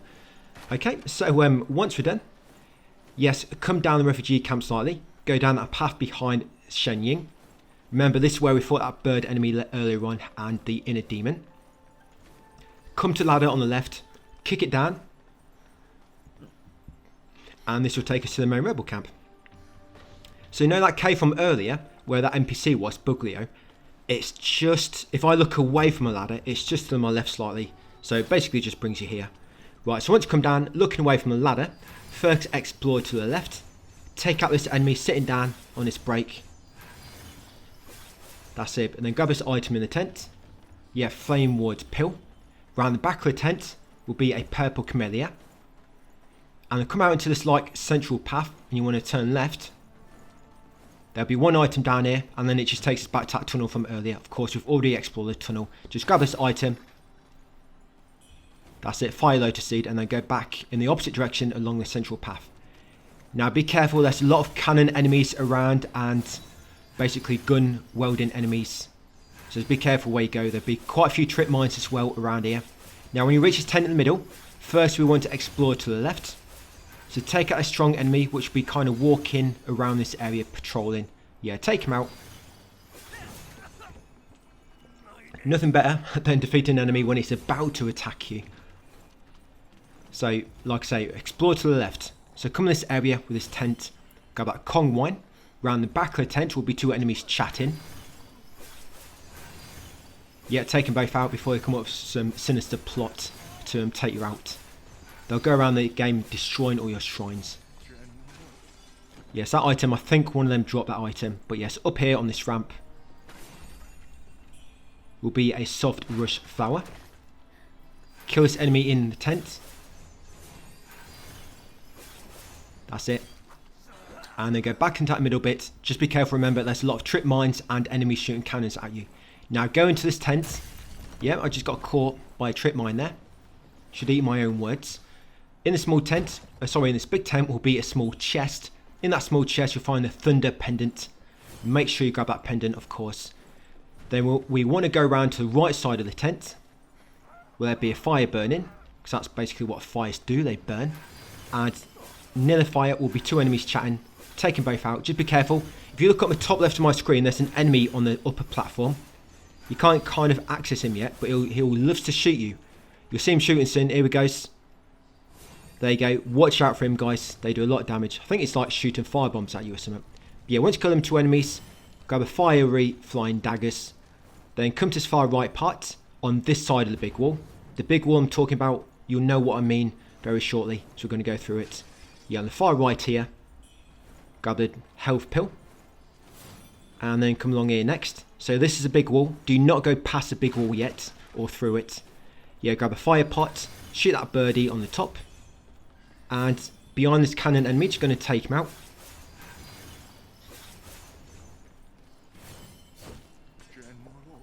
Once he's dead, you just want to explore the small compound on the right here.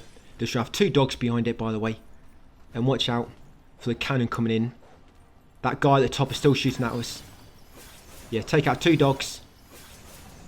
And that's a lucky dodge. I didn't even expect that bullet to come down. I just happened to press dodge at the time it landed. But yeah, once 2 dogs are dead, grab us an item here. Topaz Lotus Seeds. And now go back to big wall, guys, and go through it.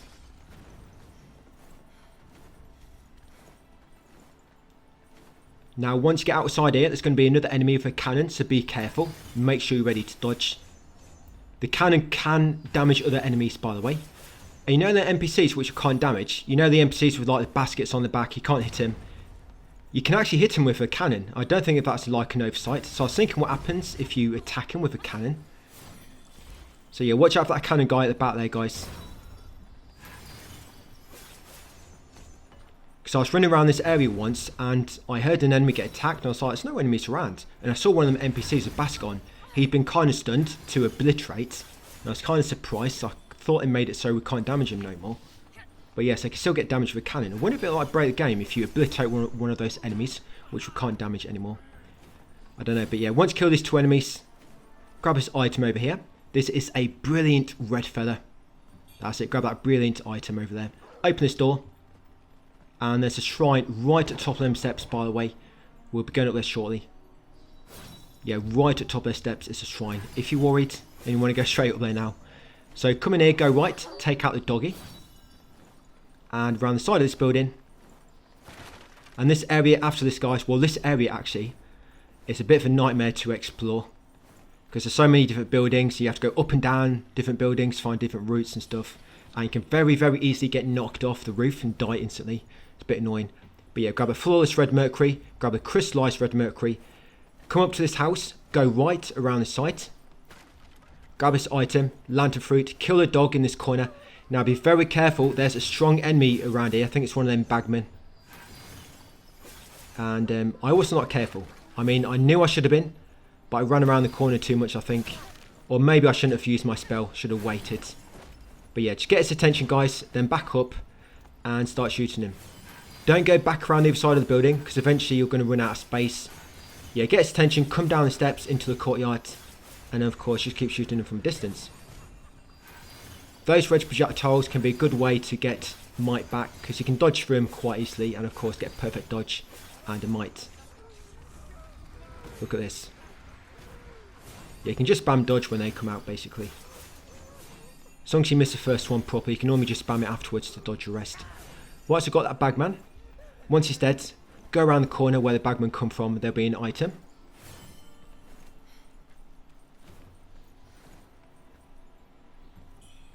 Yep, health pill. Not much, we've got plenty of those pills.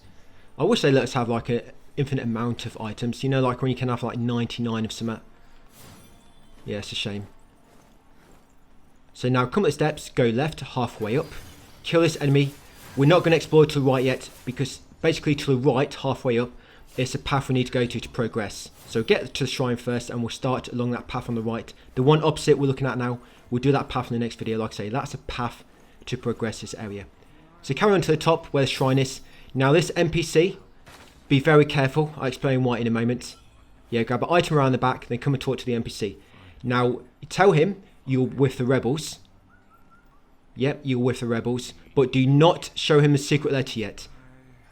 I mean, if you do, it's not a big problem. But if you don't give him a secret letter yet, apparently you can get another upgrade material. Basically, a really rare upgrade material.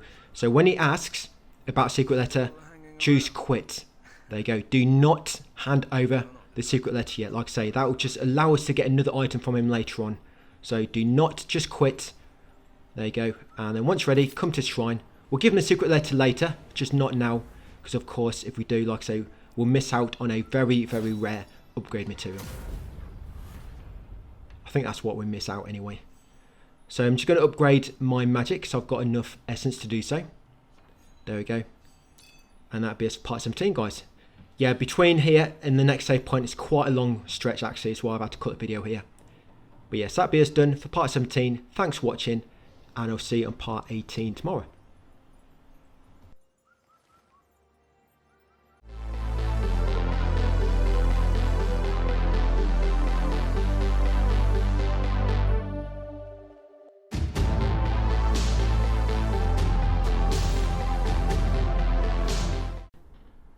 Hey, welcome to part 18. We're going to continue on through this temple area, get most of it done, and also a boss fight done near the end of it. Talk to a few more NPCs at the end. So what you want to do first is I'm just going to take off the bird pendant, and these are what I'm going to have equipped. So I've got Tiger Release, I've got Live Still, and Fiend Filling. The Fiend Filling, it actually works on large enemies, so you know, like the summoner type enemies, which are really tall, you'll notice you'll be doing more damage, so it works good for like big like enemies like that. And for your armor, there's a lot of despair enemies coming up, so you might want to just lob on anything which has high resistance to despair, because if not, you can die very, very quickly, especially if you run into one when you don't expect it. Your despair will build up so quick, you've got no resistance. You can be dead before you even get a chance to kill the enemy or even run away. So yeah, just put on some armor, guys, which has a high despair resistance. Now there's this bird just outside.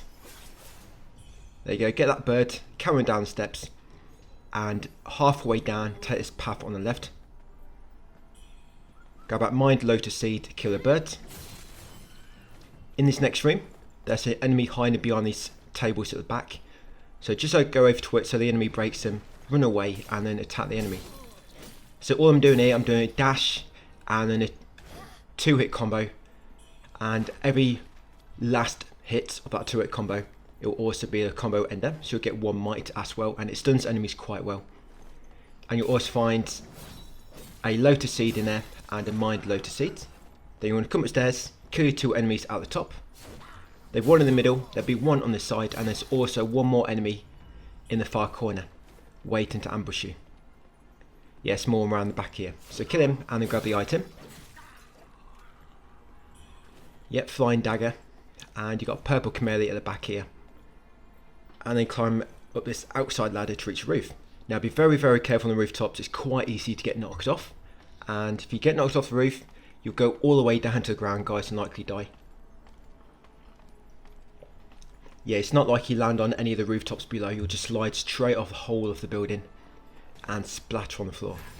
So let's get the attention of this enemy around the corner. Try not to go too far because you do not want to aggro the summoner. Then once that little enemy is dead, take out the summoner before he gets a chance to attack you. You notice I'm doing a bit more damage on that enemy. That's due to the Fiend Filling Pendant.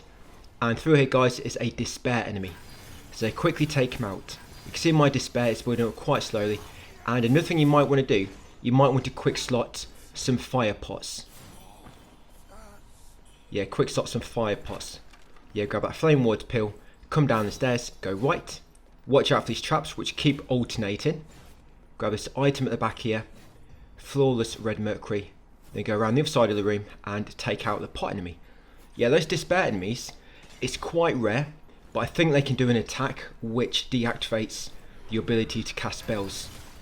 Because I was hit with it once, my despair was building up, and my spells just were not working.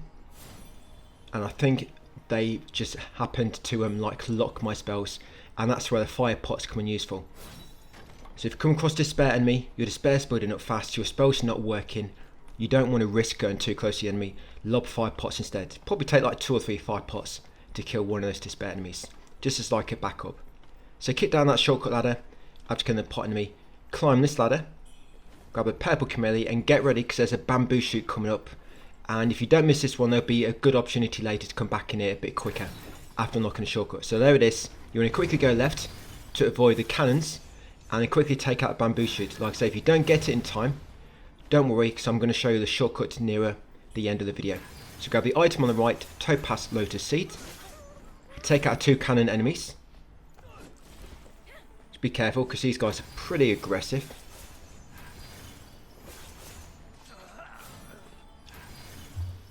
And there'll be another topaz lotus seed behind where the cannons were.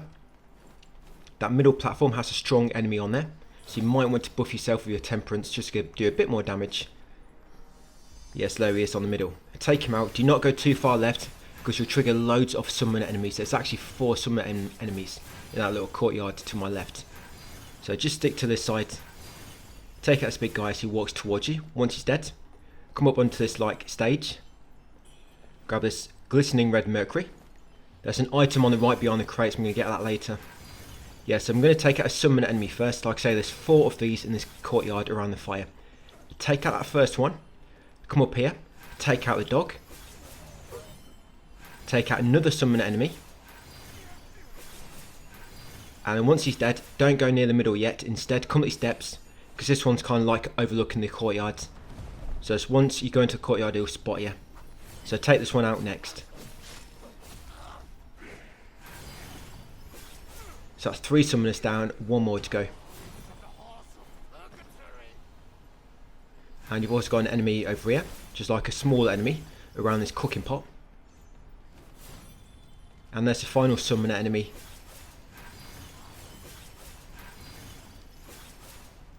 That's it, don't need to worry about them no more for the time being. And you've got 2 enemies at the back here. You've got a dog enemy and a normal enemy sitting down petting him. Take them 2 out.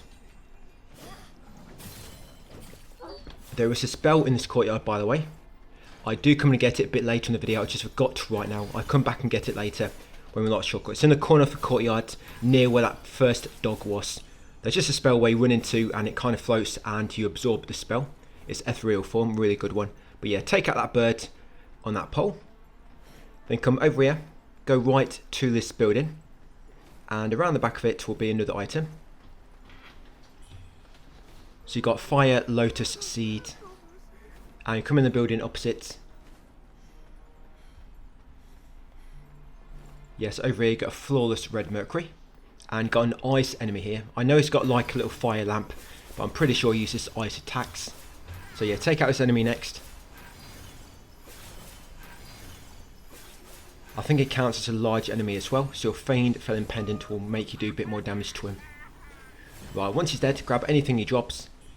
Grab this brilliant red feather in the corner, and climb the ladder up to the rooftop.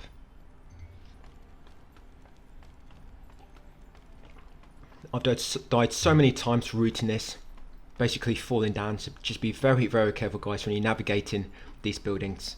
Very easy to get knocked off or to fall down by mistake, because you're not looking where you're going. So once in this building up here,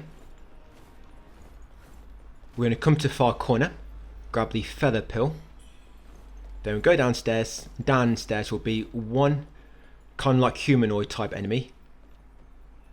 I believe that's a dog as well. Yeah, so these kind of like humanoid ones with the yellow sacks, and there's the dog. Grab the item in the middle. Yep, sapphire lotus seed, and then take out this enemy in the corner as well. Grab the item near him, steamed bunny bun. Then we're going to head across the bridge into the next building.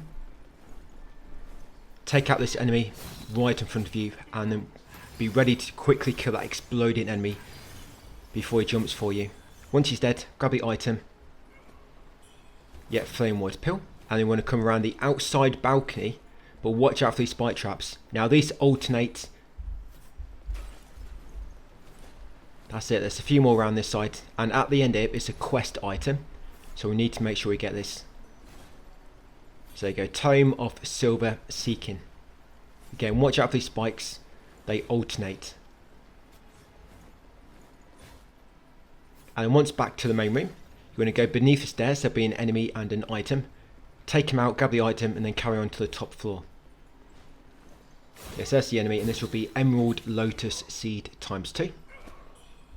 Now on the top floor, there'll be 4 enemies. They're quite weak, Just be careful you don't get like surrounded, guys, and get attacked by all 4 at once. So 4 enemies in total up here.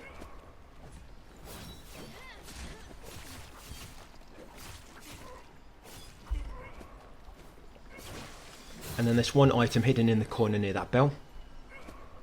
Yep, just over here.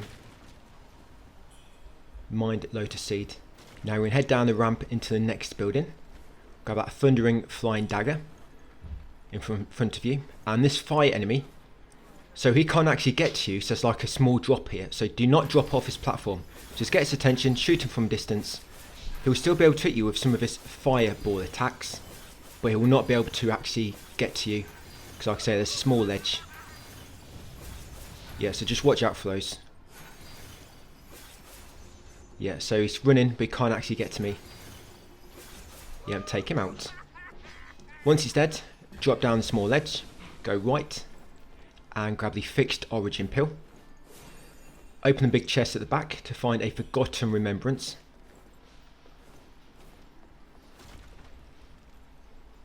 We'll grab a topaz lotus seed ×2. Then we'll make our way downstairs to unlock the shortcut door. Yeah, topaz lotus seed, go downstairs like I say, get that bird on the stairwell. Unlock the front door. This kind of takes you back to that courtyard from earlier.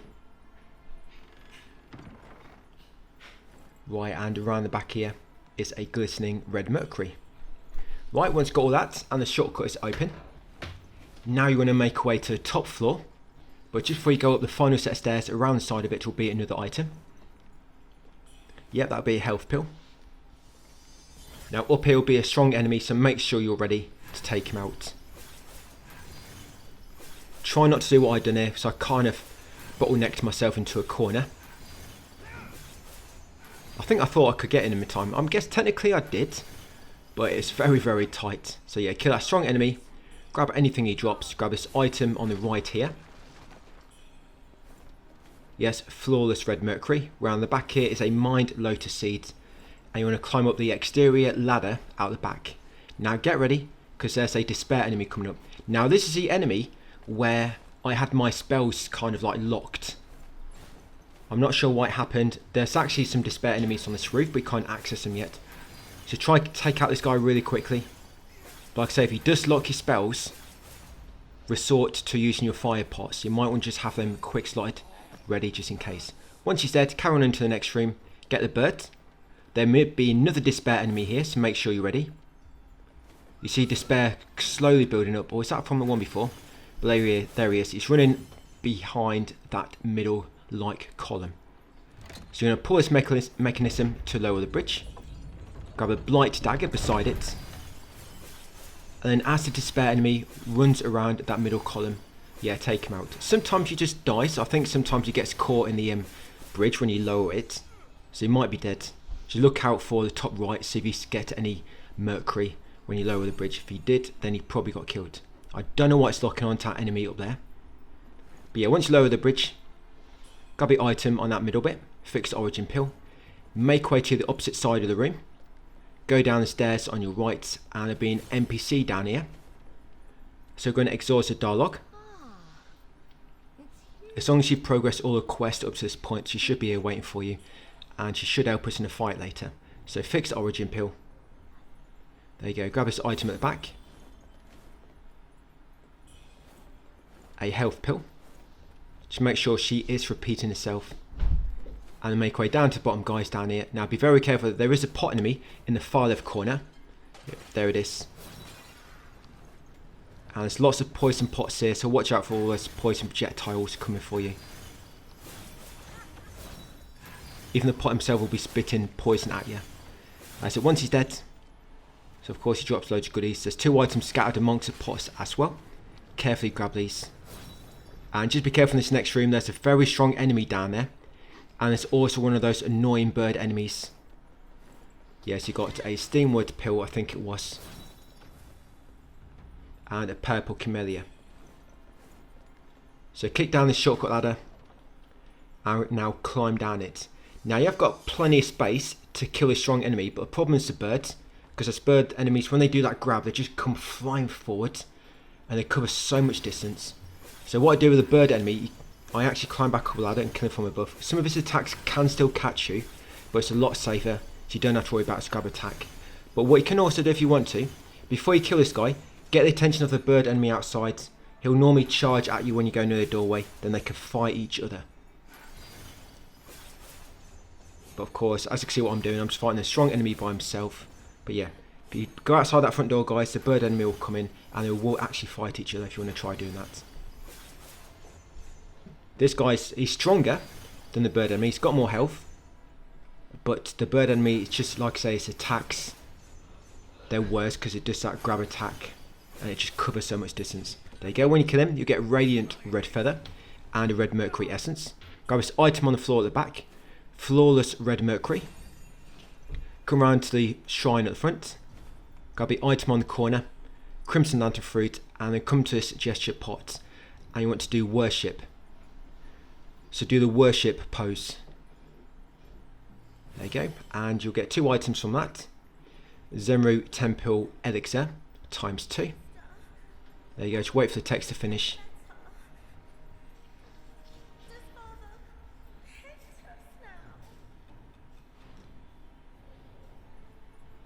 Yeah, I think now I just realised I didn't grab that ethereal form, so I think I was just going to equip it just now. So yeah, as you can see, when you go out the front door, the bird enemy just like swoops down from the roof ahead, and I was going to quickly climb up here to take him out, but he didn't actually come in. He's kind of got stuck outside, so I've got to go back down again, get his attention.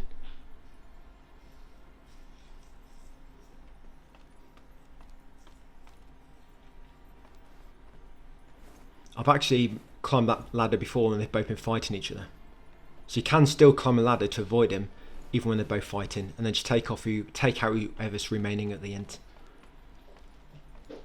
Right, so some of his attacks can still catch you, so just be careful. I mean, when he does that attack where the corruption pellets come out, he lobs out about 20 pellets and they come homing onto you. Got to watch out for that one. I think he can do like a large slam attack as well, which can catch you, so just be careful. But other than that, it's quite easy to take him out this way. Just make sure your health is full. Just in case an attack does catch you, so you can't really see what attack is coming, you're not going to die instantly from it. And right after this is the save point. Yeah, this is the last enemy before a save point. Right, got him. Not too bad. So once they're all dead, head outside. There's an item on the left. I'm going to come back and grab it in a moment. Yeah, let's grab this item here.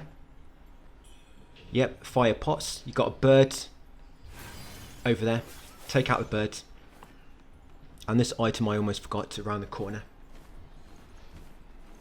Yep, mined lotus seed. Okay, so we're going to open a shortcut back to that courtyard from earlier, where the 4 summoners were. And you're going to see me grab that spell now, which I forgot. So yeah, this shortcut, so if you did miss that bamboo shoot, in a moment you're going to see where the shrine is. You can just come back through here, guys, and go back to where the bamboo shoot is. Remember, them bamboo slings, they respawn whenever you enter the wet dream. Yeah, and that's an item which one of the enemies dropped, which I missed.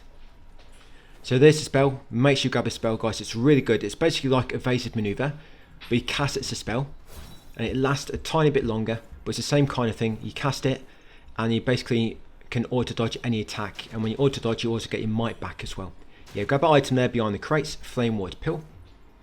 So that's ethereal form. You might want to equip it, like I say, it's a good one to have. Right, and unlock this shortcut gate, which takes us back to the recent shrine. So you rest here, go back into courtyard, guys, if you missed the bamboo shoot. So once back here, I'm going to upgrade my mana capacity a bit more, because remember we've got that forgotten remembrance back out of the building. So upgrade my mana capacity, and then anything else, lob it into magic. And then, like I say, enter the wet dream to restock.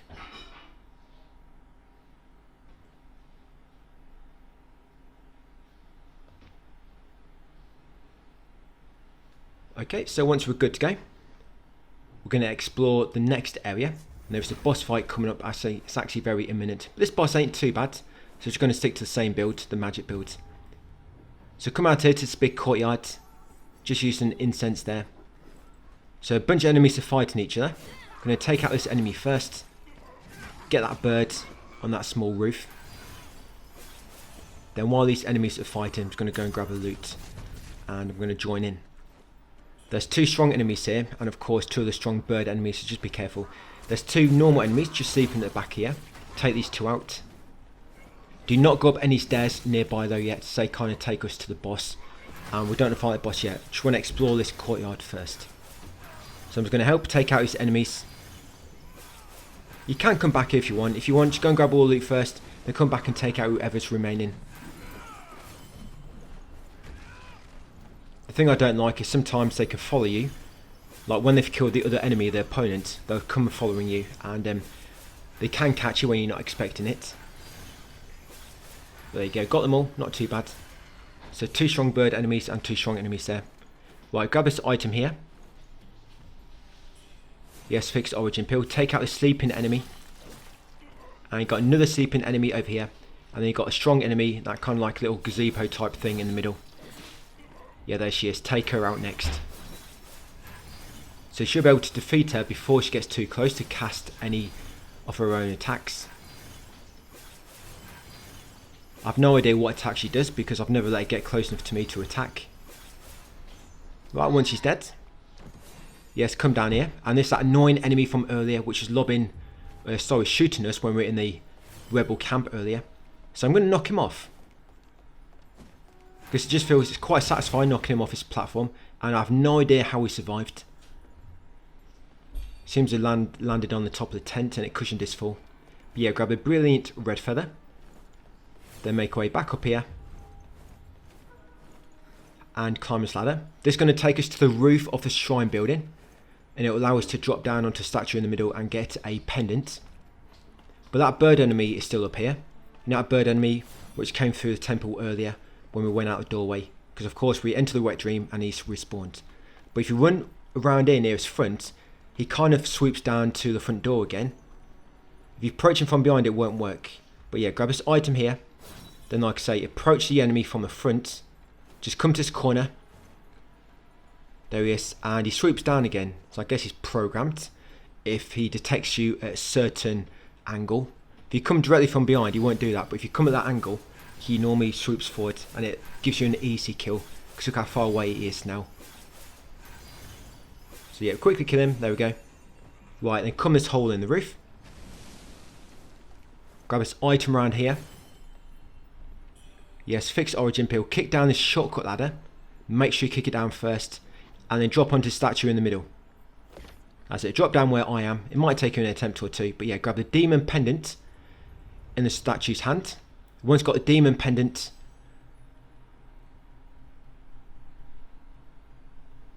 Yes, now just going to see if I can upgrade a bit more magic. There we go. Okay, so let's go and fight the boss. So this will be the South General, like I say. It's not too bad. It's a big arena. And it's not like a complete square or complete circle. There's loads of things you can hide behind and stuff. So it does work quite well. Spicy soup there. But the boss does have a lot of range attacks. He's got a weapon which he'll normally shoot 3 times. Got to watch out for his weapon, his rifle. But if you get the right distance, you can hit him with your spell, and he'll just keep walking, make it easy for you to basically deal damage. Now here, I'm just going to kill this rock enemy, and I'm doing my dash, attack, attack, attack, attack, attack, attack. There you go. Once he's dead, grab a mind lotus seeds, and I think that's all that's left. It's a shortcut ladder to kick down. And then we've got the boss. So I keep doing my evasive maneuver because I'm trying to keep my biding time at 8 stacks. There you go, kick it down, takes us back down to where we fought that inner demon earlier and the strong bird enemy. Okay, so this is the boss door. So Buffy sword ready, and let's do it. So you want to try to be as far away from the enemy as you can. But if you're using the spell build like I am, of course not too far away because it'll miss. So you've got a certain range. And whenever he gets close to you, just start making way to the other corner. And that's that rifle. So like I say, he normally shoots 3 times. And you see this, so if you get right on the edge of the range for your magic, he'll just keep walking. But if you get a bit closer to him, he'll try to do some different attacks. And when he does the lightning attacks, he'll normally do a lightning attack where it kind of lightning zaps forward in front of him. And then he'll dash towards you doing like a lightning dash. But if you can keep your distance like this, And of course when he gets closer, just do the same but in the opposite direction. You see that tree on my left just in front, you can kind of sometimes get him locked behind that. And he'll be kind of stuck and he won't be able to get to you, and you can kind of shoot him through the gap, but he can get to you as well. But you don't need to mess about because this works pretty well. So I'm just going to keep doing this. Eventually he's going to, there we go, he'll get close enough and he'll do that lightning attack which I said. Then normally after that he normally follows it with this lightning dash, that's the one. And we get far away, hopefully before he does another attack. And same again, it's going to be walking towards me. Yes, you need to get a sweet spot with the distance. And hopefully by the time we get to the other side, he'll be dead.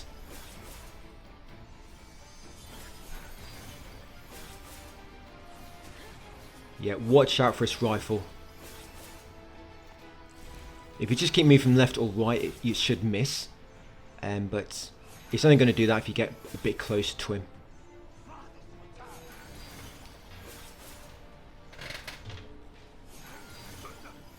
Yeah, so I'll let him get a bit too close then. So of course he did his lightning attack and now he's doing his lightning dash as always.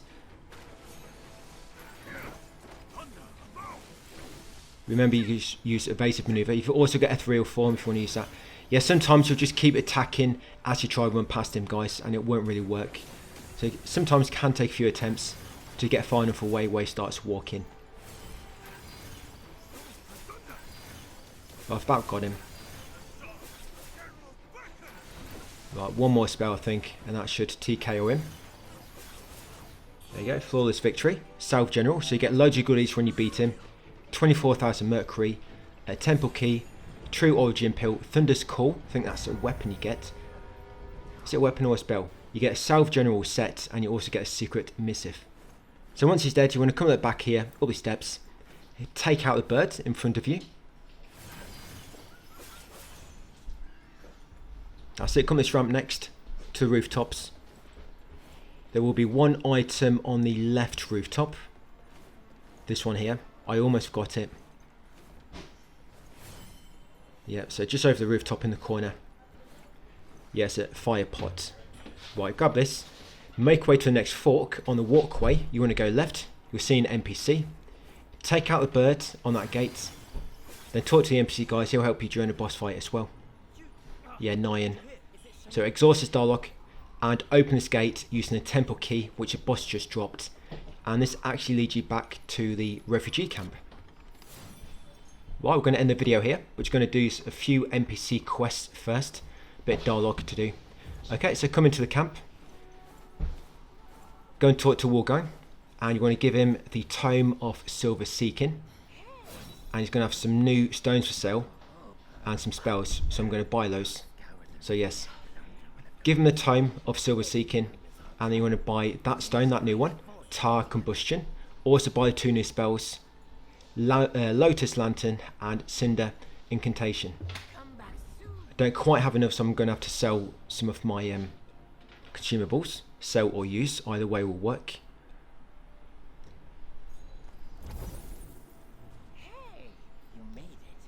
Yeah, so there we go. Right, so we're now going to go and talk to Shenying down the bottom. Because you can give her the true origin pill now, and it saves her father. So come down to the Solar Tent, talk to Shenying, and give her the true origin pill. There we go, hand it over.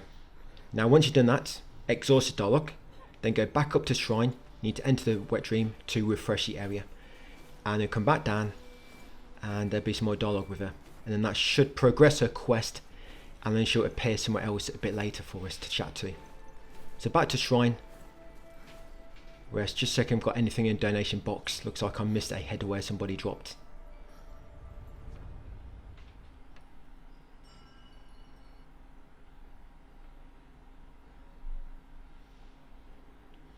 And once done this, that'll be it for part 18, guys. So yeah, we've still not quite done the temple yet. You know all those buildings we've just gone through? We need to go back through them again, but on the upper floors. Yeah, it's quite a maze trying to navigate all that. And there's an invisible floor as well, which is very, very hard to actually find out where the floor is. Died there quite a few times. But yeah, come back down here, talk to NPC Shenying again. That's it, just exhaust the dialogue. That's all you need to do. Right, make our way back up to shrine. I'm just going to rest again, and that'll be 18 done.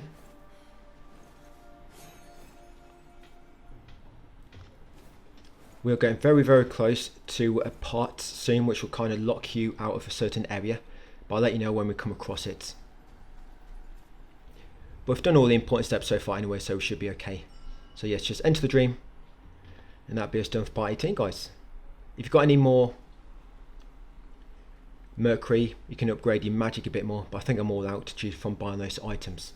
Okay, so thanks for watching, and I'll see you on part 19 tomorrow.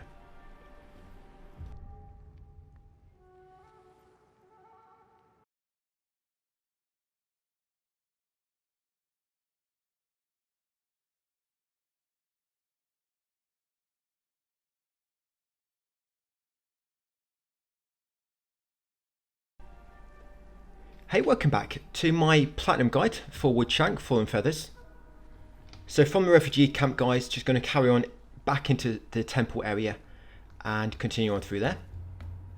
We're going to get a boss fight done at the end of this one, and I am going to change up the build slightly. So it might be nice just move away from the spell build for the time being, and you'll know about another build you can switch between if you want to. If you ever find the spell build isn't working, so I'm probably now going to keep switching builds a little bit. I'm going to stick with this one for a while, just to let you get the hang of it, I guess. And I'll kind of switch it up depending on which is going to work best. I still like the spell build for exploration, because you don't need to get too close to enemies. We're going to come back along here, go left at the fork, take out this enemy up here. Remember, if you dash and then do light attack, you'll stun most enemies and also get might back at the same time. Now these steps, do not go up them yet. Just come on the left, just past them. Grab this collectible and mind Lotus Seed. Not a collectible, just an item. Take out this despair enemy. So make sure you still got your despair equipment on. So take out despair enemy number 1. And you've got a despair enemy number 2 as well. Take him out next. Right, and grab this item on the left, Crimson Lantern Fruit. And you want to come down these steps at the back here. So go down the steps. Do not head upstairs yet. Now down here you can see that enemy just waiting at the bottom to ambush you and try to knock you off this hole. But instead he just fell down himself. Because he's a bit confused what to do, because he completely missed me. Didn't quite work out. So you want to drop down here onto this platform. Yeah, try not to drop down the bottom. There's 2 of those strong bird enemies down here. So if you can drop onto this platform, you can take them all out without too much trouble. They might still do their ranged attack, so if they do, just make sure you try to keep out of the way. And yeah, take out 2 birds down below, and that smaller enemy if you did fall down. Now on this platform, as I just picked up, is a brilliant red feather. So grab that item, and I'm just going to continue trying to take out these enemies. Yeah, so the build later, it's going to be like a dual blade build, where it kind of uses leech, but also uses clash. And it works quite well. But clash, it only really works with enemies when they have a weapon themselves. If you're kind of trying to clash with an enemy which uses melee attacks or doesn't have a weapon, like Fierce Tiger, mainly uses its hands or claws or does magic, it's not quite as effective, but it does still do the trick. And I will explain to you a magic build if you do want to try to do magic on the Fierce Tiger, because he's quite weak to fire, and if you're using the Infernal Flame spell, you can do like almost 1500 damage per cast, and that works really well if you combine it with Ethereal Form, I think it's called. Because I'm probably not going to use evasive maneuver too much now. I'm going to try to switch to Ethereal Form. So I think it just works better. It lasts a bit longer. And I think you can spam it a bit quicker as well. So once all the enemies are dead, you want to drop down to the ground floor. Grab the items, anything they dropped. You'll always find this Blood of Chang Hong. That item is always there, Blood of Chang Hong. And then the small chest, you find a weapon inside. Cloud Piercer. Once you've got all that loot, of course make sure you've got a weapon. They're all needed for a trophy. Now make our way back up to the top. Yeah, so back up this ladder, guys. Back up them previous steps. And I'm going to go up them first steps we've passed and make our way up to the top floor. Yeah, you probably thought we'd done all this navigating these tricky temples, but no. We're still going to be going up and down, across bridges, up and down again. Yeah, but we are going to finish this temple area in this video. So no more navigating these buildings. Now once you get to the top floor, there is a strong bird enemy, but if you come behind this railing, You can use it as a barrier and take him out really easily with your magic like this. There you go, nice. Okay, once he's dead, grab this item in the corner. Flawless red mercury. And then over here it's another item on a bench. So soft rush ×2. And then climb up the ladder. On the rooftop, there's going to be one of those strong bird enemies and a summoner enemy on the top. So be very careful, guys. So come out the hole into the roof. Now you want to come to the top of the roof, to the tip. And see that bird enemy down the bottom. When you trigger him, he should not be able to reach you because he's going to run into the side of the roof. And yeah, watch out for the flowers coming from some enemy on the top. So see that? He dashed towards me, but he missed. And he kind of get locked onto the side of the building. And as long as you're standing on the tip of the roof, you can easily take him out, guys. But just watch out because some of his attacks might still connect. Yeah, some enemy is annoying, but I need to get rid of this bird first. So I need to get a bit closer in order to hit him with my range. Right, the bird enemy is down. Let's take out a summon enemy next.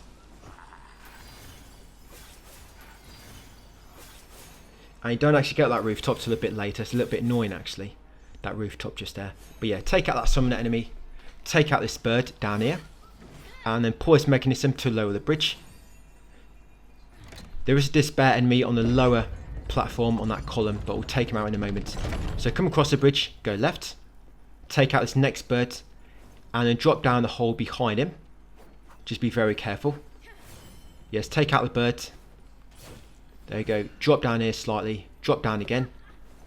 Grab this radiant. I think it's a radiant. Is it radiant? Yeah. Grab the radiant red feather. And now take out his despair enemy on the bottom. There he is. He'll just be walking around that column. So just wait until he comes back around if you can't see him. There you go. Once he's toast, you're going to come down the steps. And behind the steps you just came down will be another item. Yeah, so at the back here, we've got Flame Word Pill. Then use this mechanism to lower the bridge again. Then you want to make your way to the opposite side.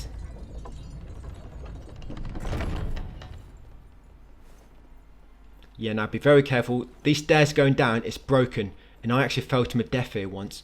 Just carefully grab an item. Do not go any further forward because you'll fall to your death. And grab a Mind Lotus Seed. Now carry on to the top. Once at the top, spin around, grab this item at the back. Yeah, lantern fruit. Then grab the item at the opposite end.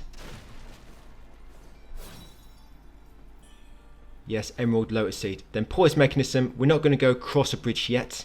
We're going to take the bottom path first because it leads to a dead end anyway, but gets us some items. So just pull in the mechanism, then head down the steps.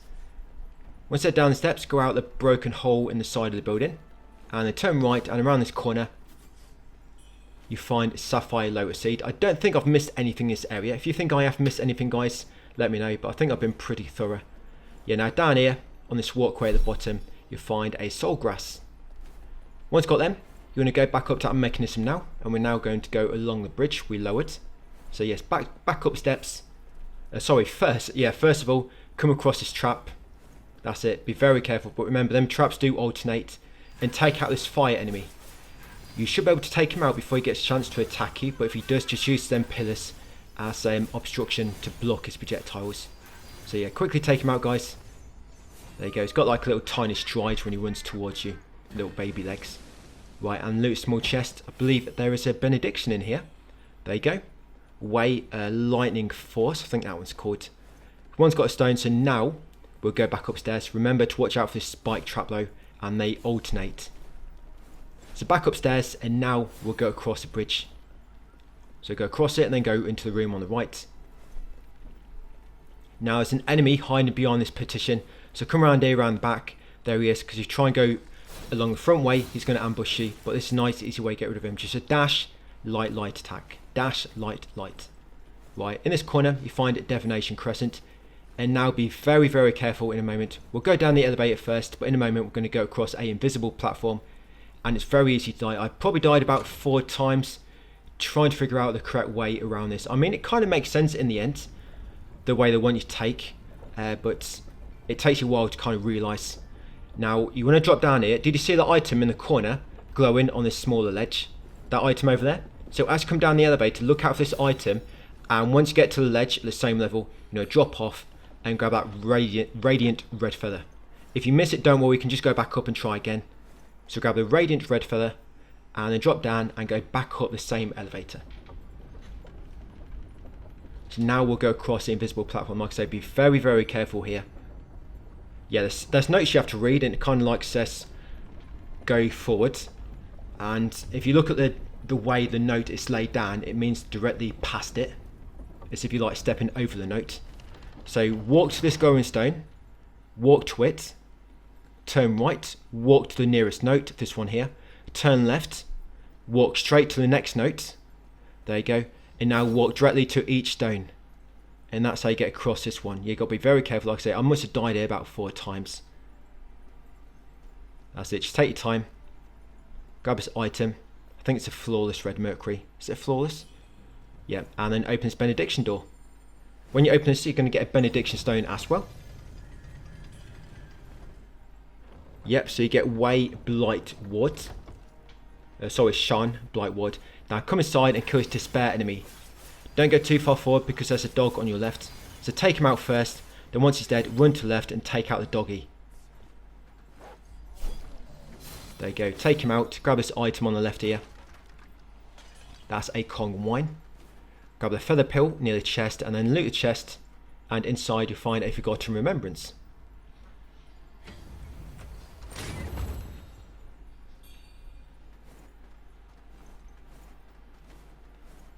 Go back across the invisible floor now. So again, just the same but in reverse. Walk to each stone, and then when you get to the note, walk directly to the next one. Yeah, make sure you walk to the correct one here. Remember, we're doing this in reverse. So this note, turn left, go directly to that one. Turn right, go to the last stone. And then we did it without dying. Okay, so here, when we go to the next building, you see that despair enemy walking along the rooftop. If you don't get him in time, don't worry. But you try to get this one on the bottom. He's not going to get in our way, but if he aggroes, he might start casting despair and you won't be able to see him. So take him out now when you can see him. Take out that bird, and there's 2 summoned enemies on the rooftop above. We'll take them out a bit later, but to let you know where they are. So yeah, get the bird, come to this building, and around this corner is a fire enemy. Now if you do trigger him and he gets too close, use the railing off his stairs on my left as a barrier to obstruct him like we did with that bird earlier. But you can normally get rid of this guy before he gets a chance to attack you. There we go. Grab anything he drops, and this item here, a Mind Lotus Seed. Get this item around the back. Now do not go to rooftop yet, we want to go downstairs first, because the rooftop is the path to progress. So grab a health pill, then down here be very careful. So you've got a strong enemy walking along the outer path, and there's a dog through here on the left. And these bookshelves, you can't destroy these big ones by the way, so you can use them as obstruction if you want when trying to get rid of the strong enemy. Grab that Fire Lotus Seed, then once the dog is dead, try to take out this strong enemy next, patrolling outside here. Like I say, be very careful. I think I actually walked myself into a dead end between bookshelves over here. Yeah, so use these to your advantage if you can. Yeah, so I'm at a dead end now. I thought I could walk behind the bookshelves, but I can't. Yeah, but I was quite lucky I didn't get hit. Yeah, that was luck, so I had no idea what I was doing there. I think I couldn't even see due to the camera angles. But once he's dead, grab this item in the corner. Light dagger. Then come back to the outer walkway, turn right, destroy these breakables. Watch for these spike traps. And I believe that's a radiant red feather over there. Is it a radiant? Yes, it is. So grab that, then make your way back. Now, before you go up the stairs, you want to climb down the ladder in the corner inside the room. Yeah, climb this ladder. It's going to take us to an item and another chest with a lost remains. Yep, it's a health pill and a chest with a lost remains inside it. Right, almost there guys, almost at the next shrine. I know, we get to this next shrine, Pavilion of Knowledge, then we have to come back into the temple again. Even more exploring to do. So upstairs, and then climb this exterior ladder on your right to get to rooftop. Remember, up here, if you've not killed any already, there's going to be 2 despair enemies, and you've got them 2 summon enemies on the far roof. So watch out for incoming flowers. Yeah, these flowers hurt a lot. So I normally come around this side, There you go. Get his 2 despair enemies. See the other one just walking around the far corner. Yeah, watch out for them yellow flowers, the lotuses coming in. Just want to get rid of these despair enemies first. Now, to reach them summon enemies, you need to be right on the tip of the roof to reach them. But you want to try and get the middle one first. And down here is an item, by the way. Be very careful you don't get knocked off the roof. So that's a Blood of Changhong. Grab that item. I'm going to try and take these out. Take out the middle one first, he's closest. Because one on the end, you've got to be right on the corner of the roof to reach him. There you go. If you can get them, their flower will disappear. Normally.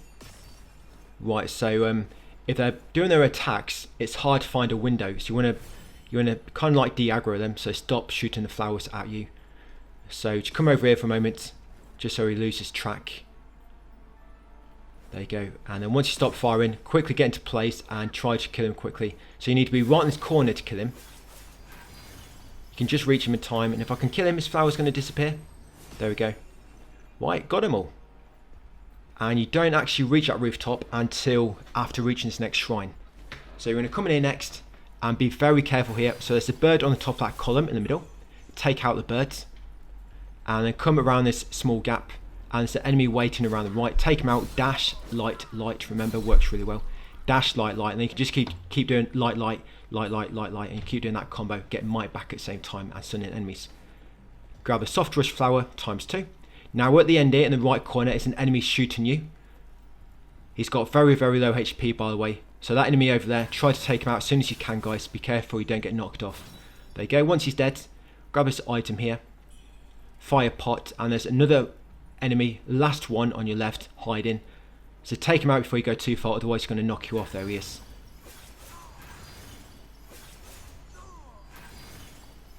Right, that's it. So, well, there's technically one more enemy because there's a Shrine Guardian.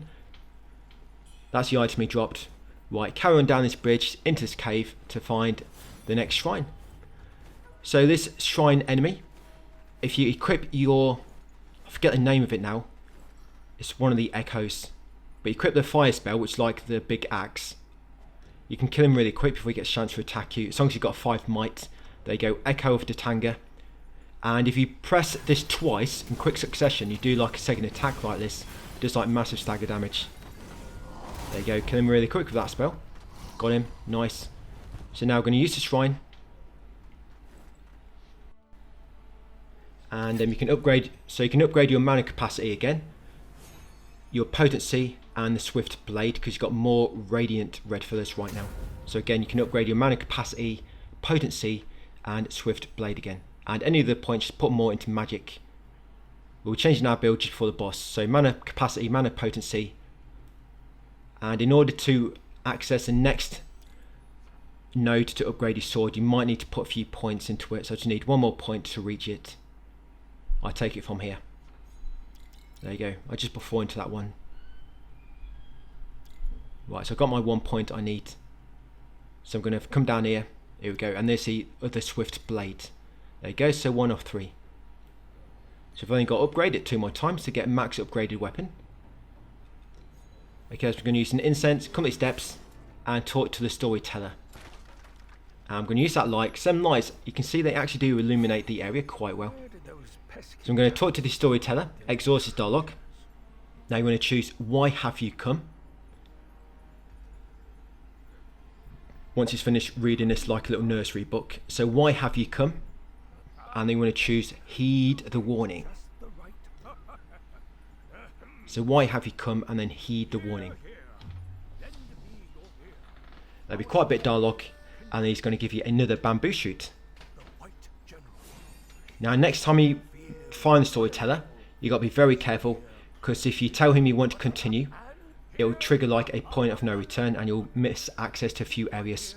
So do not want to talk to him next time we encounter him. I'll let you know when it is, don't worry, as long as you follow him in the guide. But I just mean if you're one of those, which I know a few players have been doing, you've been pushing ahead slightly. Yeah, next time you meet him after the first tiger boss, basically do not talk to him. And if you do talk to him by mistake, do not choose to continue forward. Not yet. Yeah, do not continue forward with him yet. Right, once spoke from here, grab them other 2 items in the corner. So you've got Zenru Temple Scriptures and a small chest with a Cinder Dragon Coil weapon inside it. So Zenroot Temple Scriptures and a small chest with a weapon inside it. Now come out to this rooftop, take out the bird on the roof, and this is where those 2 summon enemies were, by the way. That's the item the enemy just dropped. Now this item should be here. That's Fiery Flying Dagger times 5. And around the side here you got another Radiant Red Feather. So grab that one, guys, and then come to this ladder and climb down into the roof. Yeah, so back into the temple area. Yeah, why not? Let's go and explore it again. About a 5th or 6th time. So once you come down the ladder, come over here to grab this item. There you go, Soul Grass. And we're finally heading outside. I believe that's the temple all done. So out here and along this wooden walkway you'll find a plain warrior.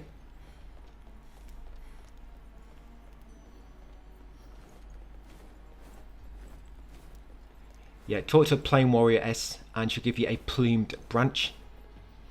And in this next bit, by the way, there's 3 cannon enemies, so be very careful. You might want to have ethereal form active when you're running around, just in case you did get caught by mistake. So exhaust the dialogue, get a plumed branch, kick down this ladder, and then slide down it. I don't want you to have to kick this one down, because you can't really access this area without it. Unless there's a way you can, I don't quite know. But I don't think so anyway. Maybe there's a glitch before. But yes, yeah, so when you get to fork where the cannons start shooting, take the path going downwards first. Yeah, where the cannons start shooting you at the fork, go down first. When you get 2 steps, take out a strong enemy. You should hopefully be able to get him before he gets a chance for attack, but if he does get close, just go back upstairs because he'll get stuck on the side. You can pick him off from above by just locking onto him and shooting him from above like we normally do. When strong enemy's dead, grab this Kong Wine on the left. Grab this Stormward Pill near the bridge. Now come along the rooftop, make way to the far end. Just ignore that ladder for the time being and unlock this shortcut gate. This shortcut gate takes you back to the refugee camp, by the way. Just unlock that. That's all you need to do, just in case we need it for later. Then spin around and come along here. So you want to drop down here, style. If you look down, you'll see some platforms with an item on them. Drop down and this will be another Radiant Red Feather. Once got that, climb up ladder. Now make our way back to the fork where the cannons were shooting. And now we're going to make our way upwards. So 3 cannons will be shooting you. And there's also a strong enemy right at the top, which he might get aggroed if he sees you attacking the other enemies. So just be careful. He's not really a strong enemy. Similar to that guy we fought near the stairs. Just one of them guys. So 3 cannon enemies, guys. So you might want to have ethereal form active. Remember, it lasts a bit longer than evasive maneuver. So I'm going to come to this one first. I'm just going to dash, light, light, light, light, light, light. That's it. Just that first dash gets that quick combo going. Right, then that's first cannon dead. The next one will be up here. It's going to come with these steps. Here he is. This is the second cannon enemy. I've already triggered him. So that's cannon enemy number 2. Then the third one is over here. Now this is the one. He's actually an archer as well. When you fight this guy, this is normally what triggers a strong enemy up above. He normally drops down on my right in the pool of blood. Yeah, so there he is. Yeah, he normally drops down, but this time he decided not to. So I'm just going to have to make my way back up. But he's the last enemy in this area, guys, before the shrine. Like I say, it's a strong enemy. He's quite weak. Well, strong enemy technically, but you can get rid of him quite quick with your spell build. And I fell down slightly here, so I'm going to have to drop down and go back around. Well, I got him, so that's all the enemies. All that's left now is the fierce tiger. So yeah, I fell down this ledge slightly. Never mind. Yeah, you can go in this blood. I know at first I was a bit hesitant. Can I go into this blood? But I was thinking, I need to test it anyway, just let players know if I can fall in or not. But yeah, as you can see, you can go into the blood. But I believe it inflicts, is it corruption building up or the poison blight? I'm not quite sure. But yeah, do not stay in the blood for too long. Right, so at the top here, there's one item I found in this upper part, and that's over here, and it's a fixed origin pill. There you go. Yep, that one's fixed to be there for you to collect. Right, before we use the shrine, and do not open the door at the top, it takes you to the boss, and we're not quite ready to fight him yet. Just a few things to do first. So get that bird near the shrine, talk to this NPC. Yeah, exhaust his dialogue. Grab a sacred token on the steps. And like I say, do not open that gate yet. Grab a sacred token and then talk to this NPC. Begging at the top here, guys. Exhaust his dialogue. Right, that's it. Just do a bit of warping around, talk to some NPCs and come back and beat up the boss. So I'm just going to trigger this shrine, and we're going to warp to Reverend Temple first.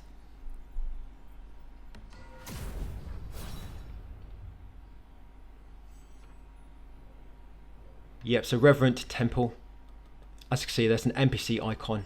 We're going to talk to what's his name upstairs. He's going to give us a red blood.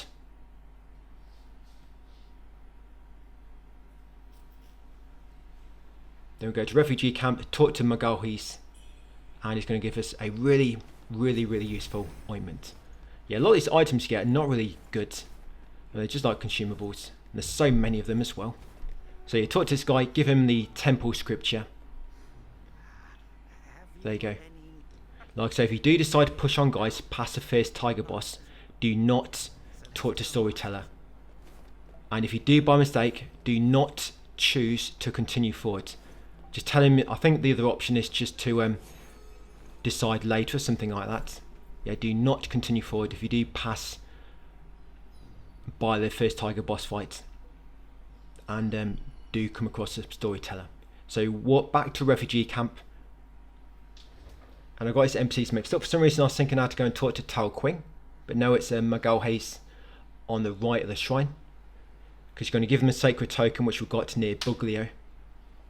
Yeah, the guy to my right, not this dude. The item we need for Tal Quing, we get it after beating the first tiger. Yeah, nothing new at the moment. So yeah, just ignore him, unless of course you want to buy something. So yeah, it's this dude here we want to talk to. So talk with him and give him the sacred token. And he's going to give you the Anika ointment. Right, that's it. So let's walk back to the old gate and get ready for the boss. So this build is all listed in my text guide. If you can't quite keep up, if you think I'm going too fast, you can always slow down the video. But fire damage does work very well. So if you don't have much success with this build, guys, go back to magic builds, use Infernal Flame spell along with Ethereal Form, and just use that. Use Ethereal Form and only use the Infernal Flame when you got like 5 might, because you always need to make sure you got at least 1 might in order to dodge, of course. This boss does cover a lot of ground very fast and just lightning attacks. So yes, my equipment wise, which I'm going for first. So equipment, I've got weapons. I want Twin Bandits and Dark Frost Edge. Yeah, Twin Bandits and Dark Frost Edge. Armor, any. Pendants, we want Tigrelis, Twin Infant and Feigned Filling. Spells, Ethereal Form. Items, Mana Vase, Temperance and Bone Whistle, because you can summon 2 NPCs for this fight. And all I'm doing there, I'm just using some consumables, guys, just because I know I need about 28,000 in order to get a few more points in my leveling up. Right, now let's go into the Impetus repository. So I'm going to deactivate the East tree except for Biding Time. So in the East tree, we want Biding Time only. Then in the West tree, we want to activate that new one there. Steel Resolve. We'll make sure we've got Health Siphon active. Now for Bone Needle, we want Leech. Yeah, for Bone Needle, we want Leech, and can deactivate all these magic nodes across here as well. We don't need magic no more. Not for this build anyway. Like, so we might come back to it later. Just going to get that other end, I think it's Endurance on the end. And now we're going to go into the northeast tree, the Dual Blade. So just unlock all these ones which I do. These are all going to be helpful for this build. So remember Swift Blade as well. Yeah, Blade Master. Equip that discipline onto the Twin Bandits. That's one of the main disciplines we're going to be using. So equip the Blade Master discipline on the Twin Bandits weapon. Of course, get the 2 variants for it as well. And keep going along here. You don't need any other discipline skills. Swift Blade again. So get all these which I'm unlocking. You should have enough. If you don't, just use some consumables, guys. Get enough points. Yeah, so Blade Master, press L2 to activate it when you're in combat. And you can see like a small gauge at the bottom. It does last probably lasts about a minute. It's not too bad. But it makes it so measure weapons can clash. But I'm not sure how well it works on the first tiger, because he doesn't have a weapon himself. So your Tempest, of course, you want Bone Needle, Leech. Then you want Strength, Agility, and Temper. And for your Benedictions, so you want the Tri-Discipline, 6 Discipline, and you also want Combo Force. I think it's Combo Force. You want to put these on the Twin Bandits. Remember, you're using the Twin Bandits now mainly. And that's basically it. But what I like to do is when we're running around, I've got my one-handed sword equipped just because I'm always going to be getting might back, you know, if I'm biding time. But then when we're fighting, we'll switch back to the dual blades. That's why I've got one-handed sword and the dual blades. So there you go. Right, you've got ethereal form active. Remember, you got your bone whistle to summon the enemies. Like I say, this might take a few attempts to get used to the build. And if you are having a lot of trouble, go back to magic build and use infernal flame. But instead of using evasive maneuver, use ethereal form instead. You just have to switch spells slightly. And you can also use the astral blade weapon, one-handed sword. It makes do a bit more damage. So what you want to do with ethereal form, just try and make sure it's always active. And what you want to try and do first, wait till you get window and use the bone whistle to summon 2 NPCs. So use ethereal form. Each time you get attacked, you'll need to use it again. But when you do use it and you dodge an attack, you'll get might back. So it kind of sustains itself, self-sufficient. And so my 2 NPCs here now, so now I'm going to start attacking him. Yeah, watch your HP. You do get caught. I mean, with Leech, when you use your temper, you will be getting health back when you attack the enemy. But if you forget to use ethereal form in time, or you don't realise you've been hit, you can get damaged. So make sure you keep your health high. Because there's one of his attacks does a lot of damage. You'll see it in a moment. He does about 80% of my HP. So make sure ethereal form's always active, guys. You'll see the talismans floating around your body, so you know when it's active. And literally, as soon as you get hit, you want to cast it again. You see how much damage you did there? Well, it's probably more like about 90%, wasn't it? So always keep your health full. And when you are attacking him, so it's up to you, but I normally switch between light attacks, and sometimes I'll do dash, light, light, light. Because when you do a dash attack and then into light attack, it skips the first part of the combo. So you get into the later parts of the attack chain quicker. So you start clashing quicker or getting health back or getting might back as well. Because what you'll find, certain combos with your light attack with the dual blades will get you might. So that's kind of how your might refill is doing this. You need to get combos going and then you're getting might back. But of course, when you use an ethereal form, you'll be getting might back anyway when you dodge. And remember to press L2 as well to keep Blade Master active. You see at the bottom left, I've got 2 icons now. The second one is counting down. That second one is Blade Master. Yeah, so you see it lasts for about probably between 30 seconds and about a minute it lasts. But try and make sure that's always active. And this boss, by the way, has 2 health bars. And I can't believe my NPCs have died so quick. They don't normally die this quick. Yeah, it's not normally this quick, but I've done really bad that attempt. So ethereal form, see my talismans around my body. Now these things, see these like orbs, they will eventually explode. But all I'm doing is, so I just keep casting ethereal form. So I cast it, get hit, cast it, get hit, cast it, get hit, get hit, and then cast it again. And of course, in between, I'm trying to attack the enemy. But you've got to be really, really careful, guys. The good thing about this one is when using ethereal form with another spell, you have to keep switching spells, and you can sometimes forget. But this way, because ethereal form is always the one equipped, it's on triangle, so you just press triangle to of course become immune to the next attack. And like I say, this dual blade build will work better with enemies with weapons. I mean, he has technically got a weapon, but most of the time it's a tiger attacking you with his swipes. But we are going to use this build for a bit just so you can get the hang of it, guys. But when you do get going, you do a lot of damage.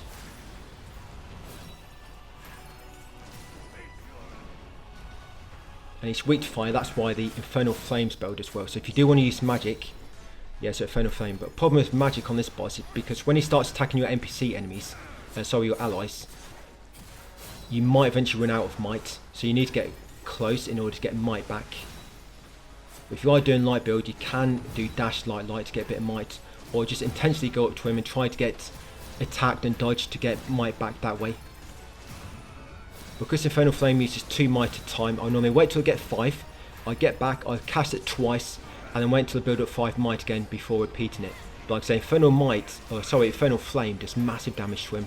Like one cast will do almost 1500 damage. Right, almost got him. Yeah, if my NPCs didn't die so quick, might have got rid of him a bit quicker, I think. But at least normally one of them lasts until the second phase. But I think that's it, about got him. I've no idea what he's doing there, he's like jumping in the sky. Just as you do. Yeah, he needs to fly in the sky, we can just jump in the sky. And there you go, get a trophy, guys, for beating him. You get Torture Ingot, you get a new Chisel, and you also get a new Echo spell. There you go, and loads of red mercury. It's not really going to do anything else. I'll carry it on. Just going to activate the shrine, guys, and that'll be it for this video. They'll do a bit of warping around, talk to a few NPCs and come back and carry on into the next areas. Like I say, if you do carry on past there, guys, you can't wait. Do not talk to storyteller, and if you do by mistake, do not choose to continue. Just tell them you're not ready, or whatever the bottom option is, I think it is. But yeah, I just put a bit more there into agility, and that's that for part 19, guys. So thanks for watching, and I'll see you on part 20 tomorrow.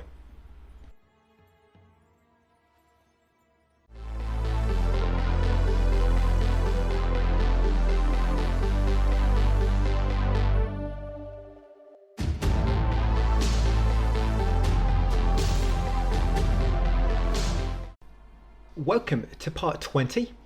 Yes, back onto WUCHANG Platinum Walkthrough. In this one, we're going to get one boss done. We're going to do a bit of exploration. We don't really cover much ground in this. We're mainly like warping back and forth quite a lot, talking to different NPCs. And at the end of this video, we're going to lose access to the very first area. So you've got to make sure anything you've missed, you've got it all, guys, in Worship's Rise, because we lose, like I say, we lose access to it near the end of this video. But I'll come back to it just before, let you know, so you can just go back and check if you need to. I do go back there for one item, which I've got earlier, just a stone. But we should have, if you've been following me correctly, we should have everything of importance. For example, pendants, weapons, we should have all that, which we've collected already. So I've just teleported back to the temple, the Reverend Temple. We're going to come upstairs and talk to this guy, the guy in blue at the top. He should be on the right, checking out the shelves. Had I been there, I too may have been unable to escape. There you go, he's trying to find out where he left his dirty magazines. Right, so talk to him. You'll get that item, Blood of Chang Hong. Once you've got the blood, go back to the shrine, and we're going to warp back to the altar. This boss coming up, it's quite similar to the first tiger actually. Jumps around like a frog. And it's kind of like a beast with no weapon, just slashes you. Yeah, very, very similar enemy to the first tiger, but we're going to fight him in a similar way. You know, leech builds. So walk back to the Zenru altar. Once back here, it's going to equip the Ming set as well, just give myself a bit more defense. What you'll find is if you equip the correct armor to the boss you're facing, you know, so you've got better defense against their attacks, it really helps with the leech build, because you'll be taking less damage, so it'll be easier for you to get your health back, because you won't have as much health that you're trying to regain. You've got less chance of dying as well, because it won't hit you as hard, of course. Right, so he's going to come out over here and talk to this NPC. Yeah, come and talk to Hong over here. Exhaust her dialogue. She'll be near this open doorway where the burned down building is. Once you spoke to her and she's repeating herself, come back to shrine and enter the wet dream again. That's it, just to refresh the world. And then you go back over to where she was, guys, and she's left an item for you. It's nice of her. So this will be her armor set basically. She's even left you some sandals. They'll be nice. They'll give us lots of defense against boss fights. Probably not as much as the Cinderella shoes, but it'll be close. You also get that Vitalitas pill as well, half of it. So continue down the slope afterwards, and we're going to talk to Nyan at the bottom. Do not talk to a storyteller, because if you talk to him and choose continue, you're going to advance and you will not be able to access the first area anymore. Just talk to this NPC here. He'll give you a special pill. Like I say, do not talk to storyteller. If you do talk to him by mistake, just tell him that you're not ready yet. So again, do not talk to storyteller. If you do by mistake, just tell him you're not ready. Kill that bird nearby. And by the way, the panda is at the end of the cliff near where the NPC was. But we're not going to talk to panda because it's not really anything new to buy. All you want to do is come in this cave once you've spoken to Nyan outside and got a bird. Come in the cave, grab the corrupted flying dagger. Watch out for the spike traps, of course. Come along to this blood pool, go right, grab the crystallized red mercury. Carrying along the linear path, grab this item next, right on the edge, a pill of health. Take out this bird, and where the 4 enemies are fighting, just leave them to it, guys. We don't want to get involved with other people's business. Yep, at that fork, do not go left where the enemies are fighting, you want to go right. The right path eventually takes you to a dead end with some good loot at the end, so we want to go take that path first. Grab an item there behind the poison pots. You'll get fire pot ×3 behind there and climb up this ladder. Once you climb up, you might see this item just in front on your left. Pick this one up, it'll be a health pill. Continue on down the slope slightly and climb up this next ladder. Now up here, be careful of this rolling boulder trap. Just do not go too far forward, it'll come down, but it'll actually smash into the wall in front. There you go, if you just take a few steps. But what you got to watch out for is the poison pots it breaks on the way down. Avoid the poison. Carry on upwards, grab the emerald lotus seed on your left. Head up a bit further. And up here, you'll find an item behind these pots. Watch out, there's loads of poison orbs. There you go, one just probed me from behind. Yeah, grab that soft rush.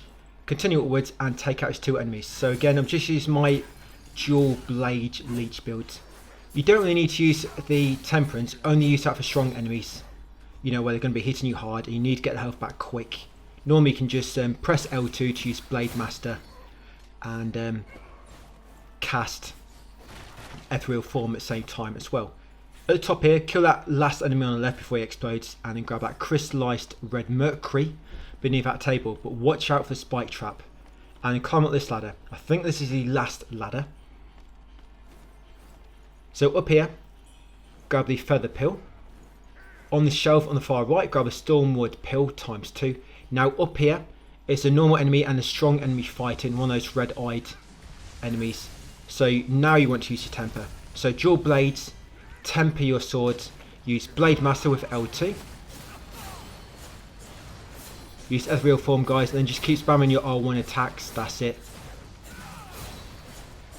Yeah, and by the way, when you do use your temper, make sure you have changed weapon, because so many times I use my temper when I've still got the one-handed sword equipped, and it only affects the weapon you used it on. So try not to do that by mistake, you'll waste it. Then once you killed the strong enemy, he'll drop a Radiant Red Feather, Red Mercury Essence, and also grab the Soul Grass and the Heavenly Thunder spell in the corner. Yes, in that corner there, which is like one of them white orbs, that gives you a spell when you run into it. So you kill a strong enemy, grab the spell in the corner, the Soul Grass, then that's all you need on that path. Now make your way back to that fork where the 4 enemies were fighting. I think it's over a woman actually. Yeah, down here. And in a moment, we'll be able to drop down to an item on a small ledge just near the final ladder. So this final ladder, you can see the item down there glowing. Pick it up. Yes, that would be a flawless victory mercury. Grab that. Now back on the bridge, who survived. Yeah, last man standing over here. I think he had 1 HP left. And now take the remaining path along the bridge. Not much down here. We'll be coming up to a shrine soon. So take out this enemy chilling over here on his lunch break. As I take him out, it's just eating this cheese and pickle sandwich. Grab a crystallized, is that a crystallized or full grain? I think that full grain is what the enemy dropped anyway. So grab a steamed bunny bun, that's always there. Then take out this enemy overlooking the cliff. That's it, and then climb down the ladder. Try not to fall down the cliff yourself, but climb down the nearby ladder. Then once you climb down, you want to go left, grab the item at the dead end. This will be a fixed origin pill. That's it, then continue onwards, kill the 2 enemies around the little campfire. I think they're cooking spicy soup. Probably is, no doubt.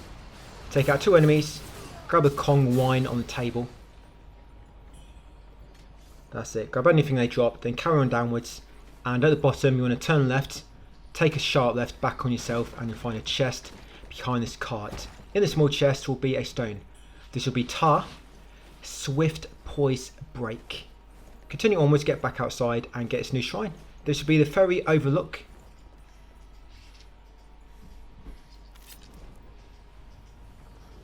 Yeah, the end of this video will be in chapter 4 finally, or act 4. Act 4 and act 5 are a lot shorter, by the way, than the others, but you do have to do some of it 2 or 3 times due to endings that we're going to have to reload for. So you want to come down here, make sure you activate that shrine, because you're going to walk back to it soon. And be very careful, there's a very strong enemy around here. So if you used all your consumables, make sure you rest just to restock. So you want to keep right to get to this beach. Grab a sapphire lotus seed. grab the Mind Lotus Seed over here, and get ready for this mini boss. There was a brief edit here, so believe it or not, I did actually die once. I had to come back down. What I did, I come back down, I got my essence from the inner demon, then I went back up safety and just come back. So brief edit there. So again, buff yourself like normal. Temperance on your dual blades. Use Blade Master. Use Ethereal Form when you can.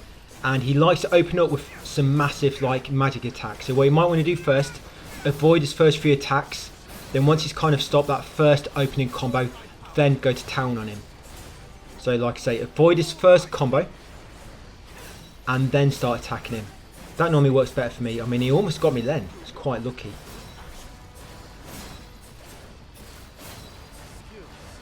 There you go, got him. So beat him up. You don't actually probably kill him, you just beat him in the duel. Bit of practice. Yeah, that's just like a tutorial for me. So once you beat him, grab the feather pill in the arena and the health pill. Then come back down here. This area is very small, just mainly NPCs and that dude. You do have to rest to get the item to appear from beating him, but we'll do that in a moment. First, grab this item here. So that'd be a crystallized red mercury. Come and talk to the boatman. This guy chilling over here near the dock. Exhaust his Darlock. That's it. Choose the option, what regrets. I don't have any.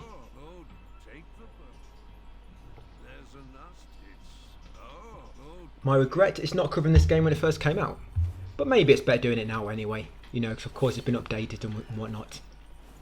So once spoken to the boatman, kill that bird on that boat. That boat, you can interact with it, but do not warp to Bay Mansion yet. Yeah, do not go to Mansion yet. Just get the bird, come over here, grab that fixed origin pill. Then carry on along the dock to where Shen Ying is. Grab a steamed bunny bun behind her. And then talk to Shen Ying. Exhaust the Darlock, hand over Gloot's token. And Matchstick's token as well. So give her both tokens, which we collected earlier back in via Marsh, I believe it was. Then once you've done that, and she's repeating herself, come and talk to her daddy next, Shen Yang Ping. Yep, exhaust this Darlock, he'll give you crystallized red mercury. Once done so, head right to the end of the dock. You'll find this thundering flying daggers, ×3. And you'll also find the child in the jar. Exhaust this Darlock and he'll give you a bamboo shoot. Yeah, so get a bamboo shoot from child in the jar. And then grab his tiger pendant at the end, right in the corner.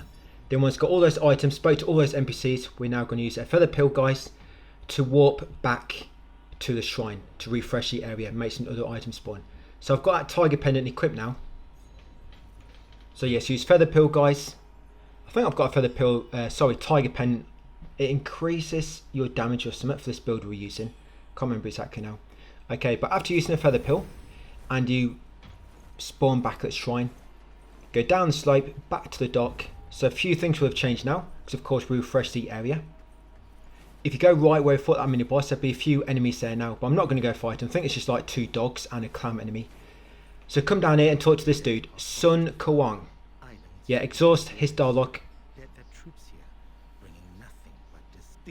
So there's another way to complete this quest without defeating that little mini boss we fought, but if you fight him, you get a lustrous red feather from this. So talk to him and then examine these items here.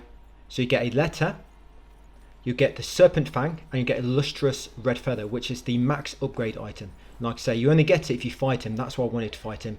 If you don't fight him, you get the other items, but not the red feather. It's not a big deal, but it's really nice to have that, because some items are very, very limited in the quantities you can find, of course, because it's the highest upgrade item. We can't use it yet, but we've got it ready for him, we can. Right, then you come down here, talk to Shen Ying. Again, exhaust the Darlock once she stops crying and feeling sorry for herself. Exhaust the Darlock and she'll give you a flawless red mercury once you've told her you have unfinished business to attend to. Then come and talk to Shen Yang Ping next. Again, exhaust his Darlock. And then you want to go and talk to the... go to where the child in the jar was. You can't talk to him, he's no longer there. And grab the ceramic jar which he's left for you. Once got a ceramic jar, we're now going to go to the Bay Mansion by going to the boat. There's still 1 or 2 items we can get here yet by refreshing the world, but we'll do it later. Because once you've done the Bay Mansion area, you have to come back and talk to the boatman to get a weapon. So may as well just get the other item when we come and talk to the boatman anyway. Instead of coming back here twice, we'll come here once. So come back to the dock near the boatman, interact with the boat guys, and yes, let's go to Bay Mansion. Yeah, it's not like a cruise. I mean, it's not like mega high service, but it gets us from A to B. Right, once you arrive, Bay Mansion, come up the slope and grab the item on the right. Yes, Crimson Lantern Fruit ×3. Then come and talk to this NPC over here. WUCHANG. Yeah, come and talk to he. I've uncovered that. Cheers. Take this. I've tried it. I shall He'll continue. give you a Cornucopia elixir. I shall continue if you find yourself in danger. Cornucopia. Bit of a funny word, that one. But yeah, grab an elixir from him. Make sure he's repeating himself. And then activate this shrine, of course. Bay Mansion. It's burnt down. But there's still a few items nearby. So if you've got any essence, you can upgrade your agility a bit more if you want to.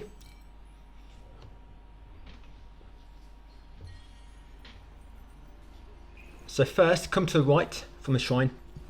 Come into the mansion grounds. Grab that spell. Just run towards it. You'll get the Demon Bane Strike. And then come to gesture pinwheel. And you want to do the examine pose. Yes, do the examine pose near this pinwheel, guys. So make sure you got a spell, Demon Bane Strike, the white orb near that post. Come over here, do the examine pose, and once the lock starts, that's it. Grab a steamed bunny bun on the swing, and from doing that pose, guys, you'll get broken belled pinwheel. There you go. So that's from doing that pose, broken belled pinwheel. That's it. Now go back to shrine, take the left path, and grab that soul grass. Continue to the top here, guys.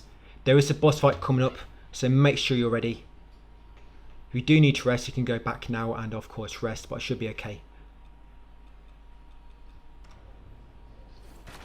Yeah, it's quite a big boss as well, so you probably want the Fiend Felling. I imagine Fiend Felling does affect this dude, it's quite big. Yeah, so up here, grab the item on the left, Radiant Red Feather. Talk to the Plain Warrioress. She'll give you a plumed branch. And once done that, you want to examine this note on the left. And from this, you'll get the Imperial Guard token. That's it. Once you've done all that, make sure you're ready. So see now, I've got that yellow spell equipped. I think is that called Divine Ward or something? But increase your defense. That can be helpful just for the dual blade build, because when you're up close in an enemy, getting close enough to touch him, tickle him, kiss him, whatever you want to do, he can hit you quite hard. But if he's doing less damage to you, as I was saying earlier, it's easy to get your health back. You're not going to die as quick, and you've got more survivability. So you can't summon for this fight, unfortunately. Oh, sorry, you can do. You can use the Bone Whistle. Yeah, ignore that. So we are going to use the Bone Whistle first. So you want to make sure you got it slotted ready. Yeah, almost made a big booby there. Yeah, so as soon as you can, use the Bone Whistle to call that NPC. That's it. It's part of this quest. I believe you have to call them. They don't necessarily have to survive the fight. You just have to call them in specific fights. So yeah, make sure you call the NPC. Of course, first of all, we're using ethereal form. Then call in the NPC when we can. And I'm going to start fighting the boss. It's only got one stage. Yeah, it's not 2 health bars to worry about, luckily. But I'm using the same dual blade build.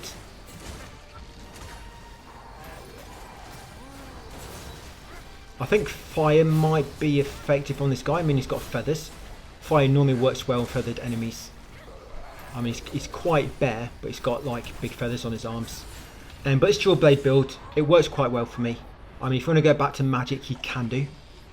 But this is doing the trick. Just remember, you want to try and keep the wheel form active. Sometimes I might go for longer without casting it. And sometimes you will do this grab attack. Always want to try and make sure your health is high, guys. Remember, you can use Temperance to increase your damage. Use that Divine Ward spell to increase your defense. Always make sure you've got Blade Master active. That's the L2 discipline skill, which makes it so you clash with enemies more often, and I believe get more health back.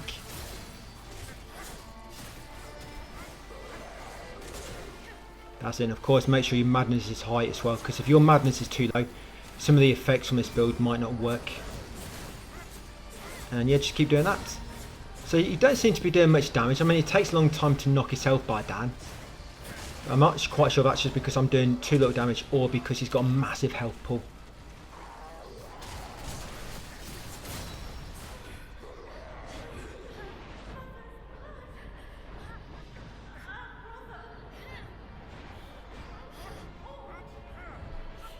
But what I would like to have, I'd like to have like a magic build and the dual blade build like this.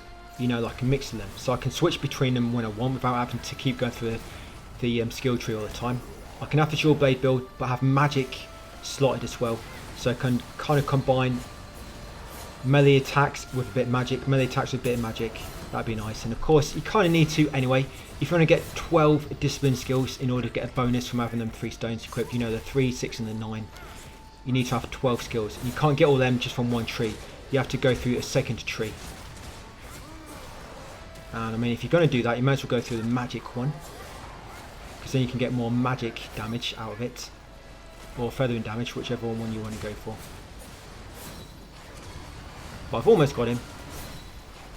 I think my ally does die eventually. He looks like he's still got quite a bit of HP left. But I think he dies near the end.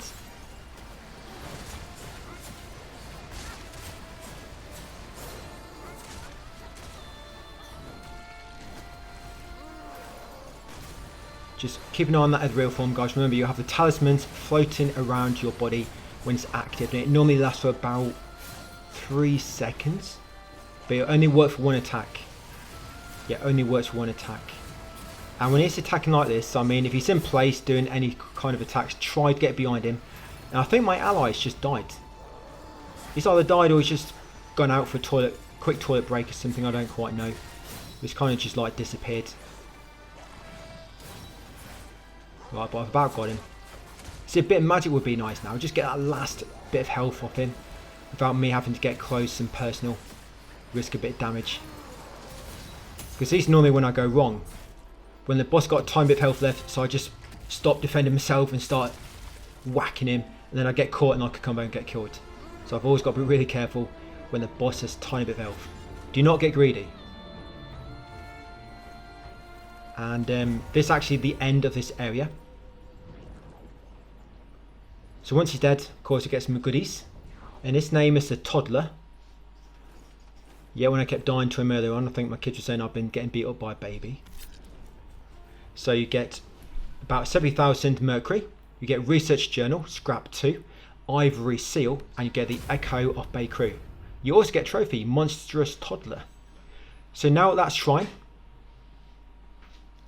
so I should be able to upgrade my swift blade a bit more.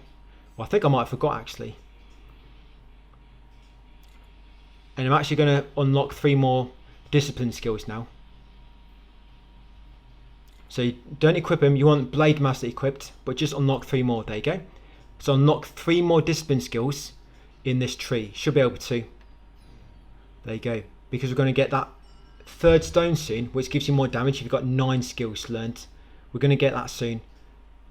And you don't have to have them equipped, because of course you can only equip 1 at a time, but you just need to have them learned. So once done so, you're going to walk back to the Bay Mansion.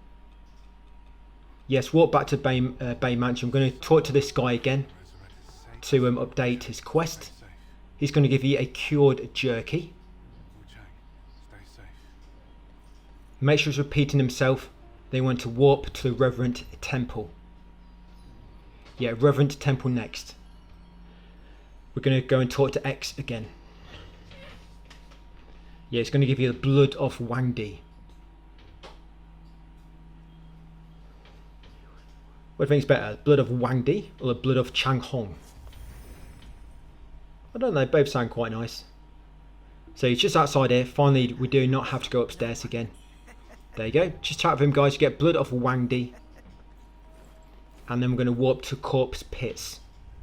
The reason I'm warping to Corpse Pits is because I missed an item there. So Worships, Rise and Corpse Pits.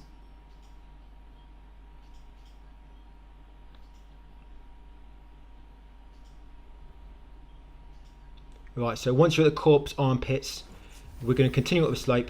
Just that first building, we're going to make our way to the roof on the top, and we're going to grab a stone. I know I missed a health item. I think I mentioned that when we were actually doing this back then. But the stone, I never knew about this. Somebody mentioned it to me. Thank you, Jay, for letting me know about this. I really don't know how I missed it. I think I was just looking too much at the floor when I was looking for items. But yeah, this one I know I missed, that health pill. But this one up here, I never saw it. There you go, that stone, plunging wood. Once you've got that stone, you can either use the feather pill or go back on foot But basically make way back to shrine, guys, and we're now going to walk back to the ferry overlook.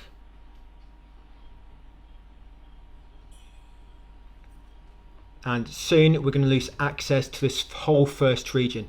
So everything in Worship's Rise, you're going to lose access to it, guys. So make sure you've done anything you need to do. Anything you think you might have forgot, go and do it. I mean, the MC should all be okay because you've got no icons on the map. So once back at the ferry overlook, we're going to come back down. We're going to talk to the boatman now. He's going to give you a weapon, and you know where Shen Yang Ping was standing? You're now going to find his armor set. So boatman is very happy that he just defeated the toddler. Yeah, because we just beat up the baby. Come and talk to the boatman. There you go, get that axe.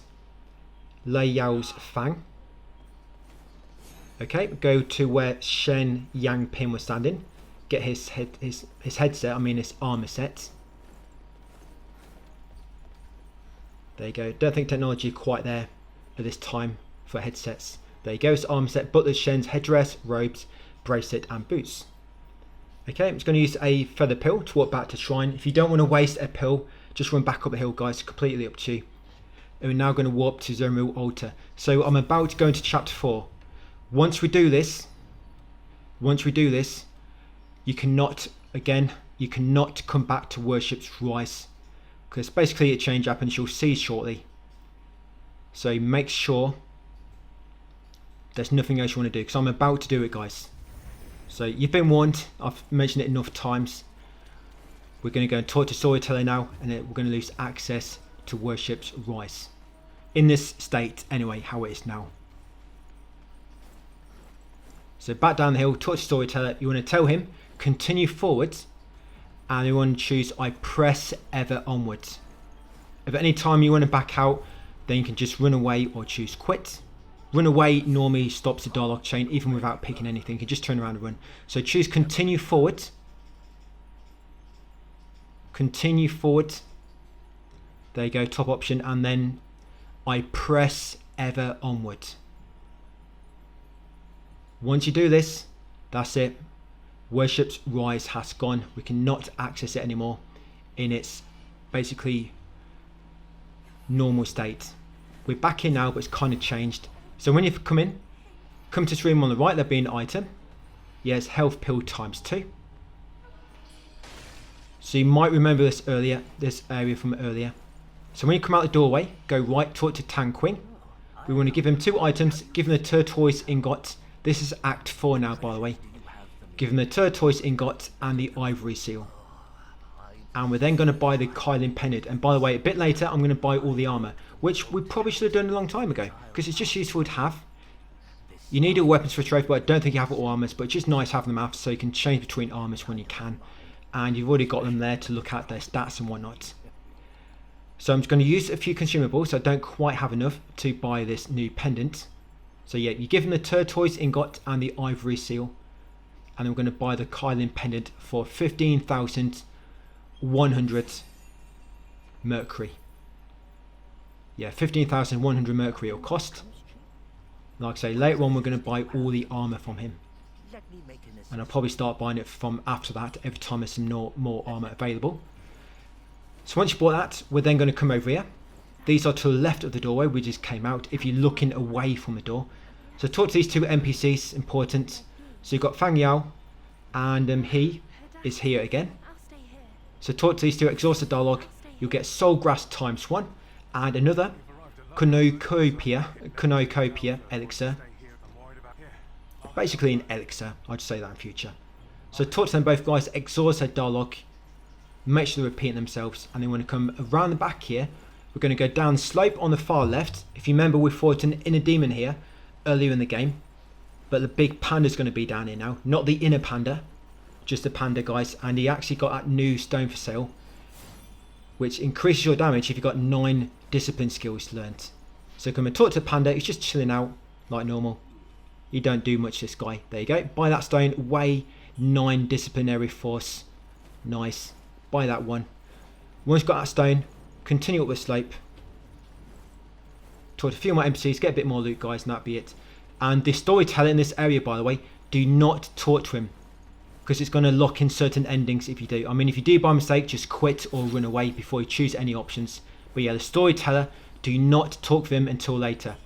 Now once back up here, go left, grab the flawless red mercury, grab a steamed bunny bun on the table ×3, and you come along this middle kind of like path, and you'll find WUCHANG, little golem here. Just going to exhaust his dialogue. That's all I'm going to do here, because he's got a few new things to say.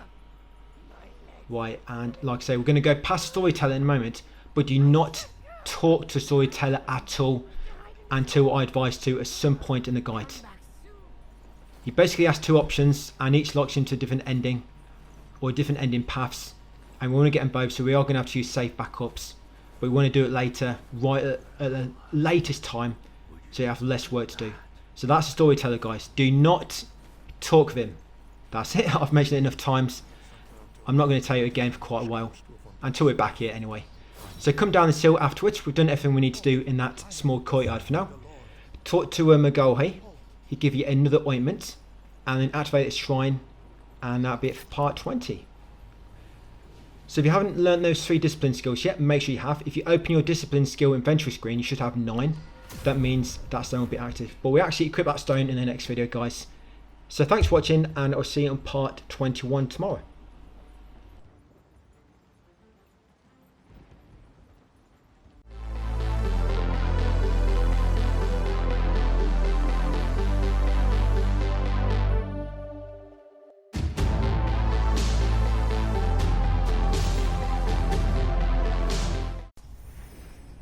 Hey, welcome back to part 21. So back onto WUCHANG, my platinum guide for it, and Atli and Annulum Shrine. Still using the dual blade build. We have got a boss fight coming up which can be quite tricky, but it does work really well with this build. Sometimes you might get a little bit unlucky and get your health knocked down quite quick, but for most part, as long as you be aggressive, you can normally keep your health topped up just by using that leech and constantly attacking. So see my pendants I've got there. I've got a twin infant. I think I've got the Tigrelis and the that purple one. I think it's Dracolic. I can't remember the name. But that Tigrelis, because it also increases damage received, you might not want to have it equipped. It's up to you.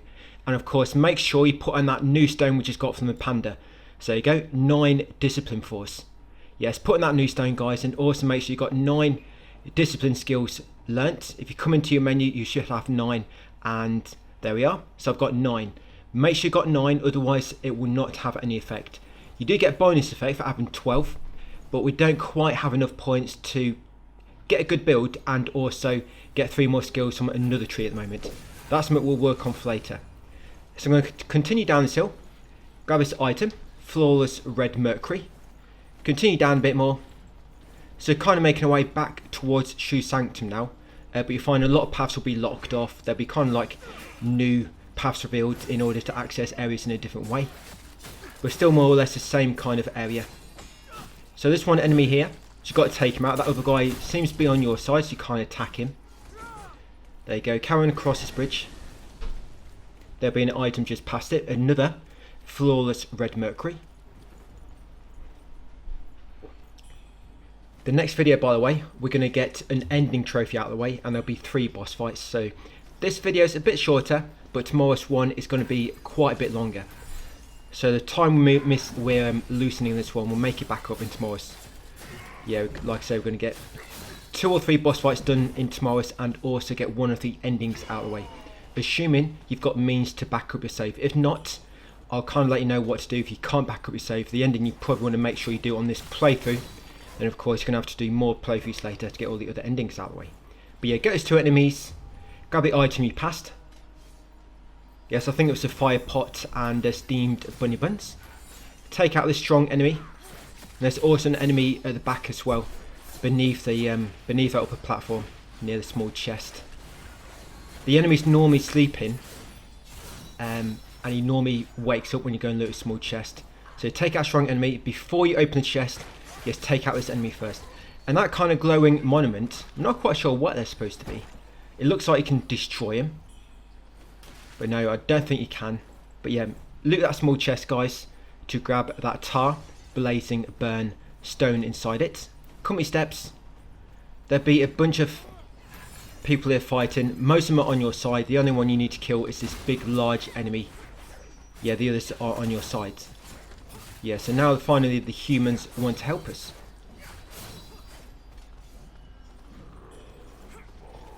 So once you've got a bigger tall beast, the giant, grab this item amongst the crates. Emerald Lotus Seed. Come down here next. There's an enemy here you can beat. There you go, just beat him. I think he's corrupted. Yeah, grab an item there. Blood of Chang Hong. And also grab this item, fire pots, and destroy the birdie. Just going to equip my vocal blade for a moment to kill it. Okay, carrying up these tall steps. And there's a boss fight up here, so make sure you're ready. First, I'm going to grab this item. Yeah, flawless red mercury, and then make sure you're ready, guys. So you want to make sure, of course, leech builds.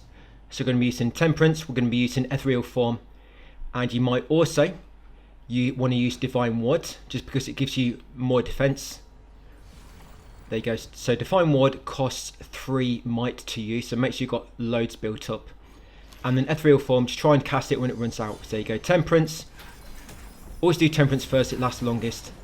There you go, switch to dual blade, and I think I did temperance on the wrong weapon there and messed up. Yeah, try not to do that. I do it quite a lot. I used temperance before I realised I've not changed back to my dual blades, because I've always got one-handed sword equipped, of course, because with one-handed sword you can slowly build up might, you know, as you're exploring.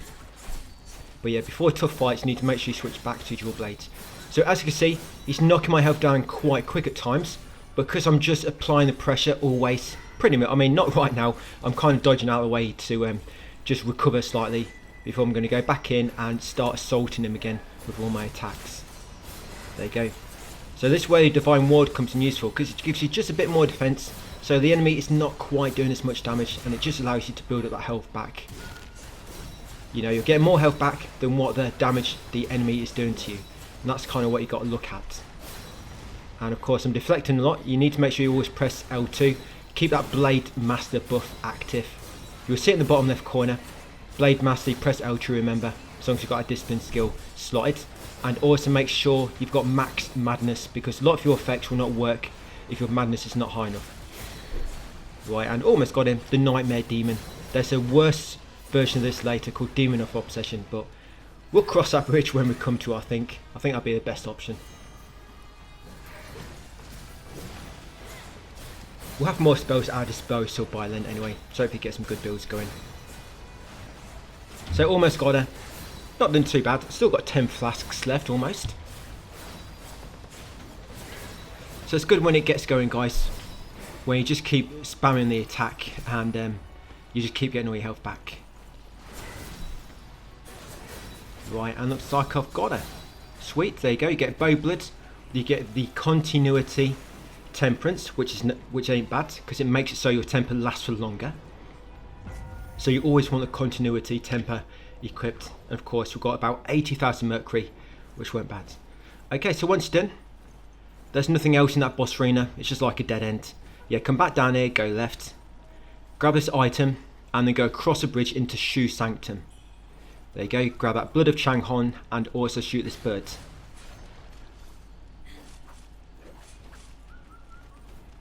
We just want to go into Shu Sanctum, guys, basically to unlock the shrine, but we're also going to go upstairs. There's a strong enemy up here and a small chest. This enemy is quite strong, so if you've not got any temperance left, you might want to go down to the shrine at the bottom and just rest to get all your temperance back and then come back up. So you want to make sure you've got leech active. So just as normal, guys, get all your buffs ready and come in and assault him. He's almost got me here. You watch out for that corruption build up. It's going to back off to recover slightly. You've got an obstacle in the middle of that big pillar if you want to use it as a barrier, as you just like heal up or whatnot. Yeah, put a few plasters on, guys, bit of band-aids if you need them. Just care if you don't scratch your nails. Right, got him. So he drops a radiant red feather, mercury essence, and 11,000 mercury almost, or just over. Then look at the small chest, you'll find tar, swift corruption stone in there. Now we're going to go all the way downstairs to the shrine. Just before the final stairs you'll find this item, fixed origin pill, and let's unlock the shrine. So if you go out the front door or the side door, they lead us to other parts of the game. We're going to do them places later. First we want to go back up, go along the bridge onto that mountain we just came from, because that leads us to a ending boss, and it eventually is a dead end, but leads to an ending. So we want to do that spot first, then we'll come back and we'll go out of the front door, Shoe Sanctum, which will take us basically into the last act eventually. So all I'm doing now, I'm just going to increase my agility a bit more. Right, so Temperance, put on that continuity one. There you go. So I probably should have replaced Strength, because if I believe correctly, the Twin Bandits, it scales better with agility. So I mainly want Leech for the Bone Needle, then for the Shadow Needles, you want continuity, agility, and what's the other one? Is it Temper it's called? Amplifies the strength for your tempers, I think. But yeah, they're the ones you want basically. Right, so back up here once you're done, guys. Like I say, rest at the shrine to recover all your stock. Then once back on the mountain, go right. Now it's going to be 5 enemies here. You've got one of these just like humanoid enemies, and you've got 4 poison enemies, so be careful. And if you go further up that path, a massive boulder is going to come rolling down, so be careful. You can run up there and use the boulders to hit some of the enemies. It does about 90% of the health. It doesn't quite kill them, unfortunately. Otherwise it would have been a really good strategy.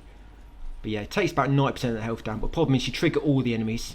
Yes, yeah, so you've got a few on the top. Like I say, it's about 5 in total. 1 normal and these 4 poison enemies. And at the top you've got this big rock enemy who lobs the boulder down. Yeah, as you can see, it does about 90% of the health. But if it misses them like this, you triggered every enemy, so you could get into trouble. And they like to inflict poison build-up. But once you've got them, take care of the big guy next. But big guy's not too bad with a dual blades build by himself, as you can see. Because he'll deflect most of his attacks once you get going. There we go, got him. Rob's going to heal up. Good thing now as well, we've got so many flasks. I mean, later on we have 13. It's good that they give you so many flasks in this game, because normally in most Souls games you get like what, about 6 or 8 or something max. You get quite a lot in this one. So you grab that soft rush at the fork and then go left. We're making our way to the top of the mountain now. Yeah, go left at the fork. Grab an item, soul grass, just on that small path to the right, and continue on to the top. No enemy up here like there was earlier in the game. So grab this item in the middle, Corrupted Flying Dagger. Grab this item in the right corner, Crimson Lantern Fruit, and then come over here and we're going to talk to Nyan. You can shoot that bird as well next to him, and grab this key item, Sword of Exorcism, and then exhaust his Darlock. Don't push him off. I don't think I'd sit on a cliff like that, right on the edge. But yeah, just exhaust his Darlock, guys. Now you can actually quit the game here, not quit the game, but quit the title screen, come back, and an item will respawn there. Or you can just rest at a shrine, which we're going to do in a moment anyway. So exhaust his Darlock, and then come down this invisible bridge. This will take you to the other part of Annulum. There's going to be a bamboozling down here, so be ready. There you go. Be ready, quickly shoot it, guys. That's why I've got my Vorpal blade equipped to shoot it from a distance, and then take out the bird on the wall. So make sure you're ready to take out that bamboozling. Come around the corner inside the wall. Grab his chest on your right for a forgotten remembrance, and this shrine is an enemy. So just buff your sword, ready your dual blades. I buffed the wrong one again, did you see that? Keep doing that. So yes, get your dual blades ready, guys, and you should be able to get rid of him quite quick. I think some of these have different like resistances, because some of these I can kill instantly with that fire axe, but some of them I can't, so I think it kind of depends. But yeah, once you kill that shrine enemy, unlock the shrine. You want to rest as well, just to restart, and like I say, it will reset Nyan back on that cliff, and it'll make an item appear where he was sitting. And now I've got another forgotten remembrance and that bowlong. I'm just going to increase prolonged madness again, and also mana capacity.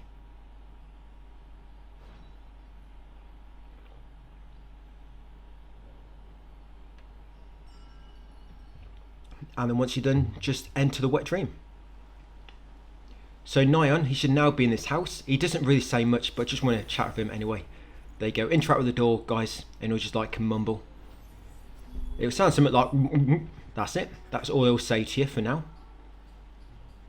Yeah, I just like to get that dialogue out of the way.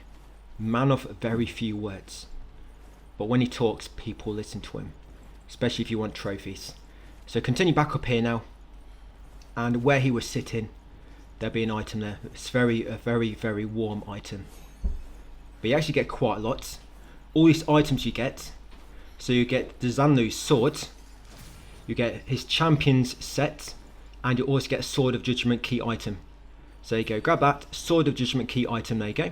Zanlu's sword, which of course one of the weapons we need, and his armor set. Right, now continue down the mountain, back to that recent fork, and now take the remaining path straight ahead or to the left, however you want to look at it. Yeah, so down here, that's it. Come down this walkway, there's an enemy down there waiting. Yeah, scavenging down there. I don't know, picking his nose, something like that. But yeah, kill him. And I did use my weak weapon, but it don't matter, he's just by himself. Yeah, grab that definition crescent and then continue down the bottom. We're going to go right into the small stables, and near the small chest is going to be an enemy hiding around the left corner. So kill the enemy first, there he is, waiting to ambush you guys when you kick open that little teeny weeny chest. That's it, inside that chest you'll find a weapon. That weapon will be the Scorn Great Axe.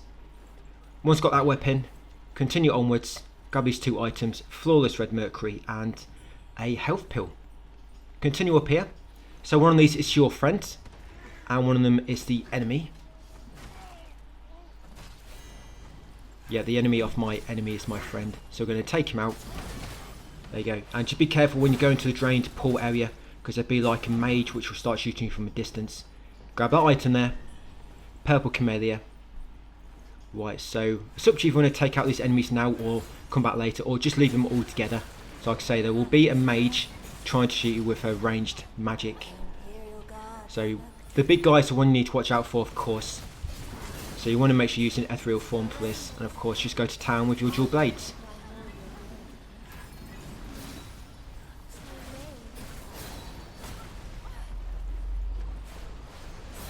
Got him. Okay, so there's normally that big enemy there, and there's I think 4 small enemies. I've just killed 3 small enemies, and the other one is up here. There it is. Gets up just as you get to the top. And once you get to the top here, guys, so we actually went up the ramp nearest the glowing monument. So the glowing monument in the pool, we went up the ramp nearest to it, slightly behind it. And once you approach that mage, she kind of despawns. Yeah, grab that pot there, the fire pot, and then open this benediction door. When you open this, yes, you'll get the corrupted feathers stone, corrupted feathers, and then inside there will be an enemy. Take him out.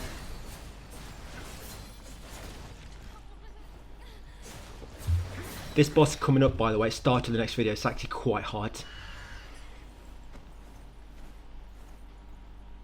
Yes, once you took out that enemy, go in that room on the left to get the blood of Chang Hong. I think that other blood there was what the enemy dropped, because you find a lot of enemies now start dropping like bloods of Chang Hong or Dong Dong, or you know, things like that. So grab that blood of Chang Hong there. So yeah, that garden, we went out the path on the right. Kill a strong enemy at the back quickly, just buff yourself because there is a shrine coming up and we'll use it to restock. So yeah, just temper your swords, guys, your dual blades, take them out quickly. Yeah, you got to watch out for them poise break, so they can do massive damage, and they're kind of delayed, so they might do an attack and you see like all the like orange sparkles, then they'll suddenly like detonate and do loads of poise damage, so be careful. So kill him, grab the fire pot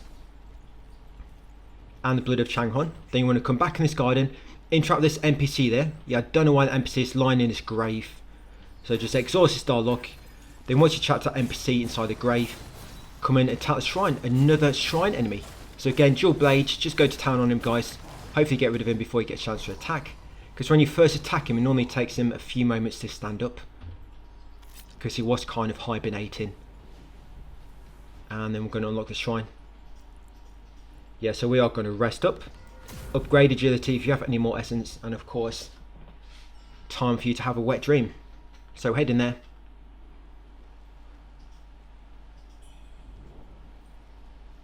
Right, you might want to change your armor if you're having a wet dream so you've got better access, and then of course put it back on afterwards. So you've got any essence, just lob it into agility, or something else if you want to. You might like to increase your vitality so you've got more HP. So I find it nice just having a bigger HP bar, because the problem with the magic build, what we've been using sometimes, you have very, very low HP. Right, so we're going to come back out here, and I just use an incense then as well to of course increase my madness. Now we're going to come this final path on the left. So this is on the opposite side to the monument, as you saw. Take out this enemy here, walking back and forth. Grab the flawless red mercury on the floor and take out this bird. And this enemy lying down near the bird, he's playing dead. But I know about this. I've wised up to their tricks. So he normally likes to attack you from behind, and then you're like, where did he come from? Seems he was just lying down and he got upset because you stepped on him. But once he's dead, come in here, grab that steamed bunny bun on the left, continue outwards to these 3 bridges, take out the enemy on the right, grab this item on the bridge on the right, fiery flying dagger, and there's normally one of these exploding enemies patrolling around the outside of this kind of like square. Take him out. I have no idea what he's doing. I just stood there, let him kill himself. Seemed to do the trick. I think there was actually an item on the left, but I forgot. Oh, never mind. It's only Mind Lotus Seed anyway. It's not like anything great. But yeah, I think I missed an item on the first bridge back in that square. But come down here next. Go right after going down the first set of steps. Take out these 2 enemies. And then grab that blood off Dong Dong. Once got that blood, now go to the opposite side. There'll be 2 enemies fighting. Of course, one of them's on your side. Just take out the one you can lock onto, of course. And then over here, you'll find a Raven Pill. That's it. Now be very careful with these 3 big enemies at the bottom. Yes, 3 large enemies. If you take too long, all the enemies at the bottom will get killed, and you'll be fighting pretty much all these at once. But if you're quick enough, you can kind of fight one when they're fighting the other, and the others will be busy at the same time. I mean, here I think I've got 2 grouped up. I mean, it's better than 3. But yeah, try taking these out as quick as you can, so make sure you temper yourself, so you of course getting health back. Nice, and it's nice that some of my helpers are not dead yet. And then the third one, like I say, there's 3 big enemies down here, and for some reason he's locked on the enemy at the top. I mean, I'm not complaining. There you go. So once they're all dead, you might find these drop a lot of blood off Dong Dongs, so if they do, grab them. But yeah, there's quite a few items in here. So you got this radiant red feather. I think this item here is what one of the enemies dropped, and this item as well. But this one should always be here. Blood of Dong Dong again, and then open a small chest, kick it open. That's it. Find a stone inside it. Lethal rejuvenation. Now get ready, because there's a bamboos thing coming up. This one's very easy to miss. Yeah, bamboos thing coming up. So grab that break and flying dagger, get Vorpal blade ready, and as you approach this pool of blood, quickly lock onto the bamboos and guys and shoot him with your spell. That's it. Kill this enemy on the left. Yes, and then grab this radiant red feather in the pool. And then over here, yes, will be 3 exploding enemies. If you're quick, you can take them all out as they get up. So they kind of like all get up one after the other. Then once those 3 are dead, take out a strong enemy at the back. There's quite a long distance between that previous shrine and the next one coming up, and a lot of tricky enemies. So be very careful, guys. But open a small chest. Inside there, you find the Sun Pendant, which is quite a good pendant. That increases your spell damage. So Sun Pendant, we'll be using that quite a lot now on magic builds. Yeah, grab a blood of Dong Dong in that small chest, then continue up the steps.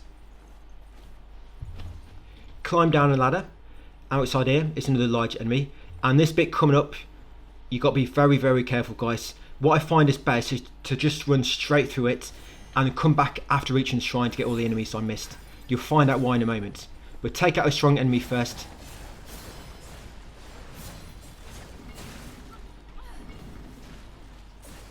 Yeah, each time they do that combo, you just might want to make sure you've got ethereal form active, guys, so you evade it automatically. That's it, but I've got him. Still got plenty of flasks left, which is nice. Okay, so down here next, grab a health pill, and then grab this next enemy. Now, as soon as you drop down this next ledge, that mage is going to start shooting her massive attacks at you again. So do not drop down yet, but just down here is a bird. So see that bird, take out the bird before you drop down, because otherwise you can't get back up here. Yeah, see her in the distance, she's going to start shooting at us as soon as we drop down. So as soon as you drop down, make sure you've got ethereal form active, guys. Drop down again, where these 2 enemies are. Now it's tricky trying to kill those, but quickly run down here, make sure you're ready to kill this bamboo thing. Yeah, that bamboo thing is very easy to miss, and then quickly run through here where all the spiders spawn. There's a lot of corruption here, but don't worry, just keep running through, guys. At the end will be an egg in the way, so wait for it to pop and then dash past it, dash past those obstacles, and then at the end here is a shrine. There's a shrine just down there. You can activate the shrine now if you want to, but once you get through this tunnel you're kind of safe. And if you did miss that bamboo thing, so that shrine is nearby, you can just easily rest at shrine, go back and get bamboo thing from this direction, guys. It'll be a lot easier. But now I'm just going to go back through that tunnel, because that mage, once you kind of reach a tunnel, she kind of despawns, so you don't have to worry about her no more. But once you kill those 3 spiders, in that tunnel there's 3 spiders which will try and attack you. So I'm just going to activate this shrine just in case I do die by mistake. Right, and I'll just go and show you the loot we missed. It's nothing of like mega importance. I mean, the bamboo thing, we want that. But other than the bamboo shoot, there's nothing of importance through there. But I'll show you anyway. So you've got an item in here, in this tunnel we came through. You've got blood of Dong Dong. There's another item near the front. I think this one's, is it a feather pill? This one is. Yes, you've got a feather pill. You've got a bird as well on this corner. Of course, bamboo shoot normally spawns at the bottom of this bridge. And then up here, those 2 enemies. You've got a dog and this other like feather enemy. Just be careful of that feather enemy, because he can easily knock you off this ledge. Yeah, so make sure you don't do that. That you're between him and the cliff. Always make sure you're nearer the wall. That's it. And all you missed was this crimson lantern fruit.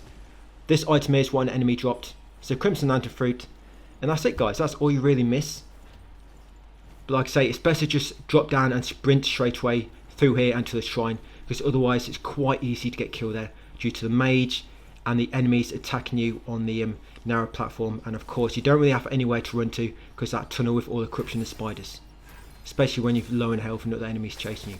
But once back here where that shrine was, come onto the rooftop nearby, take out that enemy, grab his item on the small platform, fire pot, come down these steps, grab his item. That door to the right takes us to the next difficult boss, but we'll do that in the next video.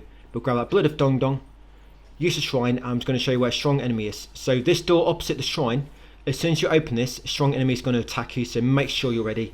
So buff your dual blades, use Blade Master, guys, use ethereal form, and then quickly open the gate. Here he is. And then quickly take him out. Yeah, so he can stun you quite well. Just be very, very careful, guys.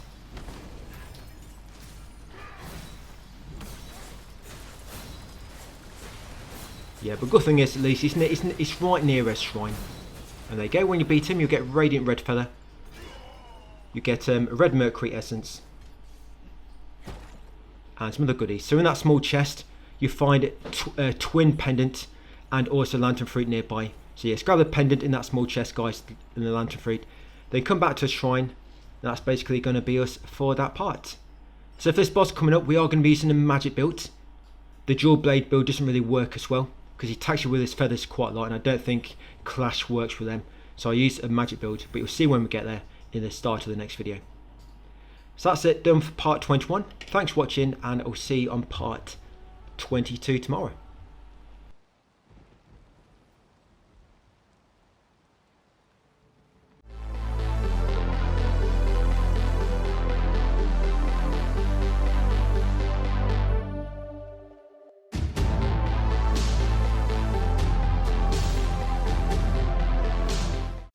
Hey, welcome back to part 22. So back into WUCHANG, we've got 3 boss fights coming up in this video. Yeah, we've got Vermilion Feathers Honglan, which for me is one of the hardest fights so far, and is actually harder than some of the final bosses in the game. So yeah, you get past this guy, and hopefully the rest will not be too difficult for you. And then the other boss we're going to be fighting in this one, we're going to fight the same one twice, but she's a lot easier. So I'm going for a magic build for this boss. Of course, you can see how you go. If it don't quite work, try to switch things up. But this worked better for me in this boss. This build took me less skill to beat him with. So I'm not properly learning all his moves. You'll see what I mean in a moment. But because it's magic build, so we're going through the magic tree. Of course, I still need to make sure I can unlock all the swift blade. So I had to take a little bit down into a feathering tree, just so I can upgrade my sword as much as I can. Now in the west tree, you've probably seen when I first entered this skill tree menu, I unlocked the Fiery Embers skill in the west tree. Yes, Fiery Embers. The reason being is because that increases how quick your burn build up happens. So yes, increases your burn build up on spells. You want that one. Of course, you want the magic bone needle as well. Yeah, the magic bone needle. And all I'm doing here, so I just want to get a bit more vitality basically. So yeah, I did my magic in the east tree like normal. Got all my west tree stuff, and then in the northeast tree I just wanted to get a little bit more vitality, and I went with the northeast tree because of course I'm going to be using that for dual blades anyway, and hopefully I won't need to keep swapping up all the time because I already have a lot of points into northeast tree and the magic. You want the astral blade weapon. You're going to make sure you put your benedictions on it, and as you can see there, I've got 9 discipline skills learnt, so that them stones, they're all going to take effect. Of course, you will not get the max bonus from having 12, but I mean, if you're higher level than me, try to learn 12 discipline skills, so you get that bigger boost from the whole set. But yeah, for your armour, I think he does a lot of feathering damage and maybe slash. So you want something which gives you good defense against that. And the spells, so as you can see, we've got Ethereal Form and Infernal Flame. Very important. Ethereal Form and Infernal Flame. Right, once ready, come out here, kill that bird, grab this item, Soft Rush Flowers. Make sure you're using incense as always. Right, and let's do it. So like I say, this boss can be quite hard, so you might have to learn his moves a little bit to even try and use this build. Now before you drop in, temper your sword, make sure you got 5 might, and open the fight, just dash forward a bit so you're in range, and use 2 Infernal Flame. Look how quick that builds up fire. Look how quick it builds up fire. And the thing is, once it takes effect, it does massive damage to him. You've got to be careful because sometimes it'll miss like that. When you kind of cast it at the same time he jumps forward, it can like go underneath him. But you're trying to just keep your distance, guys, and keep Ethereal Form active. So look, it's took effect. Look how much damage that does each time it kind of ticks. 500 or 600 damage. So yeah, fire works really well on this guy. I think it's because he's got that feather arm, feather wing. It of course sets for fire really easily, makes him really weak to fire. So yeah, always try to put distance between you like this, guys. I mean, sometimes he closes distance really quick, so it's quite tricky to do so. But sometimes it's best to dodge away, sometimes it's best to run away. Depends if you've got Ethereal Form active or not. Yeah, if you get hit by one of his big swarms or combos, you can die quite quick. So I mean, if you do get caught in one combo, try to at least avoid every other hit. I find Ethereal Form really helps sometimes because, say he's doing a combo, you get hit by the first attack but you dodge it automatically due to Ethereal Form, then you just keep spamming dodge after, and it normally makes it so you avoid the rest of the attacks a lot easier. And when he reaches about half HP, he's going to stand in the middle and kind of like just buff himself ready for phase 2. I think he's done it already. When he does that, he can get a few free hits in if he's quick with Infernal Flame.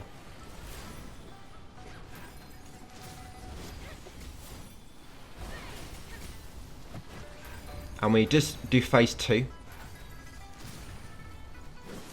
yeah, you can do this attack where he kind of like, he floats up and then he like charges at you, and he'll do like a massive like AoE like slash attack like all around him. That can kill you like almost instantly if you get caught in it. So watch out for that one. You see it in a minute.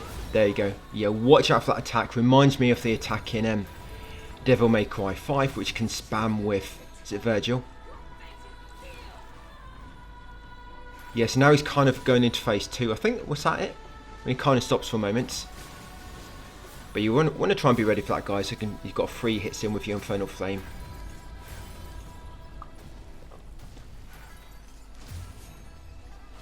So yeah, this is how it kind of works for me, guys. Just keep your distance and keep trying to do that. I do die, or I have died quite a lot doing this, but I found it the more easier strategy to learn.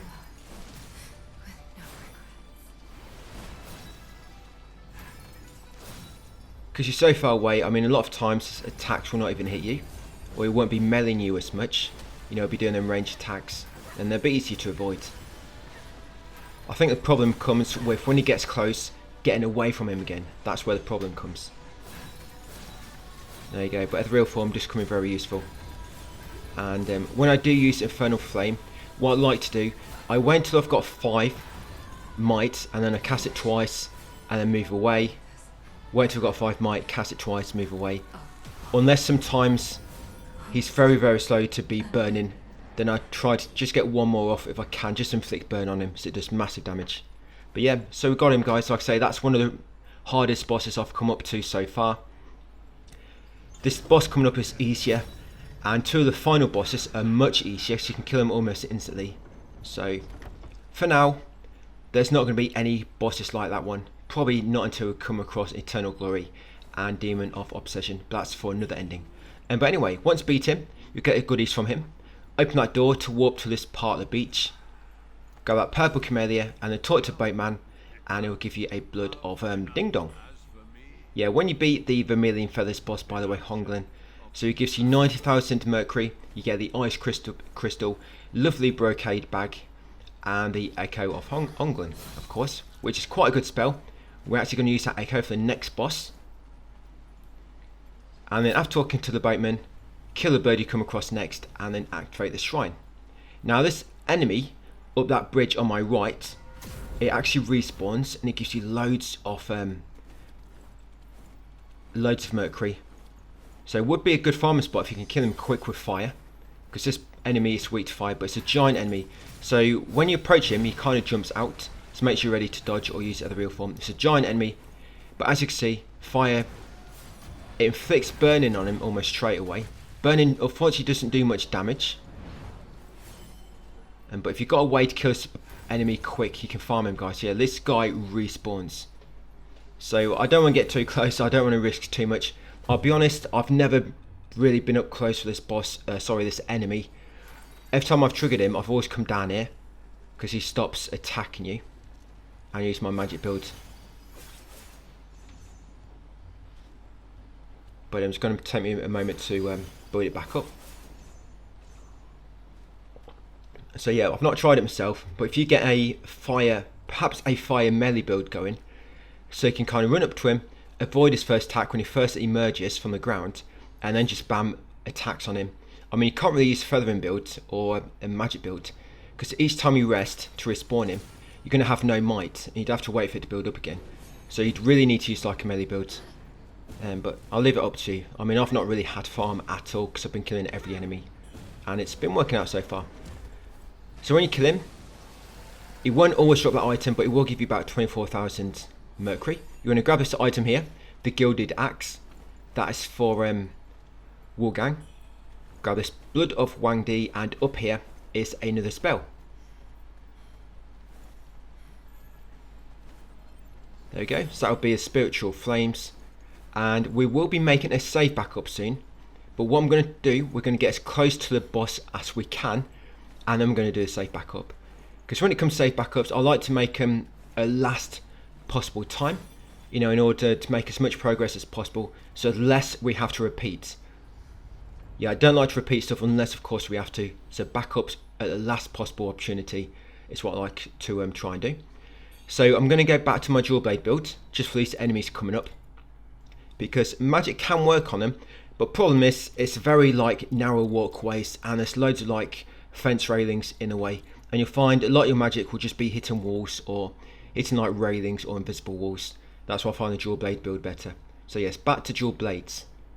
And once we beat this next boss, we're going to get a very, very good spell, which makes dual blade even better. Because at the moment, you know the ethereal form spell, it only makes it so you auto dodge one hit right, and then you have to cast it again. But a spell coming up, it gives you a shield, and the shield, it can tank about 3 or 4 hits. And when you get hit with a shield, it doesn't stun you, so it's great for just attacking enemies or using big spells, for example like Lotus Soul Flame. Yeah, Lotus Soul Flame uses a lot, but it does massive damage to big enemies. But if you get interrupted, you lose all the might and you won't cast it. But with Bone Magnus, you can usually get it off, because if you get attacked, it's going to hit your shield and it's not going to interrupt you. So it does work really well. But we'll be using that probably after this video. So of course I am leveling up my northeast tree. So I've got back to my leech build. So I'm just going to put leech on my trim blades, and make sure you go back to your benedictions. Yes, always make sure when you're changing your main weapon type you're going to be using, guys, always change the benedictions back. It's the same, shame you can't like copy them in some way, just so I don't have to keep switching them between weapons. And I did use fire pot on that big enemy just because I couldn't be bothered to keep waiting for my might to recharge. I mean, I've not been using them for anything else. So once ready, I'm just going to enter the dream to restock, of course, from that boss fight. And so I'm going to take off my spell pendants and go back to physical attack pendants. There is one down here which increases your physical attack somewhere. Come across it in a minute. I think it's near the bottom. Oh, there it is. So tiger pendant increases your physical damage. So we're not going to fight the boss at the bottom, guys. So as we make our way down this next area, do not enter the boss arena. But I'll let you know when it comes to it. So do not enter the boss arena. We just want to grab all the loot, so we don't have to basically... We only have to do it once anyway.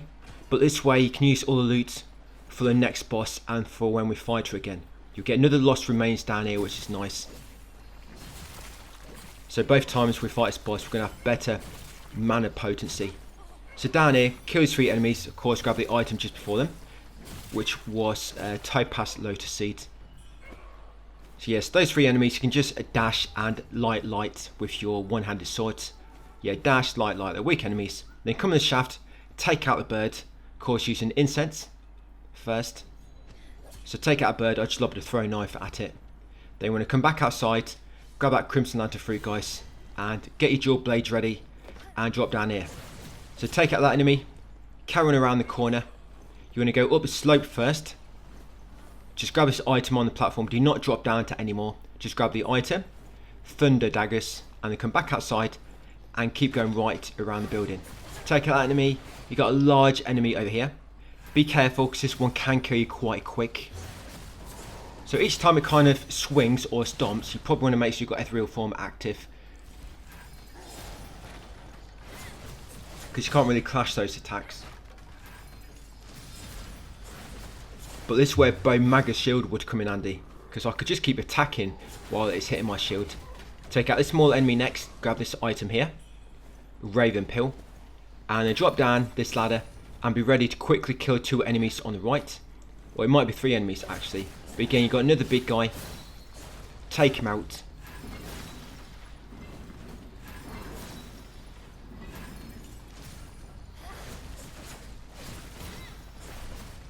There we go, and then the 2 smaller enemies. And this next enemy down below, down the small ladder. Yes, make sure you take this path first, not the path behind the ladder, the path to the left as you look at it, that one we just came down. So this small enemy, you should be able to clash and get rid of this enemy quite quick. Just make sure you got your leech active, guys, due to temperance. So yes, use temperance. That's it, that's the small one done. Then climb up this next ladder.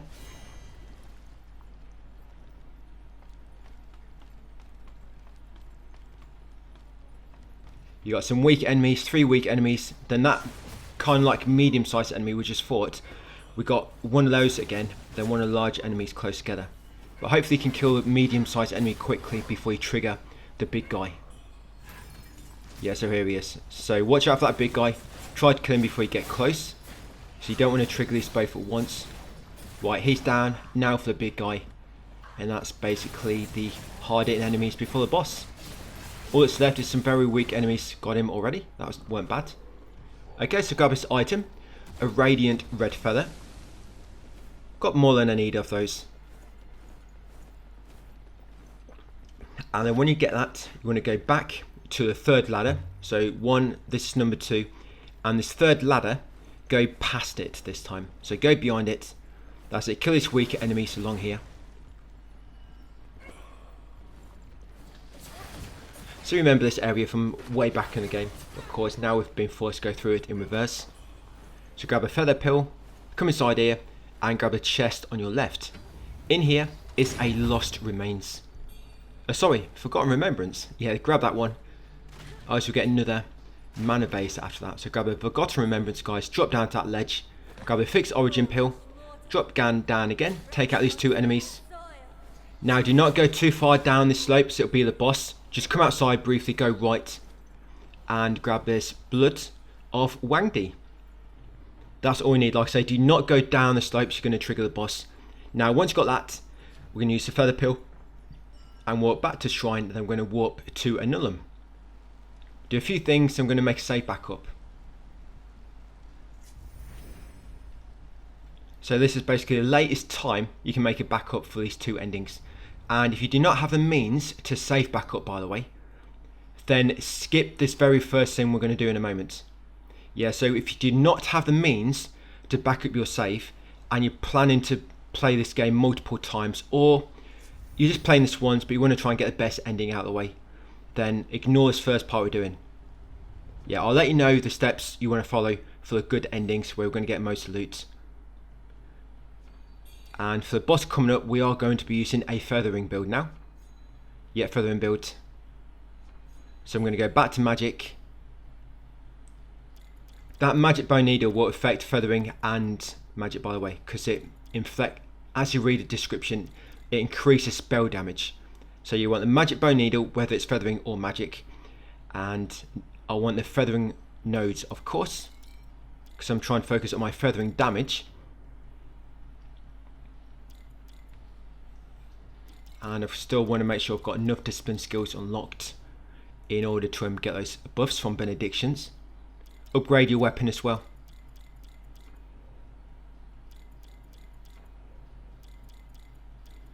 Right, and then I think I'm going to put a bit into vitality again. You can't upgrade your sword to max, by the way, until we get to the last chapter, last act. So again, just going along here, guys, put some into vitality.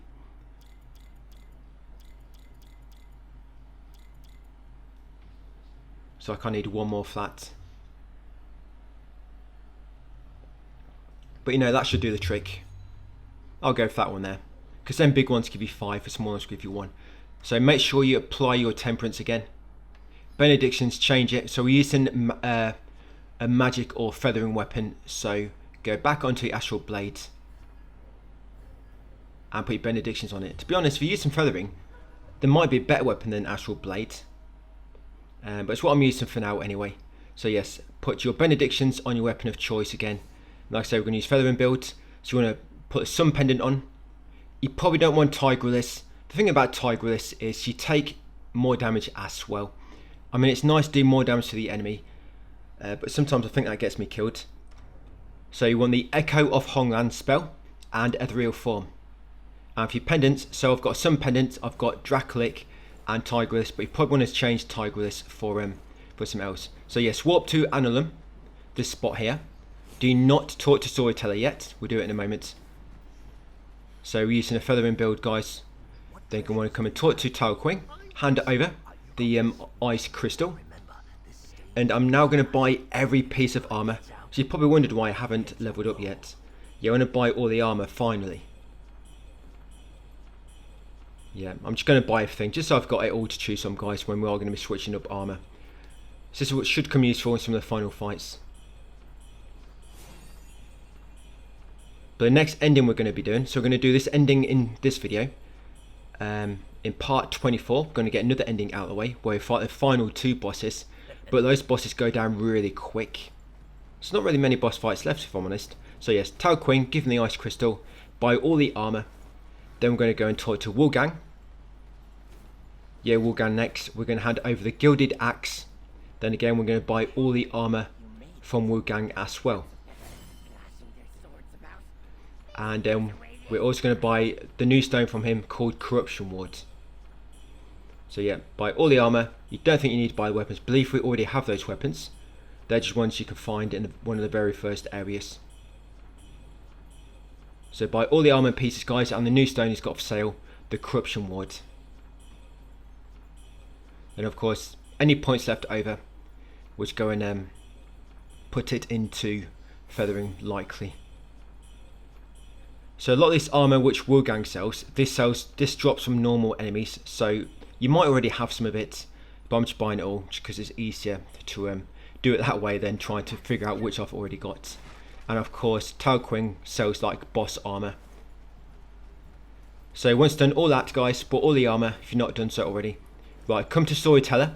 Before you talk with him, we're going to make a save backup. So once you get here, yes, so quit to main menu, just so you do it properly, so you don't increase chances of your save corrupting. So yes, quit to main menu like this. once you get there, guys, close the game and back up your save. So to do this on PS5, you need plus essential at least. But yeah, quit the game, come into upload, download save data, make sure you got auto sync turned off, and then upload. To turn off auto sync, you normally have to go into your saved game menu in the settings, and there'll be like an upload option there, or like an option for you to check your PS Plus cloud saves, and then in there should be an option to deactivate or activate auto sync. So you want to disable auto sync and upload your save as I just did.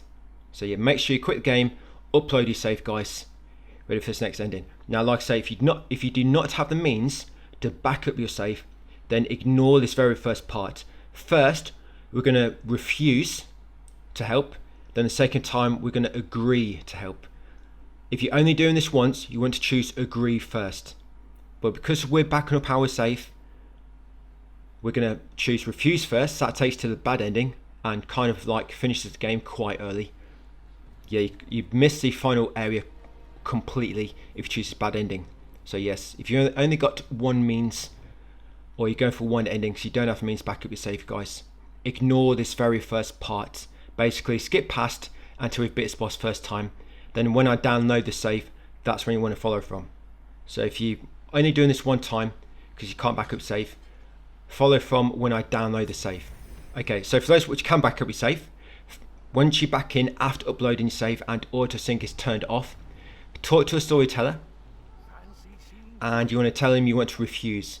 Now, I don't think you actually have to choose this. I think if you just beat Bo Magus, it basically counts as refusing, so you didn't agree to help. But yes, talk to him, go through a first bunch of dialogue, and when you get the option to agree or refuse, choose to refuse to help. So very important, guys, refuse to help, and then confirm by choosing refuse again. There you go, that's locked in the bad ending now, basically. Yeah, we're locked in. So just make sure you do not make any mistakes, because we can't go to Act 5 now after picking that option. Well, you can, I think you can do, but when you beat Bo Magus, it just kind of like finishes the game early. So just going to put them extra points into more feathering. Right, and let's walk back to Palace entrance. So you know that area we just explored, we're now just going to continue to the bottom and engage the boss. So because we're going to be downloading this save back, you can use any items you wish, it don't matter. We're going to get them all back when we download our save. So you might want to put some plumed branches in your quick slot. Then you can just get loads of might back really quick to spam your actions quicker. But the thing is, and looks like I've just swapped up my pendants there. Yeah, thing is with plumed branch, it gives you a lot more to kind of think about and it complicates things a bit more. So in the end, even on this save, I just ended up not worrying about them. Because I was focused too much on getting my might back by using plumed branch, I was getting a little bit careless. So I decided not to do it. And of course it's good practice for the second time when you're not going to be using them. So as we make our way down here, you can use these 3 enemies to build up your might, ready for the boss. Yeah, it's very good placement there they've put. Started putting them there on purpose. But yeah, you want to come to the shaft and now climb down the ladder, get to the bottom, guys. Because you've already done all the exploration, then go straight for the boss. So get your temperance ready. And remember, we're using the Echo of Honglang spell. We got that from the boss we just fought at the start of this video. The way it works, it's similar to the other feathering spell we've been using. But instead of jumping back, you jump to the sides instead. But it does good damage to her, as you can see, 1500 damage almost when it properly lands. And of course, try to keep the other real form active. You might need to learn her moves a bit, but when you're far away, she mainly just uses like range spells, and she's quite slow. But she summons them torso skeletons, which are quite annoying. You see all those torso skeletons on the floor, she spawns them. If you run into them, they like grab you for a few seconds, so try to stay away from them.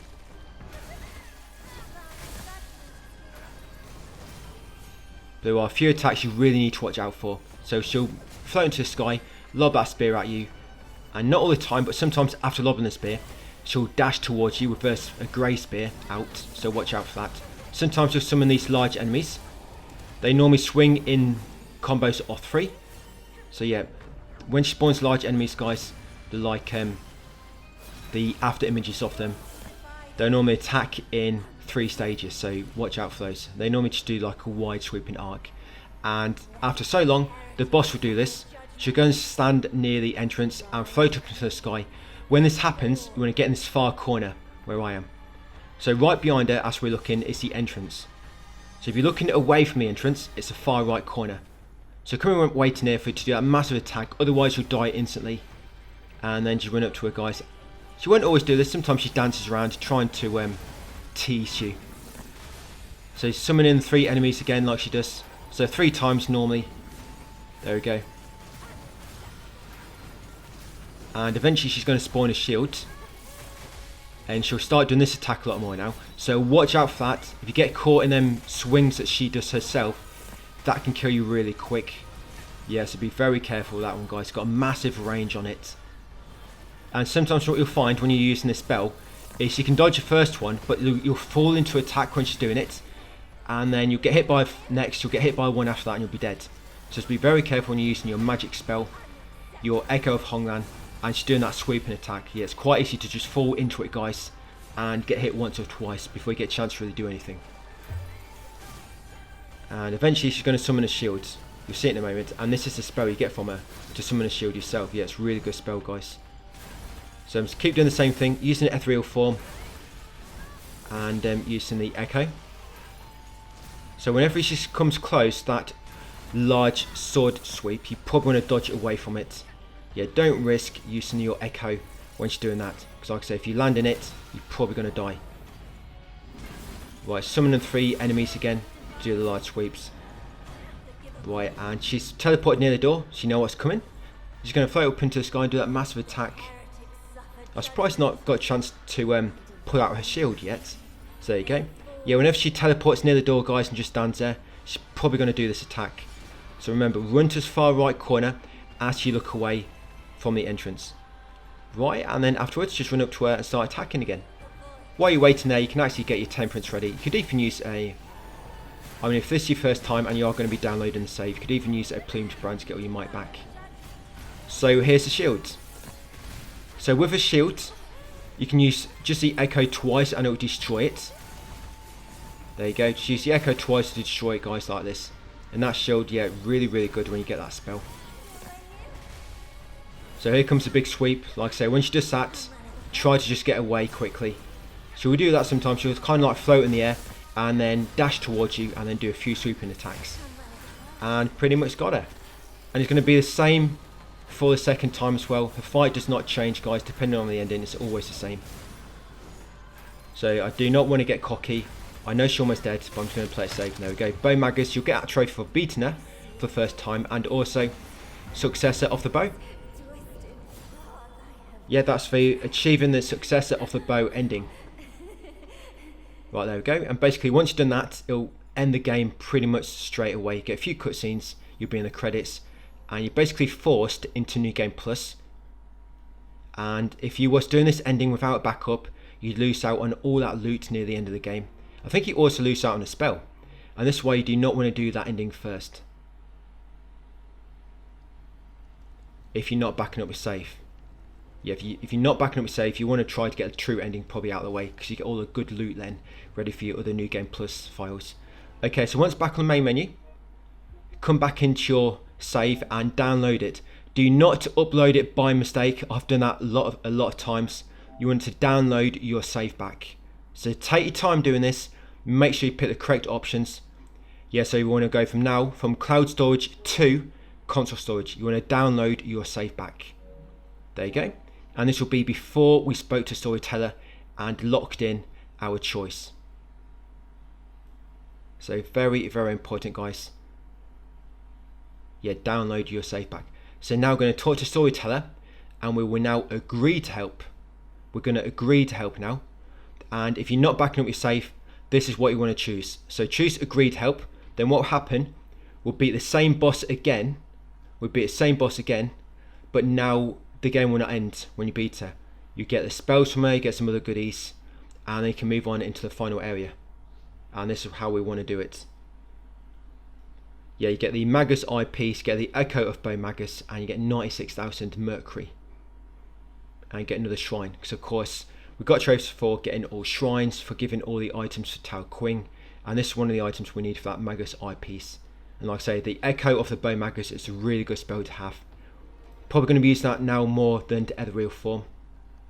Thing is, it lasts longer as well. Ethereal form, it lasts for a few seconds. The shield will stay on you for like a few minutes, provided you don't get hit. So yes, load back in after downloading your save. So we're going to touch Storyteller, guys, and accept or agree to help this time. Yeah, now I'm feeling in the kind of like generous mood. Right, buddy. Now I'll help you out, don't worry. Fancy seeing you again. So yeah, chat to him again, go through the very first piece of dialogue. What kind of favour? I do not. The bow people agree to help. She's hiding in Kill There you go. Top option, agree to help. from their doom. So agree to help, guys, top option. You'll get that spell, Polygonal Container. Right, and we're locked in now. She's hide Kill. So like I say, now when you beat Bow Magus, it's not going to end the game. We're going to get her spell, get the eyepiece from her, and get the shrine as well. So back down here, after choosing that option, we're now going to walk back to Palace entrance and beat her again. I'll show you the fight again, guys. It's not too bad. Like I say, it's quite an easy fight really, I think, compared to the boss before her.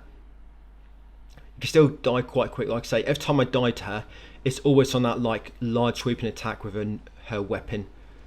Not the enemy she spawns when she does that large sweeping attack. That's what normally gets me. So that's one you got to watch out for. Right, going back to my twin infant pendant. Yeah, I don't want to have that tiger with us. Right, let's do it. So again, build up your might with these first few enemies on the way to the shaft. Climb down the ladder, go into boss arena, and beat her up. So because we're doing this for real this time, try not to use any of your good items. The plumed branches are better used for the final bosses, guys. Yeah, better used on the final bosses, because with those we can kill them instantly if we get a spell off properly. But if you miss, that's where you need another plumed branch for. But plumed branch on this boss is not really mega helpful because you don't do a lot of damage still. But yeah, Lotus Soul Flame on the big bosses near the end, it kills them in one hit, literally, if you manage to get it off properly. A lot of things have to work out. I mean, the boss has to be close to you. Of course, you need 5 might. So yeah, a lot of things have to work out in order to get Lotus Soul Flame off properly. But when it does, it'll literally go from 100% health to dead. That's how effective it is on these big bosses at the end of the game. And it basically trivializes the final boss. Yeah, final boss dies instantly on the next save we're going to be doing in part 24, which is nice. Okay, so just beating her again, guys. So same as before, just use my Echo of Hongran, using the ethereal form when I can. Watch out for the skeleton torsos on the floor. When she summons the big yellow enemies, of course, remember they'll come in a group of 3. There'll be one you'll dodge, the second one dodge, and the third one will dodge. But they're actually quite easy to avoid, and can be a good opportunity to get some might back from dodging. Now again, when she does this attack, remember to hide in the far right corner. There you go. While you're waiting, buff your sword if you need to. Right, and then run back on her and repeat. Now she's probably going to start doing that slash. There we go. Watch out for that, guys. I know I keep repeating myself, but I've died to that so many times. Every time I die, it's that attack where she does her large sweeping swords. And yes, that's what happens. They like to munch your ankles when those skeleton torsos catch you. Yeah, nibble at your ankles, trying to bite off your sandals, I guess. I don't know why. It's not like they can wear them themselves. Maybe they're upset because you can wear shoes and they can't. So that's why they like to eat at your feet. So she's got the shield out a bit earlier this time. And when you do break the shield, it normally stops her attack, whatever she's doing. You'll see in a moment. So I'm not risking it. As you can see, I do not want to use this attack when she's jumping at me to do that big slash attack. But I've got a shield. Remember, it takes 2 echoes in order to destroy a shield. I know there's another spell which can destroy it first time. I think it's the... I forget the name now, but it's like a purple spell. And it lobs like loads of purple orbs, which cause corruption. That spell can break it first time. But I don't want to have too many to switch between. Because actually switching between the Echo and Ethereal form can be quite awkward, can't it? Because you have to keep switching, but having 3 spells makes it even more awkward. This is why I only want to keep 2 on. Yeah, I'm not the kind of guy which likes to have about 10 items I need to keep cycling through. The least items, I find it easier and quicker to do. So that's why I only like to equip what I'm actually going to be using. Of course, items, I've got the Mana Vase and the Temperance, and spells, we've got the real form and the Echo of Honglan. So she's teleported near the front door again, so she's about to do a massive attack. So I'm just going to come over here, wait for her to do it. So I've got one more Temperance. If you're going to use the Temperance up here, guys, wait until after she comes down, otherwise you're going to waste it for like, you're going to waste about 10 or 20 seconds. Right, now I'm going to use my Temperance, and let's do it. So let's go and finish her off. Got 5 might ready to go. Got to watch out for that, oh, she's doing this first, a shield.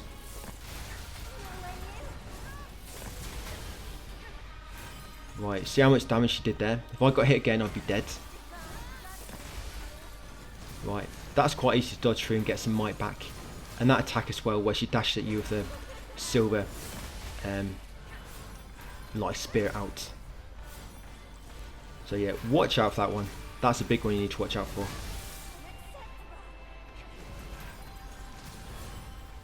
Sometimes she stays in place when she does it, and other times she'll kind of like keep moving forward. Right, one more hit and she's toast. And is that it? Notice it looks like I missed her.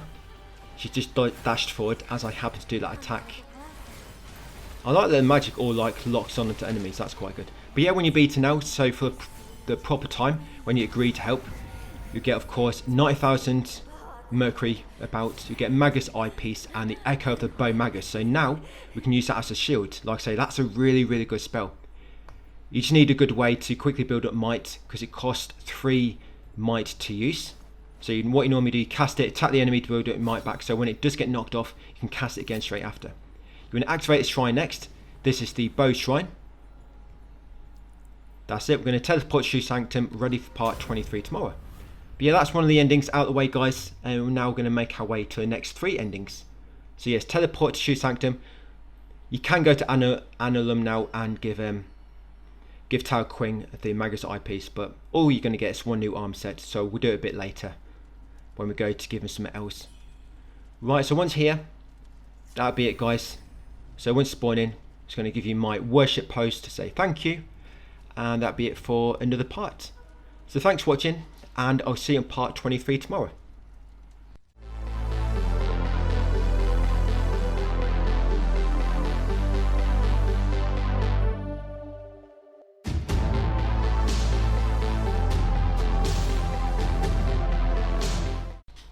Hey, welcome back, guys, to part 23, back onto WUCHANG. So from the Shoe Sanctum, we're now going to explore these next few areas. And with that new Echo which you got from that boss, the Echo of the Bow Magus, you can use this instead of the Ethereal Form spell, and it works really well, because it allows you to tank a few hits. And so you can pretty much just keep spamming attack while it's active. Then by the time it's been knocked off you, you build up enough might to cast it again, and you can just repeat that loop. There is one boss it doesn't really work on, but we will be switching up to a spear build for that. But all the other enemies it works really well, providing you've got leech active due to Temperance. And weaker enemies, or enemies which are not so strong, you can just use it normally without leech. So come back into skill tree. We use some magic for Bow Magus, so we're going to have to go back to our dual blade builds. So yeah, through here, if you can, make sure you've got 12 discipline skills learnt, and of course make sure you learn Blade Master. Make sure you assign it onto your twin blade like normal.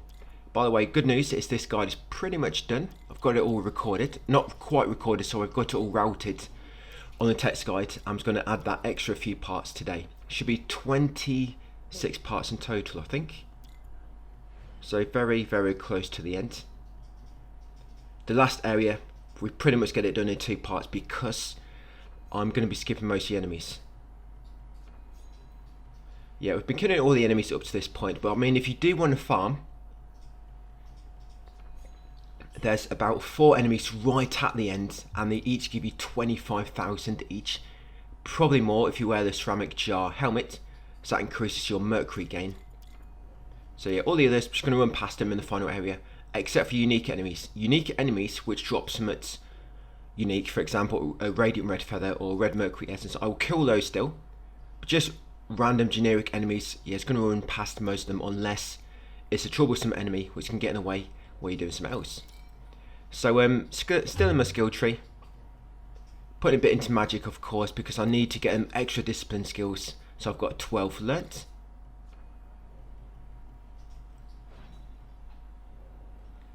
And I think there we go. So make sure you assign your tempers like normal. Go back to your leech and put your stones back onto your twin bandits.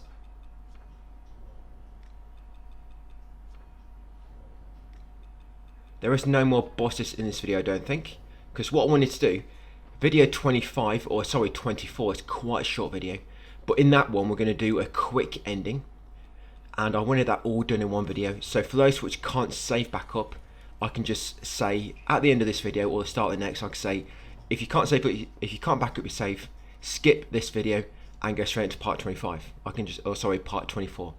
I can say that just to those type of players.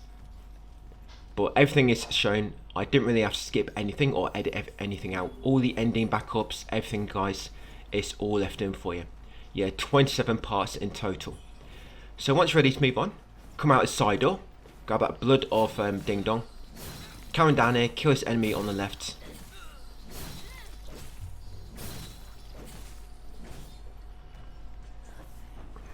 And then grab this item, a steamed bunny bun. So yes, we are going to change build very briefly for one boss later. Quite a difficult boss. We're going to change to a spear build, and it allows us to stun lock him. Yeah, grab that lantern fruit, guys, and then when you come in this cave, be ready because there's two very strong enemies, and you want to be quick to take out this first one on the left before the very slow one with the shield on the top comes down to you. So buff your weapon, as you can see with the Bone Magus spell, just cast it like so. Good thing is when you cast it as well, it can stun enemies or do a bit of like damage or poison damage to them. And as you can see, while it's active, I'm building my might. As soon as it knocks off, you can cast it again.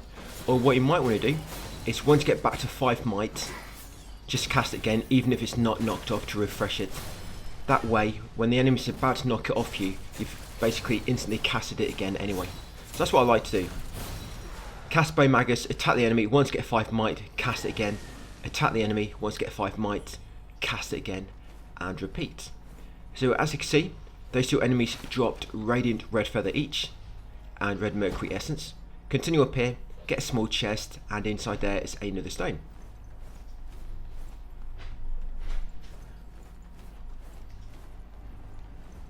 Once got a stone, just going to make our way back up to the shrine. Yeah, that stone, by the way, was viral corruption.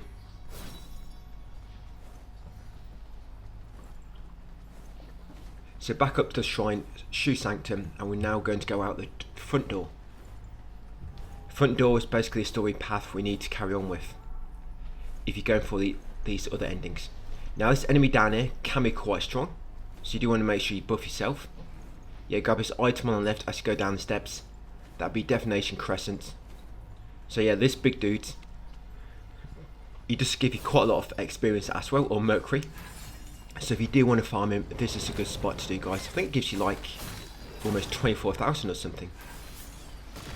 And like I say, the ceramic jar, the helmet, increases your mercury gain as well. So yeah, make sure you buff yourself. This guy is quite strong.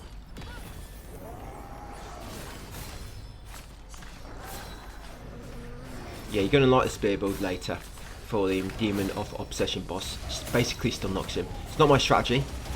I think it's one the speedrunners use, but it's very effective, and it's not too bad to do.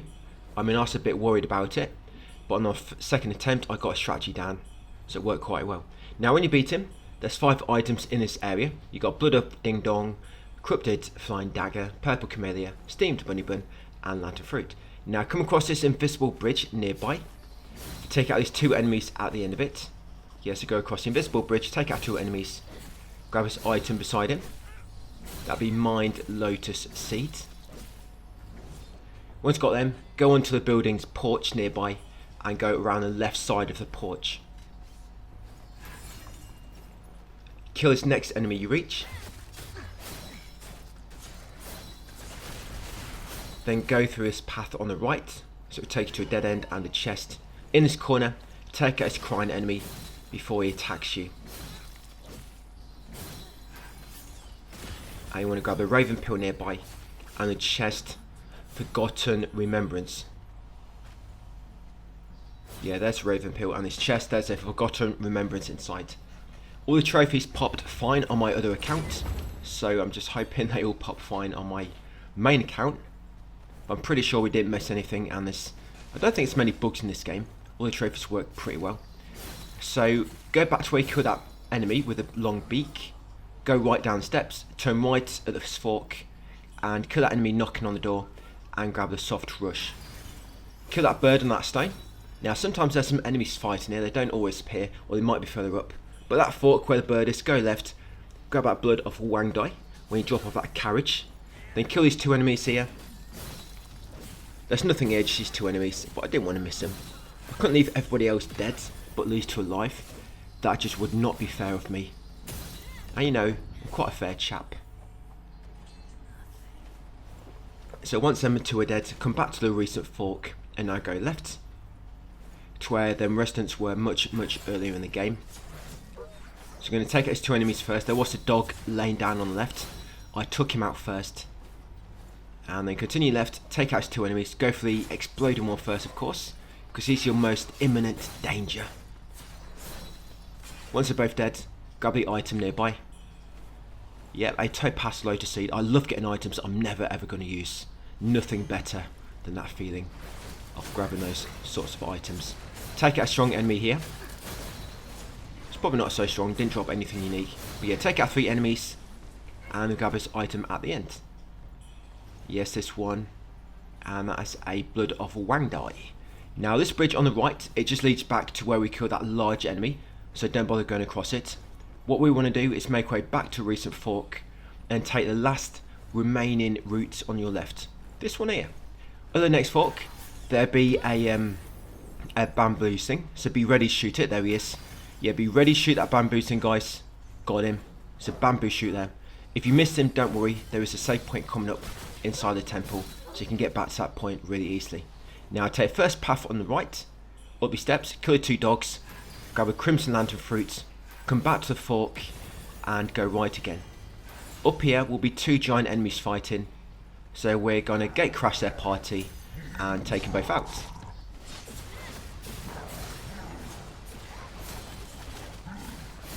Yeah, let me in on a bit of the action. I don't want to miss out on this. There you go, take them both out nice and easy. All in a day's work. We'll grab the item there. The soul grass, everything else is just what the enemies dropped. Continue back to recent fork and then make way right. There'll be a few enemies. Yep, so these ones down here. And we're almost at the temple. And there's a save point in there. Yeah, watch out for the exploder. Right, so we're going to take this right path first, leading up the steps to the isolated house. There'll be a dog on the middle of the steps, take out a doggy.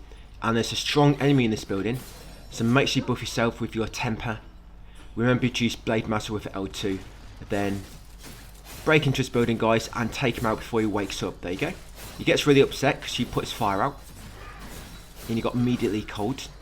There you go, Radiant Red Feather and Red Mercury Essence. And I don't think there's nothing else in that building. I'm sure there should be some inside, but it just seems to be that strong enemy. So come back to fork, go right, unless I'm just really do need glasses. Yes, take out, or sorry, open this door on the right to enter the Reverend Temple area. Now quickly take out this enemy. So this is, what's his name? The Protector.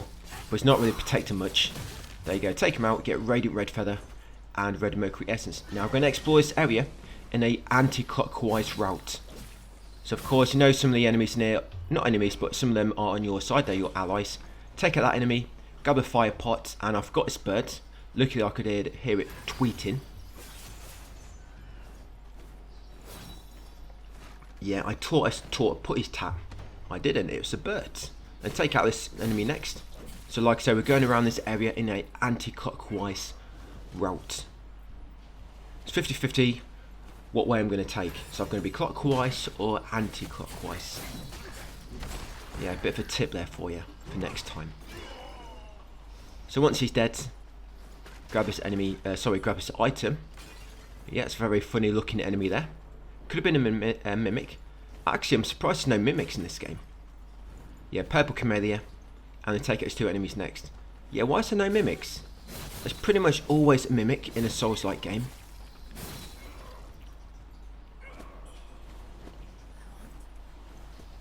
I mean, it's not a massive complaint, is it? It's not like mimics change gameplay a lot. Just one of them things where it seems like something you have to do now in Souls-like games. It has to be mimics. But grab that loot there. I think I just got flawless red mercury. I think that item might be one enemy dropped. Yeah, grab a blood off Ding Dong and then kill his final enemy here. And there's another item, I think, a fixed origin pill. It was near this spell.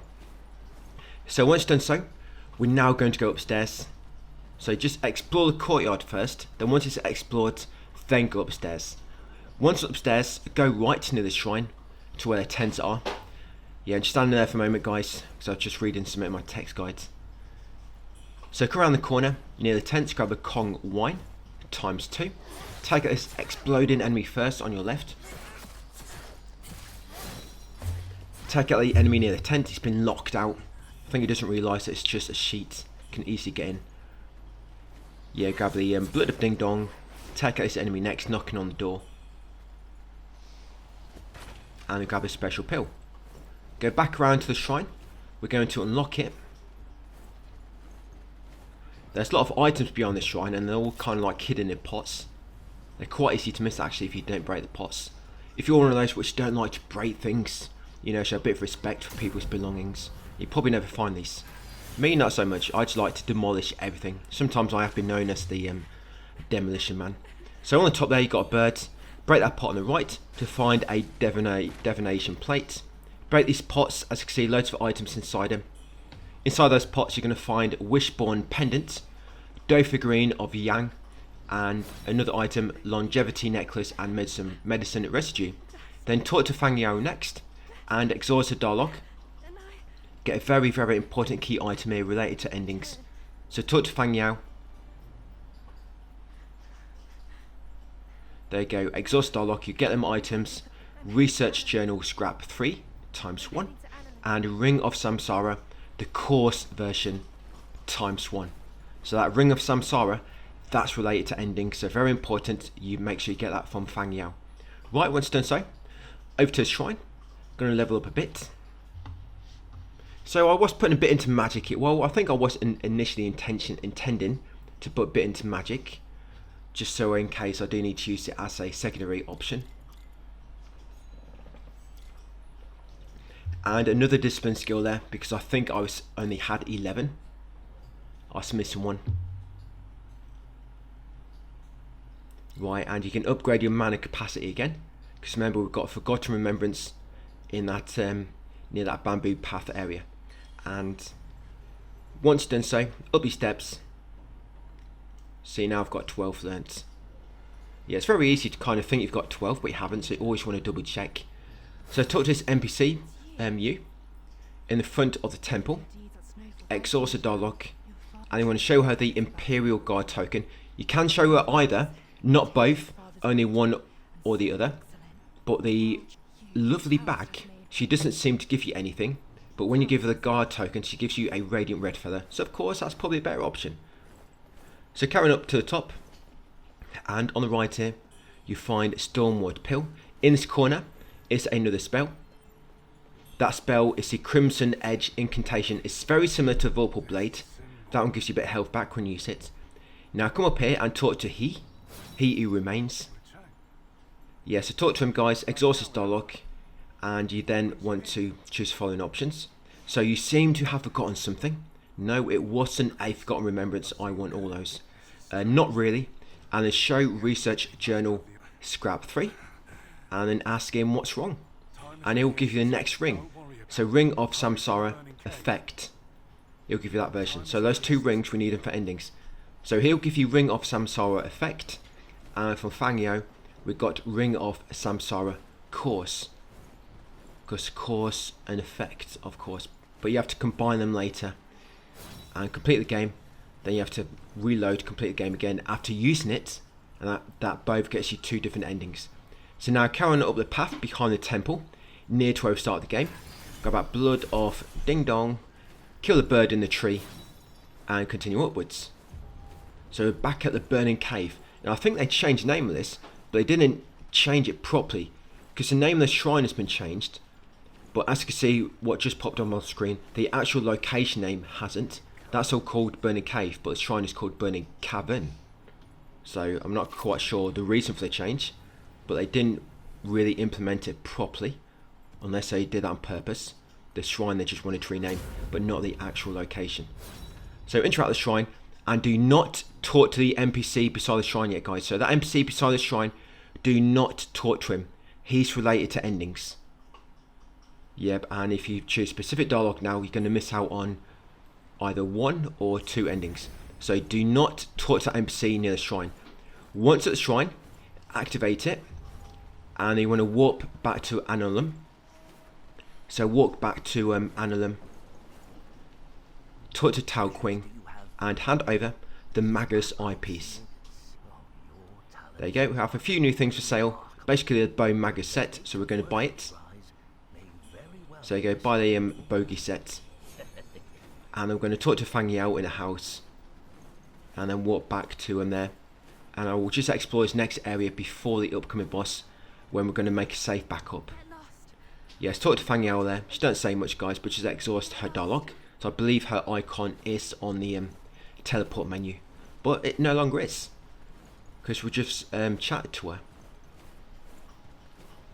So back to the teleporter, and warp back to the Burning Cavern, as it's now been called.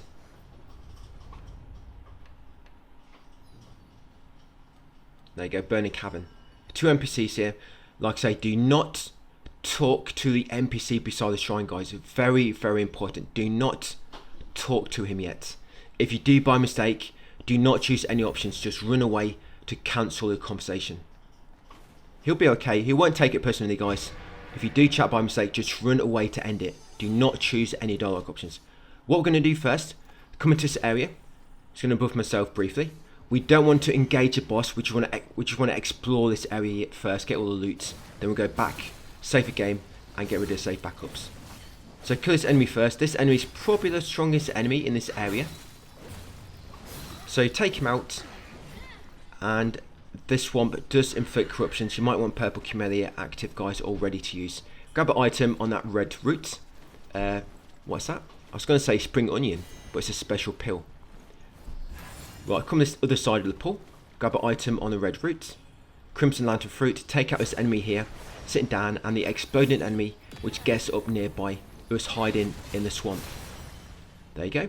Once you kill them, go back onto the stone path. Kill this enemy laying down before he wakes up and tries to ambush you from behind. Grab an item there. Again, some spring onions, or special pills. Grab those, come up here next, to where all the tables are. Grab a special pill, and the medicine residue. Again, continue exploring this area in an anti-clockwise route. Now take these 2 exploding enemies first. Yeah, take out these 2. Then 2 normal enemies will get up once you pick up this item in a moment. Yeah, so once you pick up this item, it makes these 2 enemies get up. Here we go. Yeah, it's a booby trap. So take out him after grabbing the crimson lantern fruit, and then take out this guy next. Grab this item here on this soon-to-be bonfire. Yeah, grab the fixed origin pill. Take out this dormant exploding enemy. There we go. Take out the enemy near the chest in this corner. Remember, do not enter the boss arena. It's quite obvious because it's like a massive arena down the steps nearby. Yeah, grab that soul grass and then open this chest. Yes, to find lost remains inside. We've got 1 more of those to get, and also 1 more forgotten remembrance.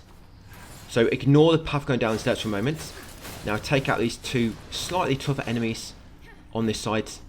These are the last 2. don't worry about using your tempers, guys. We are going to be resting before we engage the next boss. Right, so kill them two. Grab his last item. Soft rush flowers. Come down the steps. Do not enter the boss arena. Just talk to the plain warrior. Yeah, talk to her, guys. Get another plumed branch. Right, so that boss in the distance is actually really easy. Yeah, barely an inconvenience. So now we've explored this area. We're going to backtrack to the shrine. Get stuck there. Can't even climb steps. I can defeat massive enemies, but steps, yeah, they're the things which really defeat me. Yeah, they'll be the bane of my existence. Steps, which are just a tiny bit, just a few centimeters higher, and I can't manage to climb up them because there's no jump button. So back at the shrine. So do not talk to the NPC yet. We're going to back up save first, guys. But we're probably going to do that in the next video. And we're just going to get our build ready, I think, as well. Or do I do that in the next one? The build, by the way, for this boss is going to be a magic build. So yeah, magic build for this boss coming up.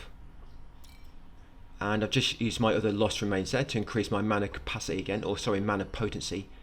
I'm just going to enter the dream, guys. I think that's it for part 23.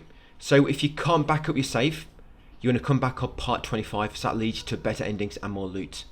But for most of you, thanks for watching, guys. And I'll see you on part 24 tomorrow.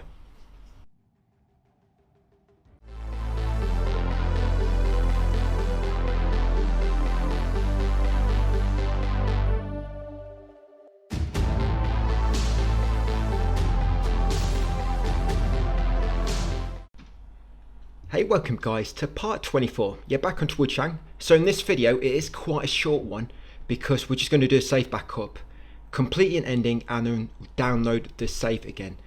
So if you do not have the means to back up, you want to ignore this video and go straight on to video 25. If you're planning to do, you know, more playthroughs. If you're on PS5, you can back up your system to a USB, I think that still works. It's just a lot longer, so you have to kind of like delete all the system and the games and back them up to a USB or whatever. Then you have to download everything back again. That works if you don't have PS Plus. But yeah, what we're doing in this, we're going to back up our save in a moment using PS Plus.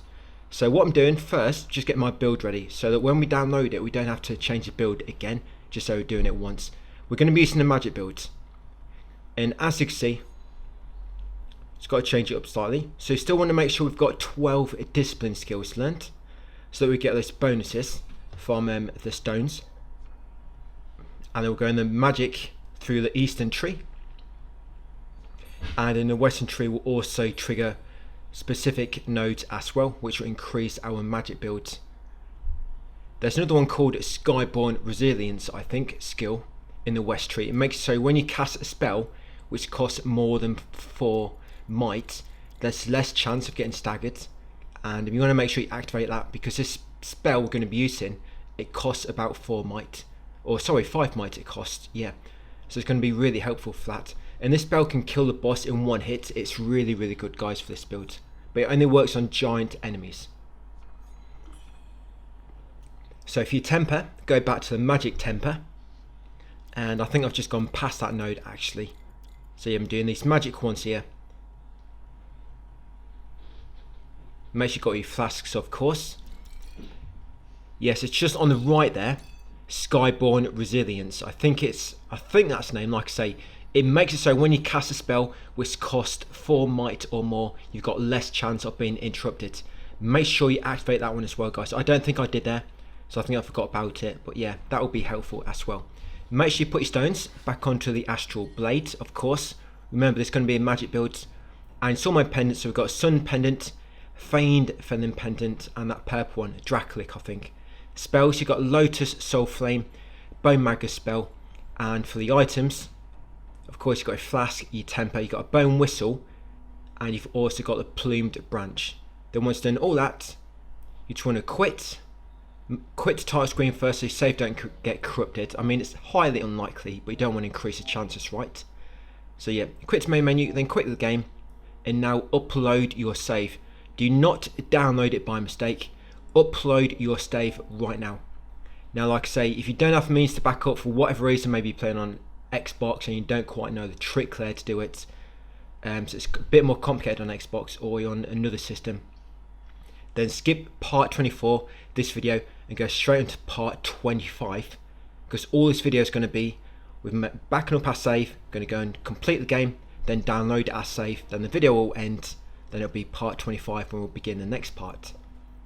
And if you are doing multiple playthroughs, you're going to try to do the better endings first, because of course you get more loot and they're going to make your subsequent runs much easier on New Game Plus, because you'll be a lot stronger and have more spells and pendants, weapons as well to play about with.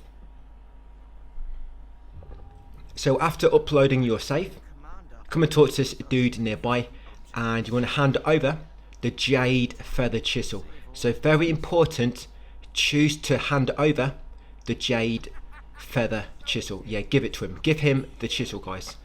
You'll get that pill, and this kind of locks in one of the endings. The jar, I forget the name of the ending now, jar something. I'll tell you in a second. Oh yeah, jar full of medicine ending. And all I'm doing now, so we're making our way to the boss, but on the way there you want to build up some might. So you're going to attack these enemies on the way. You're going to make sure you build enough might so that you can have the bone magger skill active when you go into the fight, and you've got 5 might ready as well. But because we're going to be downloading this save a bit later, it doesn't really matter if you use your plumed branch. So if you want to, guys, just ignore these and use your branches instead to get full might. You should have over 10 to play about with at this point. Yeah, because we're downloading the save back, it doesn't really matter what you do here. And when we get into the final area, we're going to run past everything, because there's nothing to collect. Well, there is, but because we're downloading it, there's no point, because anything you do is just going to be null or void when you download the save back. Right, so when you enter the boss arena, make sure your shield is active. That's it, buff your swords, and let's do it. So you can use the bone whistle here, but we're going to save it for the second stage. This boss has 2 health bars. So when it does a roar, wait a moment, guys, and then start doing your Lotus Soul Flame, and look how much damage that does. Now if you're unlucky and it doesn't kill him in one hit, because it doesn't always, it just depends where he's standing and how close you are, then you want to do it again. You don't have to do it again, you can keep hitting him if his health's quite low, but a lot of times it can be just quicker to just quickly use another plume branch and cast it again. Like I say, because we're downloading our save back, it doesn't matter if you waste some of your branches. Now for the second stage, he takes a long time until he drops in. So you probably don't want to do things too early, so it might get wasted. He normally lobs like a massive ball at you, and this might be where you want to use the bone whistle. But the thing is, if you use the bone whistle, so there he is, that's your helper.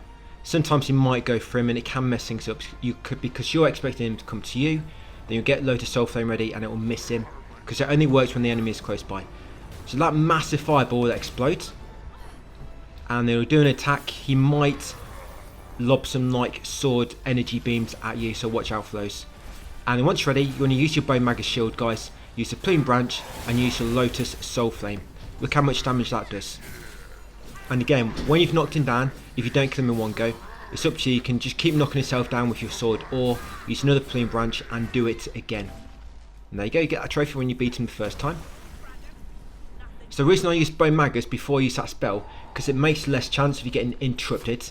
Because what can happen when you're trying to cast that Lotus Soul Flame, it costs 5 might, but it takes a long time to cast. You might get interrupted, you'll be knocked out of it, and you'll lose all your might. But if you've got bone magger spell active, if you're going to get knocked out of it, it might not knock you out, because it's going to hit your shield instead. That's why I like to use a shield, use the plume branch, get my might back, and then use Lotus Soul Flame when the boss comes close. But when you beat him, you'll end up in this final area. Yes, the area is quite quick to do. We do want to the last 2 videos. So we're going to go back to our... Well, to be honest, we're not going to be killing anything. We're going straight to the final boss now. So you can keep your magic build, but for your armour, you want to equip some armour which has good corruption resistance. You'll find out why soon. Pretty much because there's a lot of swamps and they'll build up corruption quite fast on your person. And you want to make sure you've got some purple camellia equipped, just in case it does build up, you can get rid of it quite quick. So like I say, we're going to be pretty much running towards the end of the game. So you can see exactly how close the end of the game is. Them items I'm getting, they're just from beating that boss we just fought. So make sure you unlock this shrine first. So if you do die by mistake, you're only going to come back here.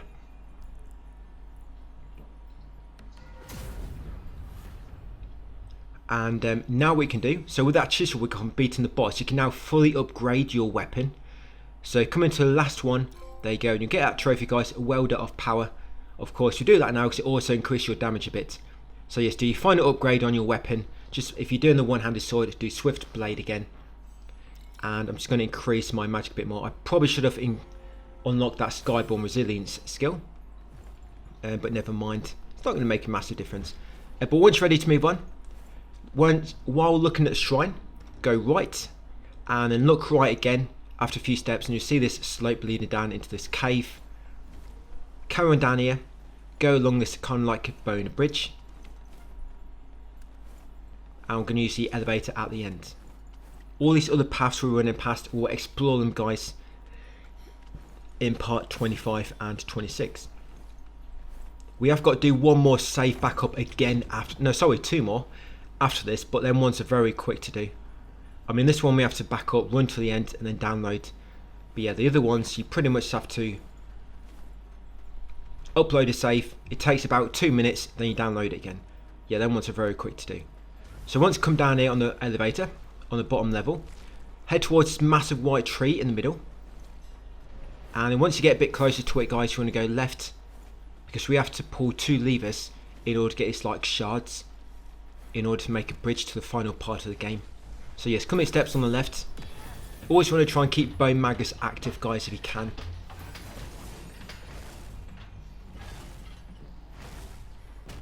Yeah, so up here, pull this lever. Like I say, you'll create a bridge and also get a soul bird shard. Yeah, you get a left one from this. So once you've got that, continue along this bridge. And now we want to go into the opposite side. Yes, you could probably see just on the left of the screen. That's the doorway I mean you can't now, there's an enemy standing outside the doorway. So I'm going to come down the slope once I reach the big tree in the middle. Like I say, yeah, so this side now guys, like I say, pretty much opposite that one we just went through. So you'll see this like large winged silver enemy outside the doorway. Come behind it. And then once in each, you want to keep left.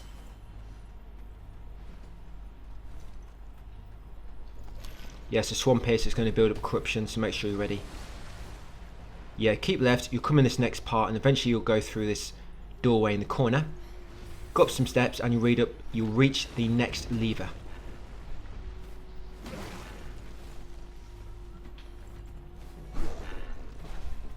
Yeah, this one here. So pull this lever, you get another soul bird shard and also create another bridge. But you only need 2, and with those 2 shards you can now access the boss pretty much. So you now want to go back to White Tree, but you want to go right into the big stairs, basically between these 2 paths we've just done. Yes, this path over here guys, up the long steps. Again, make sure your shield is always active.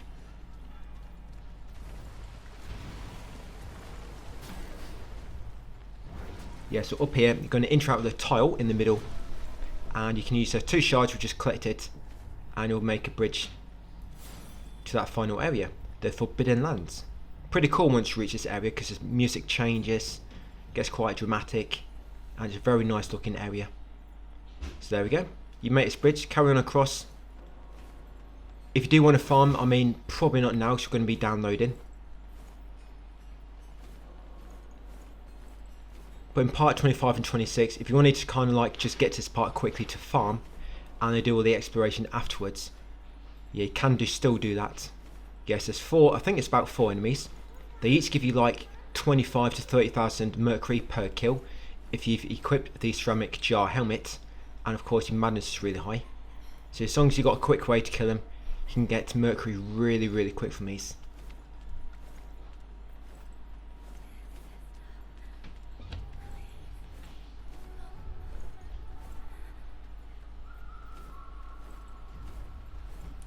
Yeah, it's pretty cool as well when you hear that bird in the echo in the tunnel.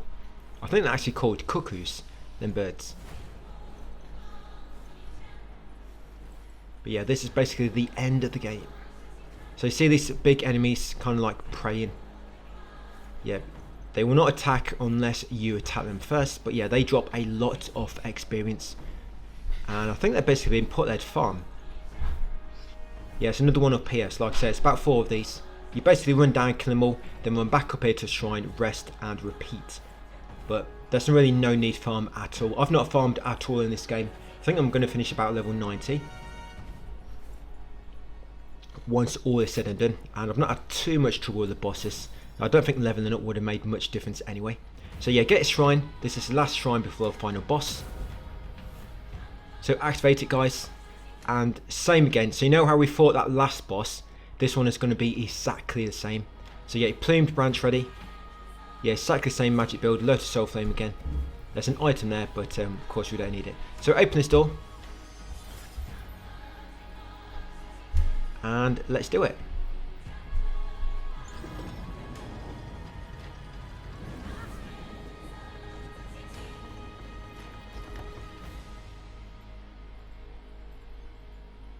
So do not use bone magus before you go through the door. You can use temperance, but don't use your bone magus because it's always deactivated once you get control back. But your temperance will not be. I don't know why. So as soon as you get control, so like I say, temperance, you've already used temperance before you enter the arena, before you open the door. Then once you enter the arena, get control, use bone magus, use your plumed branch, get your 5 might back, and then use lotus soul flame. So see, he jumped out of the way there. I probably should have used another branch, and then use lotus soul flame again instead of trying to attack him afterwards.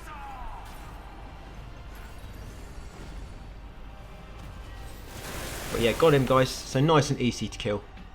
Yeah, when that spell works really well, it kills him like almost instantly. It's good to watch. And this boss also drops the last weapon and last pendant as well. But of course, because we haven't really explored the area we just ran through, you're not going to get those trophies yet. And then all we've got to do, interrupt this big door, guys, go through a dialogue, and we'll get this second ending, jar full of medicine.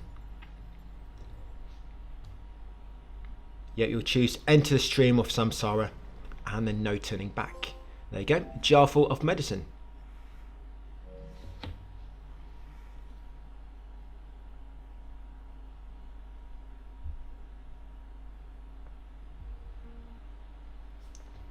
So after that trophy pops, should be back on the main menu after the ending. And basically you're forced into New Game Plus now, you can't go back. So we're now going to download our save back. Do not upload by mistake, download it. So yes, download from cloud storage. So you download, go back in, it should be back in the near, you know, the Reverend Temple area. Should be back near there at that shrine at the top before that boss. We'll just load back in so see where we are, and then we're ready for part 25 tomorrow. 2 more parts to go, guys, and we'll have platinum. This last area I am going to be running past mostly enemies. I think I've mentioned that already, but yeah, it's going to go by pretty quick. I mean, most of the items I grab are just like junk items. But looking back at all this, yeah, this could be a lot quicker if you avoided most junk items. There's so many I've not used at all. I mean, I've used some mercury consumables along the way, but a lot of these other consumables, you know, like the origin pills, things like that, throwing knives. I mean, I've used purple camellias quite a lot, but there's so many I've not used. The rush flowers, not really used those, or health pills. So I could have avoided a lot. Maybe some enemies as well, and just focus on enemies to farm in specific spots, and those unique enemies which drop radiant red feathers and stuff. But yeah, once spawn in, so that's it. You'll be back here before that boss, ready to go for the other ending. So I'll leave it there for part 24, guys. Thanks for watching, and I'll see you back in part 25 tomorrow.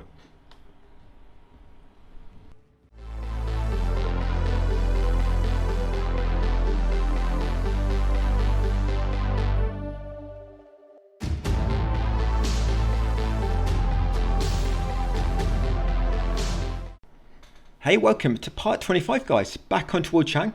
Only 2 more videos to go, so tomorrow we're going to be finally wrapping up this platinum series. So you've got your build ready, of course. We did it before backing up our save.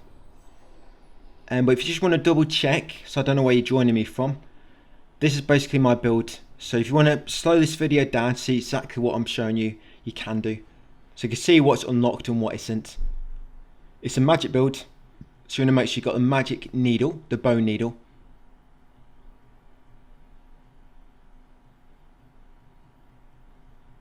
And I've gone with magic on the eastern tree there. And the reason I've got some feathering unlocked is because I'm trying to unlock 12 discipline skills as well, remember? So all those stones are going to work. These are my tempers, or needles. They're my stones on my astral blade, as you can see. And then my equipment. So you can look here, I've got 12 learnt discipline skills, and these are my pendants. 2 spells, Bone Magus and Lotus Soul Flame. You do not need the Bone Whistle anymore, and you might want to equip the Plume Branches in a quick slot just in case. Then once ready, talk to this NPC near the shrine and choose to remain silent. Very, very important. Choose to remain silent. That's it. So remain silent when talking to him. Make sure you choose the option remain silent, of course. Talk to him again, just make sure it was confirmed. And now we're going to make our way to the boss, but on the way, just going to kill a few enemies just to build up my stacks of might. I'm going to use an incense, so I think I've got to just keep my madness above 90%, of course. If you came here straight from part 23 or the start of part 24, you might not have seen how we're going to kill this boss. So with this boss coming up, Lotus Soul Flame can kill it instantly if you get a good shot, because sometimes the boss can jump out of the way, or it might just not be close enough to you and it might not hit him that well, or you might get knocked out of it as well. So this is where Plume Branch comes in useful, because it allows you to get 5 might back, of course, straight away. So before you enter the boss arena, make sure you've got Bone Magus active, try to make sure you've got 5 might as well. Buff your weapon, come in, when he roars, just after, that's it, start doing Lotus Soul Flame, and as he lands, you should be about to let it off. And there you go. Look how quick we killed him. So shortly after he roars, then start to do the cast. Then because he's got long animation, by the time he jumps to you, bomb, he's dead. Yeah, bish bash bosh. Right, and for the second stage, he's got 2 health bars. It takes quite a long time for him to finally start attacking you. First, he makes this massive fireball. Or is it a ring? I don't quite know, but it looks like a big fireball. So lob that at you. They'll both detonate, because there's a smaller one inside like it's nucleus. And then he might do an attack from a distance like this, or he might come close. But after the fireball attacks, he should generally come close to you. And once he does, be ready to do your Lotus Soul Flame, guys. And if you miss him, just use another Plume Branch and do it again. Because if you try to do this, he might get back up in time before you finish him off and jump away. So you want to, while you're waiting while he's knocked down, use a Plume Branch just to increase your might again. Then just do the same attack again to kill him, guys. And there you go, that knocks him out really quick. Just got to make sure you do temper your weapons, of course, you're doing increased damage. And that's a nice way to get rid of that boss. The boss right at the end of the game is the same as well. Yeah, it's the same as well, but we're not going to be using the magic build now for a while. We are going to be killing the boss soon, but it's going to be dual leech build. Then another boss at the start of the next video, we're going to use a spear build, which actually works pretty well. You'll see when we do it. And I'll explain it to you. It's quite simple to do actually once you know. So when you beat him, you get loads of goodies. You get 98,000 red mercury, jade belt hook, vermilion ancient chisel, and the echo of vermilion feathers. You can talk to the NPC there. He'll give you a golden feather pill. Yes, talk to him, get a golden feather pill, and then activate the shrine.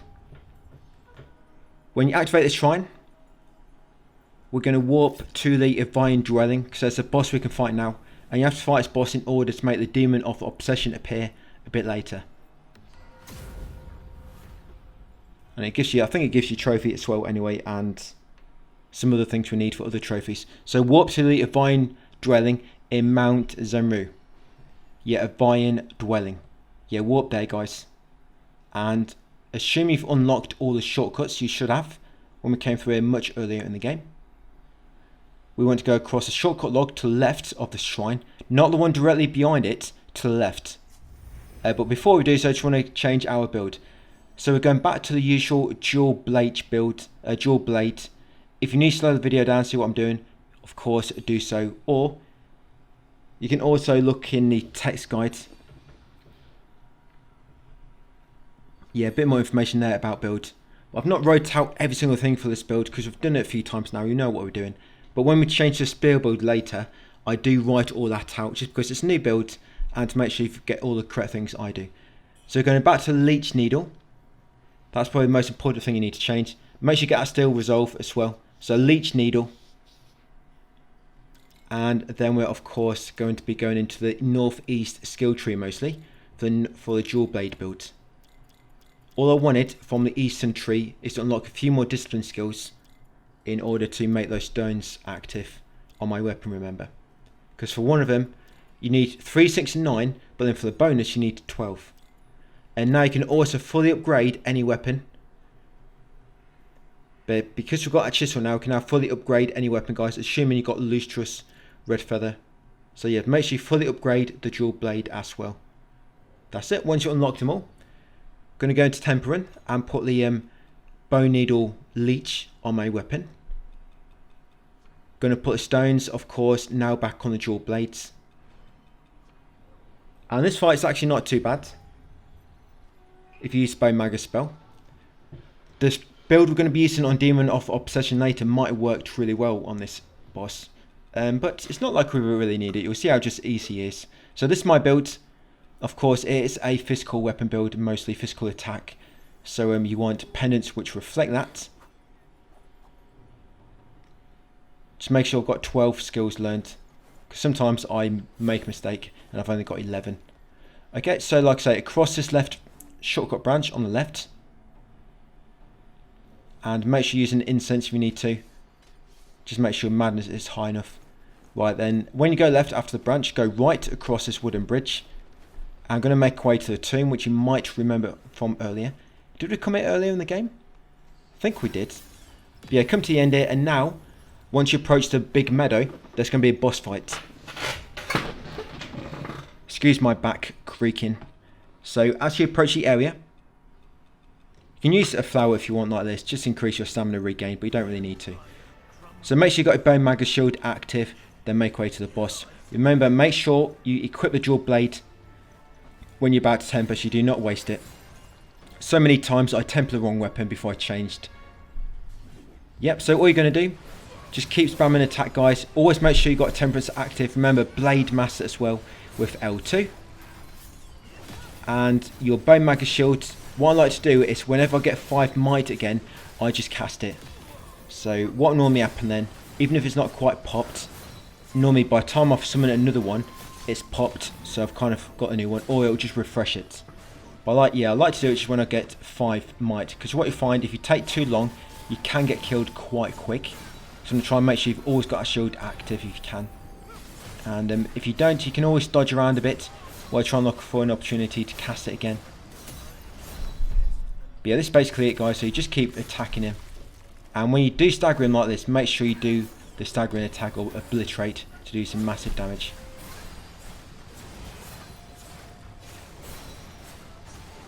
And what you can also do is when you do obliterate him, temper your weapon again quickly, just so it lasts for the last half of his HP. He's only got 1 health bar luckily, and this is the last boss of this video.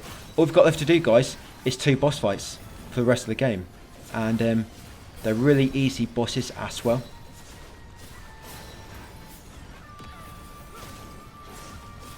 So almost got him. Yeah, works really well on this guy.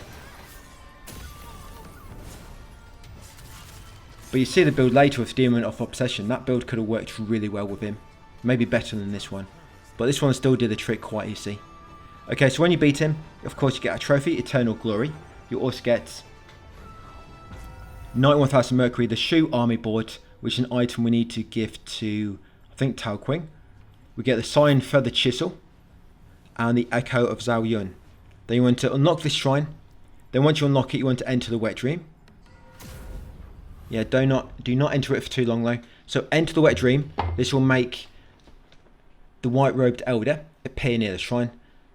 Yeah, a bit of a pause there, so I struggle to remember his name. Just trying to remember what it was called. Yes, here he is after you enter the wet dream. Once you've had your wet dream, yeah, just exhaust his dialogue.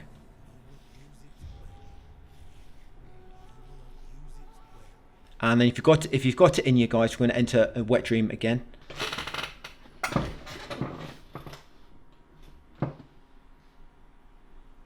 So once you've had 2 wet dreams within about 20 seconds, we can now interact with this monument on the right here and do a pose in order to get an item. So the pose you want to do is the worship pose. So worship this glowing blue orb in the middle of the monument and you'll get his armor set basically. Yeah, the loyalty armor set. Crown of loyalty, chainmail of loyalty, arm guard of loyalty. You see where I'm going with this. And the leg guards. So you have to wait a moment. I don't know why it takes a moment to pop up. There we go. So you get those 4 armor items. They're now going to walk back to the capital entrance and carry on with the final area. Yep, capital entrance. I am going to be running past a lot of enemies from now on, by the way. So if you do want to kill them, that's completely up to you. I am going to kill unique enemies, which drop unique loot, and some which just kind of like good to kill anyway, because of course, if you don't, they cause a bit of trouble for you. Yeah, mainly the ranged enemies for their spells. So when you first arrive, you're going to equip an armor set, which has good corruption resistance, because you're going to be going through a lot of purple swamps, and your corruption will build up really fast. So corruption, resistance, armor, and also you want to make sure you've got purple camellia equipped, so that if you do get course or hit with corruption, we can cure it. There we go, purple camellia. Remember, we're using that dual blade build. I'm now just going to use those new mercury I've just got to upgrade something else. Yeah, so I'm going down here, because later on I'll be able to get that alteration. Oh, I can now. There we go. I just deactivated that other one. So now I've got another temper slot, so you can put strength in this one. So I've got continuity, I've got agility, I've got a temper, and I've got strength. And of course, bone needle leech in the top. Now interact with this note by the shrine. That's it, you'll get that armor set. Yeah, so interact with that note. That note normally spawns after entering the wet dream of that shrine, but because we walked away, beat that boss and come back, that kind of refreshes the area anyway. Did the same thing. So you grab the armor set, then looking at the shrine, go right, ignore the tunnel going down into the cave, and just continue right to the swamp area. Going to grab these items. So you've got this item on the left, a blood of Wang Dai. Just using that enemy to build up some might. Remember to keep your bone maggot shield active when exploring. On this middle island, you've got a soul grass. And just try and get him to attack so I can quickly run over here without him jumping on me. So you've got 2 items on this island as well. Purple camellia. And to be honest, these items are probably like junk items. And as you can see, it's quite annoying to collect these if you're not killing the enemies. So you might either want to kill them or just avoid those 2 items. And of course, a feather pill. So purple camellia and a feather pill on that small item. Then continue onwards. When you come along this path, take the fork on your left. Yes, over here. Go up the steps, and at the top you find a red feather, which is very radiant. Yeah, red feather of the radiant nature. Yeah, all the way at the top. Be quick before some of the other enemies attack you with their ranged attacks. Yeah, like this enemy down here. Then we're going to go right, back to the fork, and then go left. It'll take us on another path which has a dead end at the end of it. That's why exploring this area first. You can come here via a different area, but I just decided to do it first at this point. Yeah, so over here will be an item. Yes, that would be a purple camellia again. Then continue onwards. Like I said, it's up to you if you want to kill these enemies. You can use this enemy, get some might if you want. It's the last enemy before a strong enemy coming up. Now, this strong enemy, yeah, shoot that bird first. Remember, make sure you've got incense active, guys. So before you take out a strong enemy, temper your dual blades. So remember to switch to your dual blades. Temper them, use Blade Master, guys. Make sure you've got bone maggots active your shield. And then come up and destroy him or her. There you go, nice and quick. You get a radiant red feather and a red mercury essence. Yeah, kill that enemy because it's a unique one. And we need to do a pose here anyway. So come to this massive bowl, and the pose we're going to do is the worship pose. You get a pendant, the Nameless Eye pendant. Everything comes at a cost. Some dreams may come true. Yeah, so there we go, another pendant, Nameless Eye. Okay, then we're going to use a feather pill to walk back to recent shrine, and now going to explore the area to the left. And we're basically going to make our way to the next shrine before we call it a day for that video. Yes, one more to go on this, can you believe it? It's been quite a long one, hasn't it? Longer than what I expected, actually. But I think that's mainly because I kill enemies, and I don't always kill most of the enemies, but here I've been killing pretty much 90% of them. So yeah, like I say, from the shrine, as you look at it, go left. When you get in this open area, go right up the steps. You can take out this enemy if you want, so you like to do ranged attacks. And there'll be like a giant laser head shooting you guys up in the sky. You can't stop it unless you pull these levers. These levers will stop the nearby laser eye, there you go, and normally reveal a hidden path. So yeah, push that lever, it will deactivate the laser eye in this area. There will be more to come, but yeah, in this area, you don't have to worry about it no more, guys. And like I say, it creates a bridge to the other side. Now, it's going to be 2 items in the pool. You've got 1 item here. That is a blood of Ding Dong. And then grab this item here. Be careful, normally when I grab this item, there you go, a boneless torso likes to grab me. I wouldn't say boneless, I mean they're full of bones. Skinless. Skinless torso likes to grab you. So watch out for this when you try and grab this item. Because all it is, yep, is, well, I guess, it's not a bad item, is it? It's a radiant red feather. So once got that, come back to the path and then can go along the bridge to the other side. And be careful in a minute, there's a strong enemy which likes to ambush you through these rocks. And I did actually get killed by him, and I had to make a brief edit here in a moment. So grab this item, where you bash through the rocks, grab a purple camellia, then at the back here, yeah, so I died here, the brief edit, there you go. That inventory screen was my edit. Yeah, grab a soul grass, there we go, and then come up here. To be honest, we probably should have just killed him, guys. Right, drop down this ledge, grab this item on the right, that'll be purple camellia. Continue along this same path, go left up at the end here, just for a very short dead end, because there's an item. Yeah, did I tell you tomorrow's video is about 40 minutes, so it's a bit of a longer one. But there'll be 2 boss fights, Demon of Obsession, and of course that final boss again, and we'll get all the final collectibles and trophies out of the way. We're going to talk to Tao Qing and WUCHANG as well, give them their final items to fully upgrade their inventory, which also gives you trophies. So here, we're continuing on now to the next fork. We're going to go right up steps. When we reach the fork, this leads you to 2 items. If I do miss anything of importance, by the way, let me know. But we get all platinum, we get all trophies, because I have popped them all. Yeah, so grab that radiant red feather. I just hope you haven't missed any shrines or benediction doors. And then grab this item here at the back behind this flower, a lantern fruit. Right, continue back to recent fork, and now make our way right, guys. And then the next fork, shortly after, go left. Yeah, so you find this item on the rocks. Yeah, purple camellia. Dodge through these stones here. Carrying along this path. Yeah, some of these like golden enemies will come alive, guys, but most of them are just like fake. You can destroy them by dashing through them. Kill that cuckoo up there on the corner. You get that bird, the cuckoo. Carry on down this fallen pillar and grab the item on the end before you drop off. Yes, that'd be fire pots. Then when you get to these steps, go right briefly, because there's 2 items at the bottom. That pressure plate triggers these arrow traps at the bottom here, by the way.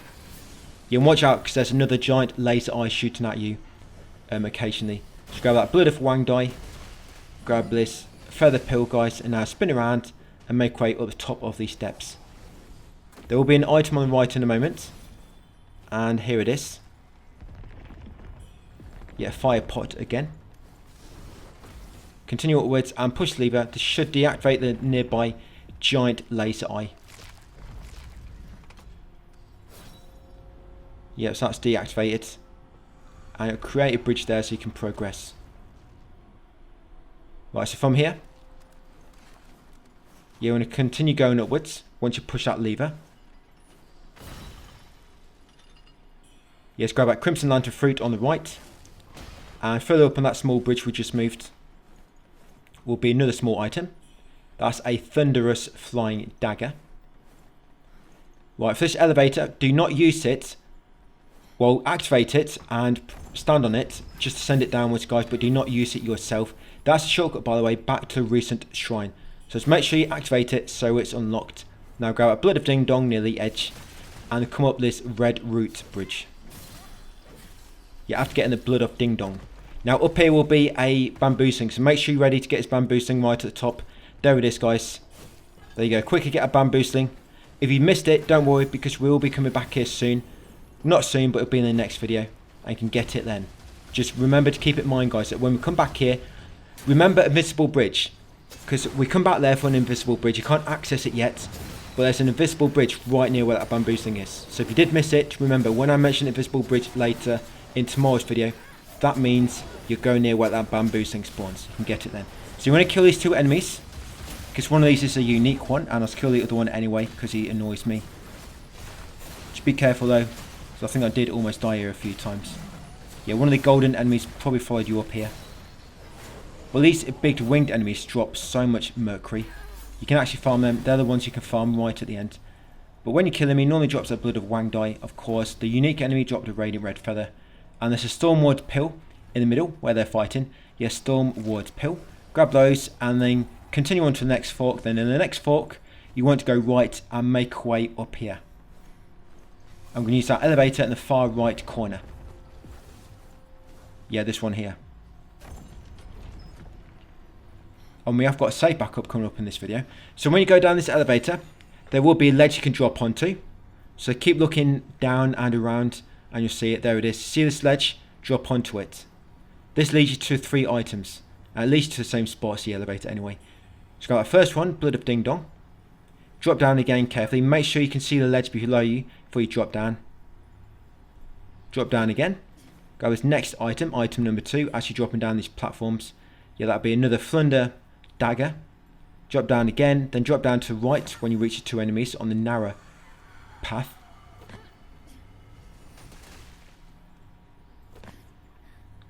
And there'll be a skinless torso here somewhere. There it is. So watch out for that torso enemy. Right, drop down again, grab this item, a Radiant Red Feather, and then drop down to the bottom. So down here, behind these golden enemies will be an item. Just going to grab that first and then head in the opposite direction. We are almost at the shrine, guys. So if you're low in HP, don't worry, we are almost there. So grab that item, Blood of Wang die, and then continue on along the other path. Yep, this one here. So there's going to be 1 item to collect. But these enemies should be distracted by fighting each other. So don't need to worry about getting your hands dirty. But as you make your way past them on the far left, yes, find this item in this corpse, a purple corpse, that would be a soul grass. Once you reach the next fork, go left. Yes, and up here will be another shrine. And there'll be an item beside it as well. I think it's a purple camellia. See if I remember right. Oh yes, I do. Now activate this shrine.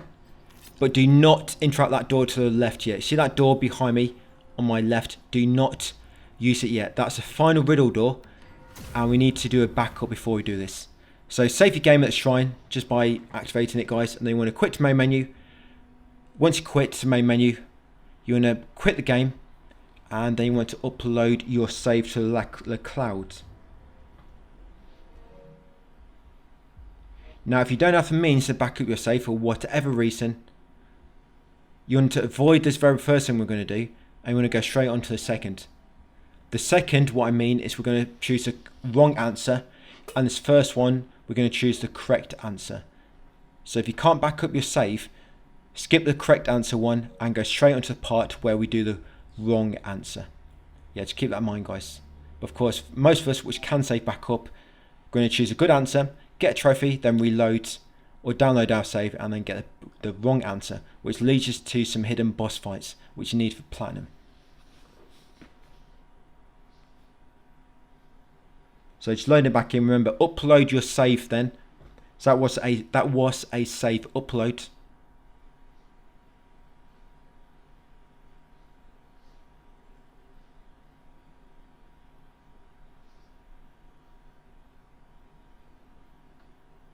Now it's loading back in. Takes a moment.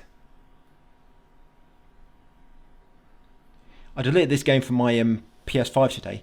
It's always nice when you can delete a game because you properly 100% it. And you've done everything you need to do on it.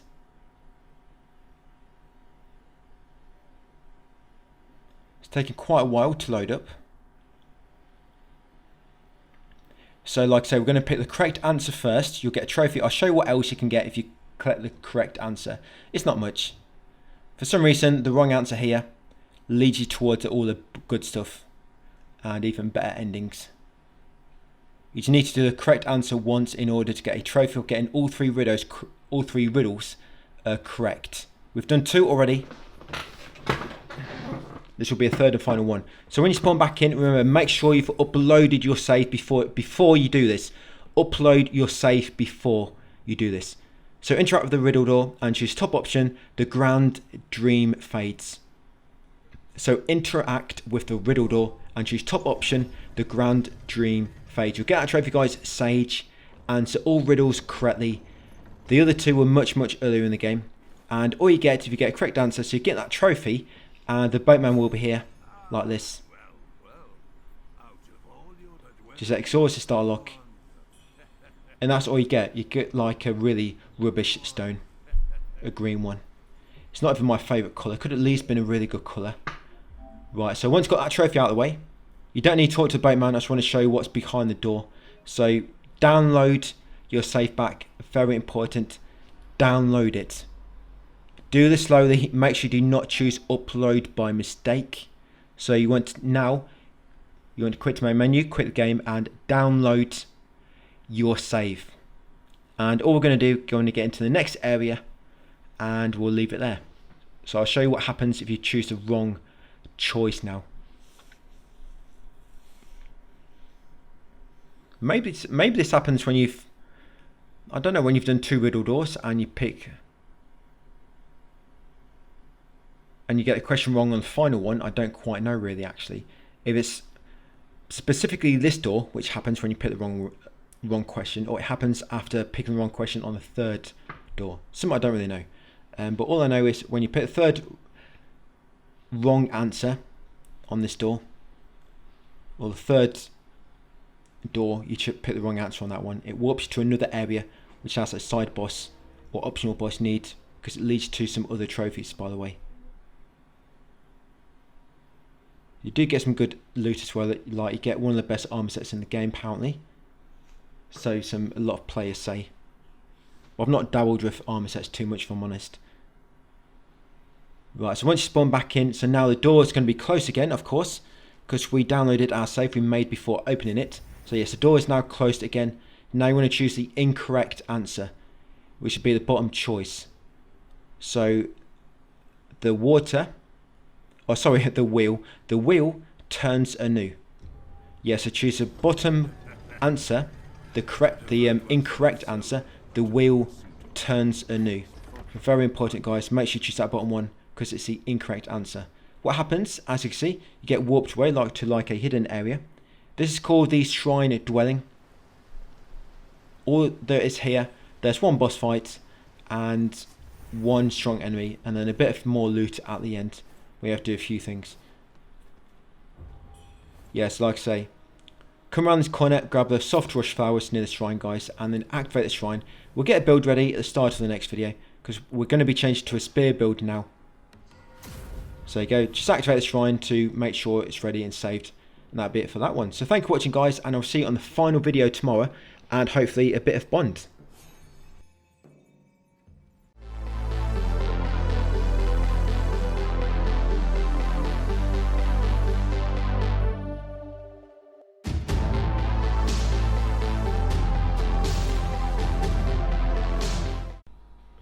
Welcome back to my Platinum Walkthrough for WUCHANG. The final part, we're almost there, guys.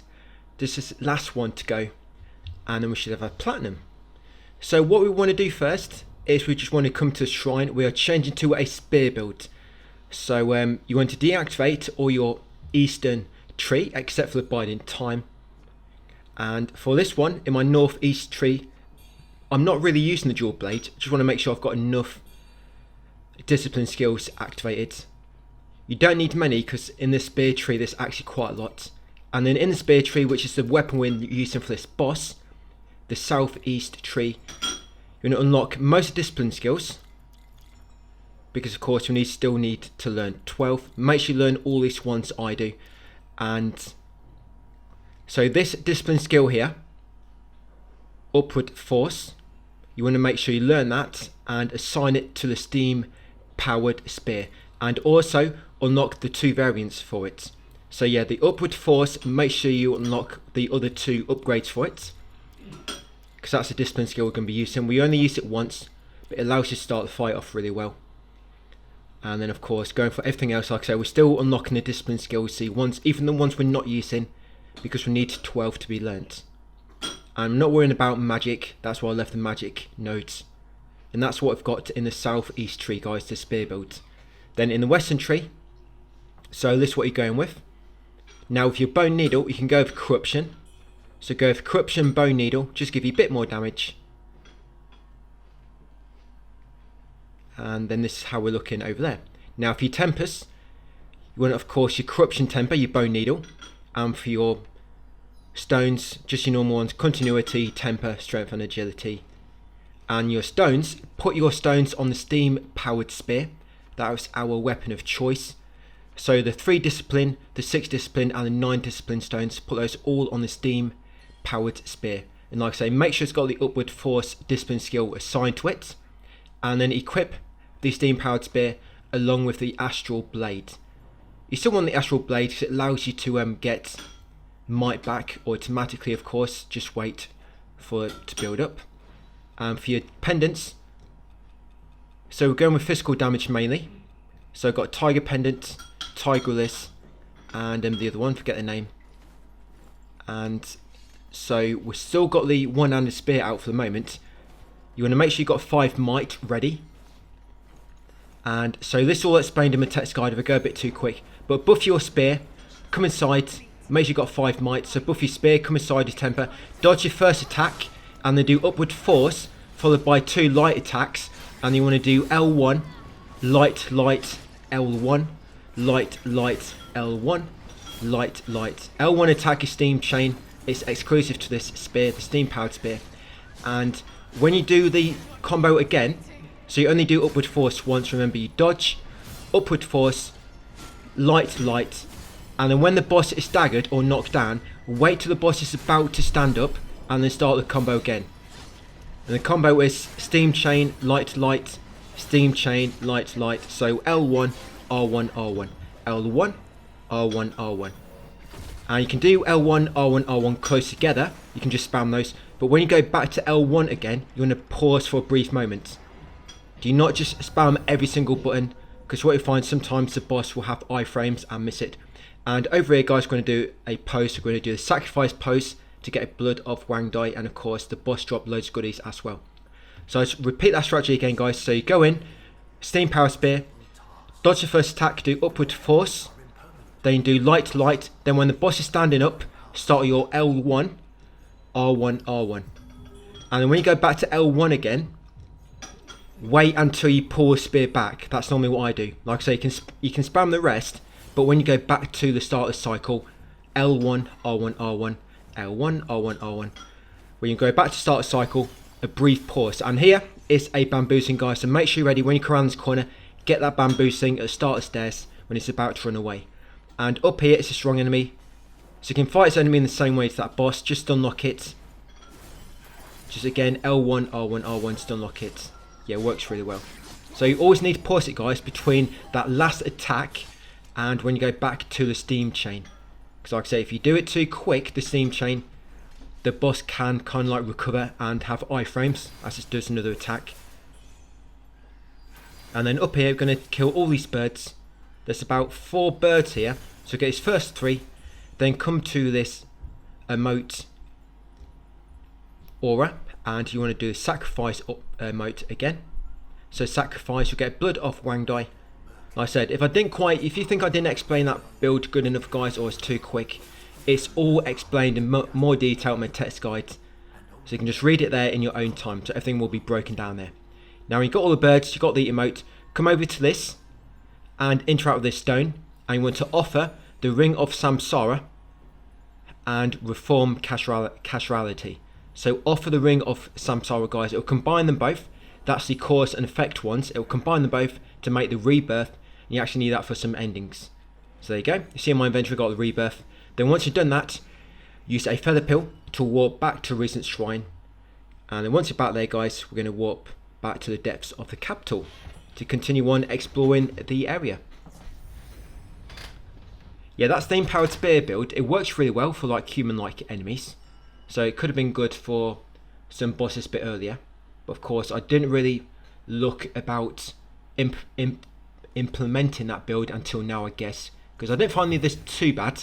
But with that Demon of Obsession, pretty much every build I was trying, you can get it to half health quite easily. But after half HP, the boss just goes a bit nuts, doing loads of different magic attacks. It basically does any attack which you have. So it gets quite chaotic. But that works really well because you just unlock him for the whole of the fight. Or her, sorry. And the build we're going back to is just our dual blade builds. And you've got one boss left, guys, now in the whole game. And that's that boss we already fought when we did the Jar Fort of Medicine ending. So no more difficult bosses. So all we've got to do now, go through the rest of the game, grab items along the way, and beat that final boss, get the last 2 endings, and we'll have a platinum. So yes, back to dual blade build as normal. I guess you could stick with that steam powered spear build if you want to. But good thing about this, the dual blade build, is of course, because if you get your health knocked down slightly, it keeps getting your health back. So it kind of self-sustains itself. Where the steam powered spear build is good for bosses, but I'm not entirely sure how good it would be in exploration.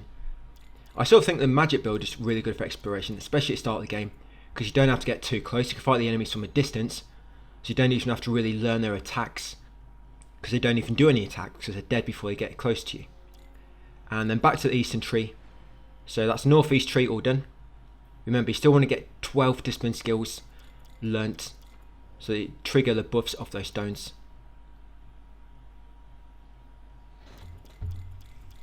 But yeah, not too bad, is it? I mean, this video is a bit longer, 40 minutes, but it makes up for that really short one, which was 15 minutes long only. But I'm glad to have this done finally. Yeah, it's been quite a long one. To be honest, I thought we'd be doing this a bit quicker, but I think that's due to me mainly killing all the enemies, which I don't really normally do I? And collecting all the loot. So much loot I collected, which was a complete waste of time, but it's nice to collect everything, I guess. And there we go. So back to my normal build, guys. Remember to put your stones back on the weapon. Right, so once you walk back here to the depths of the capital. Yeah, so what I did walk back here before I did that. Just so I'm actually building up my might as I'm here. And I don't just warp away and lose it all. So you come around here, grab that first blood of Ding Dong. And then this one up steps on the right. Then we're going to make our way to this chest over here. You'll get ambushed by this massive enemy at the top. I don't know the name of this enemy. But I'm just going to buff myself with my temperance. Because this enemy does have quite a lot of HP. So you want to make sure you come into this fight as strong as you can be. So yes, buff yourself with temperance. Use Blade Master, of course. And go to town on him. Just remember to change your weapon to the dual blade before you use your temper. Don't make that mistake I always do, where I temper my one-handed sword by mistake. And I've just basically wasted a temperance. So try to stay behind this boss, and you should avoid most of her attacks.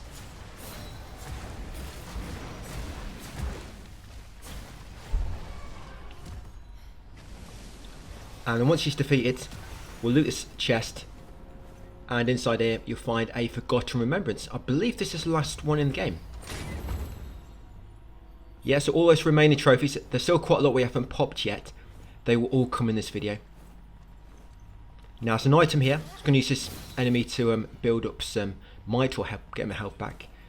Or maybe even some biding time. So grab that blood of Ding Dong, grab this fire pot, and I like to kill this enemy because it's a ranged enemy. It's a mage. So I like to get rid of that one. And once that enemy's dead, I'm just going to go and pull this lever, and it's going to lower 2 walls nearby, which will reveal 2 hidden paths. Yep, this monument looks like, or lever looks like it's got a face on it. It's actually alive. So there you go. it will know there's 2 walls nearby, and the first one we're going to go through is the one furthest away over here. If you look at the chest we looted, it's the one to the right.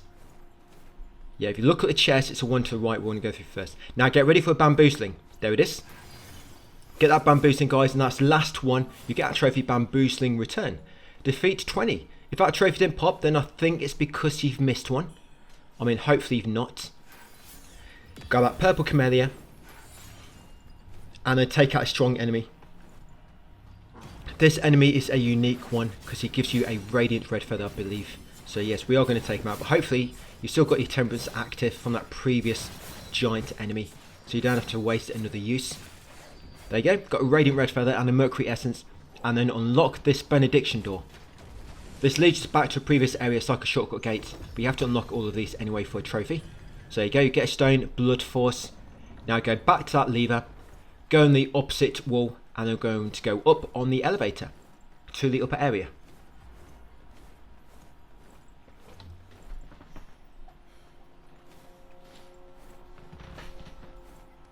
You know, it could have been nice to have a bit of a break before State of Play next week, because we all know something's going to get shadow dropped, isn't it, on the State of Play or the game show, which is next week as well.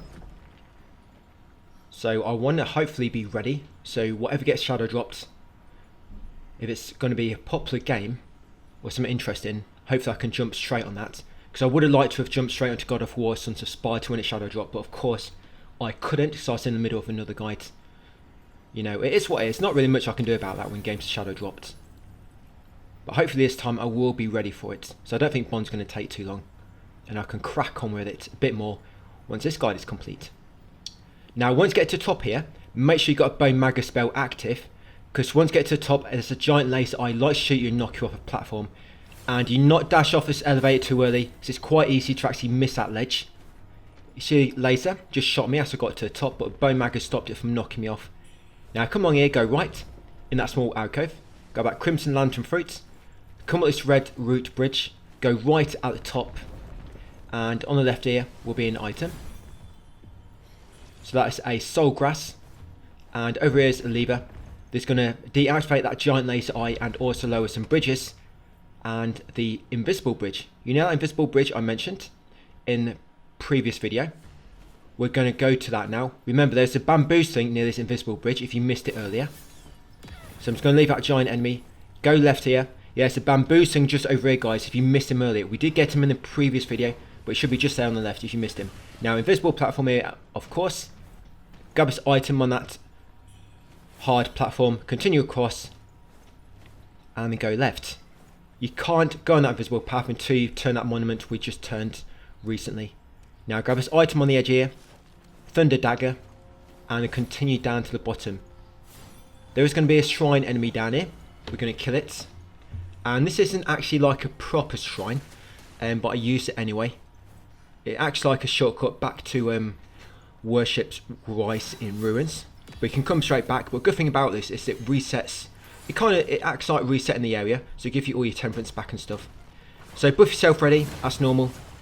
Dual blade, temperance, blade master, and just keep spamming R1. There you go. Radiant red feather. You also get a contaminated red crystal and a mercury essence.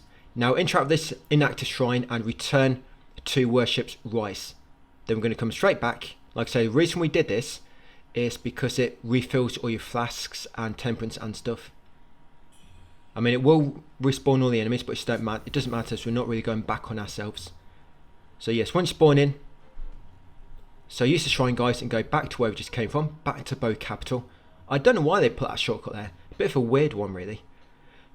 Maybe it's just kind of lob you into a fight with 2 strong enemies. Because remember, there's 2 strong enemies there, but we killed them when we first came back to Worship's Rice. But yeah, it's a bit cheeky, that one. It's like to lob you right into a difficult fight. So once back here, now head back up to that recent fork, and now continue straight on. There'll be another benediction door at the top here.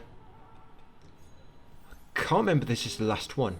No, sorry, yeah, there's one more in the Feather Fall area, right at the bottom of Bow Capital. So I'm just going to use that enemy to build up my might, because you want to have your shield active this bit coming up. You can quite easily get killed up here, so I am going to try to avoid the enemies, but you might want to try and kill them, guys, because you'll see one of the bigger ones appears, and yeah, they can quite easily get you in the corner, especially when you try to get this item. You'll see what I mean in a minute. But yeah, that benediction door on the right just before it is an item.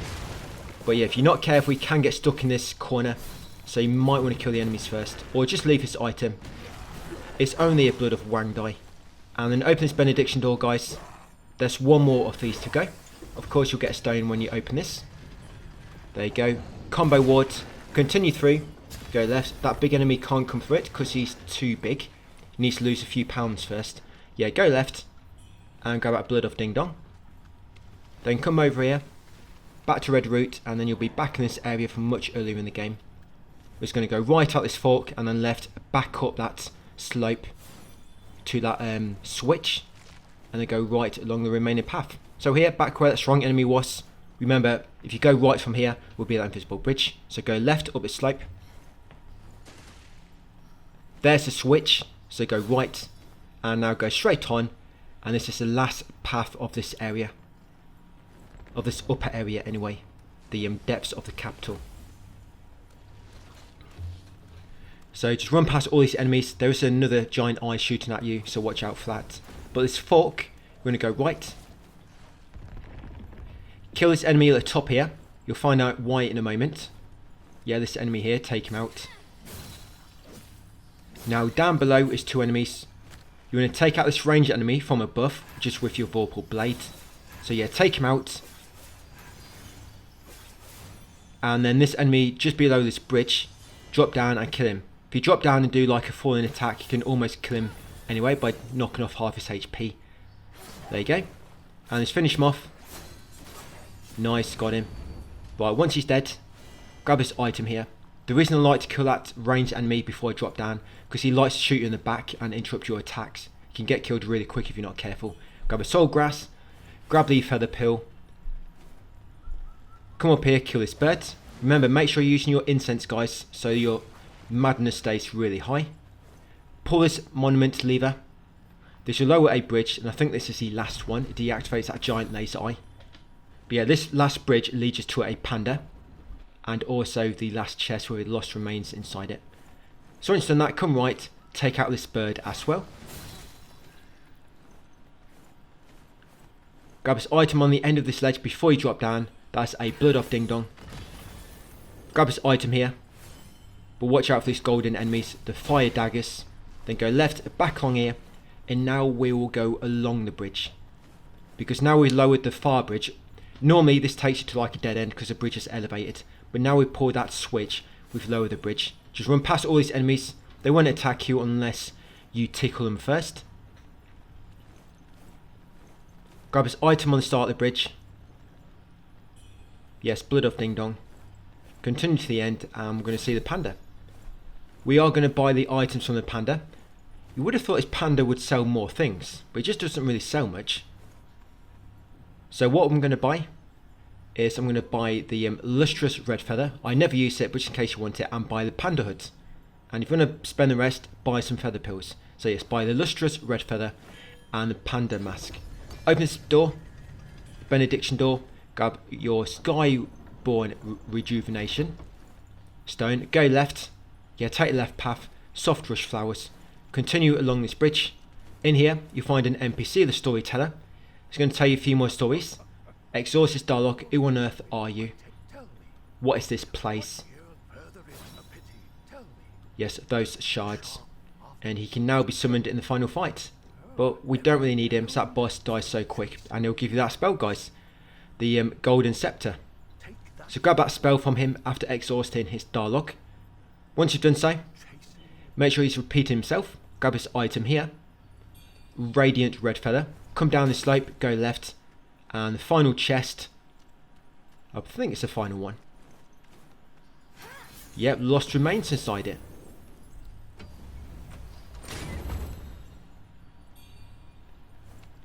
Okay, come back up here, go left, get rid of the bird, and you can fall down here because it's one of them falling sigils which will break your fall. So kill that bird, drop down. Don't worry, you will not damage your kneecaps doing that. Yeah, then come along this bone bridge. I'm going to talk to the NPC at the end here. It's going to give you a new emote, which we'll use at a nearby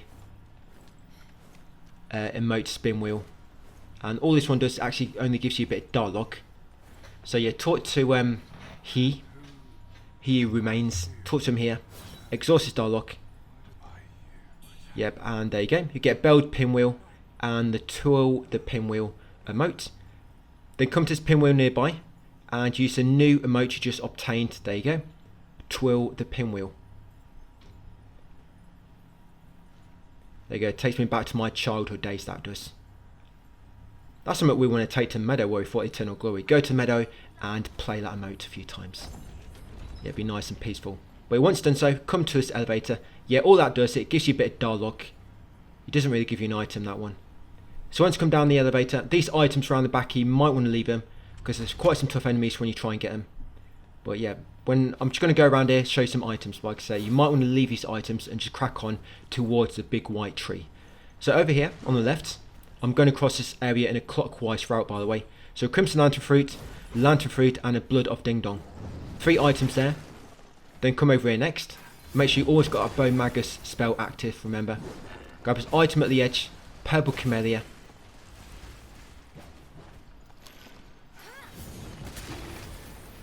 Yeah, then back along to this island in the middle. Find a Emerald Lotus Seed. And that's all the items around that part. So like I say, you can avoid that clockwise path just around the elevator we just came down. And go straight in this direction towards the white tree if you want to. Now as you make way towards the big white tree, there'll be a bird on that stone tree type thing. Take out the bird. And then on the right here, along this path, there you go, you've got a soft rush. And then on the left over here in this pot is a corrupted flying dagger. Now as you approach White Tree, we want to go up the stairs on the left to begin with. This is a similar route to how we did it on the Jar of Medicine ending, but of course now we're collecting all the items. So grab that fire pot, and then over here before you go through that doorway, yeah, grab this item in this ring, Emerald Lotus Seed. Now come upstairs, or this passageway next, continue upwards guys to this monument. We're going to pull a lever, and in doing so, we're also going to get a Soulbird Shard.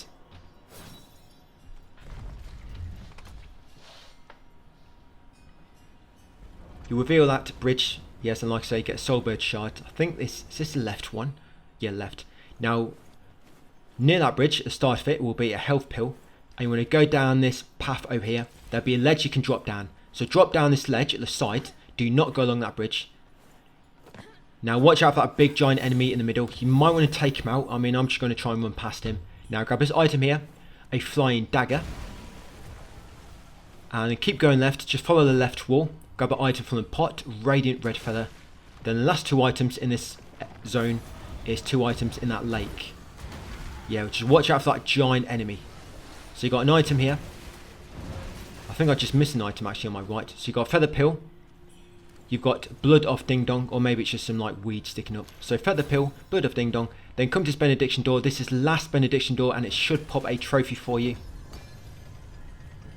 And there we go, Discerning Eye. Find all Benediction doors basically. You'll get a stone from that of course when you open it. And now when we come outside there'll be an item on the right on the corner. Yes, a Purple Camellia ×3. Now make way towards the big white tree. We're now making our way slowly to the other side to get the other Soulbird Shard. There's an item on this middle island. Yeah, fix Origin Pill on the way to where the white tree is. Go beneath the white tree. And on this right corner, you'll find Crimson Lantern Fruit. Then as you make way towards the opposite doorway, you want to come right, because over here is a key item we need to give to WUCHANG. This will be the last item we need for NPCs. And there you go, Giant Bronze Arrow. Make sure you grab that Giant Bronze Arrow. We need to give it to WUCHANG. Now there is a bird on the top of this doorway. And there's an item near it as well. So there's the item, Purple Camellia, and that bird on the top of the doorway. Now sometimes these birds can get killed by the other enemies and their attacks. So you can't find it's probably been killed already. But if that happens you will get the feather still. Now when you get in this area, first make your way left. Which you want to grab the 2 items and then we'll go back to the right. So you've got this item here in this corner. Emerald Lotus Seed. Just be careful you don't get stuck there like I did by the skeletons. Yeah, Emerald Lotus Seed. Come through here. grab this item as well. Yes, blood off Wang Dai, and then make way back. You can go that way if you kept going forward, but this way leads you to a few more items, and you have to come this way to get them. Of course they are junk items, but I just want to show you where they are. So yeah, come up this slope next. And this item can be quite hard to see depending on your brightness settings. But there is an item just here near that skeleton. If you've not broken it, there you go. Fix origin pill. Drop down this small ledge. Take out this ranged enemy if you want to. Or use it to build up some might. Or biding time. Drop down here. Go left. I think this is purple camellia. Yes, now drop down again and make our way up to this final switch. Now we can make our way to the final boss. We do have to do a save back up again. There's still 2 more endings we need to get, but these ones come very, very close together. So part last switch, you'll reveal that bridge, and you'll get the last soulbird shard, the right one. So now we're going to make way to the big white tree in the middle, guys. We're going to climb up it, because there'll be a very expensive item hanging on a branch. There'll be a lustrous red feather. So just follow the slope up around it. And there you go, hanging on that branch there. Yeah, lustrous red feather and a vine tear. That vine tear, I think it gives you 100,000 mercury. And of course, lustrous red feather. We should have 3 of those so far. We've used 1. Yeah, 3 of those. Now we want to make our way up the path in the middle between those ones we've just gone through. Not the path where we just came from at start when we came down the elevator. The path to progress, this one over here. And as you make way over there, on this pillar will be a bird. And there's an item over here in its corpse. So grab that item, guys. Blood of Wang Dai. And there's a bird. There it is. There we are. Sorry, spinning the camera around a bit too much there. But yeah, see that bird? This bird normally gets killed for me by the other enemies. Normally take it out. But yeah, get that bird if you want to. I never really use those feathers because they're random. But I just want to show you where they all were along the way. So once you reach here, interact with the tile. And use the 2 soulbird shards. And you combine them. Trigger cutscene and reflect the lasers and unlock the final bridge. And that's it. Just making way to the final boss now, guys. Then we're going to do a bit of warping around. We need to go back to WUCHANG, give him the final items, get his trophy, give the final items to Tao Qing, get his trophy, and also there'll be another weapon we can buy from Tao Qing. Then the final weapon and the final pendant come from the final boss. And this weapon, the final boss drops, apparently it's one of the best weapons for magic builds. I've not really used it myself because I've not really got much encouragement to play it after getting platinum. I played this game quite a lot while doing this. Of course, I've been playing it on quite a few different accounts. I have to keep backing up my save, doing a part, downloading it again, doing the same part again, downloading it, doing the same part again. That's how I'm kind of like memorising all this. So if you're wondering how do I know where to go, and I'm doing it quite quick, yeah, that's why. I normally plan this out, or sometimes I'll do like a rough run, just run around, see what the most optimal route is, and then I try to work in all the items, the enemies, and then I try to memorise it basically. And if it's difficult enemies, I normally need to mess about with builds and stuff. But yeah, normally it comes together quite easily, my process, it works well for me. Probably not the same that works with other people, or you know, other creators or guide makers, but yeah, it works for me. Text guide helps as well because it helps you, but also it helps me keep track on things. Sometimes I might forget where something is, but I look at a text guide and it kind of reminds me, because I know, you know, I've done all that route, I know what way to go because I see the items. To you they might not mean much, but when I see them all kind of like in order, I know, right, that item was there, this item was there. So yeah, the text guide isn't just for you, helps me out as well. But once you get to the end here, do not go to boss door yet, just grab this item before it. The damaged token. Once got a damaged token, we're going to come to shrine and we're going to walk back to Annulum. Remember, we need to talk to Tao Qing and WUCHANG. There's one more shrine to get, and that'll be the shrine of the final boss. So teleport, Annulum. There you go, you've got 2 NPC icons there. So we should get 2 trophies here. If not, you've missed an item for one of these, but you shouldn't have missed these items. I mean, I can understand maybe missing and bamboozing, maybe you missed one, you meant to go back and you forgot, you know, for example. I can kind of understand that. Just hope it's not in that first area, Worship's Rise, which kind of is not available anymore because it's been warped into Worshipped Rise in Ruins. But yeah, come and talk to Tao Queen and hand it over the Shoe Army board and the Jade Belt Hook, and once you've done so, you will pop a trophy. There you go, well travelled. Fully unlock all of Tao Queen's stock. Now you want to buy this weapon, the Malice Sting, so make sure you buy that weapon from him, the Malice Sting. I'm going to buy that helmet as well, the True Dragon's Hood. So important, make sure you buy the weapon. Armor sets don't really matter, there's no trophy for those. But yeah, the weapon, you definitely want to buy that. And next up, we're going to come over to WUCHANG. Going to give him his final item as well, get a trophy. The giant bronze arrow. Guess it doesn't matter, it's the same, bronze giant arrow or giant bronze arrow. It means the same thing. There you go, shop of plenty. Fully unlock all of WUCHANG's stock. I'm going to buy his last spell from him, Call of the Wild. I'm surprised there's no trophy for spells either. But yeah, Call of the Wild, buy that spell. If I'm honest, I've never tested that spell. I have no idea if it's any good or not. I mean, it's like the final spell you get in the game almost. But yeah, Lotus Soul Flame kills last boss so quick, so I've never had a reason to use that one. But once done all that, you're going to walk back to that final shrine, guys. We're going to beat the final boss again. Then we're going to make a save backup, get final 2 endings, and then we're all done. So yes, there is a save backup coming up, guys. If you don't have a means to save backup, it's up to you which of these 2 endings you want to do. But we have got all the items now, so if you do have to do New Game Plus and multiple playthroughs, you've got plenty to keep you going. I've explained a lot of builds to you, so if you get stuck, you can just try a different build. You've got a Dual Blade, you've got Magic, Lotus Soul Flame, you've got the Feathering build, you've got those new spells you just got. You've also got a Spear build. Yeah, that Spear build can work really well. So we're going back to Magic builds. So yes, we're switching up our build. Slow the video down if you need to. My commentary will be really slow if that happens. I mean, I shouldn't be talking slow. It's going to make me sound even worse. So make sure you go back to Bone Needle Magic. There you go, and reassign your temperance. Do not forget to do this. And then once you've gone back to your Bone Needle Magic, you can also unlock that one. I think it was Skyborn. Was it Skyborn Resilience? That makes it so you got less chance of getting interrupted when you're casting a spell, which costs 4 might or less. And also make sure you fully upgrade your Lost Remains and your mana capacity, and you'll get those 2 trophy guys. So yeah, fully upgrade your mana vase and your mana capacity and your mana potency. You'll get those 2 trophies, guys. So make sure you get them. And then of course, just going to make sure I've got all my skills unlocked in the Eastern Tree. Remember, going for a magic build. And you also want to make sure you've got 12 discipline skills unlocked to get those buffs. So I think I need one more. I'll do this one here. And what I've got there, I've just increased my magic a bit more. There we go.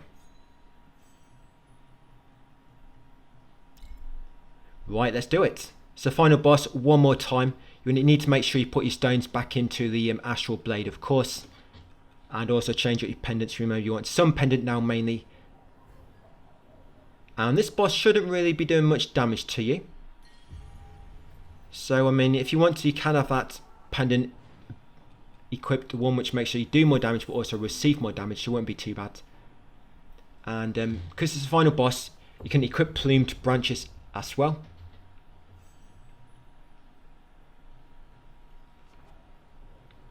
Yeah, I think I've got to fully upgrade my weapon. Yeah, do not forget to do this. Yeah, it's taking a few points back. Yeah, almost forgot to fully upgrade it. Now I think I've still missed one. Yeah, because it's still on +8. I've missed them. Yeah, do not forget to fully upgrade it, because you'll miss quite a lot of damage if you do not fully upgrade it, guys. We've got 3 lustrous red feathers, so you can easily fully upgrade 3 weapon types. Right, so there we go. Astral Blade +10.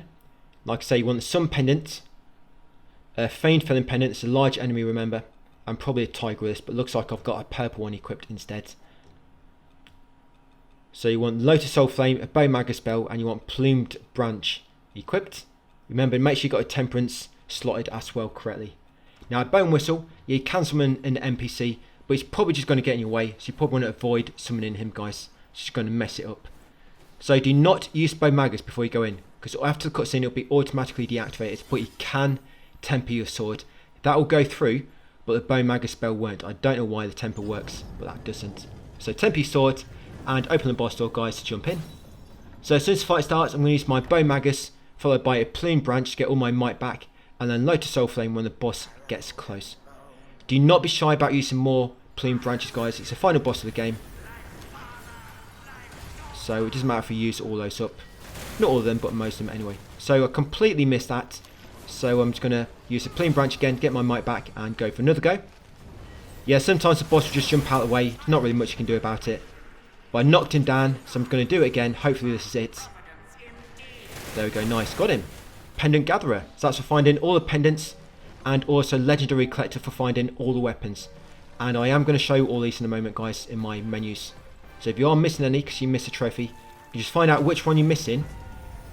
Of course, just compare it with your list and go through my text guide, search for the name. You can go in the find and replace box, search for it, and you'll see where it is where you miss it. Hopefully, whatever you miss, it was not in the first Worship's Rise, because if it is, you can't get back to that. But if you did, you can go into New Game Plus quickly, and it's at the start of the area, so hopefully it won't be too bad. And hopefully it's not connected to a quest either, because some quests you need to go really far in the game in order to get the weapon from them. So that's the final shrine. Once you activate it, guys, there you go.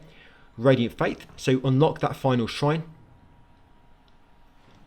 And so I'll just show you all my pendants. So here you go, going from the top. These are all my pendants. Slow it down if you need to. If you need to compare it to your list.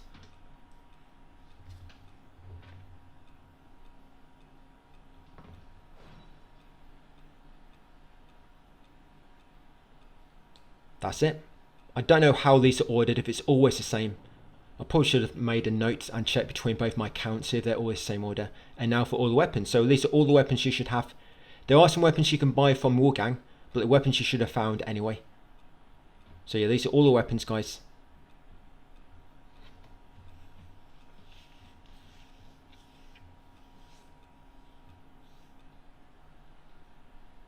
Right, and that's it. And now we're going to make a backup save. So quit title. Always quit title, so you know your game it does not have a chance of corrupting. Well, it has less a chance. So quit title, wait for it to finish saving. Okay, now close the game. Back up your save. Make sure you've got auto sync turned off, because if not, it can sometimes automatically back up your save when you don't want it to. So upload. Yeah, make sure you upload it, guys. Do not choose download by mistake. So upload to the cloud and then go back in. This first ending, we're just going to go to that door, interact with it, choose the first options, then that gives us an ending. Then we go download the save back. We're going to use that Ring of Samsara, Rebirth, in our inventory. Then when you've used that and interact with the door, it gives you another ending. And that'll be it for Platinum. Yeah, been quite a ride, hasn't it? Doing all that. I didn't think the game was going to be that long.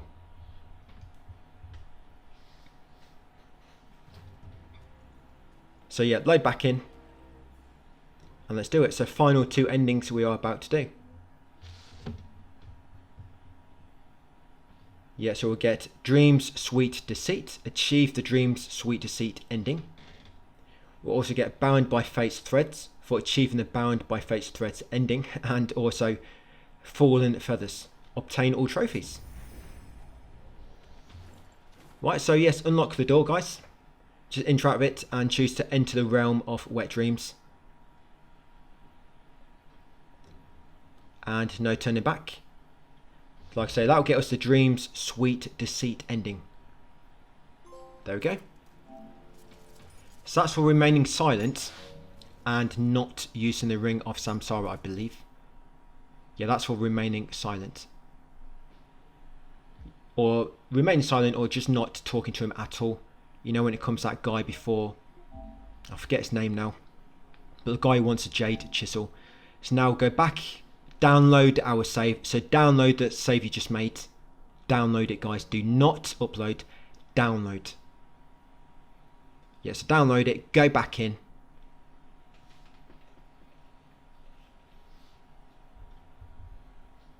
You know I made the backup when we did the riddle door. I could have combined the riddle door with the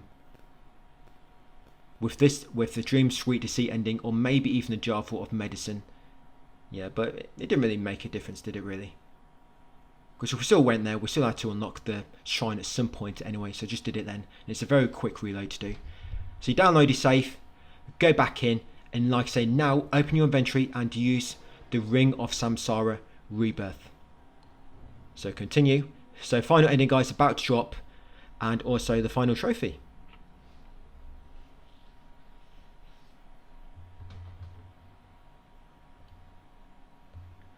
So I hope it's all worked out well for you guys. You haven't had no problems. Let me know in the comments how the guide was for you. I think the guide has been quite good actually, how it's worked out. I know maybe I could have done a few more builds earlier in the game, because we did stick with magic build for quite a long time. But we did switch up quite a bit at the end. So I hope I've kept the difficulty a bit lower, you know, for you. So enter the Realm of Truth now. So you get different choice. And you go in, and there we go. Bound by Fate's threads. And 100%. Nice. Fallen Feathers. All in one playthrough. With multiple reloads and backups. But it's better than doing 4 playthroughs, right? And there we go, guys. So that's all the platinum done for WUCHANG, and always 100% if you do want to go into New Game Plus. You've got all those goodies to play about with. So thanks for watching, and I'll see you on the next guide, hopefully 007 or whatever comes next week.